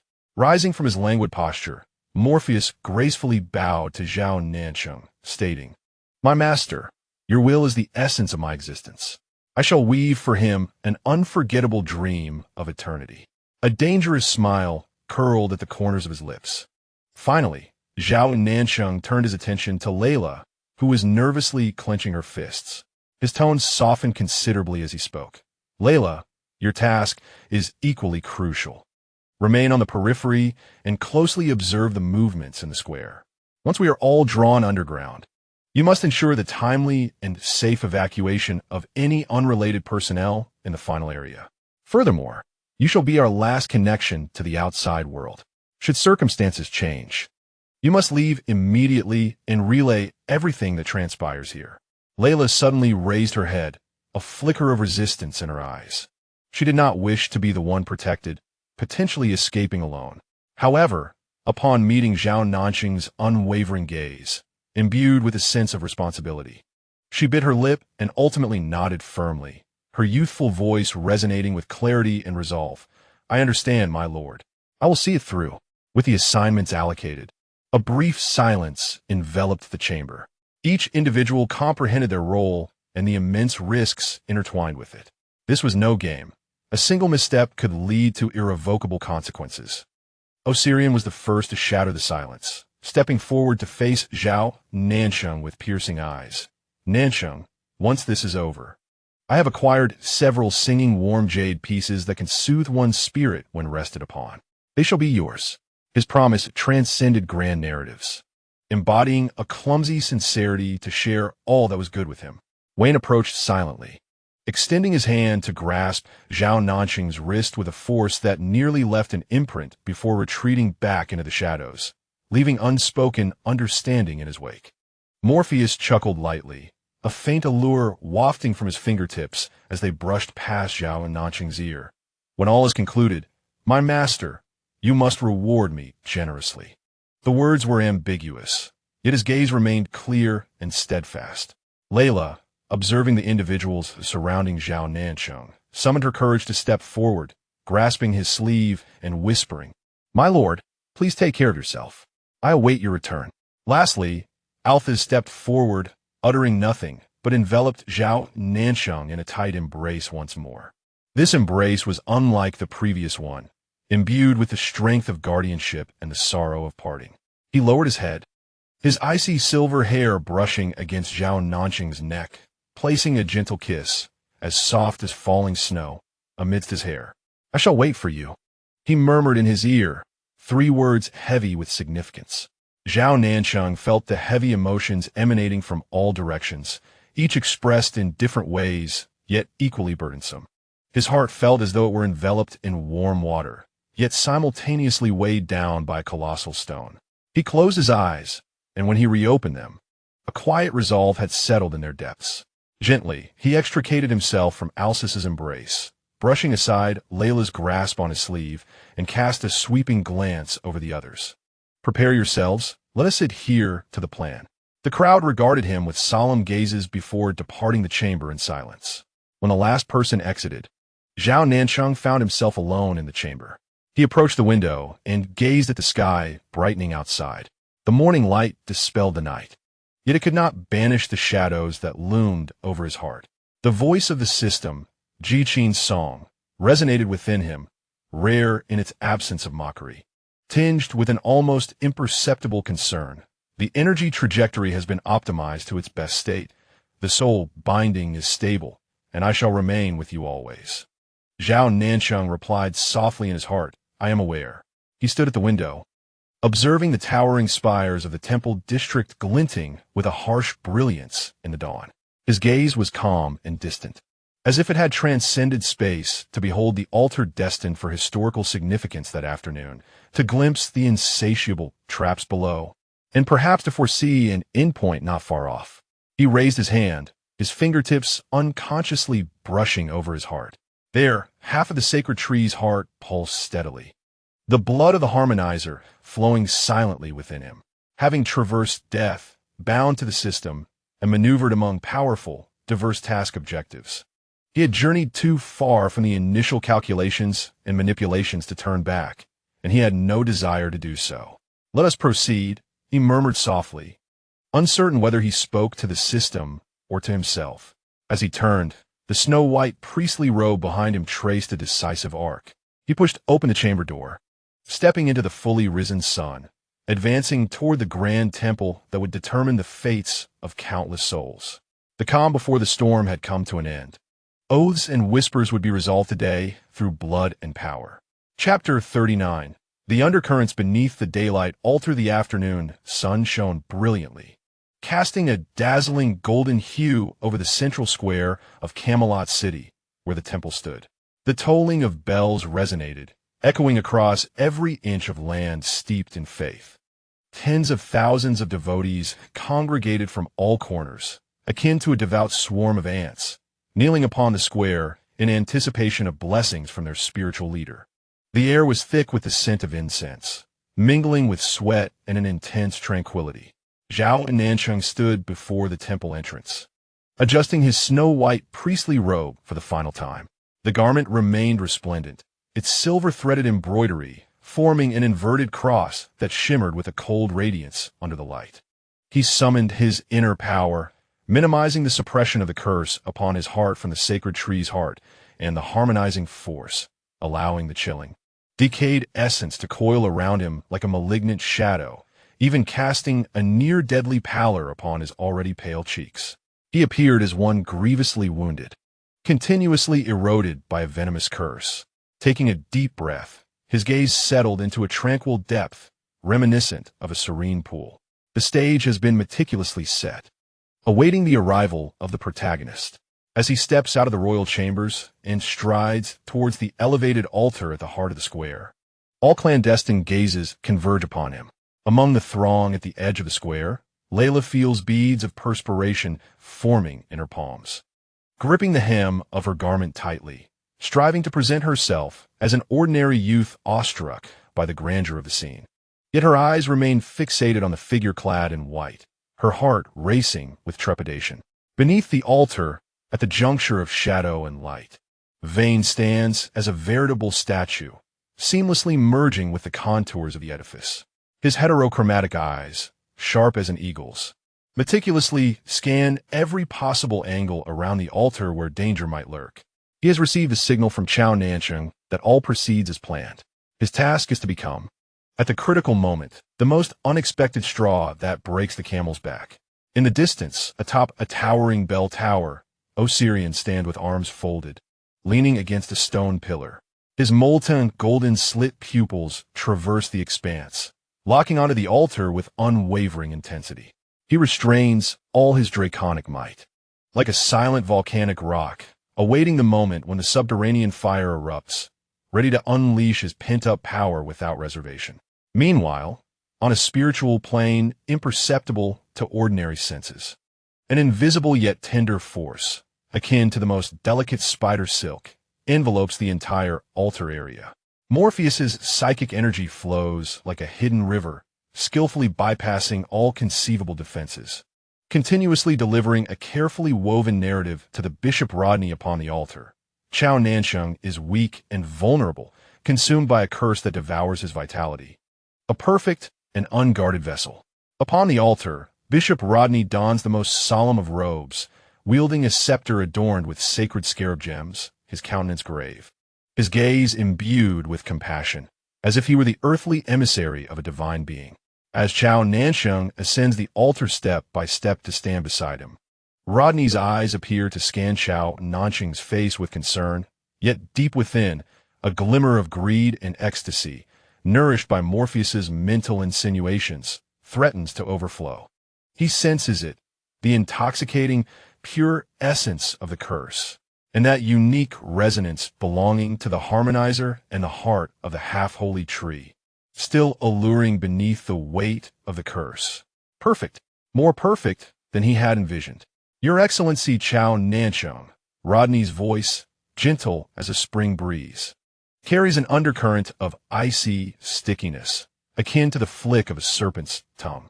May the divine light dispel the ailments and shadows that beset you. Zhao Nancheng inclines slightly, his movements imbued with a measured delay and frailty, his voice hoarse. I appreciate your concern, Bishop. It is merely an old ailment, nothing to trouble oneself with. He even deliberately disrupts his breathing momentarily, as if standing itself requires immense exertion. Rodney's feigned compassion nearly spills over, yet within, he revels in cold satisfaction. A flawless prey, a perfect conclusion. He has already caught the scent of victory and power, and the obsession that has sustained him thus far. Bernadette, we shall soon be reunited. The elaborate and protracted blessing ceremony begins. The hymns resound, holy water is sprinkled, and the prayers of the faithful rise like the tide. Zhao Nancheng meticulously adhered to the ceremonial protocol, executing each step with precision, Yet most of his focus was devoted to sensing the movements lurking in the shadows. The initial phase of the plan, to assist the bishop in gathering the keys, was about to commence. The first unexpected occurrence was the presence of Arthas.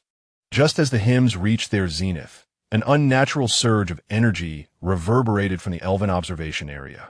Arthas staggered, his complexion shifting dramatically. A chaotic aura of nature emanated from within him, signaling not a mere performance, but a genuine loss of control over his power. What alarmed him further was the sharp pain that subtly hinted at a deficiency in the heart of the sacred tree. "Your Majesty!" Loxil promptly stepped forward to support him, his voice tinged with just the right amount of urgency. "Your connection with the heart of the sacred tree is faltering. Immediate recalibration is essential, or it may jeopardize the source." It had arrived. Arthas's thoughts raced. Although this sudden disruption was unforeseen, Loxil's suggestion to withdraw for quiet meditation aligned perfectly with his need to infiltrate the temple and locate the final sealing node. Seizing the opportunity, he displayed a visage of restrained agony. Two acolytes, under the bishop's command, swiftly approached. Loxil immediately addressed them, his tone urgent. "The elven king's old injuries have resurfaced and require immediate quietude. Please arrange a tranquil space to avoid disturbing the ceremony." Arthas cooperatively emitted a low groan, his breath becoming increasingly erratic. He laboriously lifted his gaze, scanning the two acolytes before finally directing his attention to Zhao Nancheng at the altar.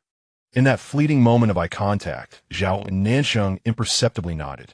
"The plan proceeds as intended. Lead the way," Arthas commanded coldly, allowing Loxil to assist him as he departed the square under the escort of the two acolytes. Outwardly, it appeared he was compelled to leave due to physical discomfort. But in truth, he cleverly utilized this unforeseen event to be guided towards the planned location. Zhao Nancheng lowered his gaze, seemingly oblivious to the minor commotion below, continuing his act of blessing. Yet he was aware that the first key had been successfully delivered. Next was Osirian. The method chosen by the Dragon Prince was far more forceful. Just as Bishop Rodney personally sprinkled the holy water, receiving the adoration of the multitude, a suppressed, primal roar erupted from the periphery of the square, near the marketplace. A wave of searing energy swept through like a whirlwind, though fleeting. The pressure of a top predator sent ripples of disturbance through the nearby crowd. There's an anomalous energy surge. It's coming from that direction. The guard stationed among the throng reacted immediately. Several figures darted like phantoms toward the source of the energy. Soon, the sounds of brief, violent clash akin to metal striking stone echoed from that direction, only to swiftly subside. Moments later, a man resembling a leader among the guards returned stealthily to the vicinity of the altar, subtly nodding in Rodney's direction. The curvature of Rodney's lips deepened slightly. "Excellent. The second key has also been secured." The fall of Vane, however, was shrouded in silence and mystery. He resembled a true purger, stealthily eliminating the potential disruptions to the ritual lurking in the shadows. In reality, he was executing a planned removal of certain unruly sentinels under the bishop's command. Yet, he inadvertently triggered the bishop's special alert barrier aimed at those with anti-magic traits. A piercing hum, audible only to a select few, erupted in the vicinity where Wayne stood. As several colleagues, armed with specially crafted anti-magic chains, swiftly encircled him, Wayne offered little resistance. Upon confirming that the attention of the surrounding populace was drawn away, he relinquished his weapon, allowing the cold chains to ensnare him, swiftly leading him away from the scene. At the altar, Zhao Nancheng could feel Rodney's gaze upon him intensifying, nearly searing through him. It seemed as though all obstacles had been cleared away, leaving only the final and most critical target, him, the vessel of the harmonizer. The sun began its descent, painting the horizon in a splendid hue of orange-red. The grand ceremony was drawing to a close. Rodney inhaled deeply, knowing the moment had arrived. Any further delay could invite unforeseen complications. He discreetly issued commands to the last vestige of power hidden within the altar structure. Just as Zhao Nancheng completed the final prayer ritual and turned to face the faithful, preparing to receive their ultimate praises, calamity struck. 4 dark figures, blending seamlessly into the shadows, emerged from the corners of the altar without warning. Their speed surpassed the limits of the naked eye, akin to nocturnal owls pouncing on their prey, brandishing specially inscribed ropes imbued with runes, aiming directly for Zhao Nancheng. Protect the high priest. A loyal guard, devoted to Zhao Nancheng, cried out in alarm, attempting to intervene. However, the shadows were formidable, employing cunning tactics to easily dispatch the guard, their intent unwavering as they skillfully sealed off all of Zhao Nancheng's escape routes. A look of shock and fury flickered across Zhao Nancheng's face as he summoned his magical energy, a faint green halo, the essence of the heart of the sacred tree, emanating from him in a bid to resist. His white robes billowed as he engaged in a brief yet fierce confrontation with the 4 shadows upon the altar, the sounds of magic and martial prowess intertwining in a cacophony. He fought like a trapped beast, each counterattack seemingly fierce, yet faltering at crucial moments due to curses or exhaustion, perilously close to defeat. He even suffered a glancing blow from one shadow, which left a shallow crimson mark on his pale cheek, rendering his visage even more fragile. All of this unfolded perfectly within Rodney's view. Standing at the center of the altar, he resembled a compassionate observer, yet internally he reveled in cold amusement. Finally, with a pained grunt, Zhao Nancheng's defenses crumbled entirely. The golden ropes, shimmering with sealing runes, ensnared his hands behind his back as an overwhelming force of confinement surged through him, suppressing the power coursing within. He ceased his struggles, lifting his head. His disheveled black hair clung to his damp forehead, a trace of blood lingering at the corner of his mouth. His eyes reflecting a mixture of defiance and humiliation as he fixed a steely gaze upon Rodney, who approached with a mask of righteous indignation. "Rodney, you." His voice was hoarse, laden with disbelief. Rodney's face bore the appropriate weight of sorrow and helplessness. "Your Excellency, Zhao Nancheng, you have been ensnared by a peculiar curse, your power spiraling beyond control. To prevent harm to the innocent, we must impose upon you this temporary indignity. Take him away and ensure he is well guarded."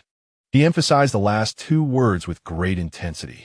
Zhao Nancheng ceased to speak, merely casting a deep gaze at Rodney with eyes that seemed to burn with a dark flame, before being mercilessly escorted away from the altar by 4 shadowy figures. Under the bewildered, astonished, and whispering gazes of countless devotees, he was led into the shadows that led deeper into the temple. The setting sun elongated his dragged figure, ultimately engulfing him entirely within the building's shadow. The first step of the plan had been executed, luring him into a trap, successfully accomplished. On the altar, Rodney observed the direction in which Zhao Nancheng had vanished, his hands trembling slightly within his sleeves from excitement. The vessel was ensnared, the keys were in place, awaiting the final ritual to reclaim the desecrated power of the ancient god for himself. Meanwhile, on a spiritual plane beyond his perception, Morpheus let out a gentle sigh, conveying a final message of reassurance to all his companions. The fish has taken the bait. The stage is set. Chapter 39 End. Chapter 40. Western Fantasy. The dusk of all things returning to origin, the remnants of the setting sun painted the cold stone walls of the temple's underground chamber with a hue reminiscent of diluted blood. The air was thick and heavy, imbued with ancient dust, the rare fragrance of burning magical materials, and a faint, almost imperceptible scent of decay emanating from the depths of the earth. Zhao Nancheng was roughly shoved into the center of the chamber. His hands remained bound behind him with specially crafted golden ropes, his white robe soiled with dust, and the blood stain across his cheek, carved by the wind, had solidified, rendering his complexion even more pallid. He breathed slightly heavily, yet his gaze was like a blade tempered in ice, sweeping across the entire chamber. It was far more expansive than he had imagined. The dome loomed high, shrouded in dimness, while the surrounding walls were etched with twisted and blasphemous runes, resembling countless prying eyes. A colossal, heart-stopping composite magic circle covered the entire floor, its lines not static, but rather writhing, as if alive. Energy nodes pulsating like a dying heart, flickering in and out. At each corner of the magic circle stood a menacingly structured confinement pillar, resembling a gallows, inscribed with predatory runes targeting various sources of power. Arthas was ensnared by thorny chains of vibrant green, composed of pure, natural magic, binding him to the pillar in the eastern position. Each thorn pierced deeply into his flesh, not to drain blood, but to forcefully extract the essence of life that marked him as the Elven King. He lowered his head, his silver hair obscuring his face, his body trembling slightly from the loss of essence, yet his straightened spine retained the pride of royalty.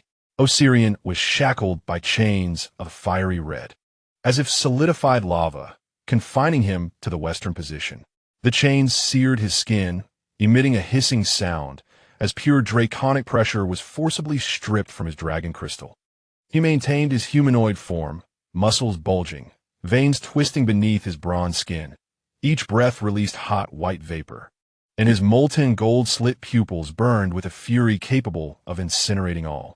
Vayne found himself ensnared in the northern quadrant. Several grayish-white energy spikes materialized from pure anti-magic runes, piercing through his limbs and torso, pinning him to the pillar like a specimen. This was not mere physical harm, but a complete blockade of all conduits of his power, even suppressing the resonance of the immortal spine within him. From beneath the metallic mask came muffled gasps, his heterochromatic eyes flickering with a cold light in the dimness. Morpheus was bound in the southern quadrant, purple tendrils, reminiscent of living nightmares, coiling around him, directly linking to his mental core, frantically stirring and siphoning the essence of his succubus soul.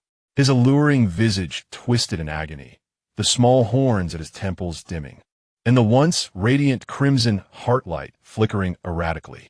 Bishop Rodney stood at the center of the magical array, within a core circle formed by an inverted pentagram. He had long since shed his solemn ceremonial robes, donning instead a dark purple cloak woven from abyssal worm silk, adorned with profane symbols. He raised the staff high, the scarab gemstone at its apex seemingly coming to life, its elytra vibrating rapidly, producing a jarring buzz and emanating a greedy, sinister darkness that enveloped him, rendering him akin to a demon emerging from the abyss. The time has come. Rodney's voice, distorted with excitement, resonated with a metallic, abrasive echo by your essence. I shall forge my divine throne. Present it. He thrust the staff down with force. The base of the staff struck the center of the inverted pentagram with precision. Clang! A sound reverberated as if from the underworld. The radiance of the entire array surged dramatically, the plundering runes on the four binding pillars glowing with a blinding intensity, akin to searing brands. Begone, you wretched being! The first to erupt was Osirian, unleashing a deafening roar, his muscles swelling as he attempted to shatter the molten chains. The chains groaned under the impact of his immense power, the crimson light flashing violently, and he indeed managed to create a narrow gap. Yet, the strength of the array clung to him like a malignant shadow, more rune chains emerging from the void, coiling around him like venomous serpents, tightening their grip. Drops of blood, burning with a blazing golden red light, as if miniature dragons swirled within, were forcibly expelled from his heart, stripped away. The moment that blood separated from his body, the temperature in the secret chamber surged, the air distorting from the heat. Almost simultaneously, Vayne's body in the northern quadrant arched violently, even pierced by the energy spikes. The indomitable, while emanating from the depths of his spine, compelled him to emit a low, furious roar. A grayish-white light coalesced on his back, forming a substantial silhouette of his spine, shimmering with a cold metallic sheen, adorned with naturally occurring runes resembling entwined chains, forcibly extracted by the array's plundering power. The instant this spine materialized, an aura of emptiness and eternal confinement pervaded the air. Even the ferocious power of dragon blood momentarily stalled. Morpheus let out a pained grunt, ceasing his resistance against the siphoning tendrils of nightmares. Instead, A flash of purple light ignited in his eyes as the core of his succubus essence, pulsating with a dreamlike purplish-red hue and a vibrant crimson heart, emerged from his forehead. The moment the spirit core emerged was not merely a matter of extraction. Rather, it erupted into a tempest of profound emotions: love, obsession, resentment, and resoluteness. This surge of spiritual energy even disrupted the flow of the magical array, causing Rodney to furrow his brow. The spirit core, as if endowed with autonomous consciousness, struggled and resisted the pull of the ominous light. In the eastern position, although Arthas lacked the heart of the sacred tree, the array's relentless assault on the essence of the key did not wane. The verdant essence, belonging to the elven king, was forcibly severed from him, akin to luxurious silk being torn apart and merged into the torrent of energy.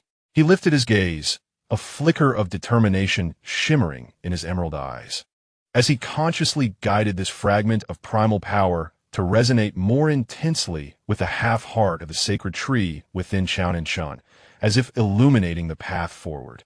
These four substantial sources of primal energy, the dragon's blood, the indomitable spine, the demon's spirit core, and the elven king's life essence, were forcibly drawn, converging like four enraged, sentient behemoths, roaring and struggling, tearing through the air with an aura of annihilation, flowing toward the center of the array, surging toward Rodney, an especially positioned Zhao Nancheng at the edge of the core circle, serving as a vessel.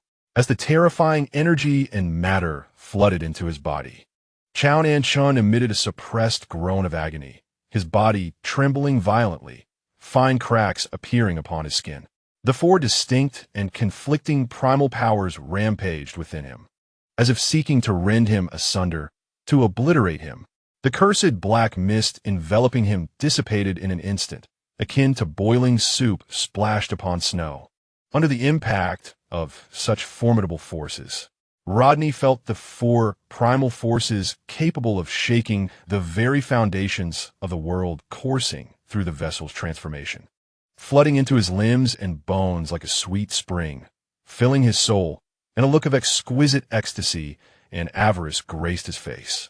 The brilliance of the scarab gem upon his staff intensified, and his aura surged at a visible pace. Above, in that void, a terrifying will that sent shivers down the spine of the soul began to stir violently due to the aggregation of substantial primal power, akin to an ancient beast awakening from slumber, about to open its eyes. Now, just as the essence of the four keys was thoroughly awakened, and Rodney's mind was utterly immersed in the exhilarating sensation of ascending to the divine throne, establishing a preliminary connection with the will of the ancient gods. His defenses against the external world dwindled to their lowest. In that fleeting moment, Zhao Nancheng abruptly raised his head. All the pain and restraint within his eyes instantaneously transformed into an icy flame that incinerated all, a manifestation of absolute control. The dormant bloodline of the harmonizer within him, along with the half-heart of the sacred tree, erupted with unprecedented intensity, a profound and colossal force, as if originating from the primordial chaos at the dawn of creation, expanded rapidly around him like an invisible domain. The cosmos was thrown into disarray, and all phenomena reverted to their essence. The sound of his command, though soft, contained the ultimate truths of heaven and earth, each syllable resonating with all the energies within the secret chamber. The originally violent torrents of substantial energy surging towards him and Rodney, under the influence of Zhao Nancheng's unique harmonizing power that could encompass and order all things, emitted a more mournful and defiant wail. The essence of pure life, provided by the heart of the half-sacred tree, has emerged as the most effective stabilizer and catalyst. Suddenly, the forms of the four colossal energy serpents momentarily halted, and under the influence of an invisible force field centered around Zhao Nancheng, they unleashed a cataclysmic roar, violently tearing apart the energy channel established by Rodney. In an unprecedented display of ferocity, they surged back towards Rodney at the heart of the formation. What? No. How can you control them? The ecstasy on Rodney's face instantaneously morphed into sheer terror and distortion. He sought to sever the connection with the formation and the vessel, attempting to activate the contingency plan embedded within his staff, but Zhao Nancheng's harmonizing power, akin to the most precise web, not only reversed the flow of energy, but also subtly rewrote several critical nodes at the core of the formation with its profound understanding of the essence of energy, ensnaring him as if in quicksand, rendering him momentarily unable to escape. Meanwhile, the purple radiance in Morpheus's eyes surged to its zenith. The mental barrier he had meticulously maintained, allowing Rodney to bask in the illusion of control, shattered like a broken mirror. A genuine, lethal sense of crisis doused Rodney's very soul like icy water. Roar, old fool. Meet your end. From the western flank, Osirian bellowed, even at the cost of igniting part of his dragon soul, unleashing the power of the extracted life force to its utmost. That crimson gold blood transformed into a miniature, frenzied fire dragon, embodying a will to incinerate all, becoming the most ferocious and relentless vanguard in this energy backlash, crashing violently into the soul shield that Rodney had hastily conjured, flickering with an ominous glow. Boom! The shield emitted a grinding sound as it shattered, and Rodney staggered violently, spewing forth a torrent of blood mixed with internal fragments, his complexion instantly paling. Desperation, just as his eyes bulged in fury, attempting to detonate the vengeful energy stored within the staff from the extracted souls for a final counterattack. A cold voice resonated behind him. Vane, having quietly escaped the restraints of the energy pins thanks to his innate ability to unravel energy structures, appeared behind Rodney like a deadly specter. His hand, clad in specially crafted metallic gloves, did not strike but gently and precisely pressed against the invisible energy connection between Rodney and the staff. Buzz, an absolute void, repelling all magic and supernatural forces, rapidly expanded. The connection between Rodney and the staff was violently severed. The onyx glow emitted by the scarab gem at the staff's apex dimmed abruptly, like a duck with its throat grasped, extinguishing into darkness. The divine power within him, which had been frantically operating to stabilize his footing, even contemplating mutual destruction, felt as though it had been cast into an absolute zero ice cavern, instantly stagnating and freezing. The anti-magic constitution, in this ultimate battlefield, constructed purely of energy and rules, had become the most unreasonable and destabilizing presence. Rodney turned in horror, encountering Vane's emotionless heterochromatic gaze, as an unprecedented, comprehensive despair surged within him. It is over. With internal and external assaults, the unexpected strike proved fatal. Rodney's defenses and counterattack intentions were utterly dismantled. At that moment, the final lethal strike buried by Zhao Nancheng was completely activated by the raging torrent of energy. The corrupted blessing silver chain erupted violently at Rodney's energy core. The energy pollution runes, akin to the most insidious plague, exacerbated the ferocity of the four primal forces surging into his body, causing them to erode one another.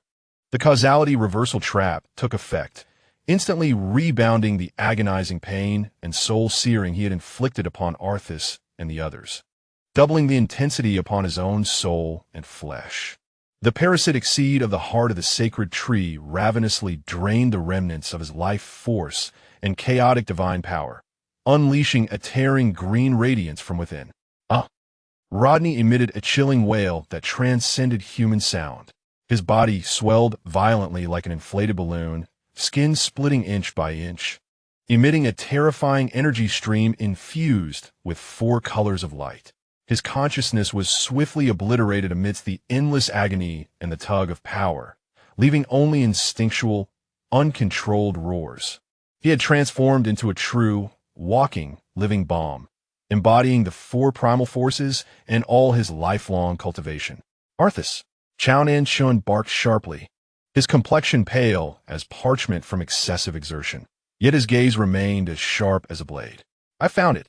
In the eastern position, Arthas suddenly lifted his head, his emerald eyes reflecting a terrifying note of will, perpetually twisting in the void above the secret chamber, attempting to break free from its restraints. He formed seals with his hands, channeling the residual power of the heart of the sacred tree and his own elven essence into the purest guiding beacon.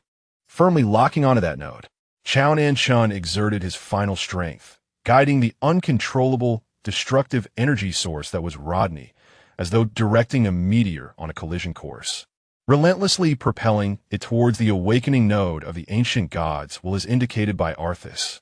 The myriad phenomena returned to their origin seal, a thunderous roar, seemingly emanating from the very essence of the world, reverberated throughout the underground space. Blinding white light mixed with the four colors of energy erupted suddenly, consuming all tangible and intangible entities. A tremendously intricate light imprint, imbued with the intent to suppress and purify, manifested abruptly at the ancient god's node, contracting. In that moment, Rodney's body, soul, and the immense power he had usurped were all sacrificed, transformed into the sturdiest of cages, determined to seal and obliterate that blasphemous will. The radiance surged like a tide, causing Arthas, Osirian, Vayne, and Mephistopheles to instinctively close their eyes, or momentarily lose perception due to the energy shock. Zhao Nancheng stood at the edge of the energy storm, observing the gradually stabilizing and contracting seal of light.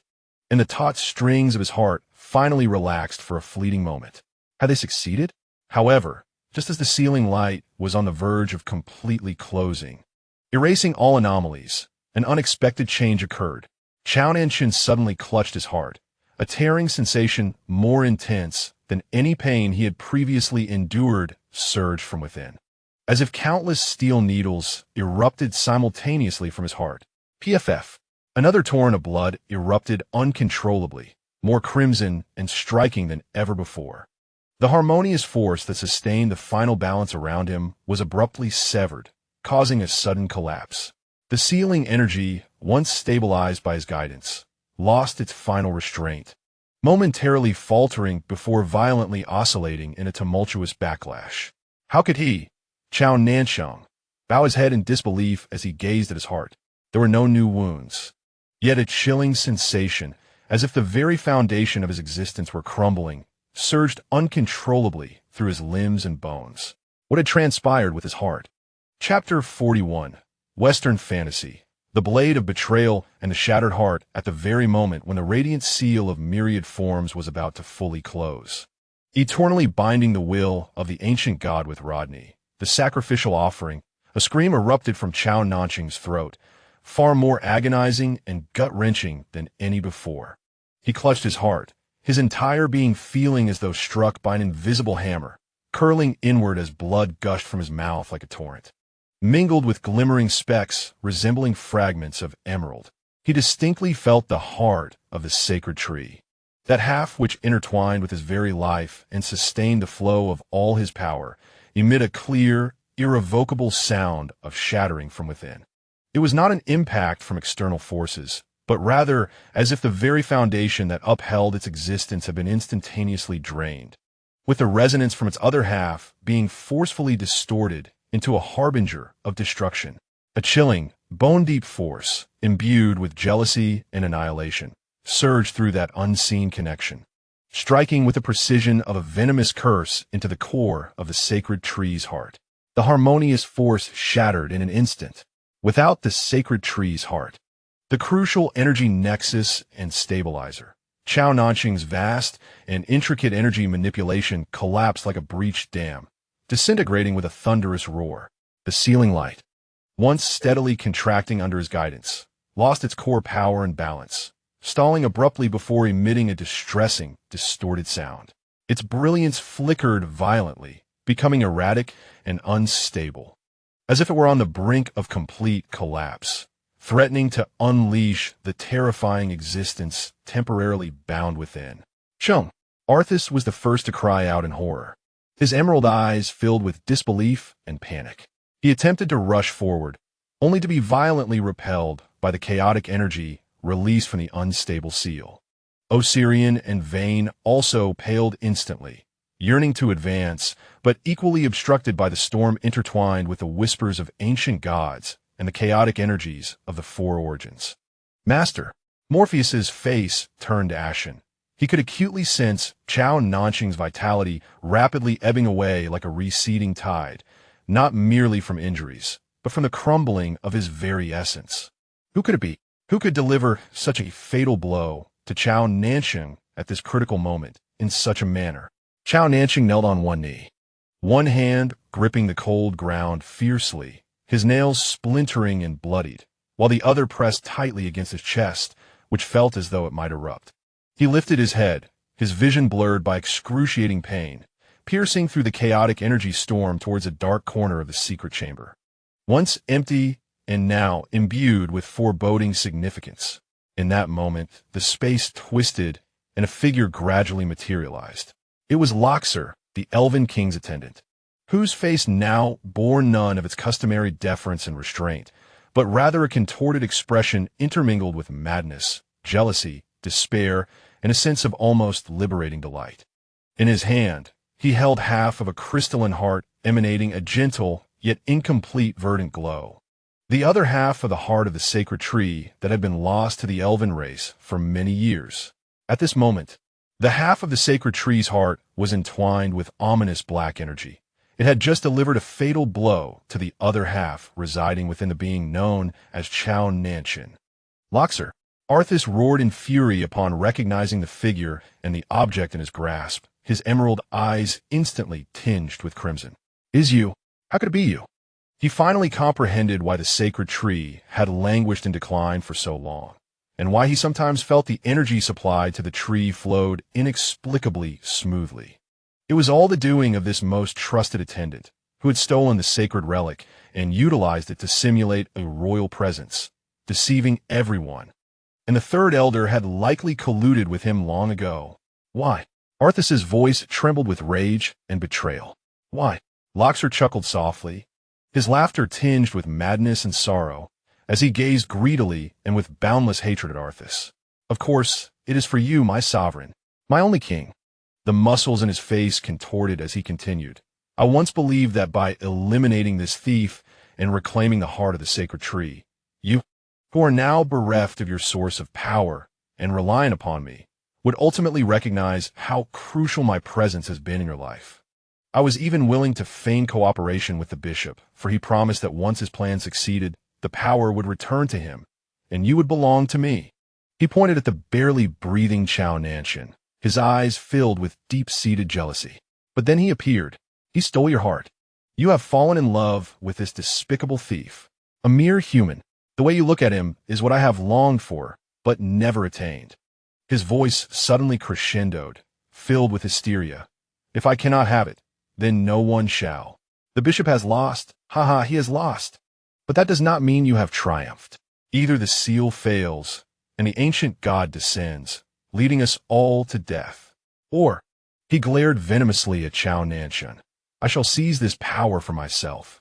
Although the process has encountered a few mishaps, perhaps this shattered heart of the sacred tree and this dying harmonizer could serve as stepping stones to elevate me to new heights. He had long since lost his heart. Upon realizing that Arthas had completely fallen for Zhao Nancheng, all his schemes and hopes had dissipated into nothing, leaving only a madness bent on destruction. However, he underestimated the reactions of those present, especially a certain entity adept in the realm of the mind and fiercely protective of Zhao Nancheng. Almost the instant Loxer revealed himself and spoke the truth, a purple figure, like a wraith, tore through the chaotic storm of energy, propelled by an overwhelming intent to kill. Charging directly at Loxer, it was Murphy's. Hand it over. Murphy's voice was icy and piercing, devoid of any lingering charm from his usual demeanor. His peach blossom eyes ablaze with a fire capable of incinerating all. A powerful mental shockwave surged forth like an invisible tidal wave, crashing toward Loxer. Though Lochiel possessed half of the heart of the sacred tree and experienced a significant increase in strength, he was no match for the wrathful and fully unleashed powers of the demoness, Mephistopheles. Moreover, his mind was in disarray, completely lost in turmoil. Bang! Under the mental shock, Lochiel let out a muffled groan, his consciousness momentarily hazy. Mephistopheles' hand clamped down on his wrist like an iron vice, seizing the heart of the sacred tree. No! Lochiel emitted a desperate howl, a flicker of fierce determination flashing in his eyes. He understood that if the heart was reclaimed, there might be a way to save Zhao Nancheng, and he would be utterly defeated, left with no means to even perish alongside him. Just as Mephistopheles was about to snatch the heart, Lochiel summoned the last remnants of his strength, activating the destructive curse intertwined with the heart, linked to the very essence of his life. Crack! A heart-wrenching sound echoed as the already dimmed heart of the sacred tree was suddenly marred by countless fissures under Mephistopheles' furious gaze, ultimately disintegrating into an array of dull, greenish powder that slipped through his fingers. He had personally obliterated the elven race's treasure and the most immediate, plausible hope of saving Zhao Nancheng. You shall die. Mephistopheles spat through clenched teeth, tightening his grip around Lochiel's throat, a dreadful murderous intent almost palpable. He yearned to rend this madman to pieces instantly. Yet, a flicker of reason reminded him that this individual might still hold some utility, perhaps possessing crucial knowledge, and his master could not afford to wait. Suppressing the overwhelming urge to kill, Mephistopheles struck Lochiel's neck with a fierce blow, rendering him unconscious. He then dragged the limp form of Lochiel, as one would a lifeless dog, piercing through the chaotic energy currents to return to Zhao Nancheng's side, unceremoniously throwing him to the ground. My master's other half has been destroyed. Mephistopheles' voice trembled with uncontainable remorse as he gazed at Zhao Nancheng's horrific wound, from which blood gushed uncontrollably. His life force rapidly dissipating, his eyes instantly glistening with tears. Zhao Nancheng lacked the strength even to speak, his vision blurring, the anguished calls of Arthas, the furious roars of Osirian, the hurried breaths of Vain, and the creaking sounds of the impending collapse of the seal echoed in his ears, resembling the world's mournful lament. Was this truly how it would end? Having fought so hard to reach this point? Just then, Vain lunged in front of Zhao Nancheng, kneeling on one knee, his heterochromatic eyes fixated intently on the horrifying wound, exuding cursed black energy intertwined with the shattered green light of the heart of the sacred tree. From beneath his metallic mask, his hoarse yet resolute voice emerged. Fear not, I shall dispel the curse. Upon hearing this, Arthas immediately grasped Vain's intent. His face drained of color, yet without a hint of hesitation, he stepped forward, pressing his hands upon Zhao Nancheng, recklessly channeling his pure elven king's life essence to sustain the flickering thread of life. Gasping, hurry, I cannot hold on for long. Vain glanced at Arthas and nodded in affirmation. Then, amidst the astonished, fearful, yet faintly hopeful gazes of all present, he extended his hands, those hands that had once snuffed out countless magical beings and been stained with immense bloodshed, now trembled with an almost reverent fervor as they hovered over the shattered heart of Zhao Nancheng. In the next moment, he performed an act that sent shivers down the spine of everyone witnessing it. Chapter 41 end. Chapter 42. The Heart Forged in Blood. His hands glowed with a grayish-white radiance, indicative of an anti-magic constitution, and then, with a brutal force, plunged into Zhao Nancheng's chest. It was not magic, but rather the purest, most savage form of physical contact. Zhao Nancheng's body jerked violently, his pupils constricting sharply. The excruciating pain nearly rendered him unconscious. Vain's movements were astonishingly swift and ruthlessly precise. He deftly grasped the shattered, cursed heart that still throbbed faintly, and with the last vestiges of Arthas's life energy sustaining him, he forcefully extracted it. Blood gushed forth like a torrential spring. The heart, now severed from the body, manifested an eerie visage, half crystalline green shards, half obsidian black curse veins, still pulsating ominously. But the spectacle did not end there. Vain gazed at the shattered heart in his grasp, without a moment's hesitation, lowered his head, and began to consume it piece by piece, as if partaking in a grotesque ritual, devouring the heart laden with a dreadful curse and the essence of the shattered sacred tree. Everyone was left astounded by this horrifying scene. He devoured it quickly and silently. The only sound echoing in the deathly quiet chamber was the faint crunching, sending chills down spines. With each bite, the anti-magic chains binding him resonated with intensified vibrations, and his complexion grew increasingly ashen, his mismatched eyes filled with agony, yet unwavering determination. He aimed to use his unique anti-magic constitution, capable of obliterating all forms of magic, as a crucible to forcibly purify the curse and shattered energy within the heart. This was a profoundly perilous endeavor, bordering on suicidal. Vane's body trembled violently. His grayish-white uniform quickly drenched in cold sweat. The anti-magic constitution, spurred by his madness, reached its zenith, engaging in a direct, brutal struggle against the curse and the energies of the shattered sacred tree that invaded his being. Beneath his skin, it felt as though black serpents in green light were frantically writhing, black blood oozing from the corners of his mouth. Yet the brilliance in his mismatched eyes grew ever brighter, a testament to his will battling against pain and corruption. At that moment, within Zhao Nancheng's fading consciousness, the anxious, almost tearful voice of the system's Ji-Ting song resonated. Zhao Nan, the main system has just bypassed me directly, sending a message of the highest authority. It states that you can leave this world ahead of time.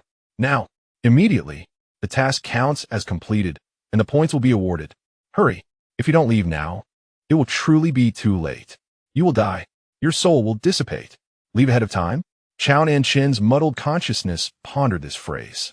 Would fleeing guarantee his survival? In the depths of consciousness, he responded with thoughts so faint they were nearly imperceptible. They all must perish. Arthas, Osirian, Vane, Murphy's, and the countless beings of this world. Ji-Ting Song fell silent, unable to counter his assertion. At that moment, a more grandiose, frigid, and utterly emotionless mechanical voice resonated directly within the depths of Zhao Nancheng's soul. Transcending the system of Ji-Ting Song, detected host soul fluctuations conforming to Emergency Protocol B7, providing emergency escape route. Task evaluation, pass. Points tally, 80. Confirm escape? Yes or no? This voice bore no emotion, yet Zhao Nancheng inexplicably sensed a minuscule hint of scrutiny and anticipation within that absolute coldness. He found it absurd and spoke to the grand voice within his mind. What's the rush? Are you worried about me? Upon uttering those words, he paused, bemused, realizing he must be hallucinating on the brink of death.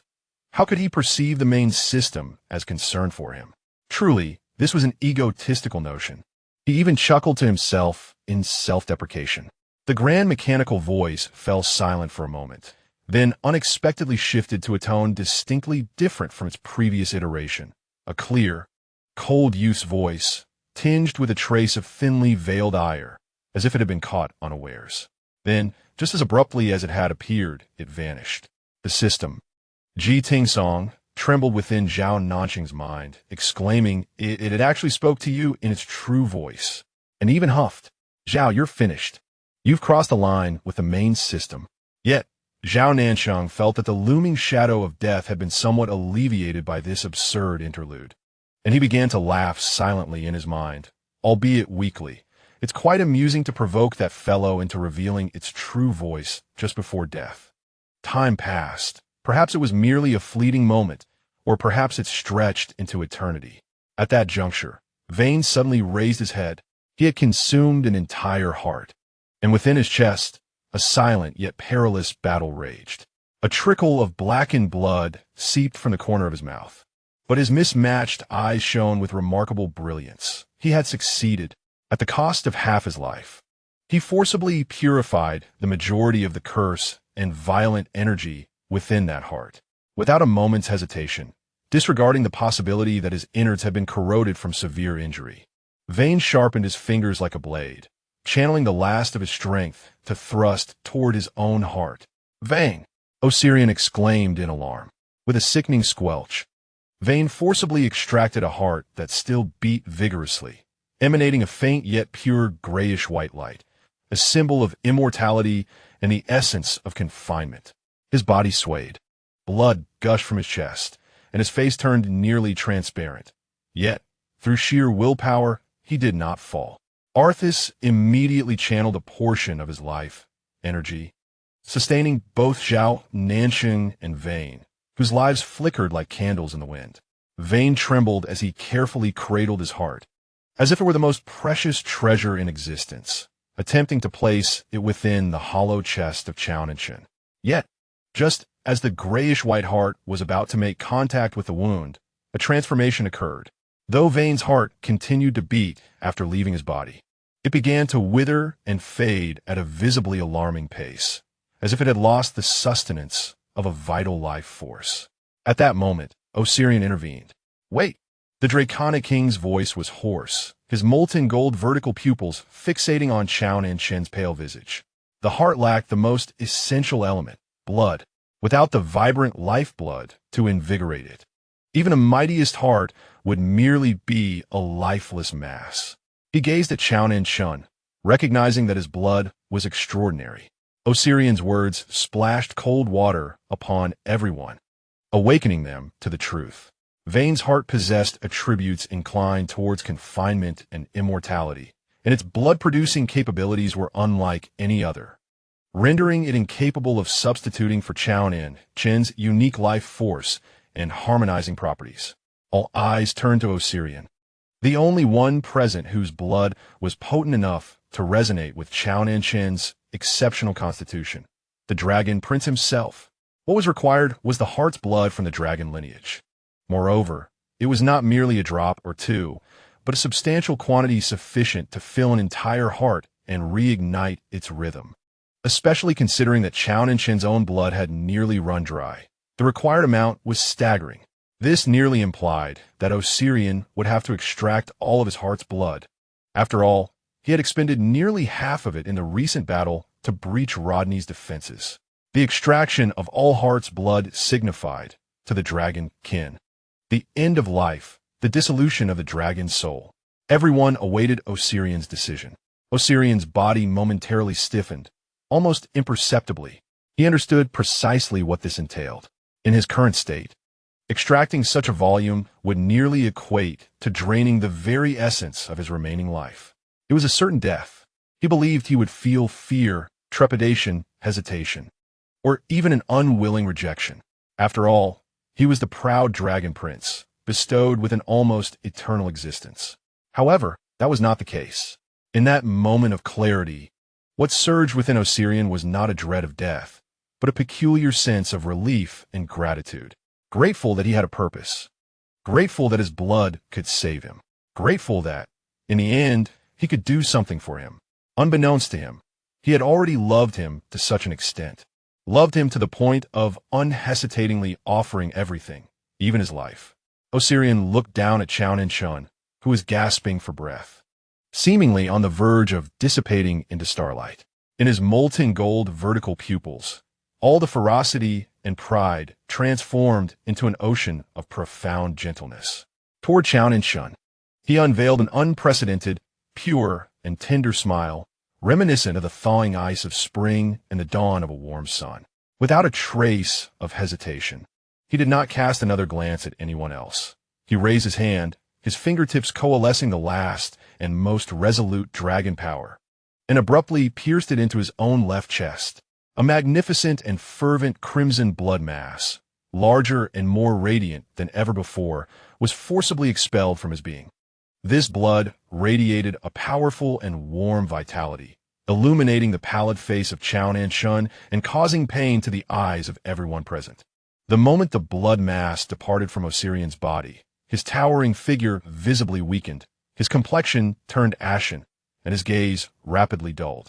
Yet he persevered, pushing forth the remnants of his heart's blood, infused with all his love and the essence of life for Zhao Nancheng, toward Arthas. Arthas, battling immense sorrow, received the searing heart's blood and, with exquisite life magic, began to merge it with Vane's pale and immortal heart. The golden red blood, akin to living magma, seeped into every fiber of the heart, dispelling the last remnants of cold, restoring warmth and vigor, even causing it to faintly pulsate. Once the fusion was complete, a new heart, infused with the power of immortal lineage and the life force of dragonkind, guided by the elven king's life magic, floated in the air, emanating a strange yet harmonious glow. With tears in his eyes, Arthas gingerly cradled this heart, a testament to the sacrifices and affection of his companions, and solemnly placed it into Zhao Nancheng's hollow chest. Vane watched as his heart was about to return to Zhao Nancheng's body, a flicker of relief passing through his heterochromatic eyes.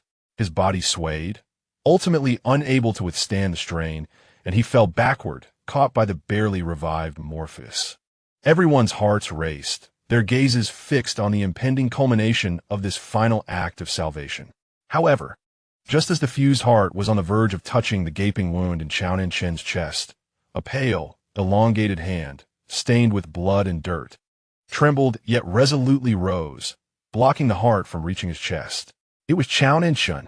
He had regained a faint flicker of consciousness, his amber eyes, dulled by blood loss and agony, now gazing quietly at the heart that encompassed Vane's essence and Osirian's blood, before slowly sweeping over each individual who had fought for his survival or endured grievous injuries on his behalf. He lifted his hand to Chapter 42 ends, Chapter 43. The final chapter, Peace Forged by My Soul, that raised hand, cold and bloodied, bore an undeniable resolve as it gently shielded the heart, pulsating with the vitality of Vane's immortal essence and all of Osirian's heart's blood. Everyone was taken aback, including Arthas, who was exerting every ounce of effort to sustain the life magic. The next moment, an even more astonishing event unfolded. Zhao Nancheng, who should have been extinguished and devoid of life, managed to push himself off the ground, shakily rising to his feet. The gaping void in his chest remained a shocking sight, yet the heart was astonishingly restoring itself at an incredible pace. His complexion was no longer ashen. Instead, it took on an unusual flush. His previously dim amber eyes reignited with sharpness, tranquility, and a sense of profound understanding. The once flickering breath, akin to a candle in the wind, ascended at an irrational pace, surpassing any pinnacle previously perceived by those present. It forcefully expelled the life energy that Arthas had bestowed upon him. "I am fine," he declared to Zhao Nancheng, his voice steady and imbued with an unusual lightness, creating a stark contrast to his current state. "Impossible," Arthas exclaimed, disbelief flooding his emerald gaze. "Your heart," Vane, grappling with excruciating pain and blood loss, struggled to focus his blurred vision, staggering forward, his heterochromatic eyes filled with urgency and confusion. Osirian, on the brink of collapse, nonetheless mustered the strength to lift his head, his molten gold vertical pupils fixed intently on Zhao Nancheng, unable to accept this sudden turn of events. Mephistopheles drew closer, his face etched with concern and skepticism. "I am truly fine." Zhao Nancheng managed to force a smile, flexing his wrist. "See? Quite well." Yet only he understood the price of this so-called improvement. During Vane's brutal purification ritual, after expelling the main system, he urgently inquired within his consciousness to the weeping system. "Jitting Song, is there a system shop? Open it quickly." "Yes, there is, Chow Chow." Jitting Song responded in a quivering voice, as a semi-transparent, technologically advanced virtual interface unfolded in Zhao Nancheng's consciousness. "However, my level is too low, and there are not many items available, and they are all quite expensive. Is there anything in the shop that can help me stand for a while longer?" "Yes, there is the revitalizing elixir, but Chow Chow, that would overdraw your last source of soul. After using it, it's fine, open it." The system shop interface materialized in his mind, revealing a rather inconspicuous corner under the category of special status consumables, where lay the vial of elixir. Product name: The Last Waltz Revitalizing Oral Liquid, a conscientious enterprise. Fair to all. Detailed effect: ignites the embers of the soul, allowing the user to temporarily, optional, restore to peak condition, disregarding all physical and energy damage. After the effect ends, the soul is completely extinguished and the body disintegrates in tandem. Model: Type A, Trial Edition, duration: 10 minutes, price: 2,000 points, a bargain. Just the price of a breakfast. You can't go wrong with this. Effect: Dear executor, do you feel utterly drained? Do you lament unfulfilled ambitions? Take a sip. It guarantees your immediate vitality, restoring you to your peak state. Whether you wish to make arrangements for your affairs, exact vengeance, or deliver a grand final speech, 10 minutes is ample time for a glorious exit. Note, after the effect concludes, there may be a slight and insignificant side effect of complete demise, dear. Remember to give it a 5-star review. Model, Type B, Standard Edition, duration, 30 minutes, price. For 1,000 points effect, a half-hour extended standby. Enough time for you to pen a brief essay before embarking on your journey. Or you might choose to arrange your affairs and even enjoy a final meal. What do you think? You can't go wrong with this. The ultimate interpretation rights of this product belong to the main system. Once sold, it is non-refundable, and any consequences are to be borne by the buyer. Glancing at the product description filled with dark humor and hellish jokes, Zhao Nancheng couldn't help but let out a low chuckle in his mind. Quite affordable, he remarked. Don't say 10 minutes. Sometimes, just a few seconds can alter the future. Exchange for Type A, Zhao Zhao. Ji Ting Song screamed, if you drink it, it really, exchange.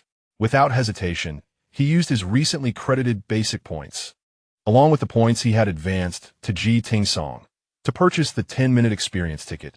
Exchange completed, 2,000 points. Ji Ting Song's voice was laced with despair. A surge of intense, yet illusory power coursed through Zhao Nancheng's entire being, forcefully suppressing all pain and weakness, temporarily binding his shattered heart and waning vitality, creating a peak illusion for these 10 minutes. Rising to his feet, Zhao Nancheng's gaze swept over the lifeless body of Lasher. A glint of cold light flashed in his eyes, but he soon realized something. He approached Lasher's corpse, crouched down, and pressed his finger to the center of its brow, forcibly infusing a pure life energy that jolted the recently wounded soul, awakening Lasher from his state of apparent death. Lasher's eyes shot open, his ice-blue pupils still reflecting the terrifying pressure and near-death fear brought by the demon. Before he could grasp the situation, he felt a shadow looming above him. He looked up to meet a pair of emerald eyes, which he had adored for centuries, now brimming with cold, murderous intent and boundless disappointment. It was Arthas. Zhao Nancheng merely exchanged a glance with Arthas, and the elven king understood everything. A traitor should be ended by the hand of the betrayed. He gazed upon this former guard who had betrayed him, causing Zhao Nancheng to hover on the brink of death, his heart twisted and filthy. The emerald eyes now held no trace of past gentleness or trust, only overwhelming fury and deep-seated hatred. Lasher. Arthas's voice was terrifyingly calm, yet carried a weight of judgment. Lasher felt his heart constrict as he saw the unabashed killing intent and disdain in Arthas's eyes. A fear deeper than death seized him. Your Majesty, you are unworthy to call my name. Arthas interrupted him, gathering a verdant glow in his hand. This light was no longer vibrant with life, but transformed into countless small thorns, infused with the power of natural decay and retribution. Your soul has tainted the purity of the eternal forest. Your love is the most malevolent curse in existence. Before his words could fully dissipate, countless thorns pierced Lasher's limbs and bones, even delving into his soul. This was the ultimate punishment the elven race reserved for heinous traitors, natural soul-devouring. Lasher let out a scream 100 times more anguished than when he was captured by Morpheus, the pain of his flesh being pierced by innumerable thorns, corroded by agony, paled in comparison to the crushing despair he felt upon hearing Arthas's cold words, shattering his beliefs and distorted affections. The one he loved had killed him with his own hands and cursed his soul with the most venomous language. In the depths of excruciating pain and despair, Loher's body rapidly withered and decayed, accompanied by his twisted soul, evaporating like dew under the scorching sun in the verdant light of retribution, leaving no trace behind. After dealing with Loher, Chownan turned to face the still flickering, unstable seal node, where the ancient will of the gods was violently surging. What are you planning to do? Arthas, having resolved Loher, immediately returned to Chownan's side, concern etched on his face.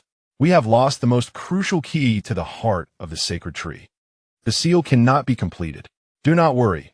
I have a solution, Zhao Nan replied lightly, even infused with a soothing tone. You are deceiving us again, Osirian growled, struggling, his dragon's eyes bloodshot. Your current state is utterly abnormal. We will not allow you to bear this burden alone again. Vane pressed his hand against his chest, trying to approach. Yet, Zhao Nan offered no further explanation. He turned and step by step approached the center of the seal, a vortex of chaotic energy exuding an ominous aura. Stop him, Arthas commanded sharply. The four of them moved simultaneously, summoning their last reserves of strength to rush towards Zhao Nan, attempting to bring him back. However, just as they were about to touch him, an invisible, gentle yet immensely resilient barrier of power spread out from Zhao Nan, gently pushing them all away and isolating them. It was the last remnants of Zhao Nan's soul power, combined with the fleeting peak bestowed by the potion, creating an absolute domain. Zhao Nan, no! Murphy cried out, panic filling his peach blossom eyes as he repeatedly struck the intangible barrier, yet he could not budge it even slightly. Zhao Nan reached the very center of the seal node, the place that should have been filled by the heart of the sacred tree as the core and harmonizer of energy. In his mind, the system's voice echoed, nearly breathless with despair.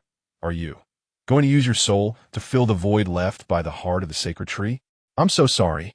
I'm too weak. My level is too low. There's nothing in the shop. If only there were a higher grade restoration potion. If only there were a substitute. Is it worth it for you, Zhao Nan? Is it truly worth doing this for them? Is it worth it? Zhao Nan murmured the question to himself, repeating the system's inquiry. His gaze pierced through the invisible barrier, sweeping over Arthas' anguished eyes, over Osirian's dragon gaze that, despite being on the brink of death, remained fixed on him, over Vane's eyes filled with despair and pleading, over Murphy's tear-streaked face and the youthful visage of Layla in his memories. Calling for an adult, he did not respond to the system's question, yet his actions spoke volumes. He opened his arms, and the unique bloodline of the harmonizer within him began to boil and burn in an unprecedented manner. Not merely power, but the very essence of his soul. He intended to use his own soul as fuel to fill the void left by the heart of the sacred tree, forcibly completing this grand return to unity. No! Arthas let out a heart-wrenching scream, the nobility and composure of the elven king completely shattered. At that moment, a flicker of determination flashed in Osirian's eyes. He suddenly raised his hand, exerting the last remnants of his strength to trace an ancient and complex dragon language rune in the air. The rune, aglow with a sanguine light, pierced through the barrier erected by Zhao Nancheng as if imbued with life itself, branding his very soul. In my name, Osirian, the Blazing Rock, I forged the contract of life and death with the dragon kin, with blood as the catalyst and soul as the binding. When my master lives, I too shall live. Where my master perishes, I shall follow. He roared, forcibly igniting the essence of his entire dragon lineage, extracted and merged with the heart, transforming it into a crimson bridge that surged towards Zhao Nancheng. This was the most ancient and unequal pact passed down through his dragon bloodline. Once established, he would forfeit all freedom and dignity, his life and honor tethered to Zhao Nancheng's whims, reduced to the status of a most humble vassal. He had long pondered why such a humiliating contract persisted within the proud bloodline of dragons. But in this moment, he comprehended that it existed to allow a way to share life and death with a beloved one in dire straits. Zhao Nancheng's body trembled violently. The ancient dragon bloodline within him, far older than Osirian's, instantly grasped the weight and meaning of this contract. Nonsense, Zhao Nancheng admonished, a flicker of pain flashing in his eyes. He was expending his very soul to enact the seal, unable to fully halt the imprint of the contract. Yet he would not permit Osirian to die alongside him. He forcibly divided a portion of his spirit and strength, invoking the higher tier of his dragon bloodline, striking with the precision of a sharp scalpel at the nascent soul contract. With a gasp, the tremendous backlash caused Zhao Nancheng to spew forth blood once more, his soul racked with excruciating pain. The light of the contract flickered violently, and ultimately, through Zhao Nancheng's utmost efforts in severing it, much of the contract structure shattered. However, approximately one-third of the core imprint, like the deepest brand, stubbornly embedded itself within the depths of his soul, impossible to eradicate completely. This signified that the contract was not fully consummated. Upon Zhao Nancheng's demise, Osirian would not perish alongside him. Yet he would suffer grievous harm from the contract's backlash and the entanglement of their souls, his strength significantly diminished, potentially leaving him with lasting repercussions. Why? Why can't I accompany you? Osirian gazed at the incomplete contract, his eyes filled with despair and reluctance, collapsing weakly to the ground. Zhao Nancheng, please. No. Arthas knelt outside the barrier, tears streaming down his face. Vane silently battered the barrier with his hands, his fingers shattered and bloodied. Morpheus wept inconsolably. Zhao Nancheng observed them. These individuals entwined with his fate, willing to sacrifice everything for him, and a profoundly gentle smile blossomed upon his face, as if he had cast off all burdens. Pure as freshly fallen snow, that smile etched itself deeply into the very souls of each onlooker, becoming an indelible shadow and haunting dream for the remainder of their lives. Then, amidst the cacophony of despairing cries and pleas, under the final frenzied assault of the ancient god's will, Zhao Nancheng closed his eyes. He no longer suppressed nor withheld. He ignited all his power, all his affections, all his regrets, along with his unique and formidable soul, that of the harmonizer and traveler. Boom! A pure, more fervent, and resolute white light erupted, akin to a supernova, centered around Zhao Nancheng, violently exploding forth. This radiance consumed everything. It devoured the raging energy, the anguished roars of the ancient gods, and the four heart-wrenching figures beyond the barrier. The light, born of burning souls, illuminated the entire underground chamber, as if casting a beacon of hope for a peaceful future in this world. In exchange for my soul's dissipation, may you return to a state of harmony and enduring tranquility for humanity. Final chapter of the Western fantasy world, Chapter 44, Side Story of Arceus. The long dream after the light fades from the moment I gain consciousness. I understood that I was unlike other elves. I am the heir, destined to preside over the eternal forest and safeguard the fate of the elven race. The whispers of the elders regarding the future of the eternal forest, rather than lullabies, surrounded my cradle. My toys were not vine swings or luminescent mushrooms, but rather heavy tomes and ancient star maps. I was enveloped in expectations as I grew. I learned the art of governance, delved into the mysteries of magic, familiarized myself with the habits of every plant, and interpreted the trajectories of the stars. My life resembled a meticulously woven tapestry, splendid. Yet each thread was precisely fixed in place. My interests, such as observing the growth cycle of a specific moss under the moonlight, or collecting unusually smooth pebbles polished by spring waters, were merely seen by the elders as aspects requiring guidance, beneficial qualities for the prince, rather than the innocent joys of a child. No one dared to truly approach me, to share secrets, or simply to run through the forest together. The gazes directed at me were always filled with awe, expectation, or cautious scrutiny. I am Arceus, the heir, the future king, yet I am not truly myself. I am profoundly lonely, but this solitude is a fate I must bear. The vast majority of my long existence was steeped in an indescribable boredom until I encountered him, Zhao Nancheng. The first time I laid eyes on a human scholar named Zhao Nancheng was during a cultural exchange event with the elven race. Initially, he appeared somewhat reserved, verging on dullness. He seemed to possess a genuine interest in our history and culture, consistently posing questions that were not particularly astute, but were earnest enough. I sensed that his approach towards me was driven by some ulterior motive. There was a probing and calculating glint in his eyes, lacking in purity. Yet, I was exceedingly bored. Moreover, he did indeed put in considerable effort. To establish common ground with me, he diligently pored over the archaic texts, grappling with the intricate knowledge of celestial movements that I occasionally mentioned. In light of his earnest endeavors, I found the prospect of having such a friend rather appealing. At the very least, there was someone to whom I could speak of the moss and stones that no one else cared about. With a sense of almost condescending pity, I permitted his approach. Yes, pity. I, the elven king, felt pity for a human with ulterior motives. How laughable it seems in retrospect. I acknowledged him as a friend, even granting him a tour of my palace, a realm seldom tread by outsiders. I revealed to him the elven treasure, the source of life, the sacred tree. I pointed to the heart of the sacred tree, pulsating gently at the center of the canopy, radiating a soft, life-affirming glow, and conveyed to him what it signified for the elven race. What was I thinking at that moment? Perhaps I was curious to discern his true intentions. Or perhaps I wished to showcase the might of my kin. Or maybe I simply yearned to share with my solitary friend the pride of what I safeguarded. Little did I anticipate that this friendship, tinged with a hint of condescension and idle jest, would culminate in a profound betrayal. On the third night, following his visit to the sacred tree, its heart was stolen. The lingering essence at the scene pointed towards him. Rage surged within me, an inferno potent enough to scorch reason. It was not solely the loss of the sacred tree's heart, which was vital to our very existence, but the treachery. I had unwittingly invited a wolf into the fold. My foolish, complacent vigilance, born of loneliness, had led to this calamity. I had been egregiously deceived by one I had considered a friend.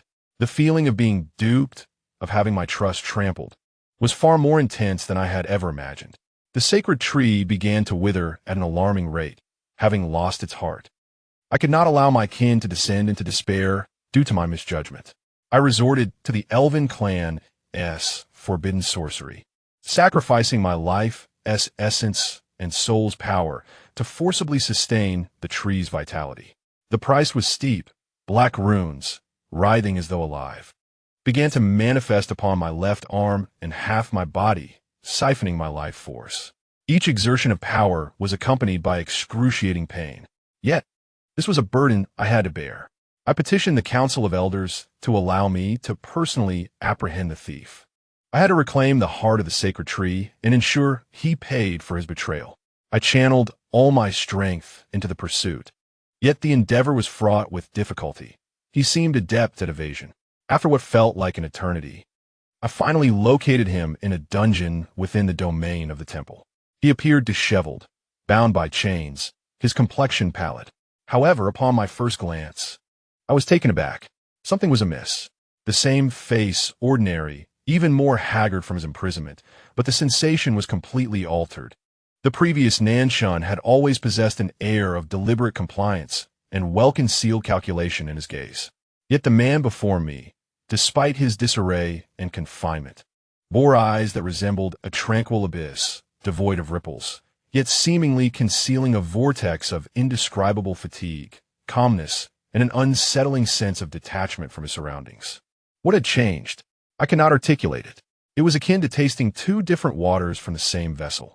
They looked identical, yet bore entirely different flavors. The fire of my indignation still burned fiercely, but before those unfamiliar eyes, my fury seemed to lack a definitive outlet. What transpired next was wholly beyond my control. He effortlessly eluded capture from my grasp and that of the scavengers, and even appeared to have entangled himself with the irascible dragon. He had erred and was placed under house arrest in the quiet garden by the bishop, under the pretense of overseeing the heart of the sacred tree. I joined him there, ostensibly to supervise, yet deep down, I was uncertain of my own motives. Perhaps I sought to unravel the enigma of this newfound disparity. The days spent in the quiet garden were an experience unlike any I had encountered in my extensive existence. He no longer masqueraded as the demure scholar. Instead, he resembled a cat that retracted its claws, yet became even more perilous, languid, and cunning. He began to tease me, yes, tease, gazing at me with a smile that seemed to pierce through all facades, uttering ambiguous words that left me blushing. He would deliberately draw near, his breath brushing against my ear. While I assisted him in donning his shoes, an accidental touch would elicit a soft, breathy sound that sent my heart into disarray. He would even directly invite me to share his bed. My initial reaction? Anger, a sense of being affronted. I am the noble elven king. When have I ever been treated with such irreverence? Yet, Strangely, I did not feel a genuine desire to punish him.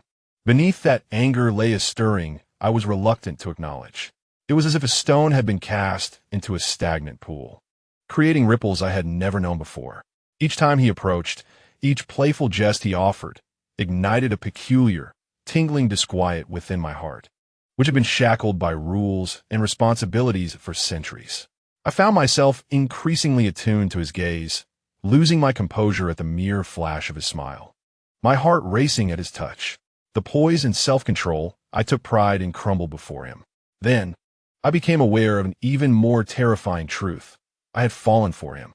Not the original, scheming figure who had sought to draw near to me, but this entirely new soul before me.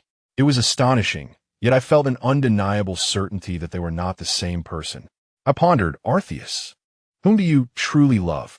The one who masqueraded as a friend to steal the heart of the sacred tree, or this soul that sends your heart into disarray? The answer crystallized in an instant. It was him, undeniably this very him. The one whose gaze is aloof, yet occasionally reveals tenderness. Who appears irreverent, yet rises to the occasion when it matters most. Who teases me, yet shows fatigue and vulnerability in the quiet of the night.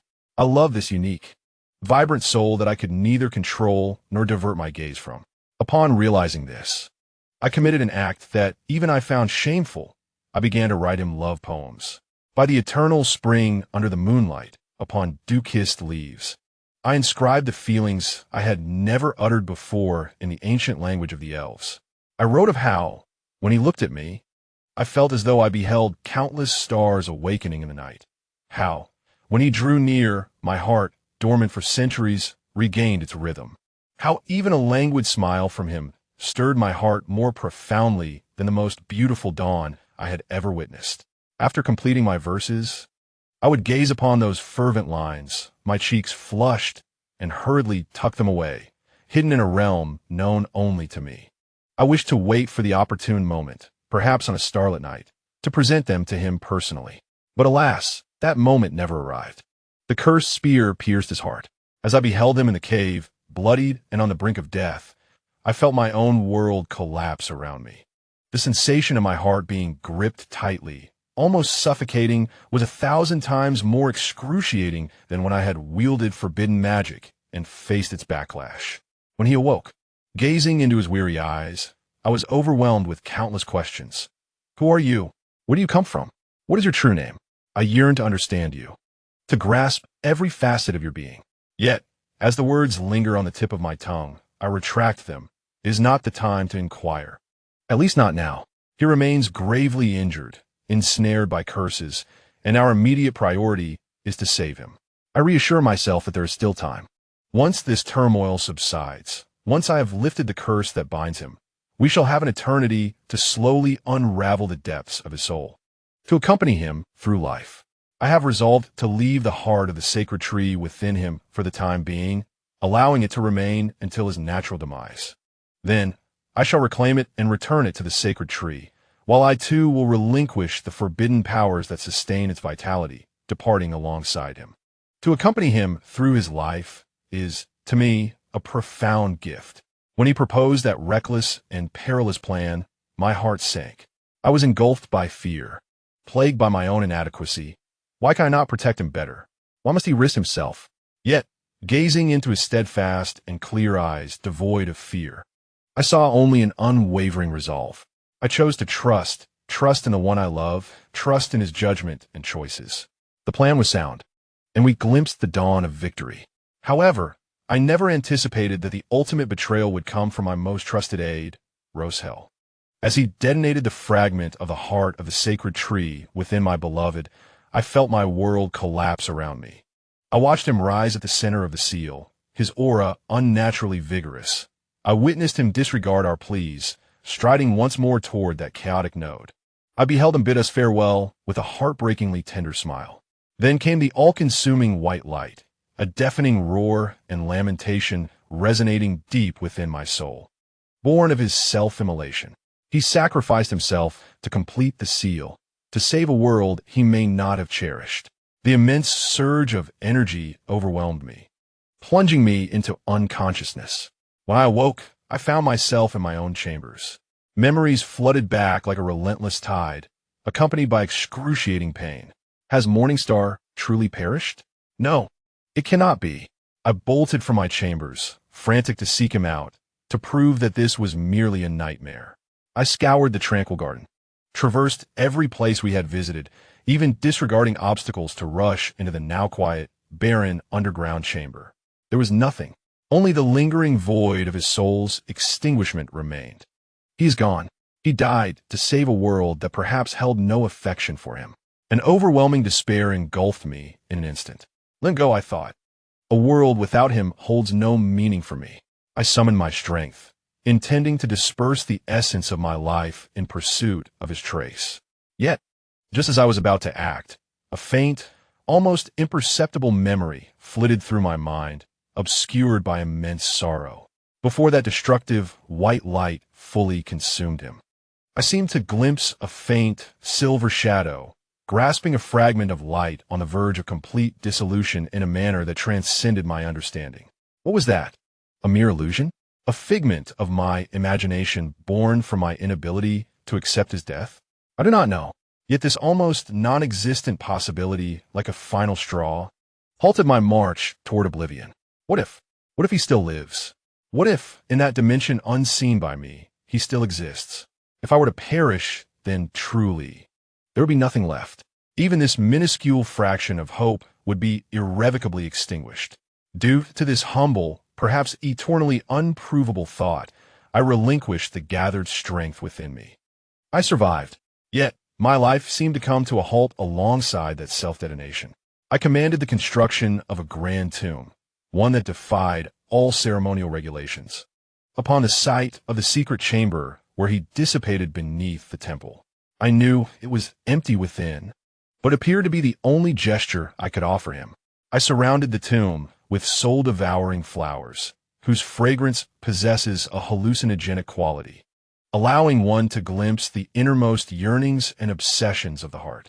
I recognized the pathos in this, yet I found myself in need of it. I longed to see him time and again amidst that suffocatingly rich floral scent, to witness his smile directed at me, to observe him languidly reclined upon a couch, to catch a glimpse of the mischief that danced in his eyes when he teased me. Matters of tribal governance? I could no longer muster the strength to attend to them. The elders' council? I was deaf to their words. The entire world faded into a gray and distant blur. I dismissed all attendance, remaining amidst the sea of soul-devouring flowers.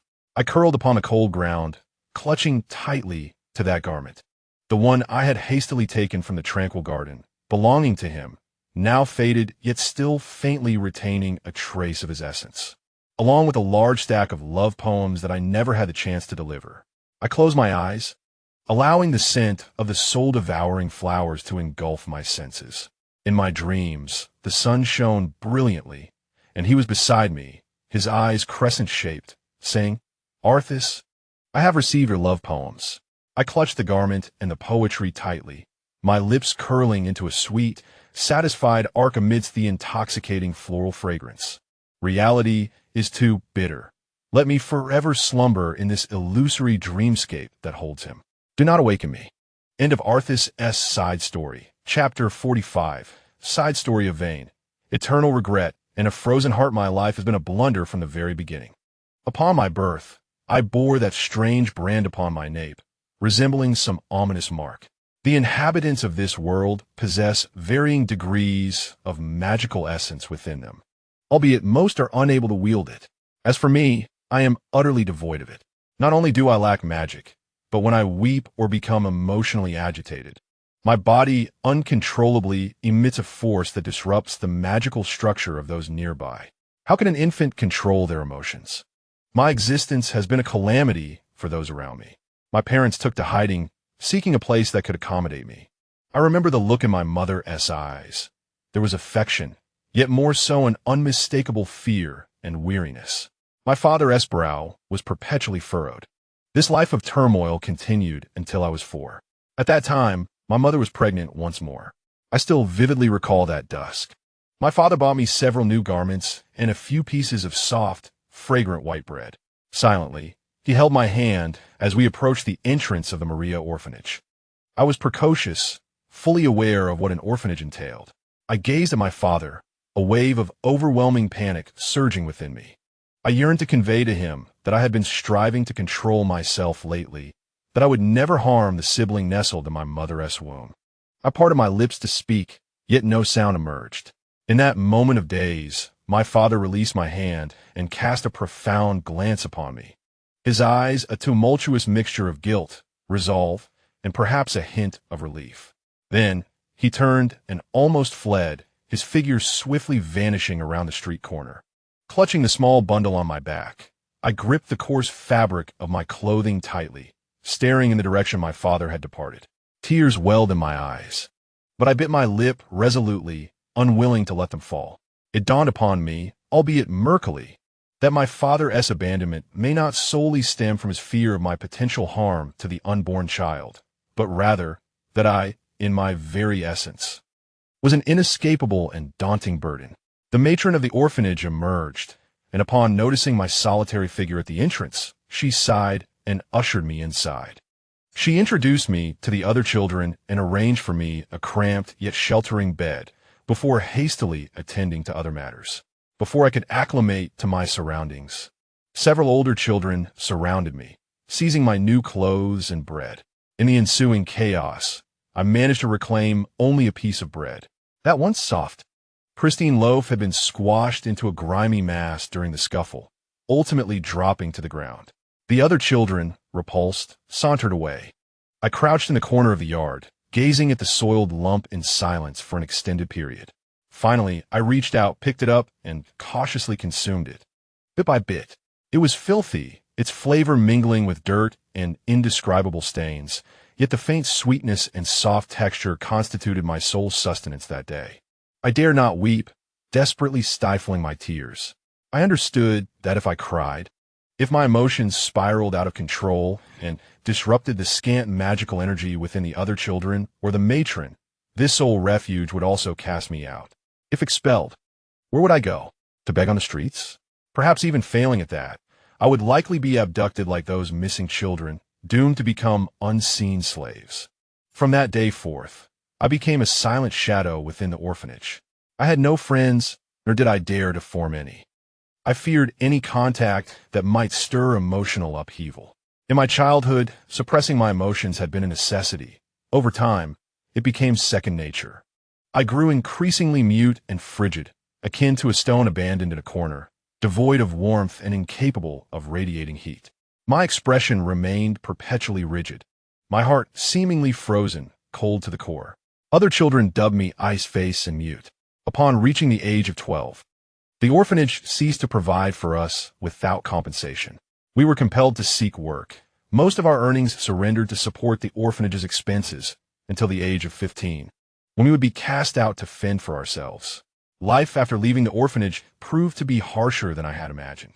I worked as a dock laborer, washed dishes, and even served as a punching bag in underground fight rings, solely because I would not retaliate when struck, nor would I lose control in pain and harm my assailants. The days were bleak, with no end in sight. A turning point arrived in my life when I turned 20. The temple is recruiting low-ranking guards, requiring them to have a pristine background and robust physiques. With a mindset of tentative exploration, I decided to apply. Perhaps it was my remarkable silence and stability, or maybe they were drawn to my uncommon calmness, bordering on numbness. That led to my acceptance. Although I was merely a lowly guard, clad in gray and white uniforms, performing the most monotonous duties of patrolling and guarding, I found solace in having a fixed abode and sufficient sustenance. Life seemed to finally glimmer with a hint of hope. I endeavored to suppress my emotions, transforming myself into a competent, unfeeling instrument. Through this cold efficiency, I gradually ascended to the position of a cleaner, tasked with managing unsavory matters that the temple preferred to keep discreet. I became a figure of fear and disdain in others' eyes, yet I remained indifferent. After all, I had survived. It was not until my 22nd year that I received the task of interrogating the suspected leader of an underground cult, the blasphemous high priest Zhao Nancheng. From that moment, my life veered irreversibly off its predetermined course, appending everything. As per protocol, I bound him with anti-magic chains and lifted his face. He appeared frail, his complexion pale, yet his eyes were eerily calm, devoid of fear or plea, only reflecting an unfathomable weariness and scrutiny. I prepared to unleash my anti-magic abilities to erode his magical core, intending to make him experience excruciating pain. This was my most frequently employed and effective method. Few could endure the torment of having their magic forcibly stripped away and extinguished. However, when I grasped his chin and channeled my power, the anticipated collapse did not occur. His magic seemed to resonate with some kind of shared essence, producing violent fluctuations without disintegration. Instead, I felt an extraordinary sensation at the point of contact, not repulsion or resistance, but an inexplicable allure, perhaps even a faint resonance. How could this be? My despised and feared constitution was ineffective against him. It even elicited a response. To my astonishment, as blood oozed from his neck, the dormant, innate desire to consume within me awakened like a ferocious beast roused from slumber. The scent of that blood was an irresistible temptation, a soul-deep hunger. I lost control and bit into him, drawing forth his blood. The sensation was indescribable, akin to parched earth encountering a life-giving spring, like a wandering soul finding its home. Yet it brought with it a deeper yearning and struggle. Subsequently, I found myself irresistibly tracking him. I sought to uncover the truth of his being. What was he? Why was my constitution ineffective against him? What made his blood drive me to such madness? In the course of my pursuit, I beheld a Zhao Nancheng entirely different from the records and public perception. He was cunning, adept at manipulating hearts, negotiating with elven kings, trading with dragons, and even taming nightmares. Yet, he would also rescue innocent youths on rainy nights, remembering each of their names and concerns, and would unflinchingly step into traps to protect the children of orphanages. I was confounded. This individual was so complex that I found him incomprehensible. For the first time, my heart, long encased in ice, trembled violently for another. From the initial allure of his blood to an uncontrollable curiosity about his essence, I found myself unable to divert my gaze from him, observing him casually teasing the elven king, engaging in light-hearted banter with Osirian, and witnessing the fleeting moments of weariness and vulnerability that contradicted his formidable exterior. I felt my frigid shell begin to shatter. It was akin to a soul accustomed to the desolate, icy expanse suddenly beholding a radiant, warm sun. Despite the awareness that approaching this light might lead to searing burns, an irresistible desire to chase it engulfed me. I realized that I had fallen in love with him. This love arrived so abruptly, yet felt entirely natural, entwining around my heart like a vine, intertwining with the boiling blood that craved to intertwine with his, creating an inseparable bond. When he was pierced through the heart while saving a child, gravely wounded and on the brink of death, I felt my world fracture alongside the blood he lost. Arthas, pale and secretive, confided in me that he had discovered a means to lift the curse. But time was fleeting, and only one life could be exchanged for another. It required an individual of a unique constitution, employing a special method to replace his cursed and shattered heart with their own. Yet this method was fraught with peril, its success rate dismal, likely resulting in the demise of both. Would I be willing? Of course I would. What was the cost of life for him? I felt that to exchange my life for his would be an honor. Yet, fear gripped me. What if it failed? What if he truly could not be saved? What if, perhaps, there might be other, more reliable methods in the future? Will we not then both survive? Would I not be able to remain by his side eternally? In that moment, I acknowledged my greed. I wished not only to save him, but also to possess a future, a long-lasting future by his side. Later, I clumsily kissed him, confessing my feelings.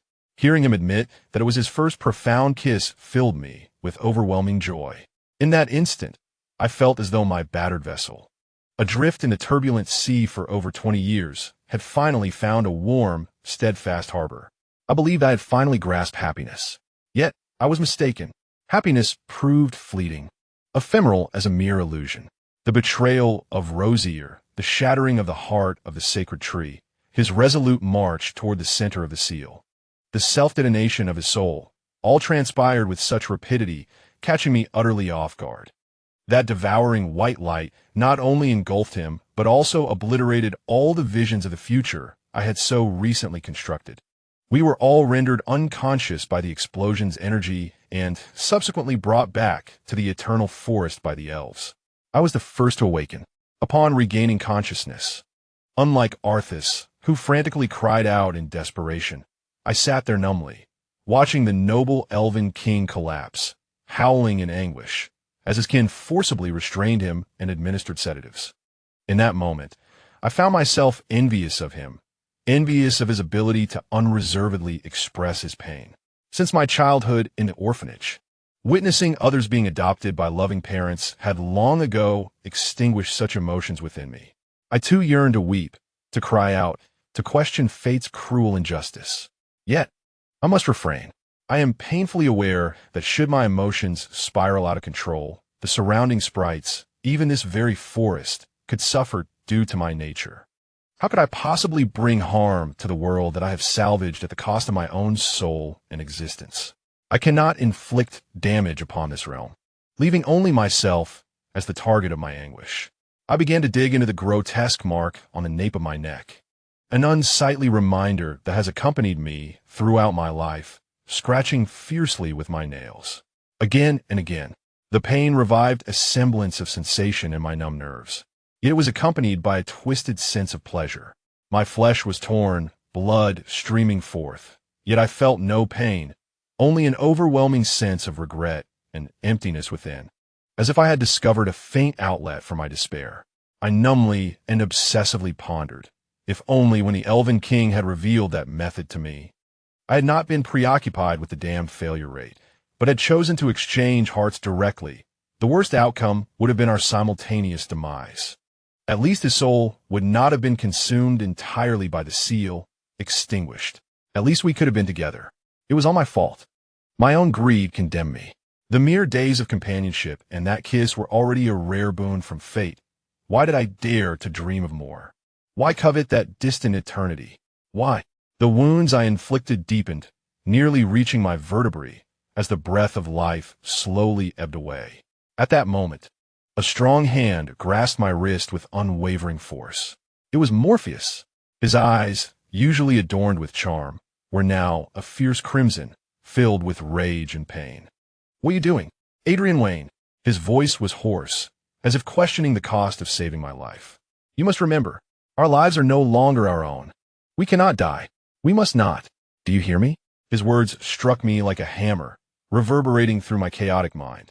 Indeed, every being in this world is bathed in his grace, myself included. My life was exchanged for his. Why do I have to cast it aside so casually? I ceased my self-destructive actions, gazing at my bloodied hands and the grotesque wound on my neck. For the first time, tears did not flow. Instead, I emitted a low, suppressed whimper akin to an injured beast. From that moment on, I abandoned self-harm. I survived like a soulless shell, yet I persisted. I departed from the realm of the elves, utilizing every connection and resource at my disposal to clandestinely establish an organization named the Anti-Divine Court. I aimed to unveil the truth behind his vilification by the bishop, to expose the bishop's true motives and malevolent visage to the world. I would reveal that the blasphemer they scorned was, in fact, the hero destined to save this world. This was the only act I could perform for him, to restore his name. I implored Arthas to extract the heart that once harbored my hope for an exchange, a heart that ultimately failed to be delivered. Arthas replaced its function with a peculiar life crystal, sustaining my existence. I have sealed that true heart within a specially crafted ice coffin, emanating an eerie chill, and placed it in the deepest recesses of my secret lair. Thereafter, I spent most of my time in that frigid underground chamber. I would stand for long periods before the ice coffin, my fingers tracing the icy surface of the lid, futilely sketching the contours of the still heart within, over and over again. Only in such an absolute silence, such an unyielding cold, in such an utterly desolate environment, could I dare to shed all my numbing facades. I would press my forehead against the icy lid, my body trembling violently from the overwhelming weight of sorrow, releasing a desperate, anguished wail akin to a dying beast. My cries echoed in the empty basement, unheard and unanswered. I knew I would never, ever forgive myself for that fleeting moment of hesitation and greed. This regret would remain as cold, solid, and eternal as the ice coffin itself. It would accompany me until the very last moment of my existence. Extra. Adrian Wayne's chapter concludes here. Chapter 46. Extra, O Syrian. Slumbering by the fragments, I, O Syrian, prince of the dragonkin, from the moment I broke free from my shell, have embraced a life of unrestrained freedom. The sky is mine to soar, the earth my domain to race upon. Unrestricted, this is the true essence of a dragon's existence. Thus, when the elders of my clan prattled on about my inheriting the throne of the Dragon King, I scoffed. The Dragon King? Forever confined within the Dragon Palace, burdened with tedious affairs of state and inundated with endless scrolls? The mere thought sends shivers down my scales. I was born to battle, to guard the realms of my kin, and to relish in the thrill of the winds and the majesty of the mountains. Speaking of the Dragon Clan, for countless millennia, we have been plagued by a significant issue. The perpetuation of our bloodline has become exceedingly difficult. The number of newly hatched dragonlings has dwindled, and purebloods are as rare as phoenix feathers. I have heard that this dilemma is tied to a monumental event that transpired hundreds of thousands of years ago. The only being who seems to know the truth is the ancient dragon, who resides in the old dragon cave and rarely communicates with anyone. Logically, we dragons possess long lifespans. Though hundreds of thousands of years are not insignificant, they should not render him so feeble, with clouded eyes and a waning breath. I have been curious and have inquired more than once. Old fellow, what truly happened back then? Why have you become this way? Yet he pays me no heed, nor does he acknowledge any dragon. Day after day, he sits there, resembling weathered stone, occasionally muttering a single word. Difficult. Difficult? What is so difficult? Was it the events of yore that posed a challenge, or is survival itself arduous? This conundrum vexes me. Since I could glean nothing from the old fellow, I resolved to seek answers myself. I have heard that the heart of the sacred tree of the elves is the source of their life force, brimming with extraordinary vitality and capable of nurturing offspring. Perhaps this could resolve our dragonkin as propagation dilemmas? Very well, I shall procure it. I have always acted with decisiveness. Without a moment's hesitation, I set forth, without even notifying my commanders, and soared directly towards the realm of the elves. Yet, who could have anticipated such misfortune would befall me? Upon arriving in the territory of the elves, still disoriented and unaware of the direction of the sacred tree, I was met with the alarming news that their holy relic had been stolen. Almost immediately, the elf king, Arceus, erupted with rage, directing his fury toward me. An unsuspecting outsider, in his domain, and with my confusion, I was caught off guard and swiftly captured by him. That treacherous little elf. Such a cowardly act. I found myself impaled against the desolate rock face of a valley by those accursed holy silver spears, utterly immobilized, a profound humiliation. I remained there, uncertain of how much time had passed, seething with indignation, yet powerless to act, when a young human lad appeared. He brazenly claimed to be the thief of the heart of the sacred tree. Ah, so it was this impudent brat who caused my misfortune, leading to my disgrace at the hands of that elf. Just as I was about to unleash my wrath, he proposed a deal. He could help me withdraw the sacred sword, but only in exchange for a drop of my heart's blood? How intriguing, truly fascinating. In a dire situation, he dares to negotiate with me, and to demand the most precious blood of the dragon clan. This lad must either be insane or possess some hidden strength. Before I could contemplate further, as he reached for that cursed sacred sword, he was suddenly pursued and chased away by the elf king, who had appeared out of nowhere. What an outrageous turn of events! Leaving me here abandoned, I waited in vain. But instead of the unreliable human returning, I was met with the wrathful Arceus, now even angrier than before. His gaze was so venomous it seemed ready to drip poison, as though I had desecrated his ancestors' graves. What provoked him? I was in dire straits, fearing I might be beaten to death. Just as I was on the brink of unconsciousness, barely clinging to life, that familiar presence finally re-emerged. It was the human boy. At least he proved somewhat trustworthy. He approached me, attempting to use his feeble strength to heal me. However, as a thin trickle of blood seeped from a wound on his neck, an indescribable, primal force surged within me, drawing my attention with an irresistible allure from the depths of my being. That blood, that essence was not only teeming with life, but also bore the ancient, pure aura of the progenitor dragons, sending shivers through my dragon soul. How could this be? How could a human harbor the bloodline resonance of my draconic ancestors? This thought struck me like thunder, and before I could comprehend it, the intensity of my injuries and the overwhelming shock plunged me into unconsciousness. When I next awoke, emerging from a long slumber and transformation, the first sight that greeted me was the infuriatingly handsome face of Arceus, now alarmingly close. My mind buzzed with the realization.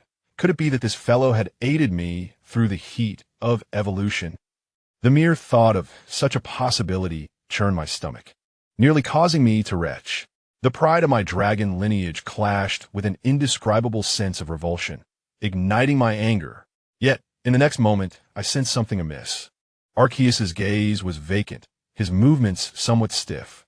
Just then, I heard muffled laughter from outside, unmistakably reveling in the unfolding drama. It is that wretched human lad, and that cold-hearted cleaner. In an instant, I understood. I had been tricked. The figure before me is nothing more than a magical puppet modeled after the elven king. Meanwhile, the true savior of my plight, albeit in a manner that makes me grit my teeth, is lurking outside the door, stifling laughter. A surge of indignation ignited within me. Yet curiously intertwined with it was a subtle sense of relaxation, one I was reluctant to acknowledge. Thankfully, it was not that pointy-eared elf. Initially, I regarded him with mere curiosity, tinged with a hint of discomfort at being rescued by a feeble human. Yet, his actions repeatedly defied my expectations. He could have exploited my vulnerability to dominate me, or made outrageous demands during my vulnerable moments, but he did neither. Instead, he chose the most troublesome path, one that preserved my dignity and freedom to the greatest extent. In the face of my draconic identity and power, he neither groveled nor fawned. He maintained an unwavering composure and even dared to jest with me. I found myself unwittingly drawn to him. I observed the cunning glint in his eyes when he schemed, noted the occasional fatigue that contradicted his formidable exterior, and was captivated by the tenderness he inadvertently displayed towards the youth named Lyra. His ordinary visage gradually transformed into a vivid presence in my eyes, especially when he shed his disguise, revealing a breathtakingly handsome, true self. I felt as if my molten golden eyes might be scorched by his radiant beauty. When did this all begin? Perhaps it was in the valley, when he chose to sacrifice half his blood to save me instead of slaying a dragon for its blood, leaving me astonished and grateful. Or perhaps it was when I proposed that absurd notion of procreation. The anger ignited in his eyes was not one of delight at my dragonkin's favor, but rather a sense of offense that stirred an inexplicable admiration within me.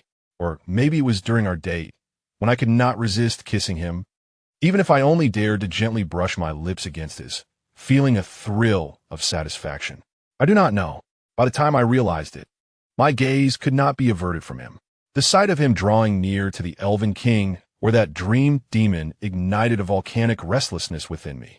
When I saw him wounded and weakened, I wished to rend to pieces those who harmed him, and when he offered me even the faintest smile, I felt elated as if I had acquired the most precious treasure. I, Osirian, the free-spirited prince of dragons, had unwittingly fallen irrevocably in love with a human. This love surged forth with such intensity, so irrationally, that it shattered my arrogance and principles into fragments. Clumsily, I endeavored to court him, taking him to behold my most cherished dragon cliffs, presenting him with what I deemed the finest treasures. I sought only a gentle kiss, which would send me into a frenzy of joy. I would even willingly offer half my life as essence, just to forge a bond of marriage, to rightfully stand by his side. When he rejected me, I felt disheartened but not hopeless. I simply believed he deserved better, and I could strive further. I thought we had ample time ahead. I possessed an eternal life, and he could live for ages due to the heart of the sacred tree. I imagined I could patiently await his acceptance, and together we would traverse the wonders of the world. But I was mistaken, utterly, gravely mistaken. In that final plan, I beheld him standing at the heart of the energy storm, watching him consume himself amidst the devouring white light. With the last remnants of my strength, I endeavored to bind my life to his through the Dragon Clan's life and death pact, even if it meant relinquishing my freedom and becoming a vassal. I was determined to save him. Yet, he forcibly severed the contract, denying me even the chance to share life and death with him. Farewell, he mouthed silently, and then, before my very eyes, he transformed into a void of light. When I awoke, I found myself in the realm of the elves.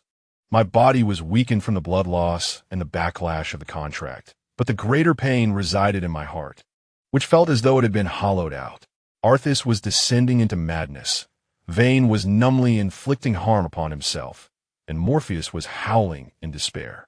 I gazed upon them, yet I lacked the strength to utter even a single sound. My light had extinguished.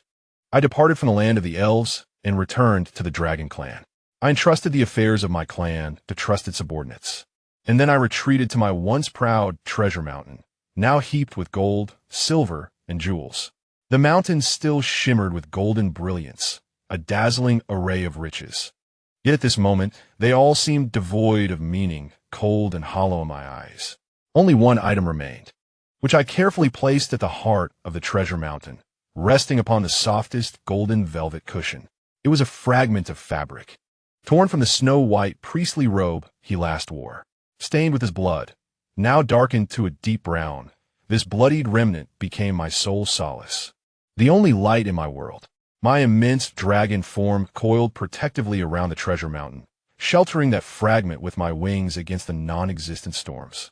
I lower my head, my molten gold vertical pupils fixated unwaveringly upon that small piece of cloth, as if I could still perceive his pale visage, see the smile in his eyes, and feel the warmth of his fingertips. Each recollection felt like a fresh wound inflicted upon my already battered heart. I was weary. Truly, I was exhausted. In this world, there was no longer a sky in which I could soar. I slowly closed my eyes, gently resting my head beside that blood-stained fragment, sensing its faint breath. Let me guard this trace he left behind, surrendering to eternal slumber. Perhaps in dreams, I might once more encounter him, the human who made this proud dragon willingly offer everything, yet ultimately slipped away. End of the Osirian Arc, Chapter 47. Morpheus's Side Story. The ruins of illusory love. I was born from the nightmares of humanity. Initially, I was naive, like a shadow drifting with the currents. I came to know this world through those bizarre, fear-laden dreams filled with malice. Those negative emotions were my sustenance. Fear, anger, jealousy, greed, each possessing a rather delightful flavor, as they were my means of survival. Yet I often found it perplexing that these humans, fully aware that it was but a dream, a fabrication, would awaken trembling in terror, or be unable to extricate themselves from the anger that consumed them. Truly, they were strange and troublesome beings. Shortly after my birth, devoid of power, I could only follow my instincts in search of the most delectable nightmares. Once, I caught a whiff of an intensely potent, dreamlike essence, intermingled with deep malice and an indescribable sorrow. Following the scent, I was drawn to a grand, yet discomforting chamber. At that moment, I was oblivious to my surroundings and the identity of the sleeper, yet I sensed that I would soon feast. I effortlessly infiltrated his dream. However, to my bewilderment, I found myself unable to discern the specifics of the dream for the first time. The atmosphere was chaotic, thick with insidious malice and a profound sadness, the complex emotions overwhelming me to the point of dizziness. Intrigued, I ventured deeper into the dream, where amidst the dimness, I spotted a flicker of faint yet exceptionally warm white light. Within that glow seemed to be the blurred outline of a woman, exuding a gentle aura. Just as I intended to draw closer to discern her visage, tragedy struck. I was ensnared, caught by the dreamer, later revealed to be a bishop named Rodney. His fury was immense, his power so formidable that I could not escape. I was perplexed. I had merely come to partake in a feast, causing no disturbance. Why was he so enraged? Just as he amassed a terrifying force, poised to obliterate me, he demanded to know if I could fabricate dreams. I replied affirmatively. Thus, he spared my life, but my fate was thereafter tethered to his will. He permitted me to devour his nightmares as a reward, yet their flavor was utterly repugnant, imbued with an overwhelming darkness and malice. Although initially manageable, prolonged consumption left me feeling as though my very essence was being tainted. To make matters worse, he insisted that I must weave beautiful dreams for him daily. Weaving such dreams was antithetical to my nature. It was akin to forcing a carnivorous beast to graze. Not only unpalatable, but inciting a vehement rejection. Each act of creation was a torment. Moreover, he never divulged what he desired to dream of, only issuing brusque commands. When I attempted to inquire, he misconstrued my intentions as a desire to pry into his secrets, nearly beating me to death. Lying on the ground, on the brink of collapse, I felt as if my very essence were shattering. Eventually, he seemed to consult some ancient texts, realizing that I had spoken the truth. Crafting beautiful dreams was indeed a torment for us dream demons.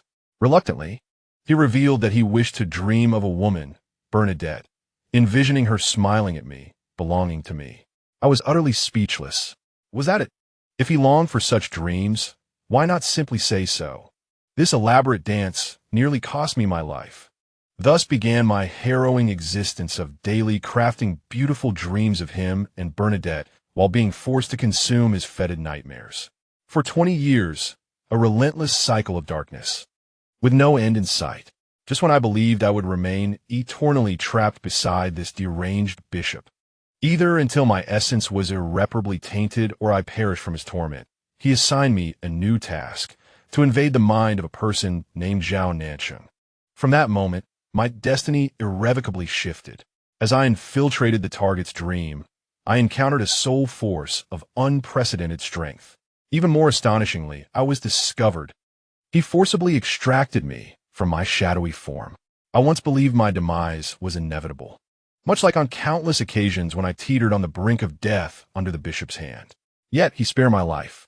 In fact, he bestowed upon me a smile I had never witnessed before, one tinged with playful intrigue, yet devoid of malice. He proposed a pact that, on the surface, resembled a master-servant agreement, but within its terms lay an extraordinary sense of equality and respect. He granted me sanctuary, imposing minimal restrictions. For the first time since my inception, I felt the warmth of benevolence, as if the long-frozen crystal of my spirit had been kissed by a ray of sunlight. He permitted me to explore his dreams. This time, I was not driven by the need to feed, but rather a selfish and pure curiosity to discover what such a unique individual might dream of. His dreams were at times tender, infused with the sweetness of confectionery and a boy whose features remained obscured. At other times, they were shadowed by death and the torment of illness. Regardless of the nature of these dreams, they were far more compelling than his reality. As our interactions unfolded, I found myself unwittingly becoming concerned for him. I watched as he navigated effortlessly among the elven king, the draconic prince, and that cold-faced cleaner, observing the weariness and fragility that occasionally surfaced within him. His tenderness towards a youth named Layla, akin to that of an elder, stirred something within me. Strangely, witnessing Layla's natural inclination to draw near to him, to rely on him, ignited an inexplicable jealousy within me. I instinctively began to mimic the behaviors of those labeled as green tea in others' dreams, fidgeting, feigning vulnerability, and attempting to capture more of his attention. In retrospect, I find it utterly mortifying, so shameful that I wish to sink into the earth. How had I become so unlike myself?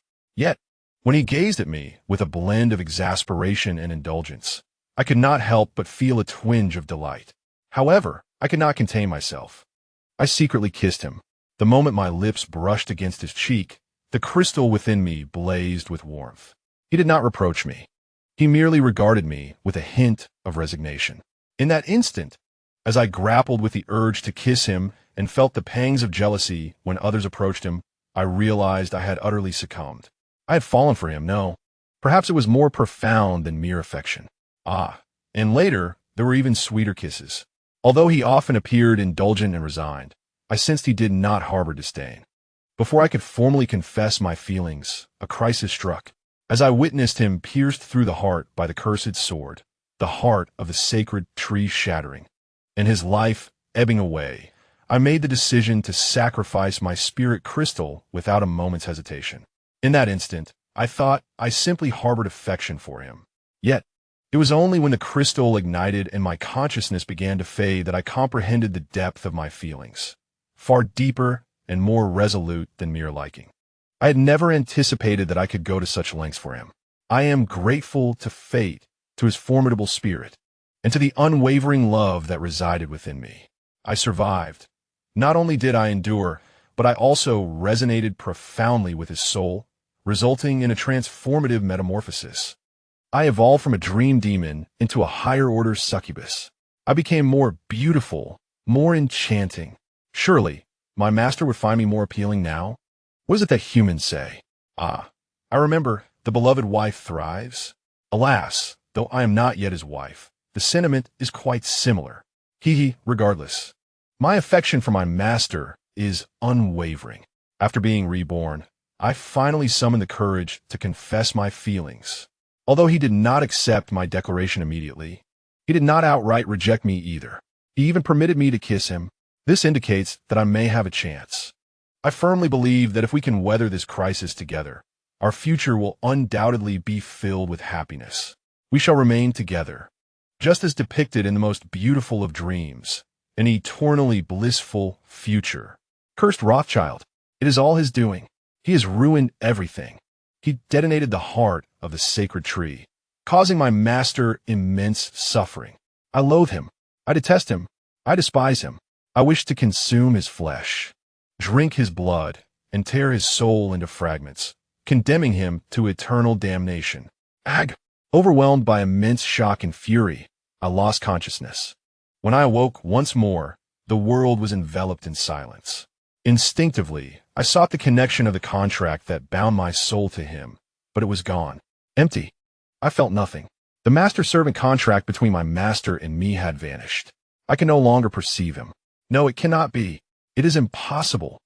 My mind went blank, only to be pierced by a multitude of needles, as excruciating pain and terror drowned my reason.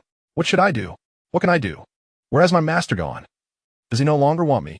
In a fit of anxiety, I bit down on my own finger, gnawing fiercely as if only physical pain could alleviate the anguish of my soul being torn asunder. My nails broke, flesh was torn, revealing the stark whiteness of my bones. A painful sensation, yet the emptiness within me was 1,000-fold more agonizing. No, I cannot harm myself. I was reborn from my master's sea of souls. Everything about me belongs to him. I must be well, adorn myself beautifully, and await his return. Yes, I shall wait for him to come back. I abruptly released my bloodied and mangled fingers, channeling the powers of the succubus to heal my wounds, leaving no scars behind. I retrieved the red robe that my master once praised as quite befitting, donned it carefully, and practiced the most perfect smile, the one that occasionally captivated my master's attention, in front of the water mirror. Splendid, perfect. When my master returns, he will behold the most beautiful version of me at first glance. I shall surpass that cold, pointy-eared Arthas, that brutish lizard Osirian, and that pedantic wooden block Vane. In beauty, at that moment, my master will choose me. Oh dear, I must not continue to call him master. I should acclimatize myself to calling him darling or perhaps baby. How shy. I drifted out of the room and, upon passing Vane, caught a whiff of a strong metallic scent of blood. Is he engaging in self-harm? Absolutely not. His life was saved by my master. It does not belong to him alone. Angrily, I rushed in to stop him. Good. He seems receptive to my intervention. I departed from the elven realm, returning to the ruins that once served as the final battlefield. Here, I built a small yet cozy wooden cottage. Each day, I prepared meals, set the table, and then sat at the doorway, gazing into the distance, waiting for my beloved to return. Oh, my darling, you have finally come back. Where have you been? I have missed you so much. I gazed at the empty space across from me, smiling sweetly. Come, taste the dish I learned to prepare today. It is simply delightful. Not hungry? How about a sip of soup? Suddenly I exclaimed, Arceus, what brings you here? I noticed the elf king standing a short distance away, his gaze vacant as he observed me. Instinctively, like a protective hen, I spread my arms to shield the empty chair in front of me, glaring at him warily. The little one has chosen me. You shall not take him away. Arceus remained silent, merely casting a lifeless glance at the vacant chair behind me, followed by a profound look filled with an indescribable sorrow directed at me, before silently turning away. You know your place. You cannot outmatch me. If the little one does not wish to eat, shall we then sleep? Would you like me to tell you a bedtime story? I rambled on, pulling the non-existent presence of him as I walked into the house. Oh, how I reveled in a period of unparalleled happiness. Each day, I could see the little one, converse with him, prepare meals, and lull him to sleep. Though he remained quiet and seldom responded, simply watching him brought me immense satisfaction. Until one fateful night when I was jolted awake by a nightmarish vision. In my dream, my beloved child was drenched in blood, transforming into countless shimmering points of light before vanishing before my eyes. Crying, I sat up, yearning for warmth beside me. I had such a terrifying nightmare where you perished. Oh, how frightening! A voice, as if emanating from a distant realm, with a hint of a sigh, echoed in my mind. Have you finally realized? Wow, little one, you finally spoke to me. I exclaimed in delight, turning to the empty pillow. The voice continued. Cold and merciless, realized what? I asked, bewildered. What do you mean? What are you saying? That voice, reminiscent of the one I longed for, now tinged with a faint, almost pitying mockery, softly uttered, realized that I have long been dead. In that moment, the familiar vision of my beloved, smiling gently, began to fade into transparency, like a candle flickering in the wind, completely dissipating under my desperate gaze. No, don't. Where are you going, dear? Don't leave me. No. I lunged forward, my hands futilely grasping at the air, but I could seize nothing. The overwhelming, inescapable truth surged over me like the coldest of seas, engulfing me instantaneously. I awoke. He was gone, had long been gone. To seal away the ancient deity, he had sacrificed his soul. There was never a beloved who would return, no cozy wooden cottage, no delectable meals, no bedtime stories. Everything was a fabrication of my own making, a more cruel dream that ensnared me. Why? Oh, why must I be awakened? I collapsed amidst the frigid ruins, laughing and weeping like a true madwoman. From that moment on, I wandered endlessly over this desolate ground that held all my hopes and affections, each night expending all my strength to conjure his apparition again and again. As I gazed upon his smile, listened to his words, and watched him extend his hand as if to caress my cheek, it felt as though I were ensnared in a mirage. Yet, a mirage remains just that, devoid of warmth, heartbeat, and tangible reality. I reached out, yearning to grasp that ethereal hand, only for my fingertips to glide through the frigid air. Once, twice, countless times, I seemed to grow ever closer to forgetting the true sensation of holding his hand. Chapter 48. The Rodney Epilogue. An eternal sentence. I was born into a family intricately linked to the royal lineage, enjoying a life free from want and brimming with promise. Yet, the most vivid hues of my existence did not stem from my family as protection, but rather from her, Bernadette. She was a gentle and kind-hearted girl, akin to the softest petals of early spring, her eyes so clear that they reflected the entire cosmos. We had known each other since childhood, true childhood sweethearts. Those suitors surrounded her. Her heart had long belonged to me. That youthful period remains the singular, pure, and warm fragment of my memories. However, fate inscribed an ominous mark upon me, an ancient and incomprehensible sigil. Because of this, my family forcibly sent me to the clergy, where I became a novice bishop, severing all ties to the secular world, including the future I envisioned with Bernadette. I could not accept this. How could I endure the separation from her? In my youthful arrogance, on a night when the stars dimmed, I sought her out and proposed that we elope. She wept, throwing herself into my embrace, expressing her deep emotion and willingness to accompany me. With a modest amount of savings, we stealthily departed from home. I believed we were destined for freedom and happiness. But instead, we encountered the very onset of hell. Along our journey, we crossed paths with a band of vile miscreants. The way they looked at Bernadette sent chills down my spine. They closed in around us. I attempted to resist, but was easily overpowered, their blows raining down upon me like a tempest. They seized Bernadette, tearing at her garments. Her anguished cries echoed my name, Rodney. Save me. Help me. Each word pierced my ears like needles. I yearned to rush to her aid, to eliminate those fiends. Yet they were numerous, armed with clubs. I was battered and in pain, paralyzed by sheer terror, a cold mire that extinguished my courage. As I beheld her despairing gaze and heard her heart-wrenching wails, my body felt as though it had been nailed to the ground, immovable. Ultimately, amidst the derisive laughter of those ruffians, I made the most cowardly and shameful decision of my life. I turned and fled, crawling away in desperation. I could still hear their raucous laughter behind me, and Bernadette's cries slowly fading into an eerie silence. She no longer called my name. I hid behind a nearby thicket, trembling, too afraid to even breathe. Like a cowardly rodent, I watched her, a mere rag doll, subjected to their cruelty, my heart gripped by an invisible hand, cold and aching. I lost track of time until, at last, the miscreants departed, satiated. Only then did I scramble forward. She lay there, tattered and forlorn, her hollow gaze fixed upon the overcast sky, her body marred by filth and wounds. I rushed to her, embracing her frigid form, my words tumbling out in a chaotic stream of apologies. I'm so sorry, Bernadette. I'm so sorry. I didn't mean it. I was terrified. Please forgive me. She offered no response, and after what felt like an eternity, she spoke with an unsettling calmness, her tone devoid of inflection. I want to take a bath.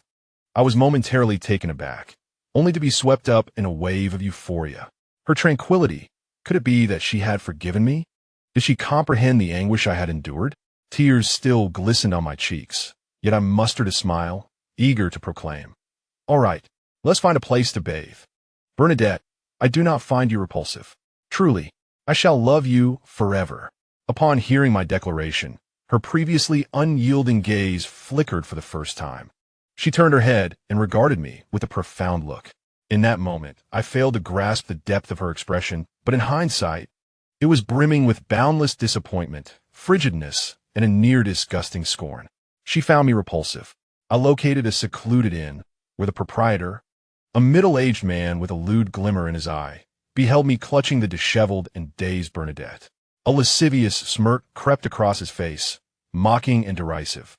As he openly laughed, my heart sank at the sound, discomfort flooding my senses, and I felt the heat rise to my cheeks. He had noticed. He recognized that Bernadette was the target of his derision, and he was laughing at my inability to protect my own woman. This fury had no outlet, and it began to subtly shift towards Bernadette in my arms. Instinctively, I tightened my embrace around her, the pressure causing her to tremble. In that instant, a grotesque and absurd thought crossed my mind. It was her fault for being too beautiful, drawing such attention and making me the subject of mockery. No, I could not entertain such notions. She was the victim. I suppressed this inexplicable irritation, disregarding the innkeeper as I hurried upstairs with Bernadette. I urged her to bathe first while I ventured out to buy her new clothes. Our hasty elopement had left us with scant funds, and I spent the little money I had on the simplest of dresses. When I returned to the inn with the new garments, the scene that met my eyes caused my blood to run cold. Bernadette had used torn bed linens to hang herself from the room's beam. Her body lay lifeless and rigid. Next to her, on the table, was a piece of stationery stained with blood, upon which were scrawled the same 3 words repeated ad nauseum, written with all the strength and bitterness she could muster. I hate you. I hate you. I hate you. I hate you. The page was filled to the brim. I was shattered. My mind went blank, unable to comprehend the horror. Why? Why? I had assured her that I did not find her unworthy. I had apologized. Why would she resort to such a fate? Was she blaming me for not saving her in that moment? But I had been beaten too. Rushing in would have meant certain death for me as well. Why could she not understand my predicament? Had she not always been the most empathetic of souls? Where had the gentle, charming Bernadette gone? Overwhelmed by immense fear and a desire to escape, I found myself engulfed in despair. The news of Bernadette's tragic suicide swiftly reached her family, whose influence far surpassed my own. In a frantic bid to evade responsibility and potential retribution, I fled back to the Vatican like a lost soul, immersing myself even more fervently in the role of a bishop-in-waiting, attempting to cloak my inner turmoil and disgrace beneath a facade of sanctity. Amidst the Vatican's vast collection of tomes, I stumbled upon a forbidden ancient manuscript. Within its pages lay knowledge of summoning and even controlling ancient deities, acquiring unparalleled power, and methods to reverse death itself. It was akin to glimpsing a sliver of hope in the boundless darkness. My love for Bernadette remained unwavering. Yes, I loved her. All my actions were for her sake. If I could harness the power of the ancient gods, I could bring her back to life. In that moment, I would find her the purest, most perfect vessel, restoring her lost innocence. Surely, she would comprehend my plight and forgive my past cowardice. We would be together forever. This frenzied notion became the sole impetus for my existence. I began to plot in secrecy, utilizing the resources and authority of the Vatican. I covertly sacrificed countless lives deemed insignificant, using their souls and vitality as stepping stones to navigate the forbidden rituals. I sought the appropriate vessel and the keys to unlock the power. This process was long and clandestine, rife with bloodshed and sin, yet I remained undeterred. For Bernadette, for our future, what were these sacrifices in comparison? After nearly 4 decades of relentless endeavor, I finally discovered it. The vessel with the unique bloodline of a harmonizer, along with all the essential keys, the heart of the sacred tree, the blood of a dragon, the immortal spine, and the core of a succubus. They would all belong to me. Ahaha! Power, immortality, and my Bernadette, so close at hand. Soon they would all be mine. I activated the ritual circle, feeling the surge of 4 potent primordial forces flooding into my body, their energy resonating within me. Omnipotence. I could even sense Bernadette beckoning to me from the beyond. No. Why? Why is this happening? Why is the power reversing? How could the vessel break free? And that damned scavenger, how could he possibly be there? My body swelled like a balloon, skin splitting as the 4 tumultuous forces rampaged within me, tearing at my flesh, my veins, my very soul. The restraints triggered, curses rebounded, and I could feel my consciousness being torn asunder by those 4 raging primordial energies, obliterated. The pain was excruciating, 1,000-fold worse than any beating I had endured in the past. I was dying. I was truly dying. No, I do not wish to die. I am terrified. I am so afraid. What to do? Who will save me? Bernadette, save me. Just as my consciousness was on the verge of being irrevocably shattered. Fading into the void, a gentle yet irresistible force cradled the fragments of my dissipating soul. Am I saved? With great difficulty, I opened my eyes to find myself in a dim, oppressive place filled with the echoes of endless suffering and wailing. Is this hell? Before I could even grasp the sensation of fear, I beheld a figure standing ahead. It was a woman, draped in a flowing black robe, her silhouette graceful and enchanting, unmistakably bearing the visage of Bernadette, now grown. Yet, she appeared even more exquisite, more captivating, her brow adorned with an aura of coldness and authority that I had never encountered before. It was Bernadette. She had come to my rescue. Oh, how I knew it. I was certain my life was not destined to end. She still harbored feelings for me. Those heartless words she once penned were surely born of fleeting anger. She could not bear to see me perish. I was overwhelmed with emotion, eager to call her name, to share the longing and grand aspirations I had nurtured over the years. However, before I could utter a single syllable, a wave of agony more profound and intense than the previous shattering of my soul engulfed me, threatening to grind every fragment of my essence into dust. Oh! I emitted a silent, anguished wail. The woman, no, Bernadette, slowly approached, looking down upon me, writhing in torment, her beautiful countenance devoid of any expression, save for a chilling hatred. Rodney, you wretch, you have finally met your end. Her voice rang clear, yet bore the icy chill of hell itself, nearly extinguishing my very spirit. A fate too lenient for you. She leaned slightly closer, and in the depths of those eyes I once adored, there now resided only boundless disdain and delight. Do you know? Thanks to you, beast that you are, I have labored tirelessly for decades, climbing ever higher. At last, I have ascended to a position from which I can personally torment you wretched sinners. Though my title may be modest, it suffices to deal with you. Dark flames danced around her fingertips, scorching my soul with an indescribable agony. The remnants of your soul may be few, but they will suffice for me to tend to you slowly for 500 years. 500 years? No. Bernadette, why? I did to save you. I love you. My lamentations and justifications bore no weight. Henceforth, I languished in this hellish chamber crafted solely for my torment, enduring day after day, year after year. Various tortures unfolded in succession: boiling oil, mountains of blades, tongue extraction, heart excision. Each time I believed I had reached the pinnacle of suffering. A new, more dreadful torment would descend upon me without respite. Pain became my breath, despair my sustenance. I counted the days, yearning for the end of that 500-year sentence, the only glimmer of liberation in my bleak existence. At long last, was the 500 years nearing its conclusion? Would I finally vanish entirely? A flicker of faint, almost ungraspable hope shimmered deep within my shattered soul. Just then, I heard footsteps. It was Bernadette. She approached, laughing heartily, standing before the immense cauldron bubbling with scalding liquid. Her laughter was both joyous and jarring. "Oh, dear Rodney," she paused, her tone feigning sweetness, "I have delightful news for you." My heart leapt with anticipation. She seemed unable to contain herself, bursting into laughter once more. Forgive me, I couldn't help but laugh before finishing my sentence. She wiped away the tears of laughter and continued, "Sister Death, oh, my superior, today bestowed upon me a marvelous treasure, said to nourish the soul."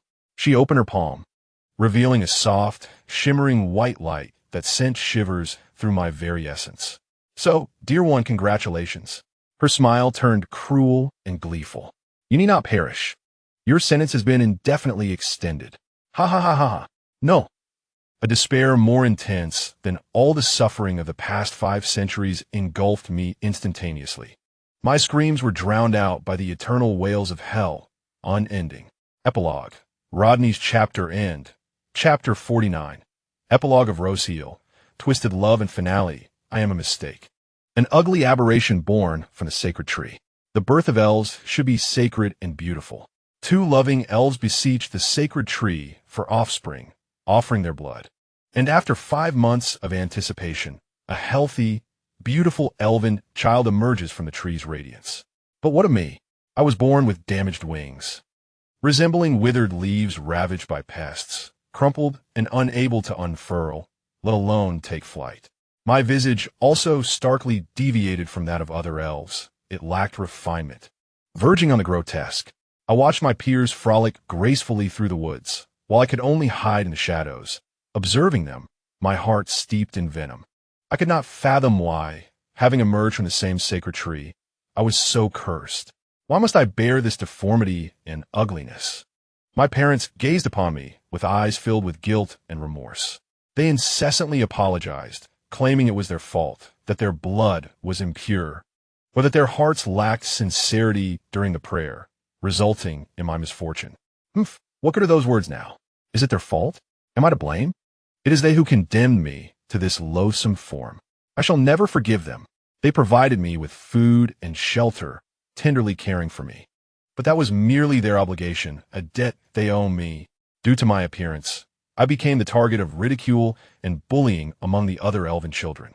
They called me bald-winged bird, ugly creature, hurled stones at me, and shoved me into the mud. I was powerless to resist, curled up in despair as hatred festered within me, until one day, when I was cornered by a group of children, enduring their insults and shoves, he appeared, Prince Arthas, our king. At that time, he was not yet a king, but a beloved heir. He shone like sunlight piercing through the gloom, with a mere reprimand. Those children scattered like startled birds. He did not spare me a glance, a casual gesture before turning away. Yet in that fleeting moment his cool, noble figure, those emerald-like eyes, were forever etched into my heart, an indelible mark. I watched him depart, my heart racing, a tumult of humble admiration and fervent desire surging within me. But soon after came a deeper sense of shame. How can I possibly deserve him, being so ugly and flawed? Merely drawing near him feels like an act of sacrilege. Yet, I refuse to succumb to despair. I am determined to transform myself, to become worthy of him. Thus began my frantic quest for methods, to undergo a complete metamorphosis. Just as I was floundering aimlessly, the third elder found me. His seemingly murky eyes appeared to pierce through to the most secret desires of my heart. He declared that he could see my profound affection for the prince and offered his assistance. He proposed an audacious plan to steal the heart of the sacred tree. Initially, I was taken aback and rejected the idea. The sacred tree is the very essence of the elven race. To steal its heart is an act of treachery. However, the third elder scoffed, his laughter striking my self-esteem like a whip. With your current appearance, how could His Highness Arthas possibly notice you? Even your proximity would likely discomfort him. His words coiled around my heart like a venomous serpent. The heart of the sacred tree contains the supreme essence of life. It could not only transform me into a paragon of perfection, but also inherently attract the royal bloodline. Once I merged with it in due time, the prince would surely fall for me. And as for being discovered, I possess secret techniques that would conceal the heart's aura, even from the prince himself. The allure of perfection and affection. These words ensnared me like a spell. Yes, if I could become flawless, if the prince could love me, what would treachery matter? All of this would be worth it. Enraptured by this illusory future, I consented to collaborate with the third elder. We began to secretly conspire, gradually eroding the defenses and barriers of the royal court in preparation for our ultimate theft of the heart of the sacred tree. Yet, on the very day we were poised to act, a thunderbolt of news struck. Half of the heart of the sacred tree had been stolen by a despicable human. I was driven nearly to madness. That was my hope, my ladder to perfection and love. How could a mere human have outpaced me? I must kill him. I must reclaim the heart of the sacred tree that rightfully belongs to me. Once I consume the complete heart, I shall become even more exquisite than I can imagine. My allure to the prince even stronger. To facilitate my actions, I complied with the third elder's plan, staging my own death with a meticulously crafted puppet. After my demise, I heard that my parents were devastated, my mother nearly blinded by tears. Upon receiving this news, I felt nothing but disdain. How hypocritical! If they truly loved me, why did they allow me to become such a wretched sight? Now, who were they pretending to grieve for? After my death, I reinvented myself, and, thanks to the third elder's machinations and a stroke of luck, managed to infiltrate the prince's inner circle, becoming one of his guards. I was so close to him, able to see him every day. I anticipated that the half-heart of the sacred tree would gradually exert its influence, hoping he would notice me, even if just with a glance that differed from how he regarded others. Yet it never happened, not once. He treated me no differently than the other guards, and when I, unable to restrain myself, drew a fraction closer, he would frown slightly and subtly withdraw. That subtle movement pierced my heart like an icicle. Deceiver, that scoundrel, the third elder. The allure of the heart of the sacred tree is utterly ineffective. Yet, I still comforted myself, telling myself that there was still time, that I could wait. Gradually, I believed that one day he would recognize my genuine affection and come to love me. However, all my fantasies and hopes were utterly shattered by that human named Zhao Nancheng. The gaze he received from the king was one I had never known, full of warmth, helplessness, indulgence, and even affection. I watched in despair as that despicable thief gradually stole the king's heart. I even heard that the king intended to forsake his nearly eternal life to accompany him after his natural demise. No, I cannot allow this. What I cannot possess, no one else shall have, especially not that human who has destroyed my hopes. A frenzied jealousy and resentment consumed me. I sought out Bishop Rodney and proposed an alliance. He desired power, while I yearned for Zhao Nancheng's demise. We each sought to fulfill our needs. Yet that imbecile Rodney, he failed. Not only did he fail, but he also sacrificed himself, inadvertently bestowing Zhao Nancheng with the title of savior. It falls upon me to act. During that final ritual from a great distance, I detonated the half of the heart of the sacred tree within Zhao Nancheng, which shared my essence. As I watched him collapse in agony, vitality swiftly fleeing him, a twisted delight surged within me. Descend into hell with me. Alas, I could not witness his final breath, as that accursed succubus seized me and knocked me unconscious. When I awoke again, the first sight that met my eyes was the king, the one I had longed for. I thought he had come to my rescue. In that fleeting moment, despite my resentment towards his affection for another, the humble love I harbored reignited, a flickering ember within my heart. Did he, after all, still care for me? However, when I lifted my gaze to meet his emerald-like eyes, all my illusions shattered in an instant. Within them, there was no concern, no compassion, not a trace of warmth. Only the coldness of murderous intent and boundless disappointment and disdain. He approached me, his hand aglow with a verdant light, a force that should have been brimming with life, now transformed into the most brutal instrument of torture. He intended to kill me, to take my life with his own hands. Loxiel, your love sickens me. Your soul is fouler than the abyss. In the name of the elven king, I curse you to never attain rebirth. Your soul to be obliterated and returned to the void. Each word burned into my soul like a searing iron. The agony of this spiritual annihilation surpassed even the pain of my flesh being torn asunder. He struck. In the throes of excruciating pain, I felt my body withering, my soul fracturing inch by inch. I could not accept this fate. I refused to succumb. I had sacrificed so much for him. I had done so much. Why must it culminate in such a tragic end? Just as my consciousness was on the verge of complete dissolution, my soul returning to the void. A voice I had never heard before, a lively and crisp tone, almost jarringly out of place, resonated within the fragments of my fading spirit. Tisk, so ugly with tattered wings. Your past life was filled with transgressions, and now the consequences have befallen you in this existence. Truly, given your kind, you should only be destined for the cycle of beasts in your next life.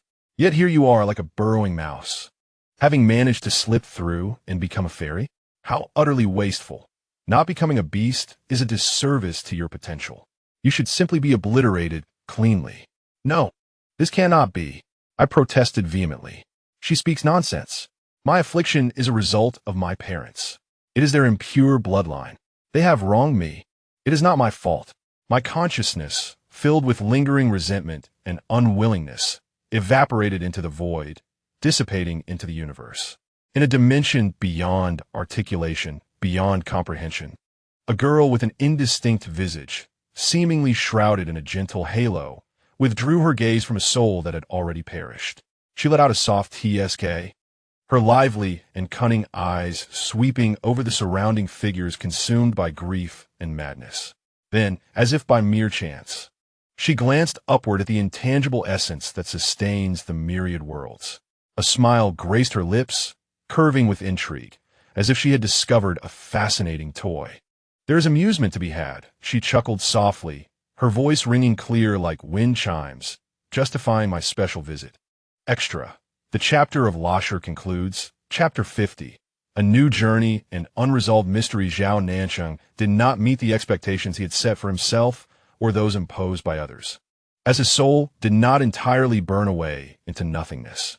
In that cataclysmic white light that devoured all, as consciousness was about to plunge into eternal darkness, a gentle yet irresistible force quietly enveloped the already shattered fragments of his soul.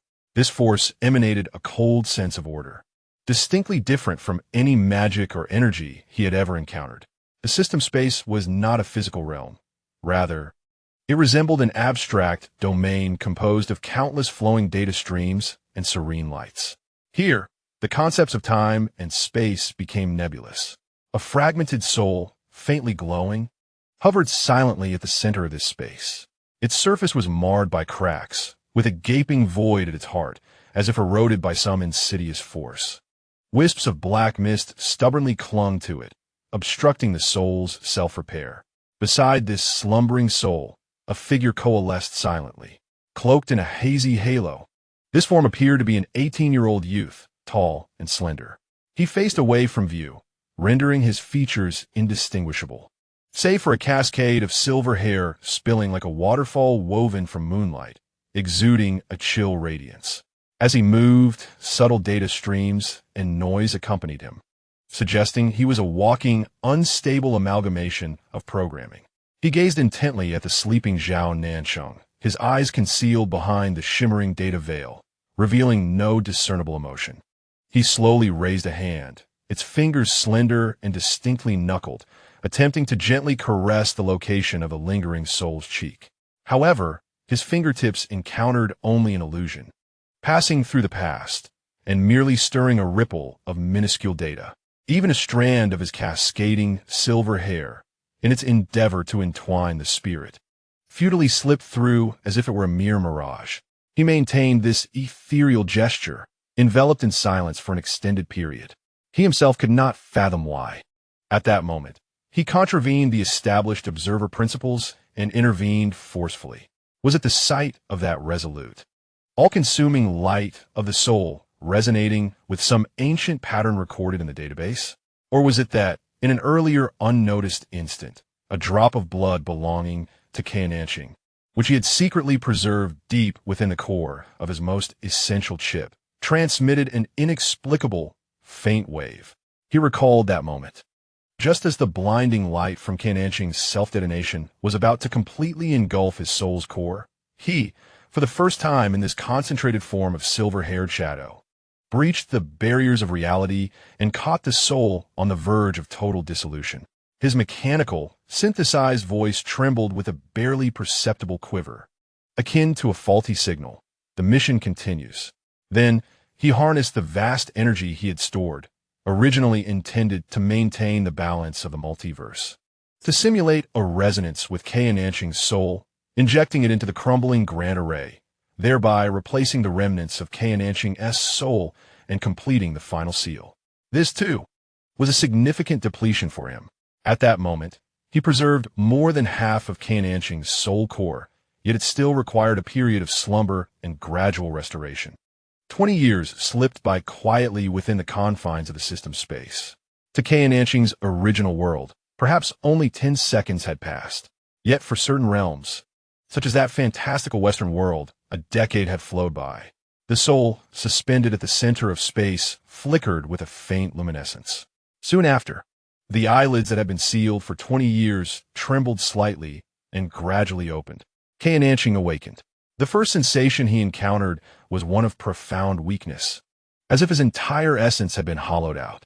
Following that was a hollow, excruciating pain and a chilling sensation emanating from the core of his being. He looked down to see his form marred by cracks, and a massive void at his heart still entwined with dark energy. Was he alive? Or rather, did he exist in this state of residual spirit?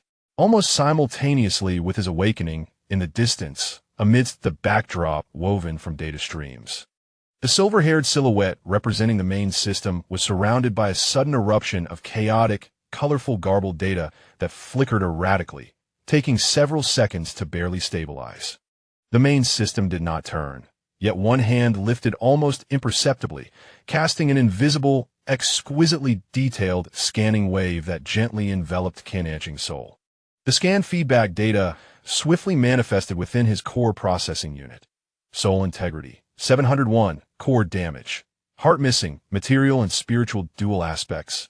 Abnormal state, residual ancient goddess curse, deep erosion. Affecting the essence of the soul, repair progress assessment. Under standard energy infusion over the past 20 years, repair progress stands at 5. The interference from the curse is severe, and a complete restoration is anticipated to require an extensive period, data recalculation error in progress. Upon seeing the number 701, particularly noting a barely perceptible tremor in his fingers, composed solely of pure energy, the core program of the main system experienced a brief tumult once more. He swiftly suppressed it. Zhao Zhao, you're awake. The familiar voice of the auxiliary system 1124 resonated in Zhao Nancheng's consciousness, brimming with excitement and a hint of sobbing. Thank goodness. You scare me to death. I thought, was he completely dead? Zhao Nancheng's voice echoed directly within his mind, raspy and bewildered from his recent awakening. Just barely.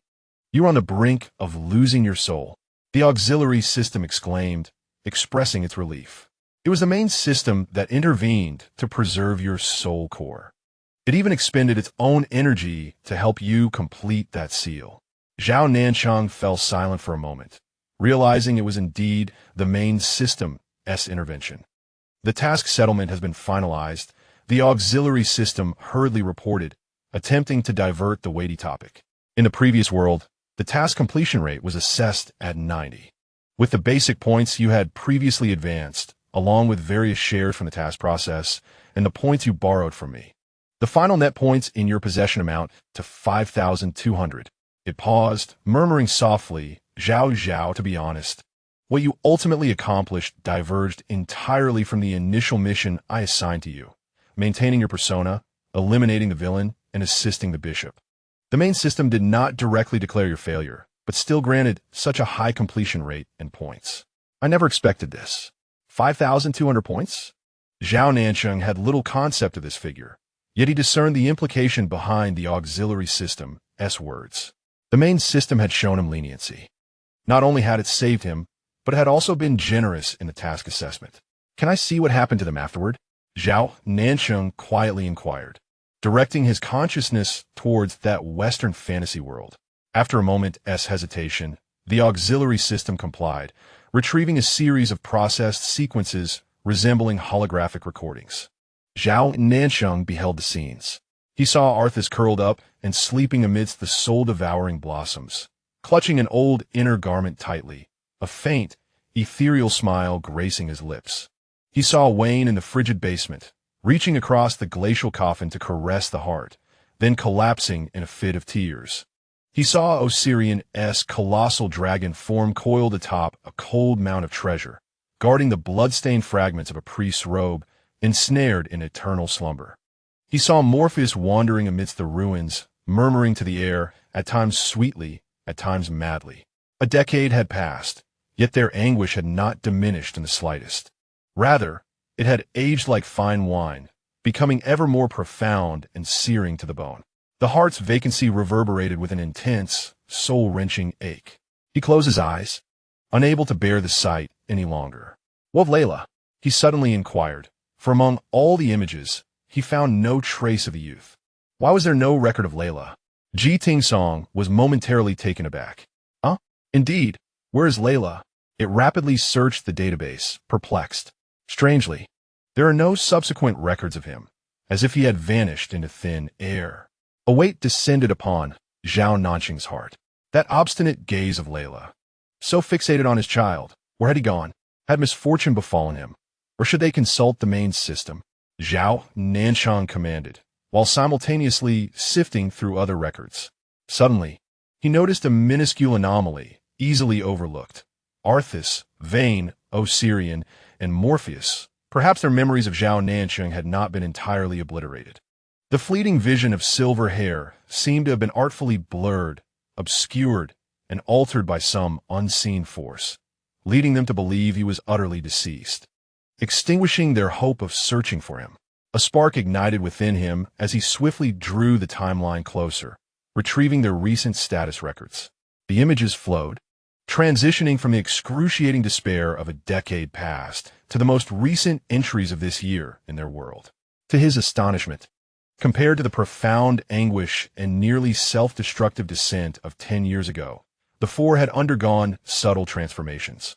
Arthas no longer spent his days curled within the sea of soul-devouring flowers. He had begun to occasionally attend to simple clan matters. Though his gaze remained hollow and his movements mechanical, like a finely crafted shell devoid of a soul, at least he had departed from the garden that had entombed all his dreams. Vayne still lingered long in the basement, peering through the icy coffin at the heart, yet the frequency of his wailing had markedly diminished. More often, He stood in silence or addressed the necessary affairs of the anti-deity court, though an even colder, deathly aura enveloped him, as if all emotions were frozen deep within. Osirian, the colossal dragon, continued to coil atop the mountain of treasures, but he was not entirely dormant. Occasionally, he would open his molten gold, slitted eyes, staring vacantly at the gray sky beyond the cliffs, as if questioning the purpose of guarding a trove devoid of meaning. Feeling an emptiness akin to losing something far more significant than all the treasures combined, Morpheus still wandered the ruins, though his soliloquies to the air had lessened. At times, he would quietly sit on the threshold of the small hut he had built, gazing into the distance, his eyes flickering between confusion and a fleeting pain he could not comprehend, struggling to recall the source of that ache. It seemed they had forgotten his very existence. The name Zhao Nancheng and the clear memories associated with him appeared shrouded beneath an invisible veil, rendered indistinct and nebulous. Yet the profound sense of loss nestled deep within their hearts, that indelible pain, had not entirely dissipated. It had merely transformed into a formless, burdensome void and a state of muddled existence.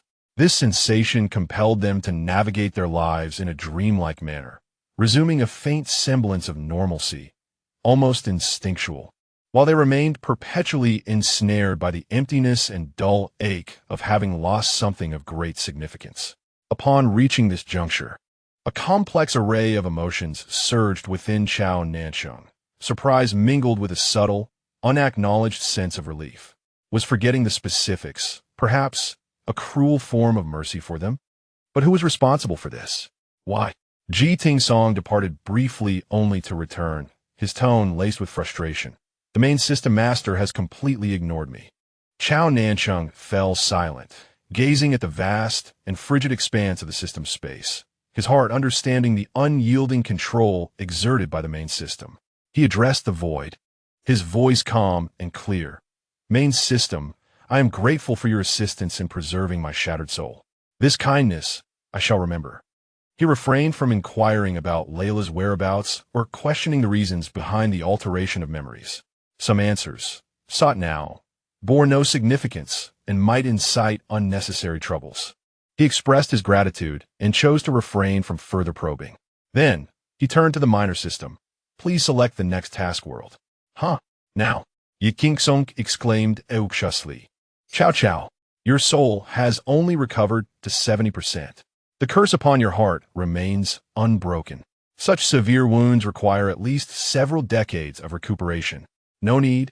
Zhao Nancheng interjected firmly. I have rested long enough. He required points, power, and a swift restoration of his soul to discover a path back. Remaining here would only squander time. Moreover, he harbored an unsettling premonition that something was amiss, compelling him to act without delay. As he began to peruse the list of alternative worlds provided by the system, a succinct, icy monosyllable abruptly resonated within the depths of his consciousness. It was the main system. It had responded. Though it was merely an it undeniably acknowledged his gratitude and signified that his words had been heard. Immediately thereafter, the main system's emotionless mechanical voice reverberated once more, carrying a tone of procedural formality. Excessive emotional entanglements from the previous task world have been detected within the host's soul, which may impair the efficiency and objective judgment in subsequent tasks. According to regulations, emotional detachment procedures are recommended and will be enforced. Zhao Nancheng was momentarily taken aback. Delete emotions? He had not anticipated the main system would propose such a thing. This time, he was cautious, refraining from the impulsive remarks of the last encounter. Instead, inwardly musing, why does it seem you're more concerned about my emotional issues than I am? No sooner had this pure thought crossed his mind than the main system's mechanical voice noticeably faltered for a fraction of a second, followed by a heavy, almost imperceptible huff, tinged with a hint of indignation. Instantly, a powerful, irresistible force enveloped Zhao Nancheng's soul, as if an invisible hand forcefully delved into the depths of his memories and emotions, extracting all the intense hues of feelings associated with When, Osirian, and Mephistopheles, fiery, painful, sweet, and sorrowful. Much like peeling paint from an oil canvas, brutally and precisely erased. Zhao Nancheng could even hear a disconcerting tearing sound resonating from the core of his soul, akin to something being forcibly ripped away, sending chills down his spine. Stunned, he thought, damn, can this guy read minds?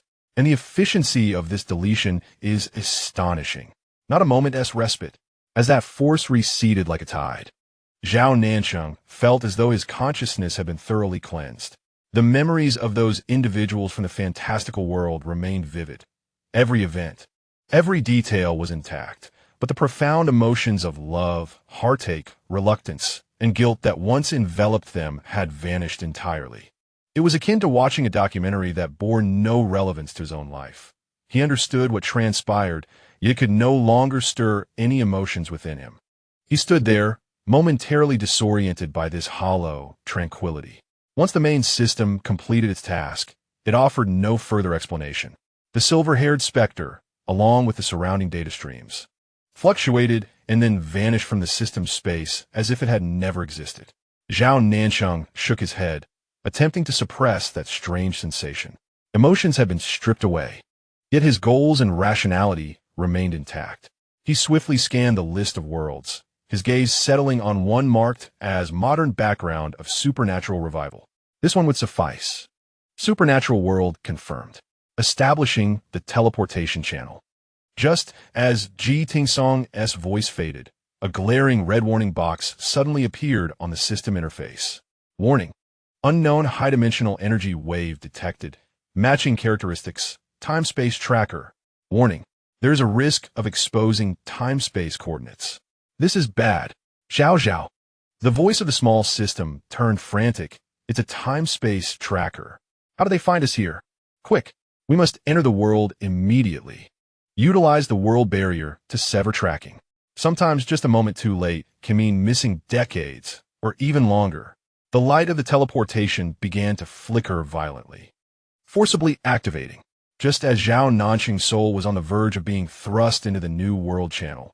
A voice that should not be here, like an illusion, resonated clearly within the depths of his consciousness, accompanied by a heart-wrenching cry. Daddy, is it Xiaowu? That voice struck Zhao Nancheng like thunder, shaking his very essence. However, in the next instant, the teleportation channel jolted violently.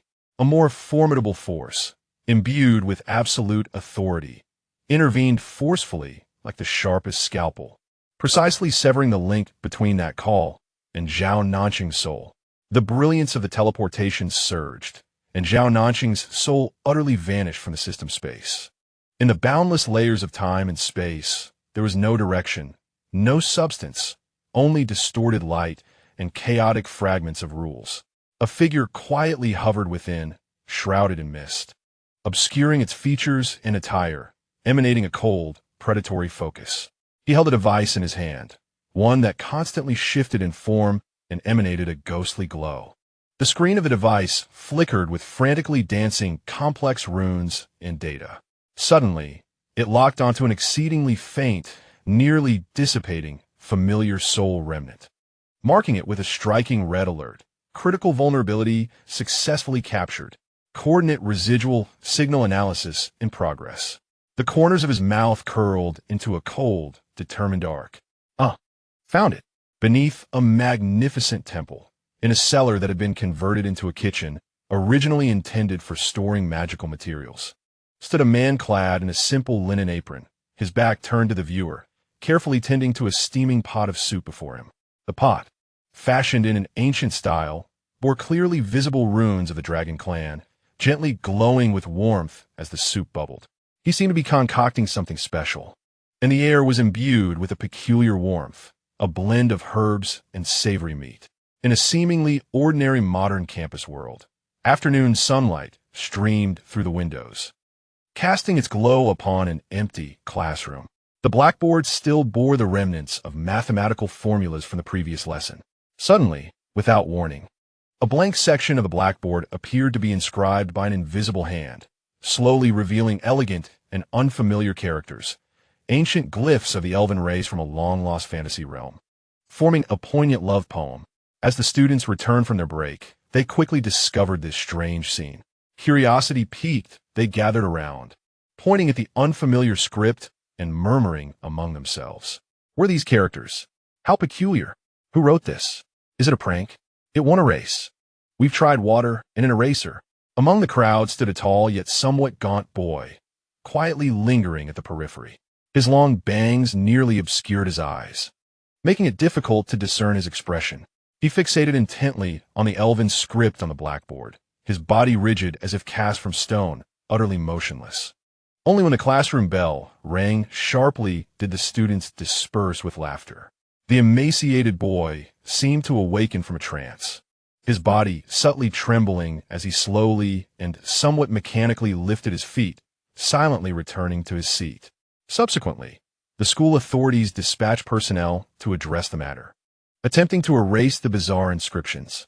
However, no matter their efforts, the markings remained as clear as a brand upon the blackboard, impervious to removal, and the board itself could not be detached from the wall. In resignation, they resorted to affixing a large poster over the wall, effectively concealing the enigmatic writing. Chapter 49 completed. Chapter 1. Supernatural Events. The unfortunate beginning of a ghostly marriage. The minor system has been renamed to Jijiaosu. Alright, announcement complete. Let's begin the main text. Ding. Oh, you scare me to death, Zhao Zhao. What was that just now? A time-space tracker. And Xiao Wu's voice. The main system suddenly cut off the connection. In his mind, Jijiaosu's voice crackled with intense static, clearly shaken. Are we being targeted by that time-space hunter? Moments ago, he nearly succumbed to the disorienting effects of a forced teleportation. As the remnants of his soul gradually stabilized amid the vertigo, he found himself in a new environment, temporarily liberated from the confines of the system's space. At this moment, he had no inclination to soothe the agitated little system. His entire attention was consumed by the resonant call of Dad that had echoed just before the teleportation. It was not an illusion. The terror, helplessness, and dependence embedded in that voice had left a vivid imprint on his consciousness. Xiao Wu had matured. He was no longer the child requiring constant protection. Yet, that singular cry seemed to transport him back to his most vulnerable moments. Why had Xiao Wu's voice manifested in that moment? Was it mere coincidence, a form of interdimensional resonance, or did it hint at deeper, undisclosed truths? His mind was in turmoil, and the hollow ache in his soul seemed to pulse with the intensity of his emotional upheaval. He had initially believed that his role as a tasker stemmed solely from saving that child in his final moments, fulfilling the criteria of a sacrificial persona. However, the extraordinary interventions of the main system, the emergence of time-tracking entities, and the transdimensional relay of Xiao Wu's voice all suggested that the web of causality entangling his presence here was far more intricate and profound than he had ever imagined. Contemplating these matters was futile. He inhaled deeply, striving to suppress the tumult of thoughts. The information at hand was scant. Blind speculation would only lead to disarray. The priority was to swiftly complete the task and accumulate points, both to facilitate his eventual return to his original world and to elevate Jijiaosu's rank. A higher system level would grant greater authority, access to more information and resources, which were crucial for navigating future uncertainties and uncovering the truth. Calm down, Jiaosu. He conveyed a reassuring thought through his consciousness. Since the main system had intervened, he should be temporarily safe. It was essential to focus on the task at hand. Okay. All right. Jijiaosu's voice, still tinged with a hint of sobbing, attempted to steady itself. Yes, the task is paramount. We must quickly enter the world and hide. Right? Relay the task information and identity to me, Zhao Nancheng instructed. Oh, okay. Jijiaosu promptly responded. We are about to enter a modern world imbued with supernatural revival. Your identity this time is that of a necromancer named Zhao Nancheng. His voice suddenly rose in astonishment. The original self is conducting a malevolent ritual. He has chosen a pair of twin brothers. The elder is named Changpei, and the younger is Changyu. The ritual demands that a living person, bound with a specially concocted red string, be wedded in death to a powerful spirit, thereby siphoning the spirit's strength or achieving some nefarious objective. The original self has just bound the elder twin, Changpei, with the red string. The younger brother, Changyu, has been desperately attempting to intervene and is now confined by talismans in the corner of the room, forced to watch helplessly as his brother approaches death. Ji Zhaosu's voice abruptly ceased, only to emit a shriller electronic tone. Chao Nan, this is bad. The remaining detailed task files and the complete memory package of the original self are both irreparably damaged. The data is garbled and unreadable. It must have been the interference during the transmission that caused a sudden activation, resulting in a catastrophic data flow conflict. What should we do now? Ji Zhaosu's voice was filled with frustration and urgency. This is troublesome. Without the complete task guidance and the original memories, we are akin to blind individuals. Zhao Nancheng furrowed his brow. The situation was indeed dire. Chao, wait for me. Yizrao immediately edflimet. I will contact the jurisdiction system of Zone 11 to inquire if there is a solution or if we can request data restoration. They specialize in these supernatural realms and should possess the necessary experience. I will return as quickly as possible, within 10 minutes. Very well, hurry back. Zhao Nancheng replied solemnly. At this moment, they could only rely on Ji Zhaosu to seek external assistance. Ji Zhaosu's presence swiftly faded from Zhao Nancheng's perception, clearly rushing off to seek help from colleagues. After their brief exchange, Zhao Nancheng's consciousness fully sank into the body known as Zhao Nancheng. The instant his senses returned, a chill, damp atmosphere, mingled with the odor of inferior incense and a certain decaying stench, struck him. The faint crackling of candle flames was audible, accompanied by heavy, despairing breaths, and muffled sobs emanating from deep within the throat. He opened his eyes. Before him lay a dimly lit chamber. The walls were adorned with bizarre symbols drawn in vermilion, twisted and foreboding.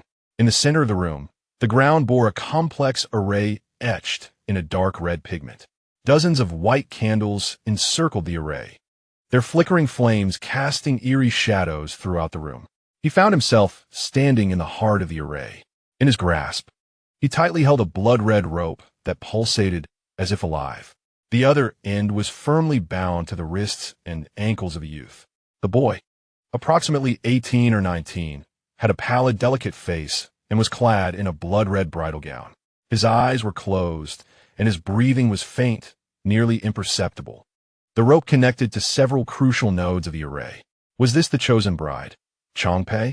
In the corner of the array, another youth, who bore a striking resemblance to Changpei, was rooted in place by several yellow talismans. He was unable to move or even utter a sound. Only his eyes remained, glaring at Zhao Nancheng with a profound hatred, despair, and an overwhelming fury that seemed capable of incinerating Zhao Nancheng to ashes. That gaze was icy and piercing, imbued with the indomitable tenacity unique to youth.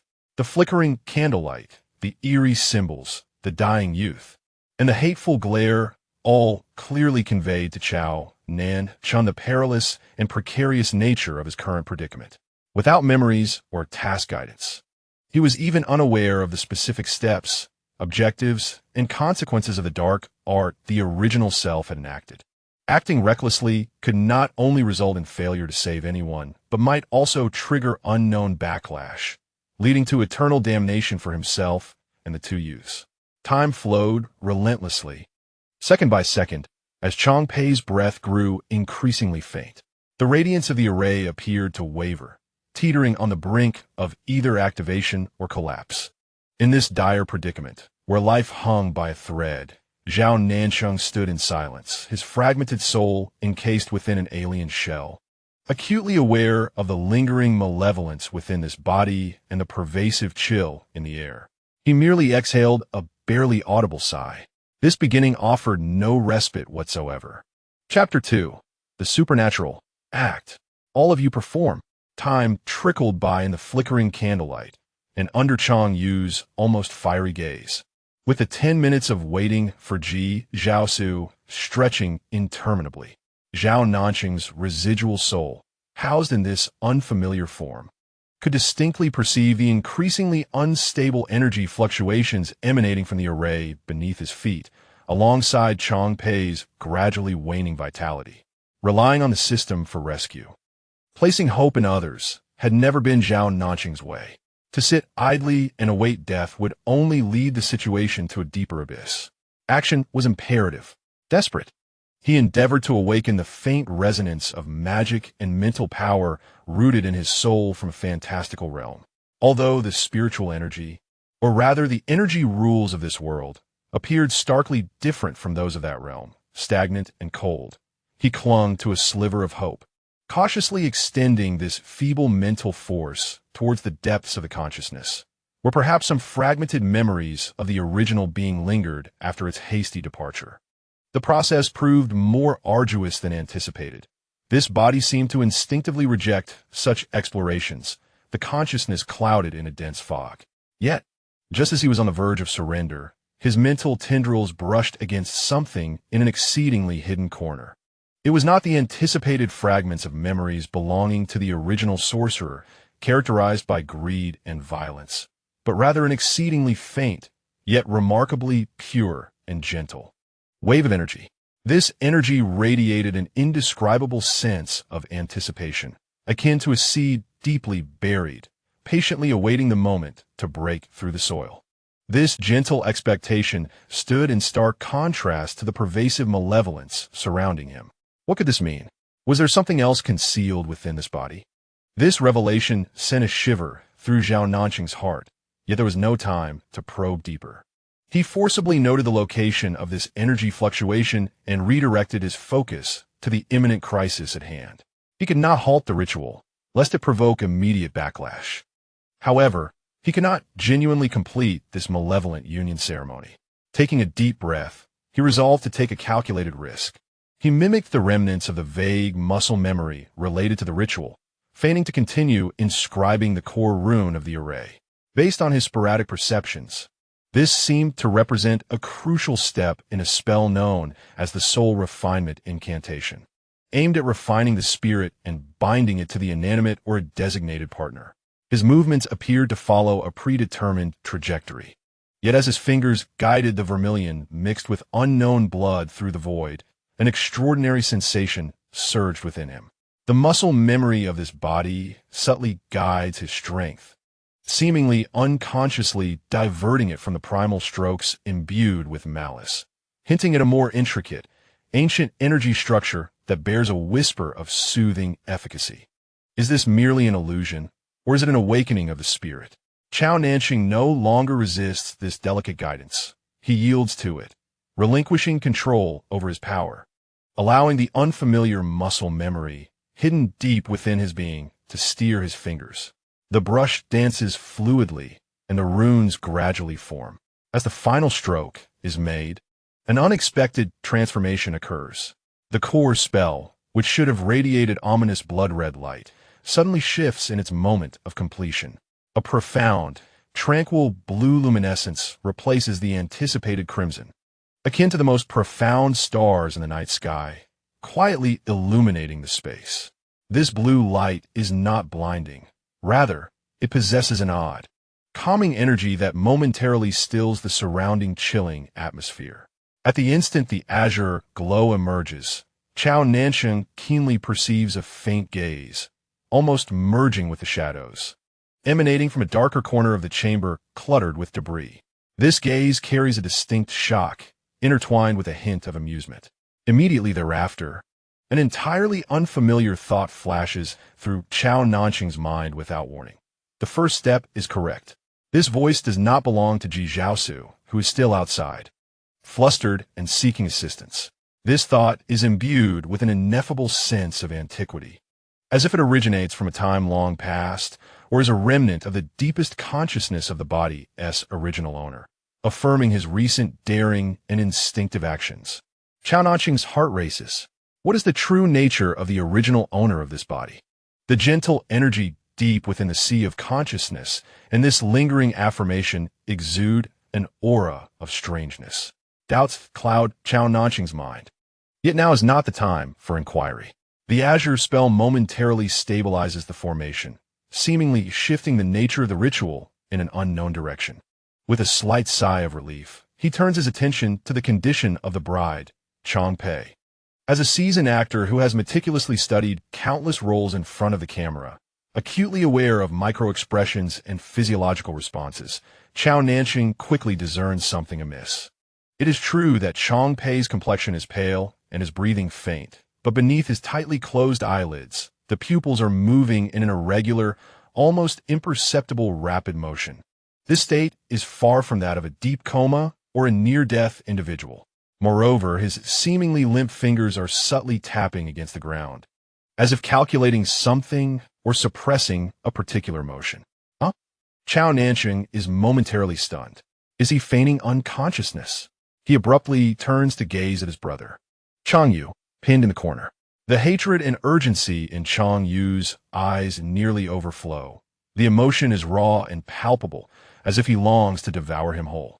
However, Zhao Nancheng concentrates on the faint perception he has just regained, carefully examining the several yellow talismans on Chang Yu. There are no energy fluctuations whatsoever. They are merely ordinary sheets of yellow paper, adorned with nonsensical scribbles. Do not speak of imprisoning a living soul. I doubt even a fly could be restrained. Is it all a facade? This pair of twin brothers, one feigning unconsciousness and the other pretending to be immobilized, what could they possibly intend? In this eerie ceremony of ghostly matrimony, what is the purpose of their performance? Are they courting death? Zhao Nancheng felt an uncontainable fury surging to the forefront of his mind, risking the backlash of his own soul. He relied on his unreliable muscle memory and inexplicable remnants of thought to precariously turn the tide. To his astonishment, he discovered that the supposed victim was none other than his father, merely acting. Countless thoughts flashed through his mind in an instant. Yet at this moment, he had no time to delve into the true intentions of the twin brothers. The ritual had merely completed its first step, and he remained utterly ignorant of what lay ahead. What perilous information lay hidden within that damaged memory pouch? As Zhao Nancheng gazed at Chang Pei's face, which bore a striking resemblance to that of his own son, Xiao Wu, yet was now embroiled in such danger. He was filled with an indescribable rage and a sense of almost parental anxiety. So incensed was he that he momentarily forgot to maintain the facade of the sorcerer and the weakness from his soulless injury. He lowered his voice, infused with incredulous anger, and bellowed at the unconscious Chang Pei on the floor and the immobilized Chang Yu in the corner. Stop pretending. Get up and see if what I've done is correct. If this charade continues, we shall all face ruin together. As his words echoed, the chamber fell into a suffocating silence, punctuated only by the crackling of the candle flames. In the corner, Chang Yu's eyes, previously filled with hatred, now displayed a clear sense of shock and confusion for the first time. Soon, he regained his composure, and the binding talisman on him fluttered to the ground as if released by an unseen force. He flexed his stiff wrist and regarded Zhao Nancheng with an icy stare. But beneath the profound hatred, there was a trace of subtle surprise. Meanwhile, the seemingly comatose Chang Pei's long eyelashes quivered violently, as if engaged in a fierce internal struggle. Ultimately, with a hint of hesitation and vigilance, he slowly opened his eyes a fraction. Chapter 2. Supernatural Phenomena. The dimensional confrontation of actors and the library's automatic revision, the following morning. Zhao Nancheng awoke to a gaze so intensely focused it seemed capable of burning 2 holes into his face.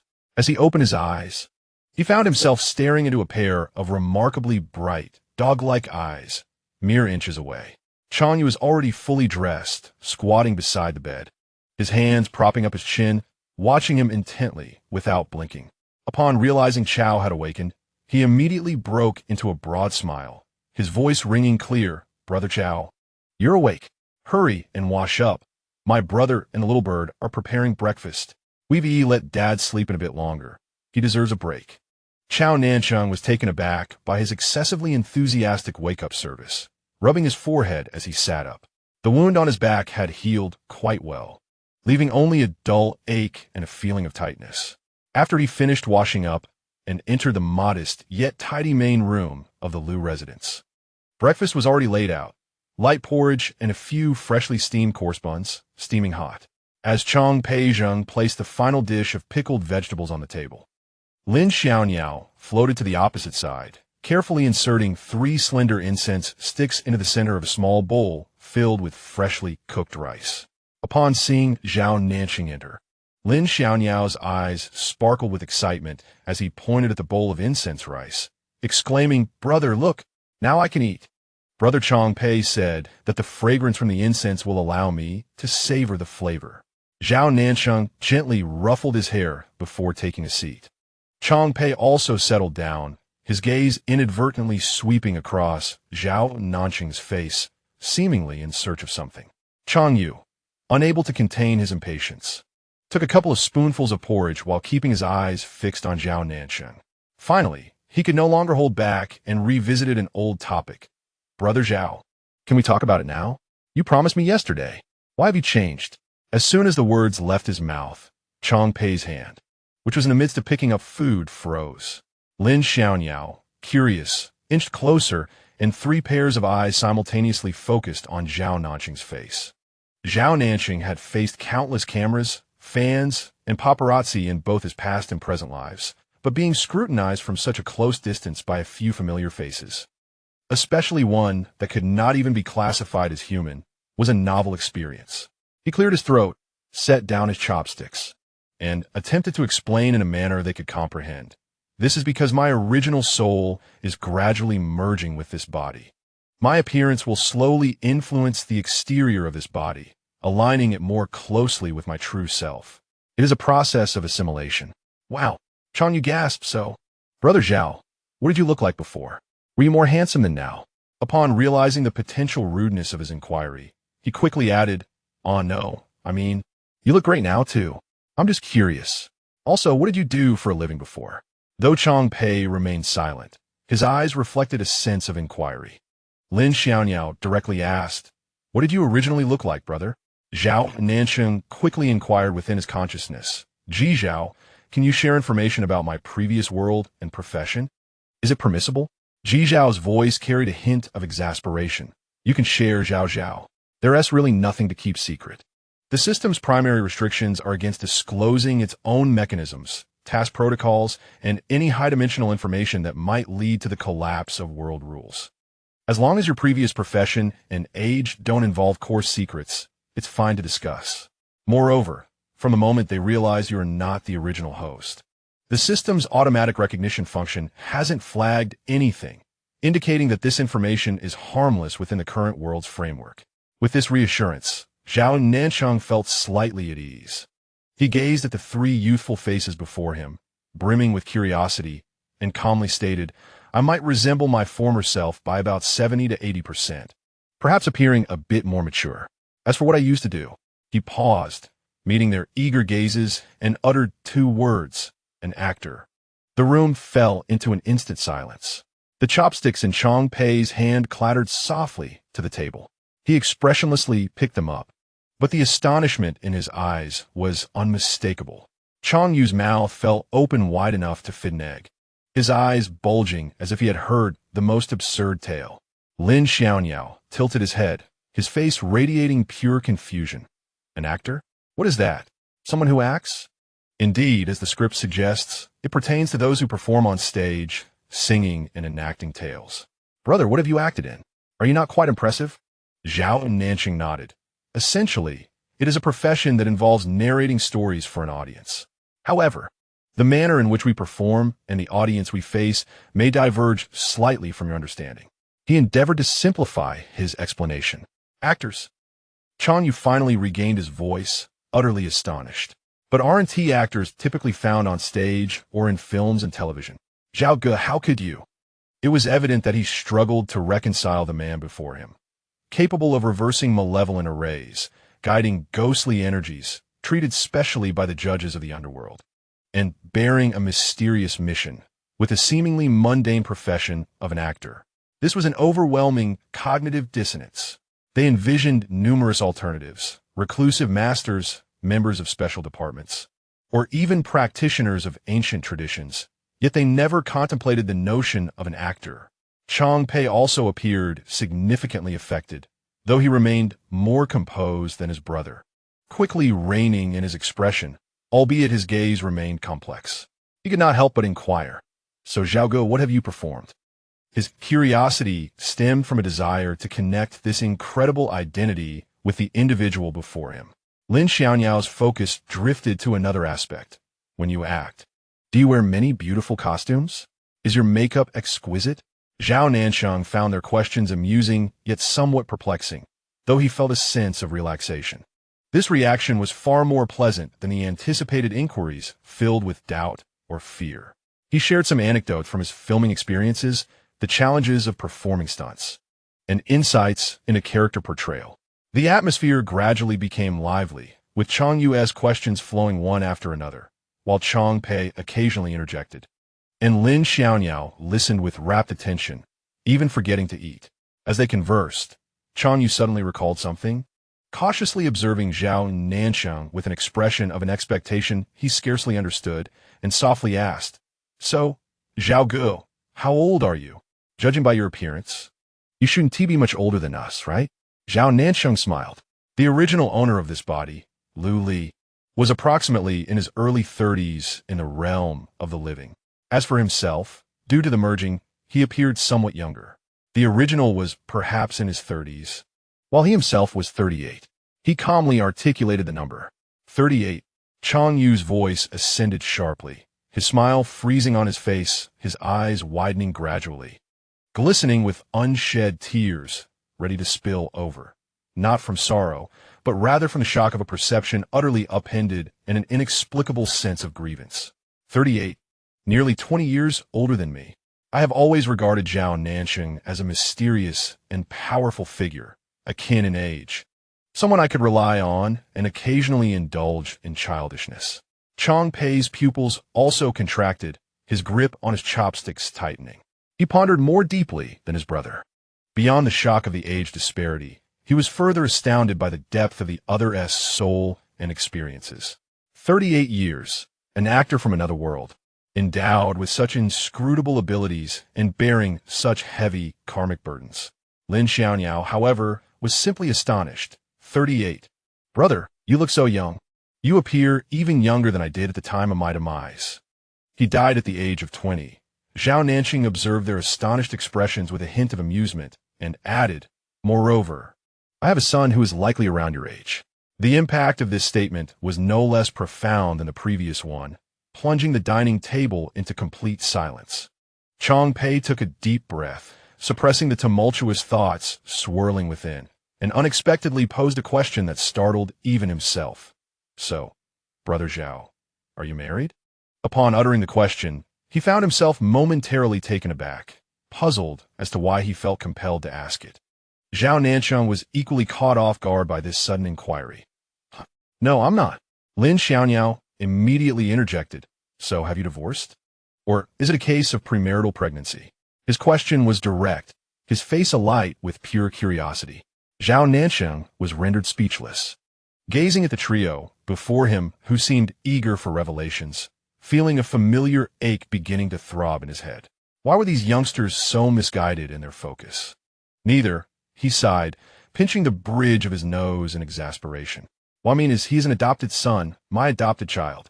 Oh, an adopted son," Chang Yu exclaimed, as if a weight had been lifted from his shoulders, nodding repeatedly, though his expression still bore a hint of bewilderment. All right, an adopted son." Chang Pei also appeared to relax, loosening his grip on his chopsticks, lowering his head to sip his porridge, though his ears seemed to flush slightly. Lin Xiaoyao, on the other hand, wore an expression of sudden enlightenment. "So that is how it is."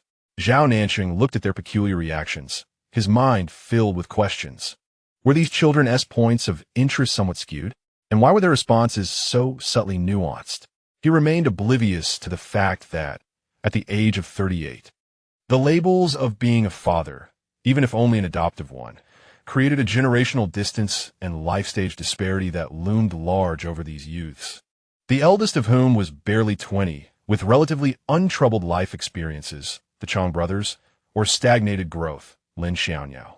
This was particularly jarring for those who had just begun to awaken feelings they themselves had yet to fully comprehend, akin to a bucket of cold water being thrown over them. Breakfast concluded amidst this slightly bizarre, yet inexplicably harmonious atmosphere. just 2 days after Zhao Nancheng had begun to recover from his injuries. On the third day, as he contemplated how to embark on an investigation into the truth behind the sundial, an unexpected visitor appeared at the Liu residence in an exceedingly low-key manner.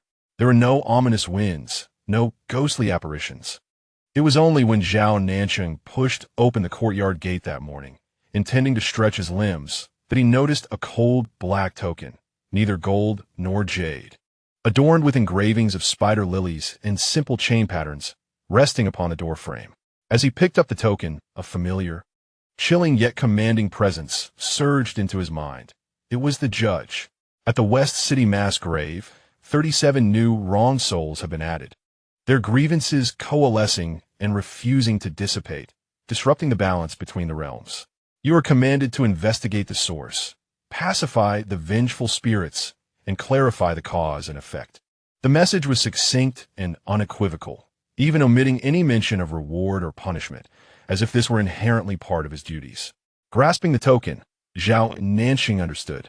The judge was continuing to assign him tasks, while simultaneously providing clues and conveniences for his investigation into the truth of the sundial.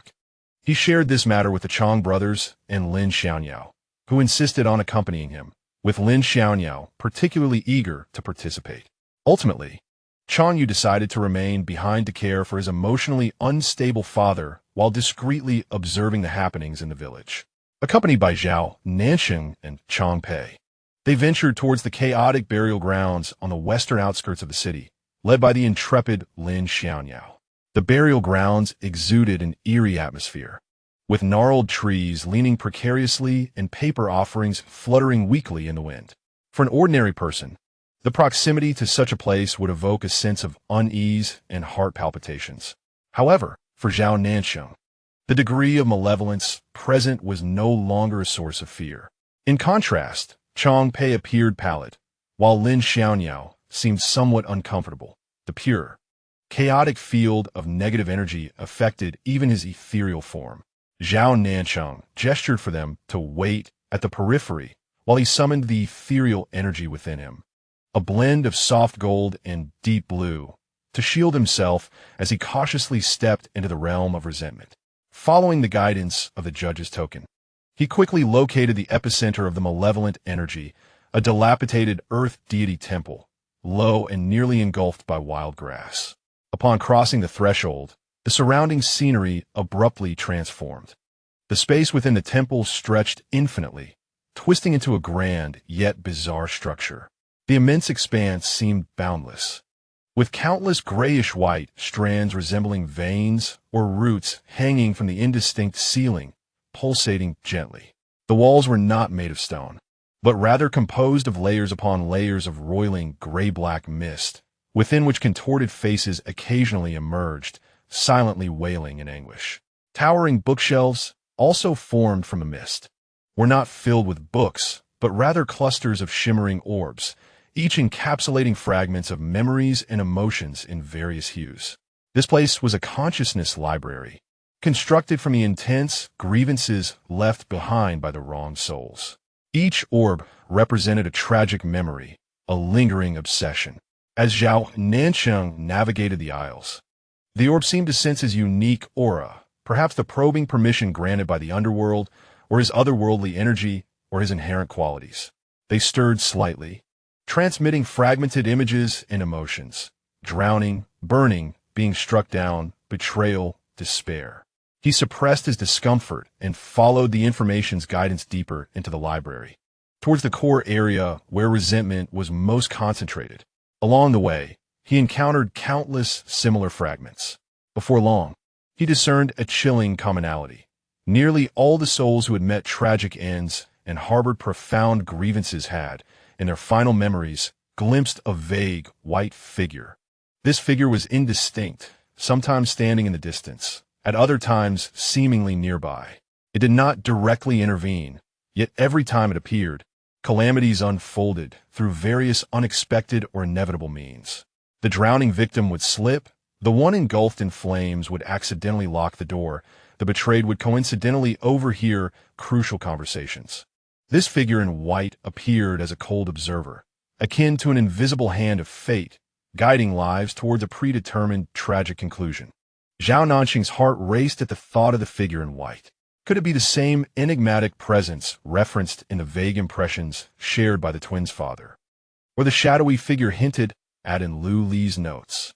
He quickened his pace, racing towards the heart of the library. There, he found no bookshelves, only a solitary, circular platform, crafted from the deepest darkness, standing alone in the void. In the center of the platform, a colossal tome, its cover an abyssal black, seemingly capable of absorbing all light, hovered ominously. The moment Zhao Nancheng's gaze fixed upon the dark book, it trembled violently. Subsequently, as if endowed with life, it ascended from the platform and sliced through the air heavy with resentment, landing steadily, almost with an urgent intent, into the outstretched hand of Zhao Nancheng. The touch was frigid and weighty, akin to cradling a block of cold iron. The pages fluttered open of their own accord, revealing text not inscribed by hand but composed of flowing dark red energy, at times morphing into images, at times solidifying into ancient runes, with information projected directly into Zhao Nancheng's consciousness. The opening was a harrowing account, a plethora of evidence, including energy fluctuation graphs, residual analysis of formations, associations with sacrificial sites, and logical deductions regarding the fates of victims, all converged on a singular conclusion. Someone was systematically crafting a terrifying artifact known as the Wangui wedding garment, requiring the extreme resentment of wronged souls under specific conditions as threads. And this figure in white was the orchestrator and guide of the entire plan. Yet, the true identity of the figure remained shrouded in mystery within the pages, with only a phrase in bold, distorted font, reiterated emphatically.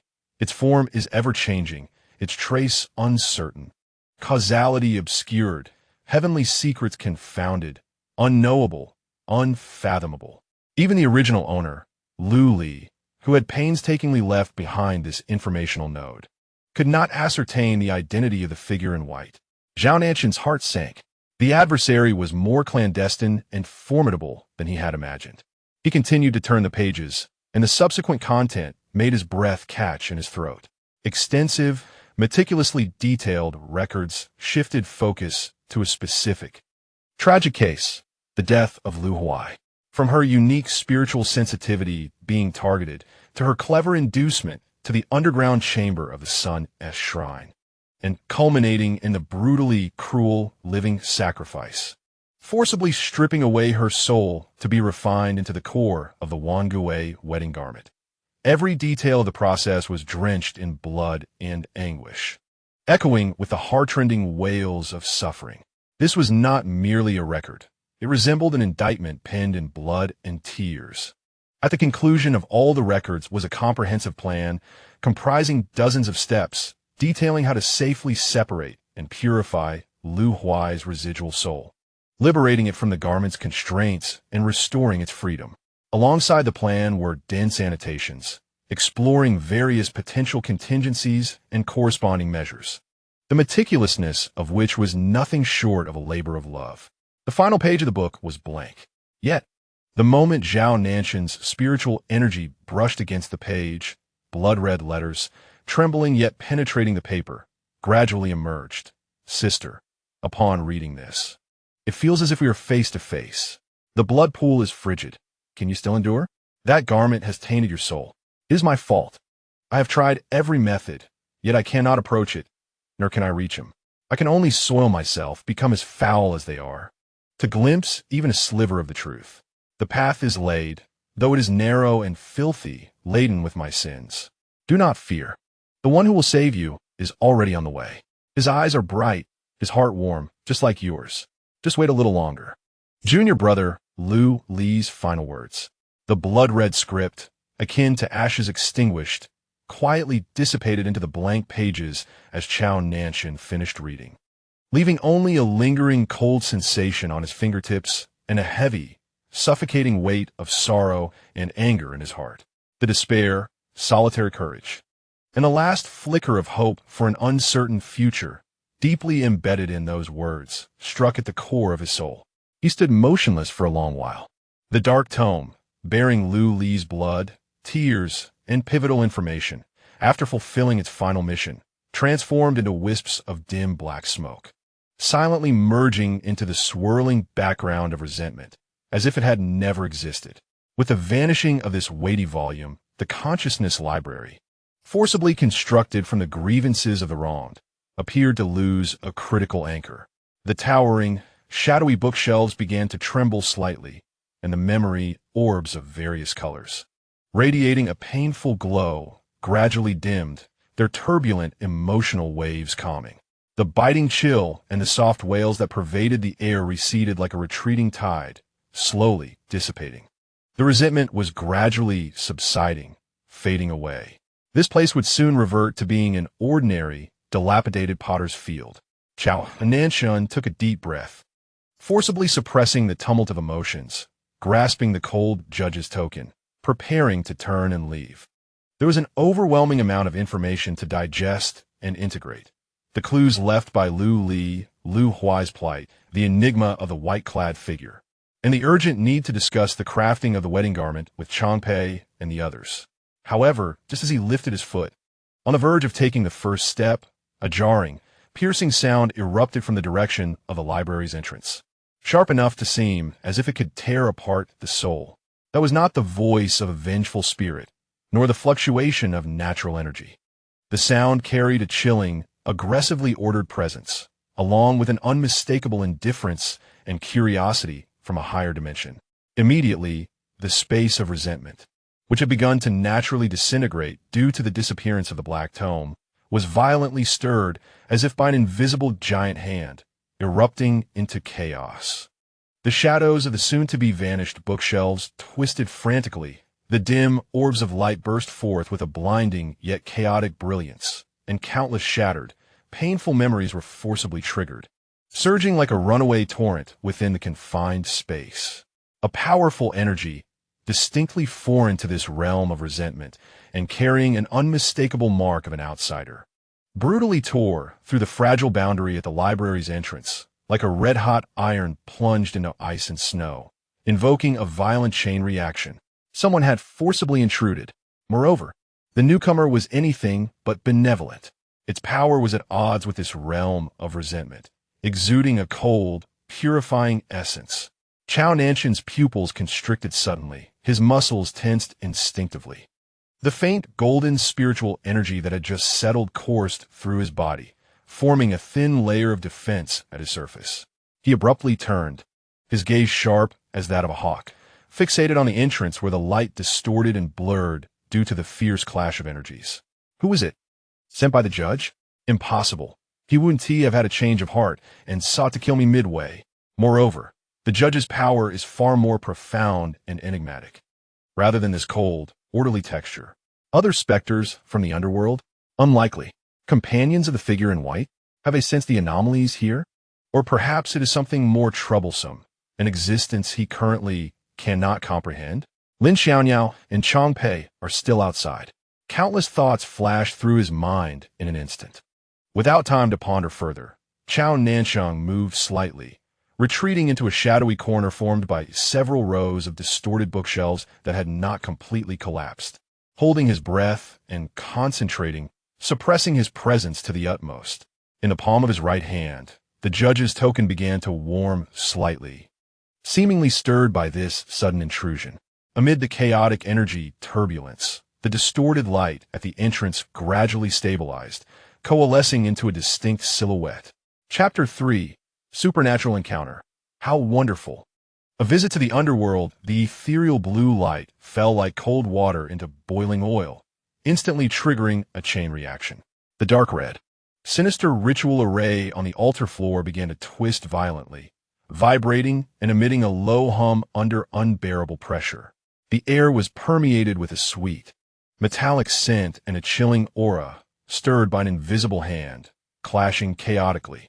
The malevolent energy and resentful thoughts forcibly gathered and bound to this place. Under the sudden influx of calming and orderly power, burst forth like a punctured balloon, losing their cohesive core and scattering in all directions, even canceling each other out. At the center of the altar, the once dense black resentment visibly thinned, calming significantly, Though still frigid, it lacked the previous ferocity that seemed to select its prey. The reversal had succeeded, at least in part. However, dismantling an already initiated malevolent ritual could not come without a price. Just as the core of the array was altered and the structure of power collapsed, a more violent and chaotic residual energy surged forth like an enraged viper, losing its intended target and instead frantically rebounding towards the nearest source of clear presence. Zhao Nancheng, standing at the center of the array. "Be careful," Chang Yu exclaimed, as his special spiritual affinity allowed him to perceive the terrifying nature of this energy more acutely than his brother, Chang Pei. But what startled him even more was the distinct difference in the soul's emanation from Zhao Nancheng. It was far removed from the sinister, greedy, and nauseating aura previously sensed. Although equally weak, it bore a peculiar, almost translucent weariness and resilience, along with a vibrancy he had never felt emanating from other masters or malevolent entities. What on earth was happening? Chang Pei forcefully tore away the red ribbon that bound him, abruptly rising from the ground. His sharp gaze fixated on the chaotic gray-black maelstrom surging towards Zhao Nancheng, while his hand, unbeknownst to him, clutched an ancient copper coin, seemingly poised for action. Though his eyes reflected uncertainty, the sorcerer's response and methods were entirely beyond their expectations. Confronted by the overwhelming backlash of energy, Zhao Nancheng felt an overwhelming fatigue wash over him from the depths of his soul. The recent exertion to reverse the spell had drained most of his strength, and his frail body offered no refuge from the oncoming storm. Gritting his teeth, he struggled to summon the meager power within him for a final stand. At that critical moment, a piercing sound erupted, as if the very fabric of space was being violently torn apart. A fissure, edged with flickering purple-black lightning and filled with chaotic light and shadow, forcefully breached the spatial barrier of the chamber. From this rift, a figure stepped forth. Enveloped in a hazy aura, the figure's face and attire remained obscured, yet in their hand was a striking device, constantly shifting in form and emanating a chilling glow. The device's screen blazed with frantic red runes, ultimately locking onto Zhao Nancheng at the center of the altar. A cold, emotionless voice, reminiscent of synthetic metal scraping, reverberated through the chamber. Anomalous temporal disturbance detected. Target, number 404, critical vulnerability. Determination, disruption of established temporal order stability. Execution protocol, eliminate. As the words faded, a concentrated purple-black beam, capable of severing the soul, shot forth from the device's front, aimed directly at Zhao Nancheng's brow, its speed eclipsing that of the chaotic backlash. The hunter, he had audaciously breached the world barrier at this moment, pursuing him directly. Zhao Nancheng's pupils constricted. The shadow of death never felt so vivid. Yet, perhaps by some twist of fate, the ritual's backlash coincidentally collided with the hunter's cleansing beam. Boom! Two wildly different, yet equally ferocious energies clashed violently in midair, unleashing a staggering shockwave. The remnants of the altar's array were utterly obliterated, debris and dust swirling into the air. The chaotic energy splattered in all directions. Zhao Nancheng was thrown off balance by the fierce shockwave, stumbling backward, narrowly evading the core of the energy clash, struggling against the dual discomfort of his soul and body. He hastily attempted to channel the dispersed, vengeful spirit's residual energy into a thin barrier, shielding himself from the scattered aftermath. In that moment of chaotic energy, collision, and disorientation, Zhao Nancheng fell to the ground, his sleeve tugged. His gaze inadvertently swept across the lining of his sleeve, near his wrist, where a minuscule yet remarkably clear arrow symbol had been drawn in dried, darkened blood. The arrow pointed towards the chamber's exit, faintly leading deeper into the old residence, seemingly towards a shrine. This revelation sent a jolt through Zhao Nancheng's heart. Had it been left by his original self? When? Why? What did this arrow signify? A path to salvation or another trap? He had no time for contemplation, for the silhouette of the pursuer had already stabilized amidst the residual energy waves. The device once more igniting with a perilous glow, evidently poised to launch a second assault. He must seize the information signaled by the arrow. Perhaps there lay something left by his original self, capable of temporarily distracting or evading the pursuer. He struggled to rise, moving in the direction indicated by the arrow. Just as his thoughts raced and he was about to act, a profound hum resonated. An overwhelming, majestic force, imbued with an air of chilling order, surged forth like an invisible tide, engulfing the entire chamber in an instant, freezing everything within it. The rampant energy waves, the pursuer preparing for another strike, the struggling Nancheng, the astonished Chong brothers, and even the faint breath lingering in the corner. Time stood still, energy solidified, and even the drifting dust hung, suspended in the air. Only thought continued to labor. Then, one side of the chamber's wall rippled as though disturbed by water. Several figures stepped forth from within. At their forefront stood an individual clad in a deep black robe, intricately embroidered with dark red patterns. Vines of ethereal flower wound upward upon the robe, with a faint glow emanating from the flower's core, as if it might shed tears of blood at any moment. Beneath the floral tendrils, varied and menacing ghostly visages could be discerned, not merely embroidered but seemingly sealed within the fabric by some arcane force, silently roaring. His crown, fashioned in an ancient style, bore a piece of obsidian at its center, within which the cosmos appeared to swirl in unfathomable depths. His visage was so strikingly beautiful it seemed unreal, his skin an unnaturally pallid white, as if long deprived of sunlight. His narrow, phoenix-like eyes were partially veiled, the outer corners delicately arched, a shape that should evoke passion. Yet within lay an eternal indifference, perceiving the cycles of life and death. His lips were pale, pressed into a straight line devoid of curvature. In one hand, he held a tome of dark material, neither bamboo nor jade, while the other rested casually behind him, his fingers distinct and surrounded by an almost imperceptible black mist. Merely standing there, he radiated an oppressive authority, as if awaiting a final judgment upon the judgment seat, rendering the air itself heavy and stagnant in his presence. He was neither ghost nor deity, but the very embodiment of law, the cold decree itself. Certainly not an ordinary spirit. He was a judge from the netherworld. His frigid gaze swept across the chaotic scene, briefly lingering on the pursuer's spatial fluctuations unbefitting of this realm, his brow furrowing slightly, not in fear, but in instinctive displeasure and scrutiny at the intrusion of foreign entities into his jurisdiction. He then averted his gaze. Finally, his attention settled upon the core talisman at the altar, radiating an eerie blue light, and the disheveled figure of Nancheng beside it. A private, malevolent ritual in the mortal realm, disrupting the balance of yin and yang, intertwining with energies from another world, had nearly culminated in catastrophe.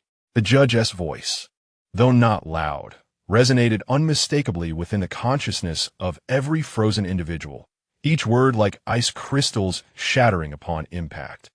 Imbued with an undeniable sense of judgment. Do you acknowledge your transgressions? He did not immediately regard the unidentified pursuer, but instead approached the eerie blue talisman first. Slender, pale fingers, marked by distinct joints, hovered above the talisman without truly making contact. A barely perceptible, ethereal glow, reminiscent of ancient, intricate script, danced at the fingertips as if probing and deciphering the deeper energy networks and intentions concealed within the reverse of the talisman. After a moment, a fleeting glimmer of understanding flashed in his eyes, nearly imperceptible, as if he had discerned that this talisman was not merely destructive, but rather a sophisticated attempt at reconstruction with a clear directive, even touching upon certain hidden threads. However, he did not delve deeper, nor did he expose the truth. Instead, his gaze shifted back towards Zhao Nancheng. That look was profound and enigmatic, imbued with a sense of superiority as he scrutinized this soul's fluctuations, distinct from the original body's essence, yet paradoxically capable of steering the core layout of its former self, along with an ineffable sense of significance, as if appraising an unexpectedly emerged artifact of ambiguous fortune or misfortune.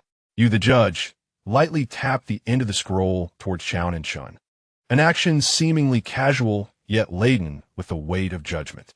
As the master of the dark arts in this realm, your aura was chaotic, your soul peculiar, embroiled in anomalies and entangled in the web of causality. Return with me to the underworld for examination, you stated, your tone flat and devoid of waves.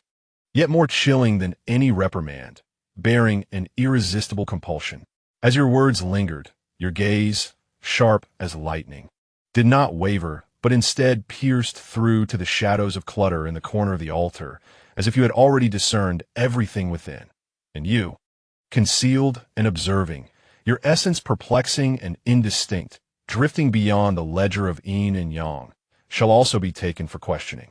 A chain, entirely composed of pure, ethereal energy and shimmering with ancient dark golden runes, materialized out of thin air, defying the barriers of space, and silently ensnared that shadow. Within the shadows, a brief, stifled gasp seemed to echo, and then a figure was forcibly yanked forth by the spectral chain, stumbling into view before the assembly. It was a young male ghost, appearing to be just over 20, with a soul so solid it was nearly indistinguishable from that of a living being, evidently possessing some degree of cultivation. In life, he seemed to have been a bright and cheerful individual, with handsome features and clear eyes, and even in death, a trace of that undiminished vitality could still be discerned. Yet at this moment, he was clearly terrified by this sudden apprehension. His spectral visage was paler than parchment, his lips quivering, as the chain, exuding an aura of dread, loosely coiled around his waist. Though it was not tightly bound, he felt as though his very bones had been extracted, rendering him nearly incapable of standing. The judge's icy gaze fell upon him, and in that instant, the young ghost flinched as if his tail had been stepped on, and then, to his utter dismay, he burst into inconsolable tears.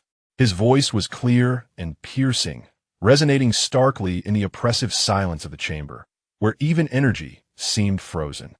As he was propelled forward by the expressionless specter using unseen force, he sobbed breathlessly, ghostly tears cascading down, striking the ground and transforming into wisps of cold blue smoke. "Oh, great Lord, Your Excellency, please see the truth. This little ghost is wronged.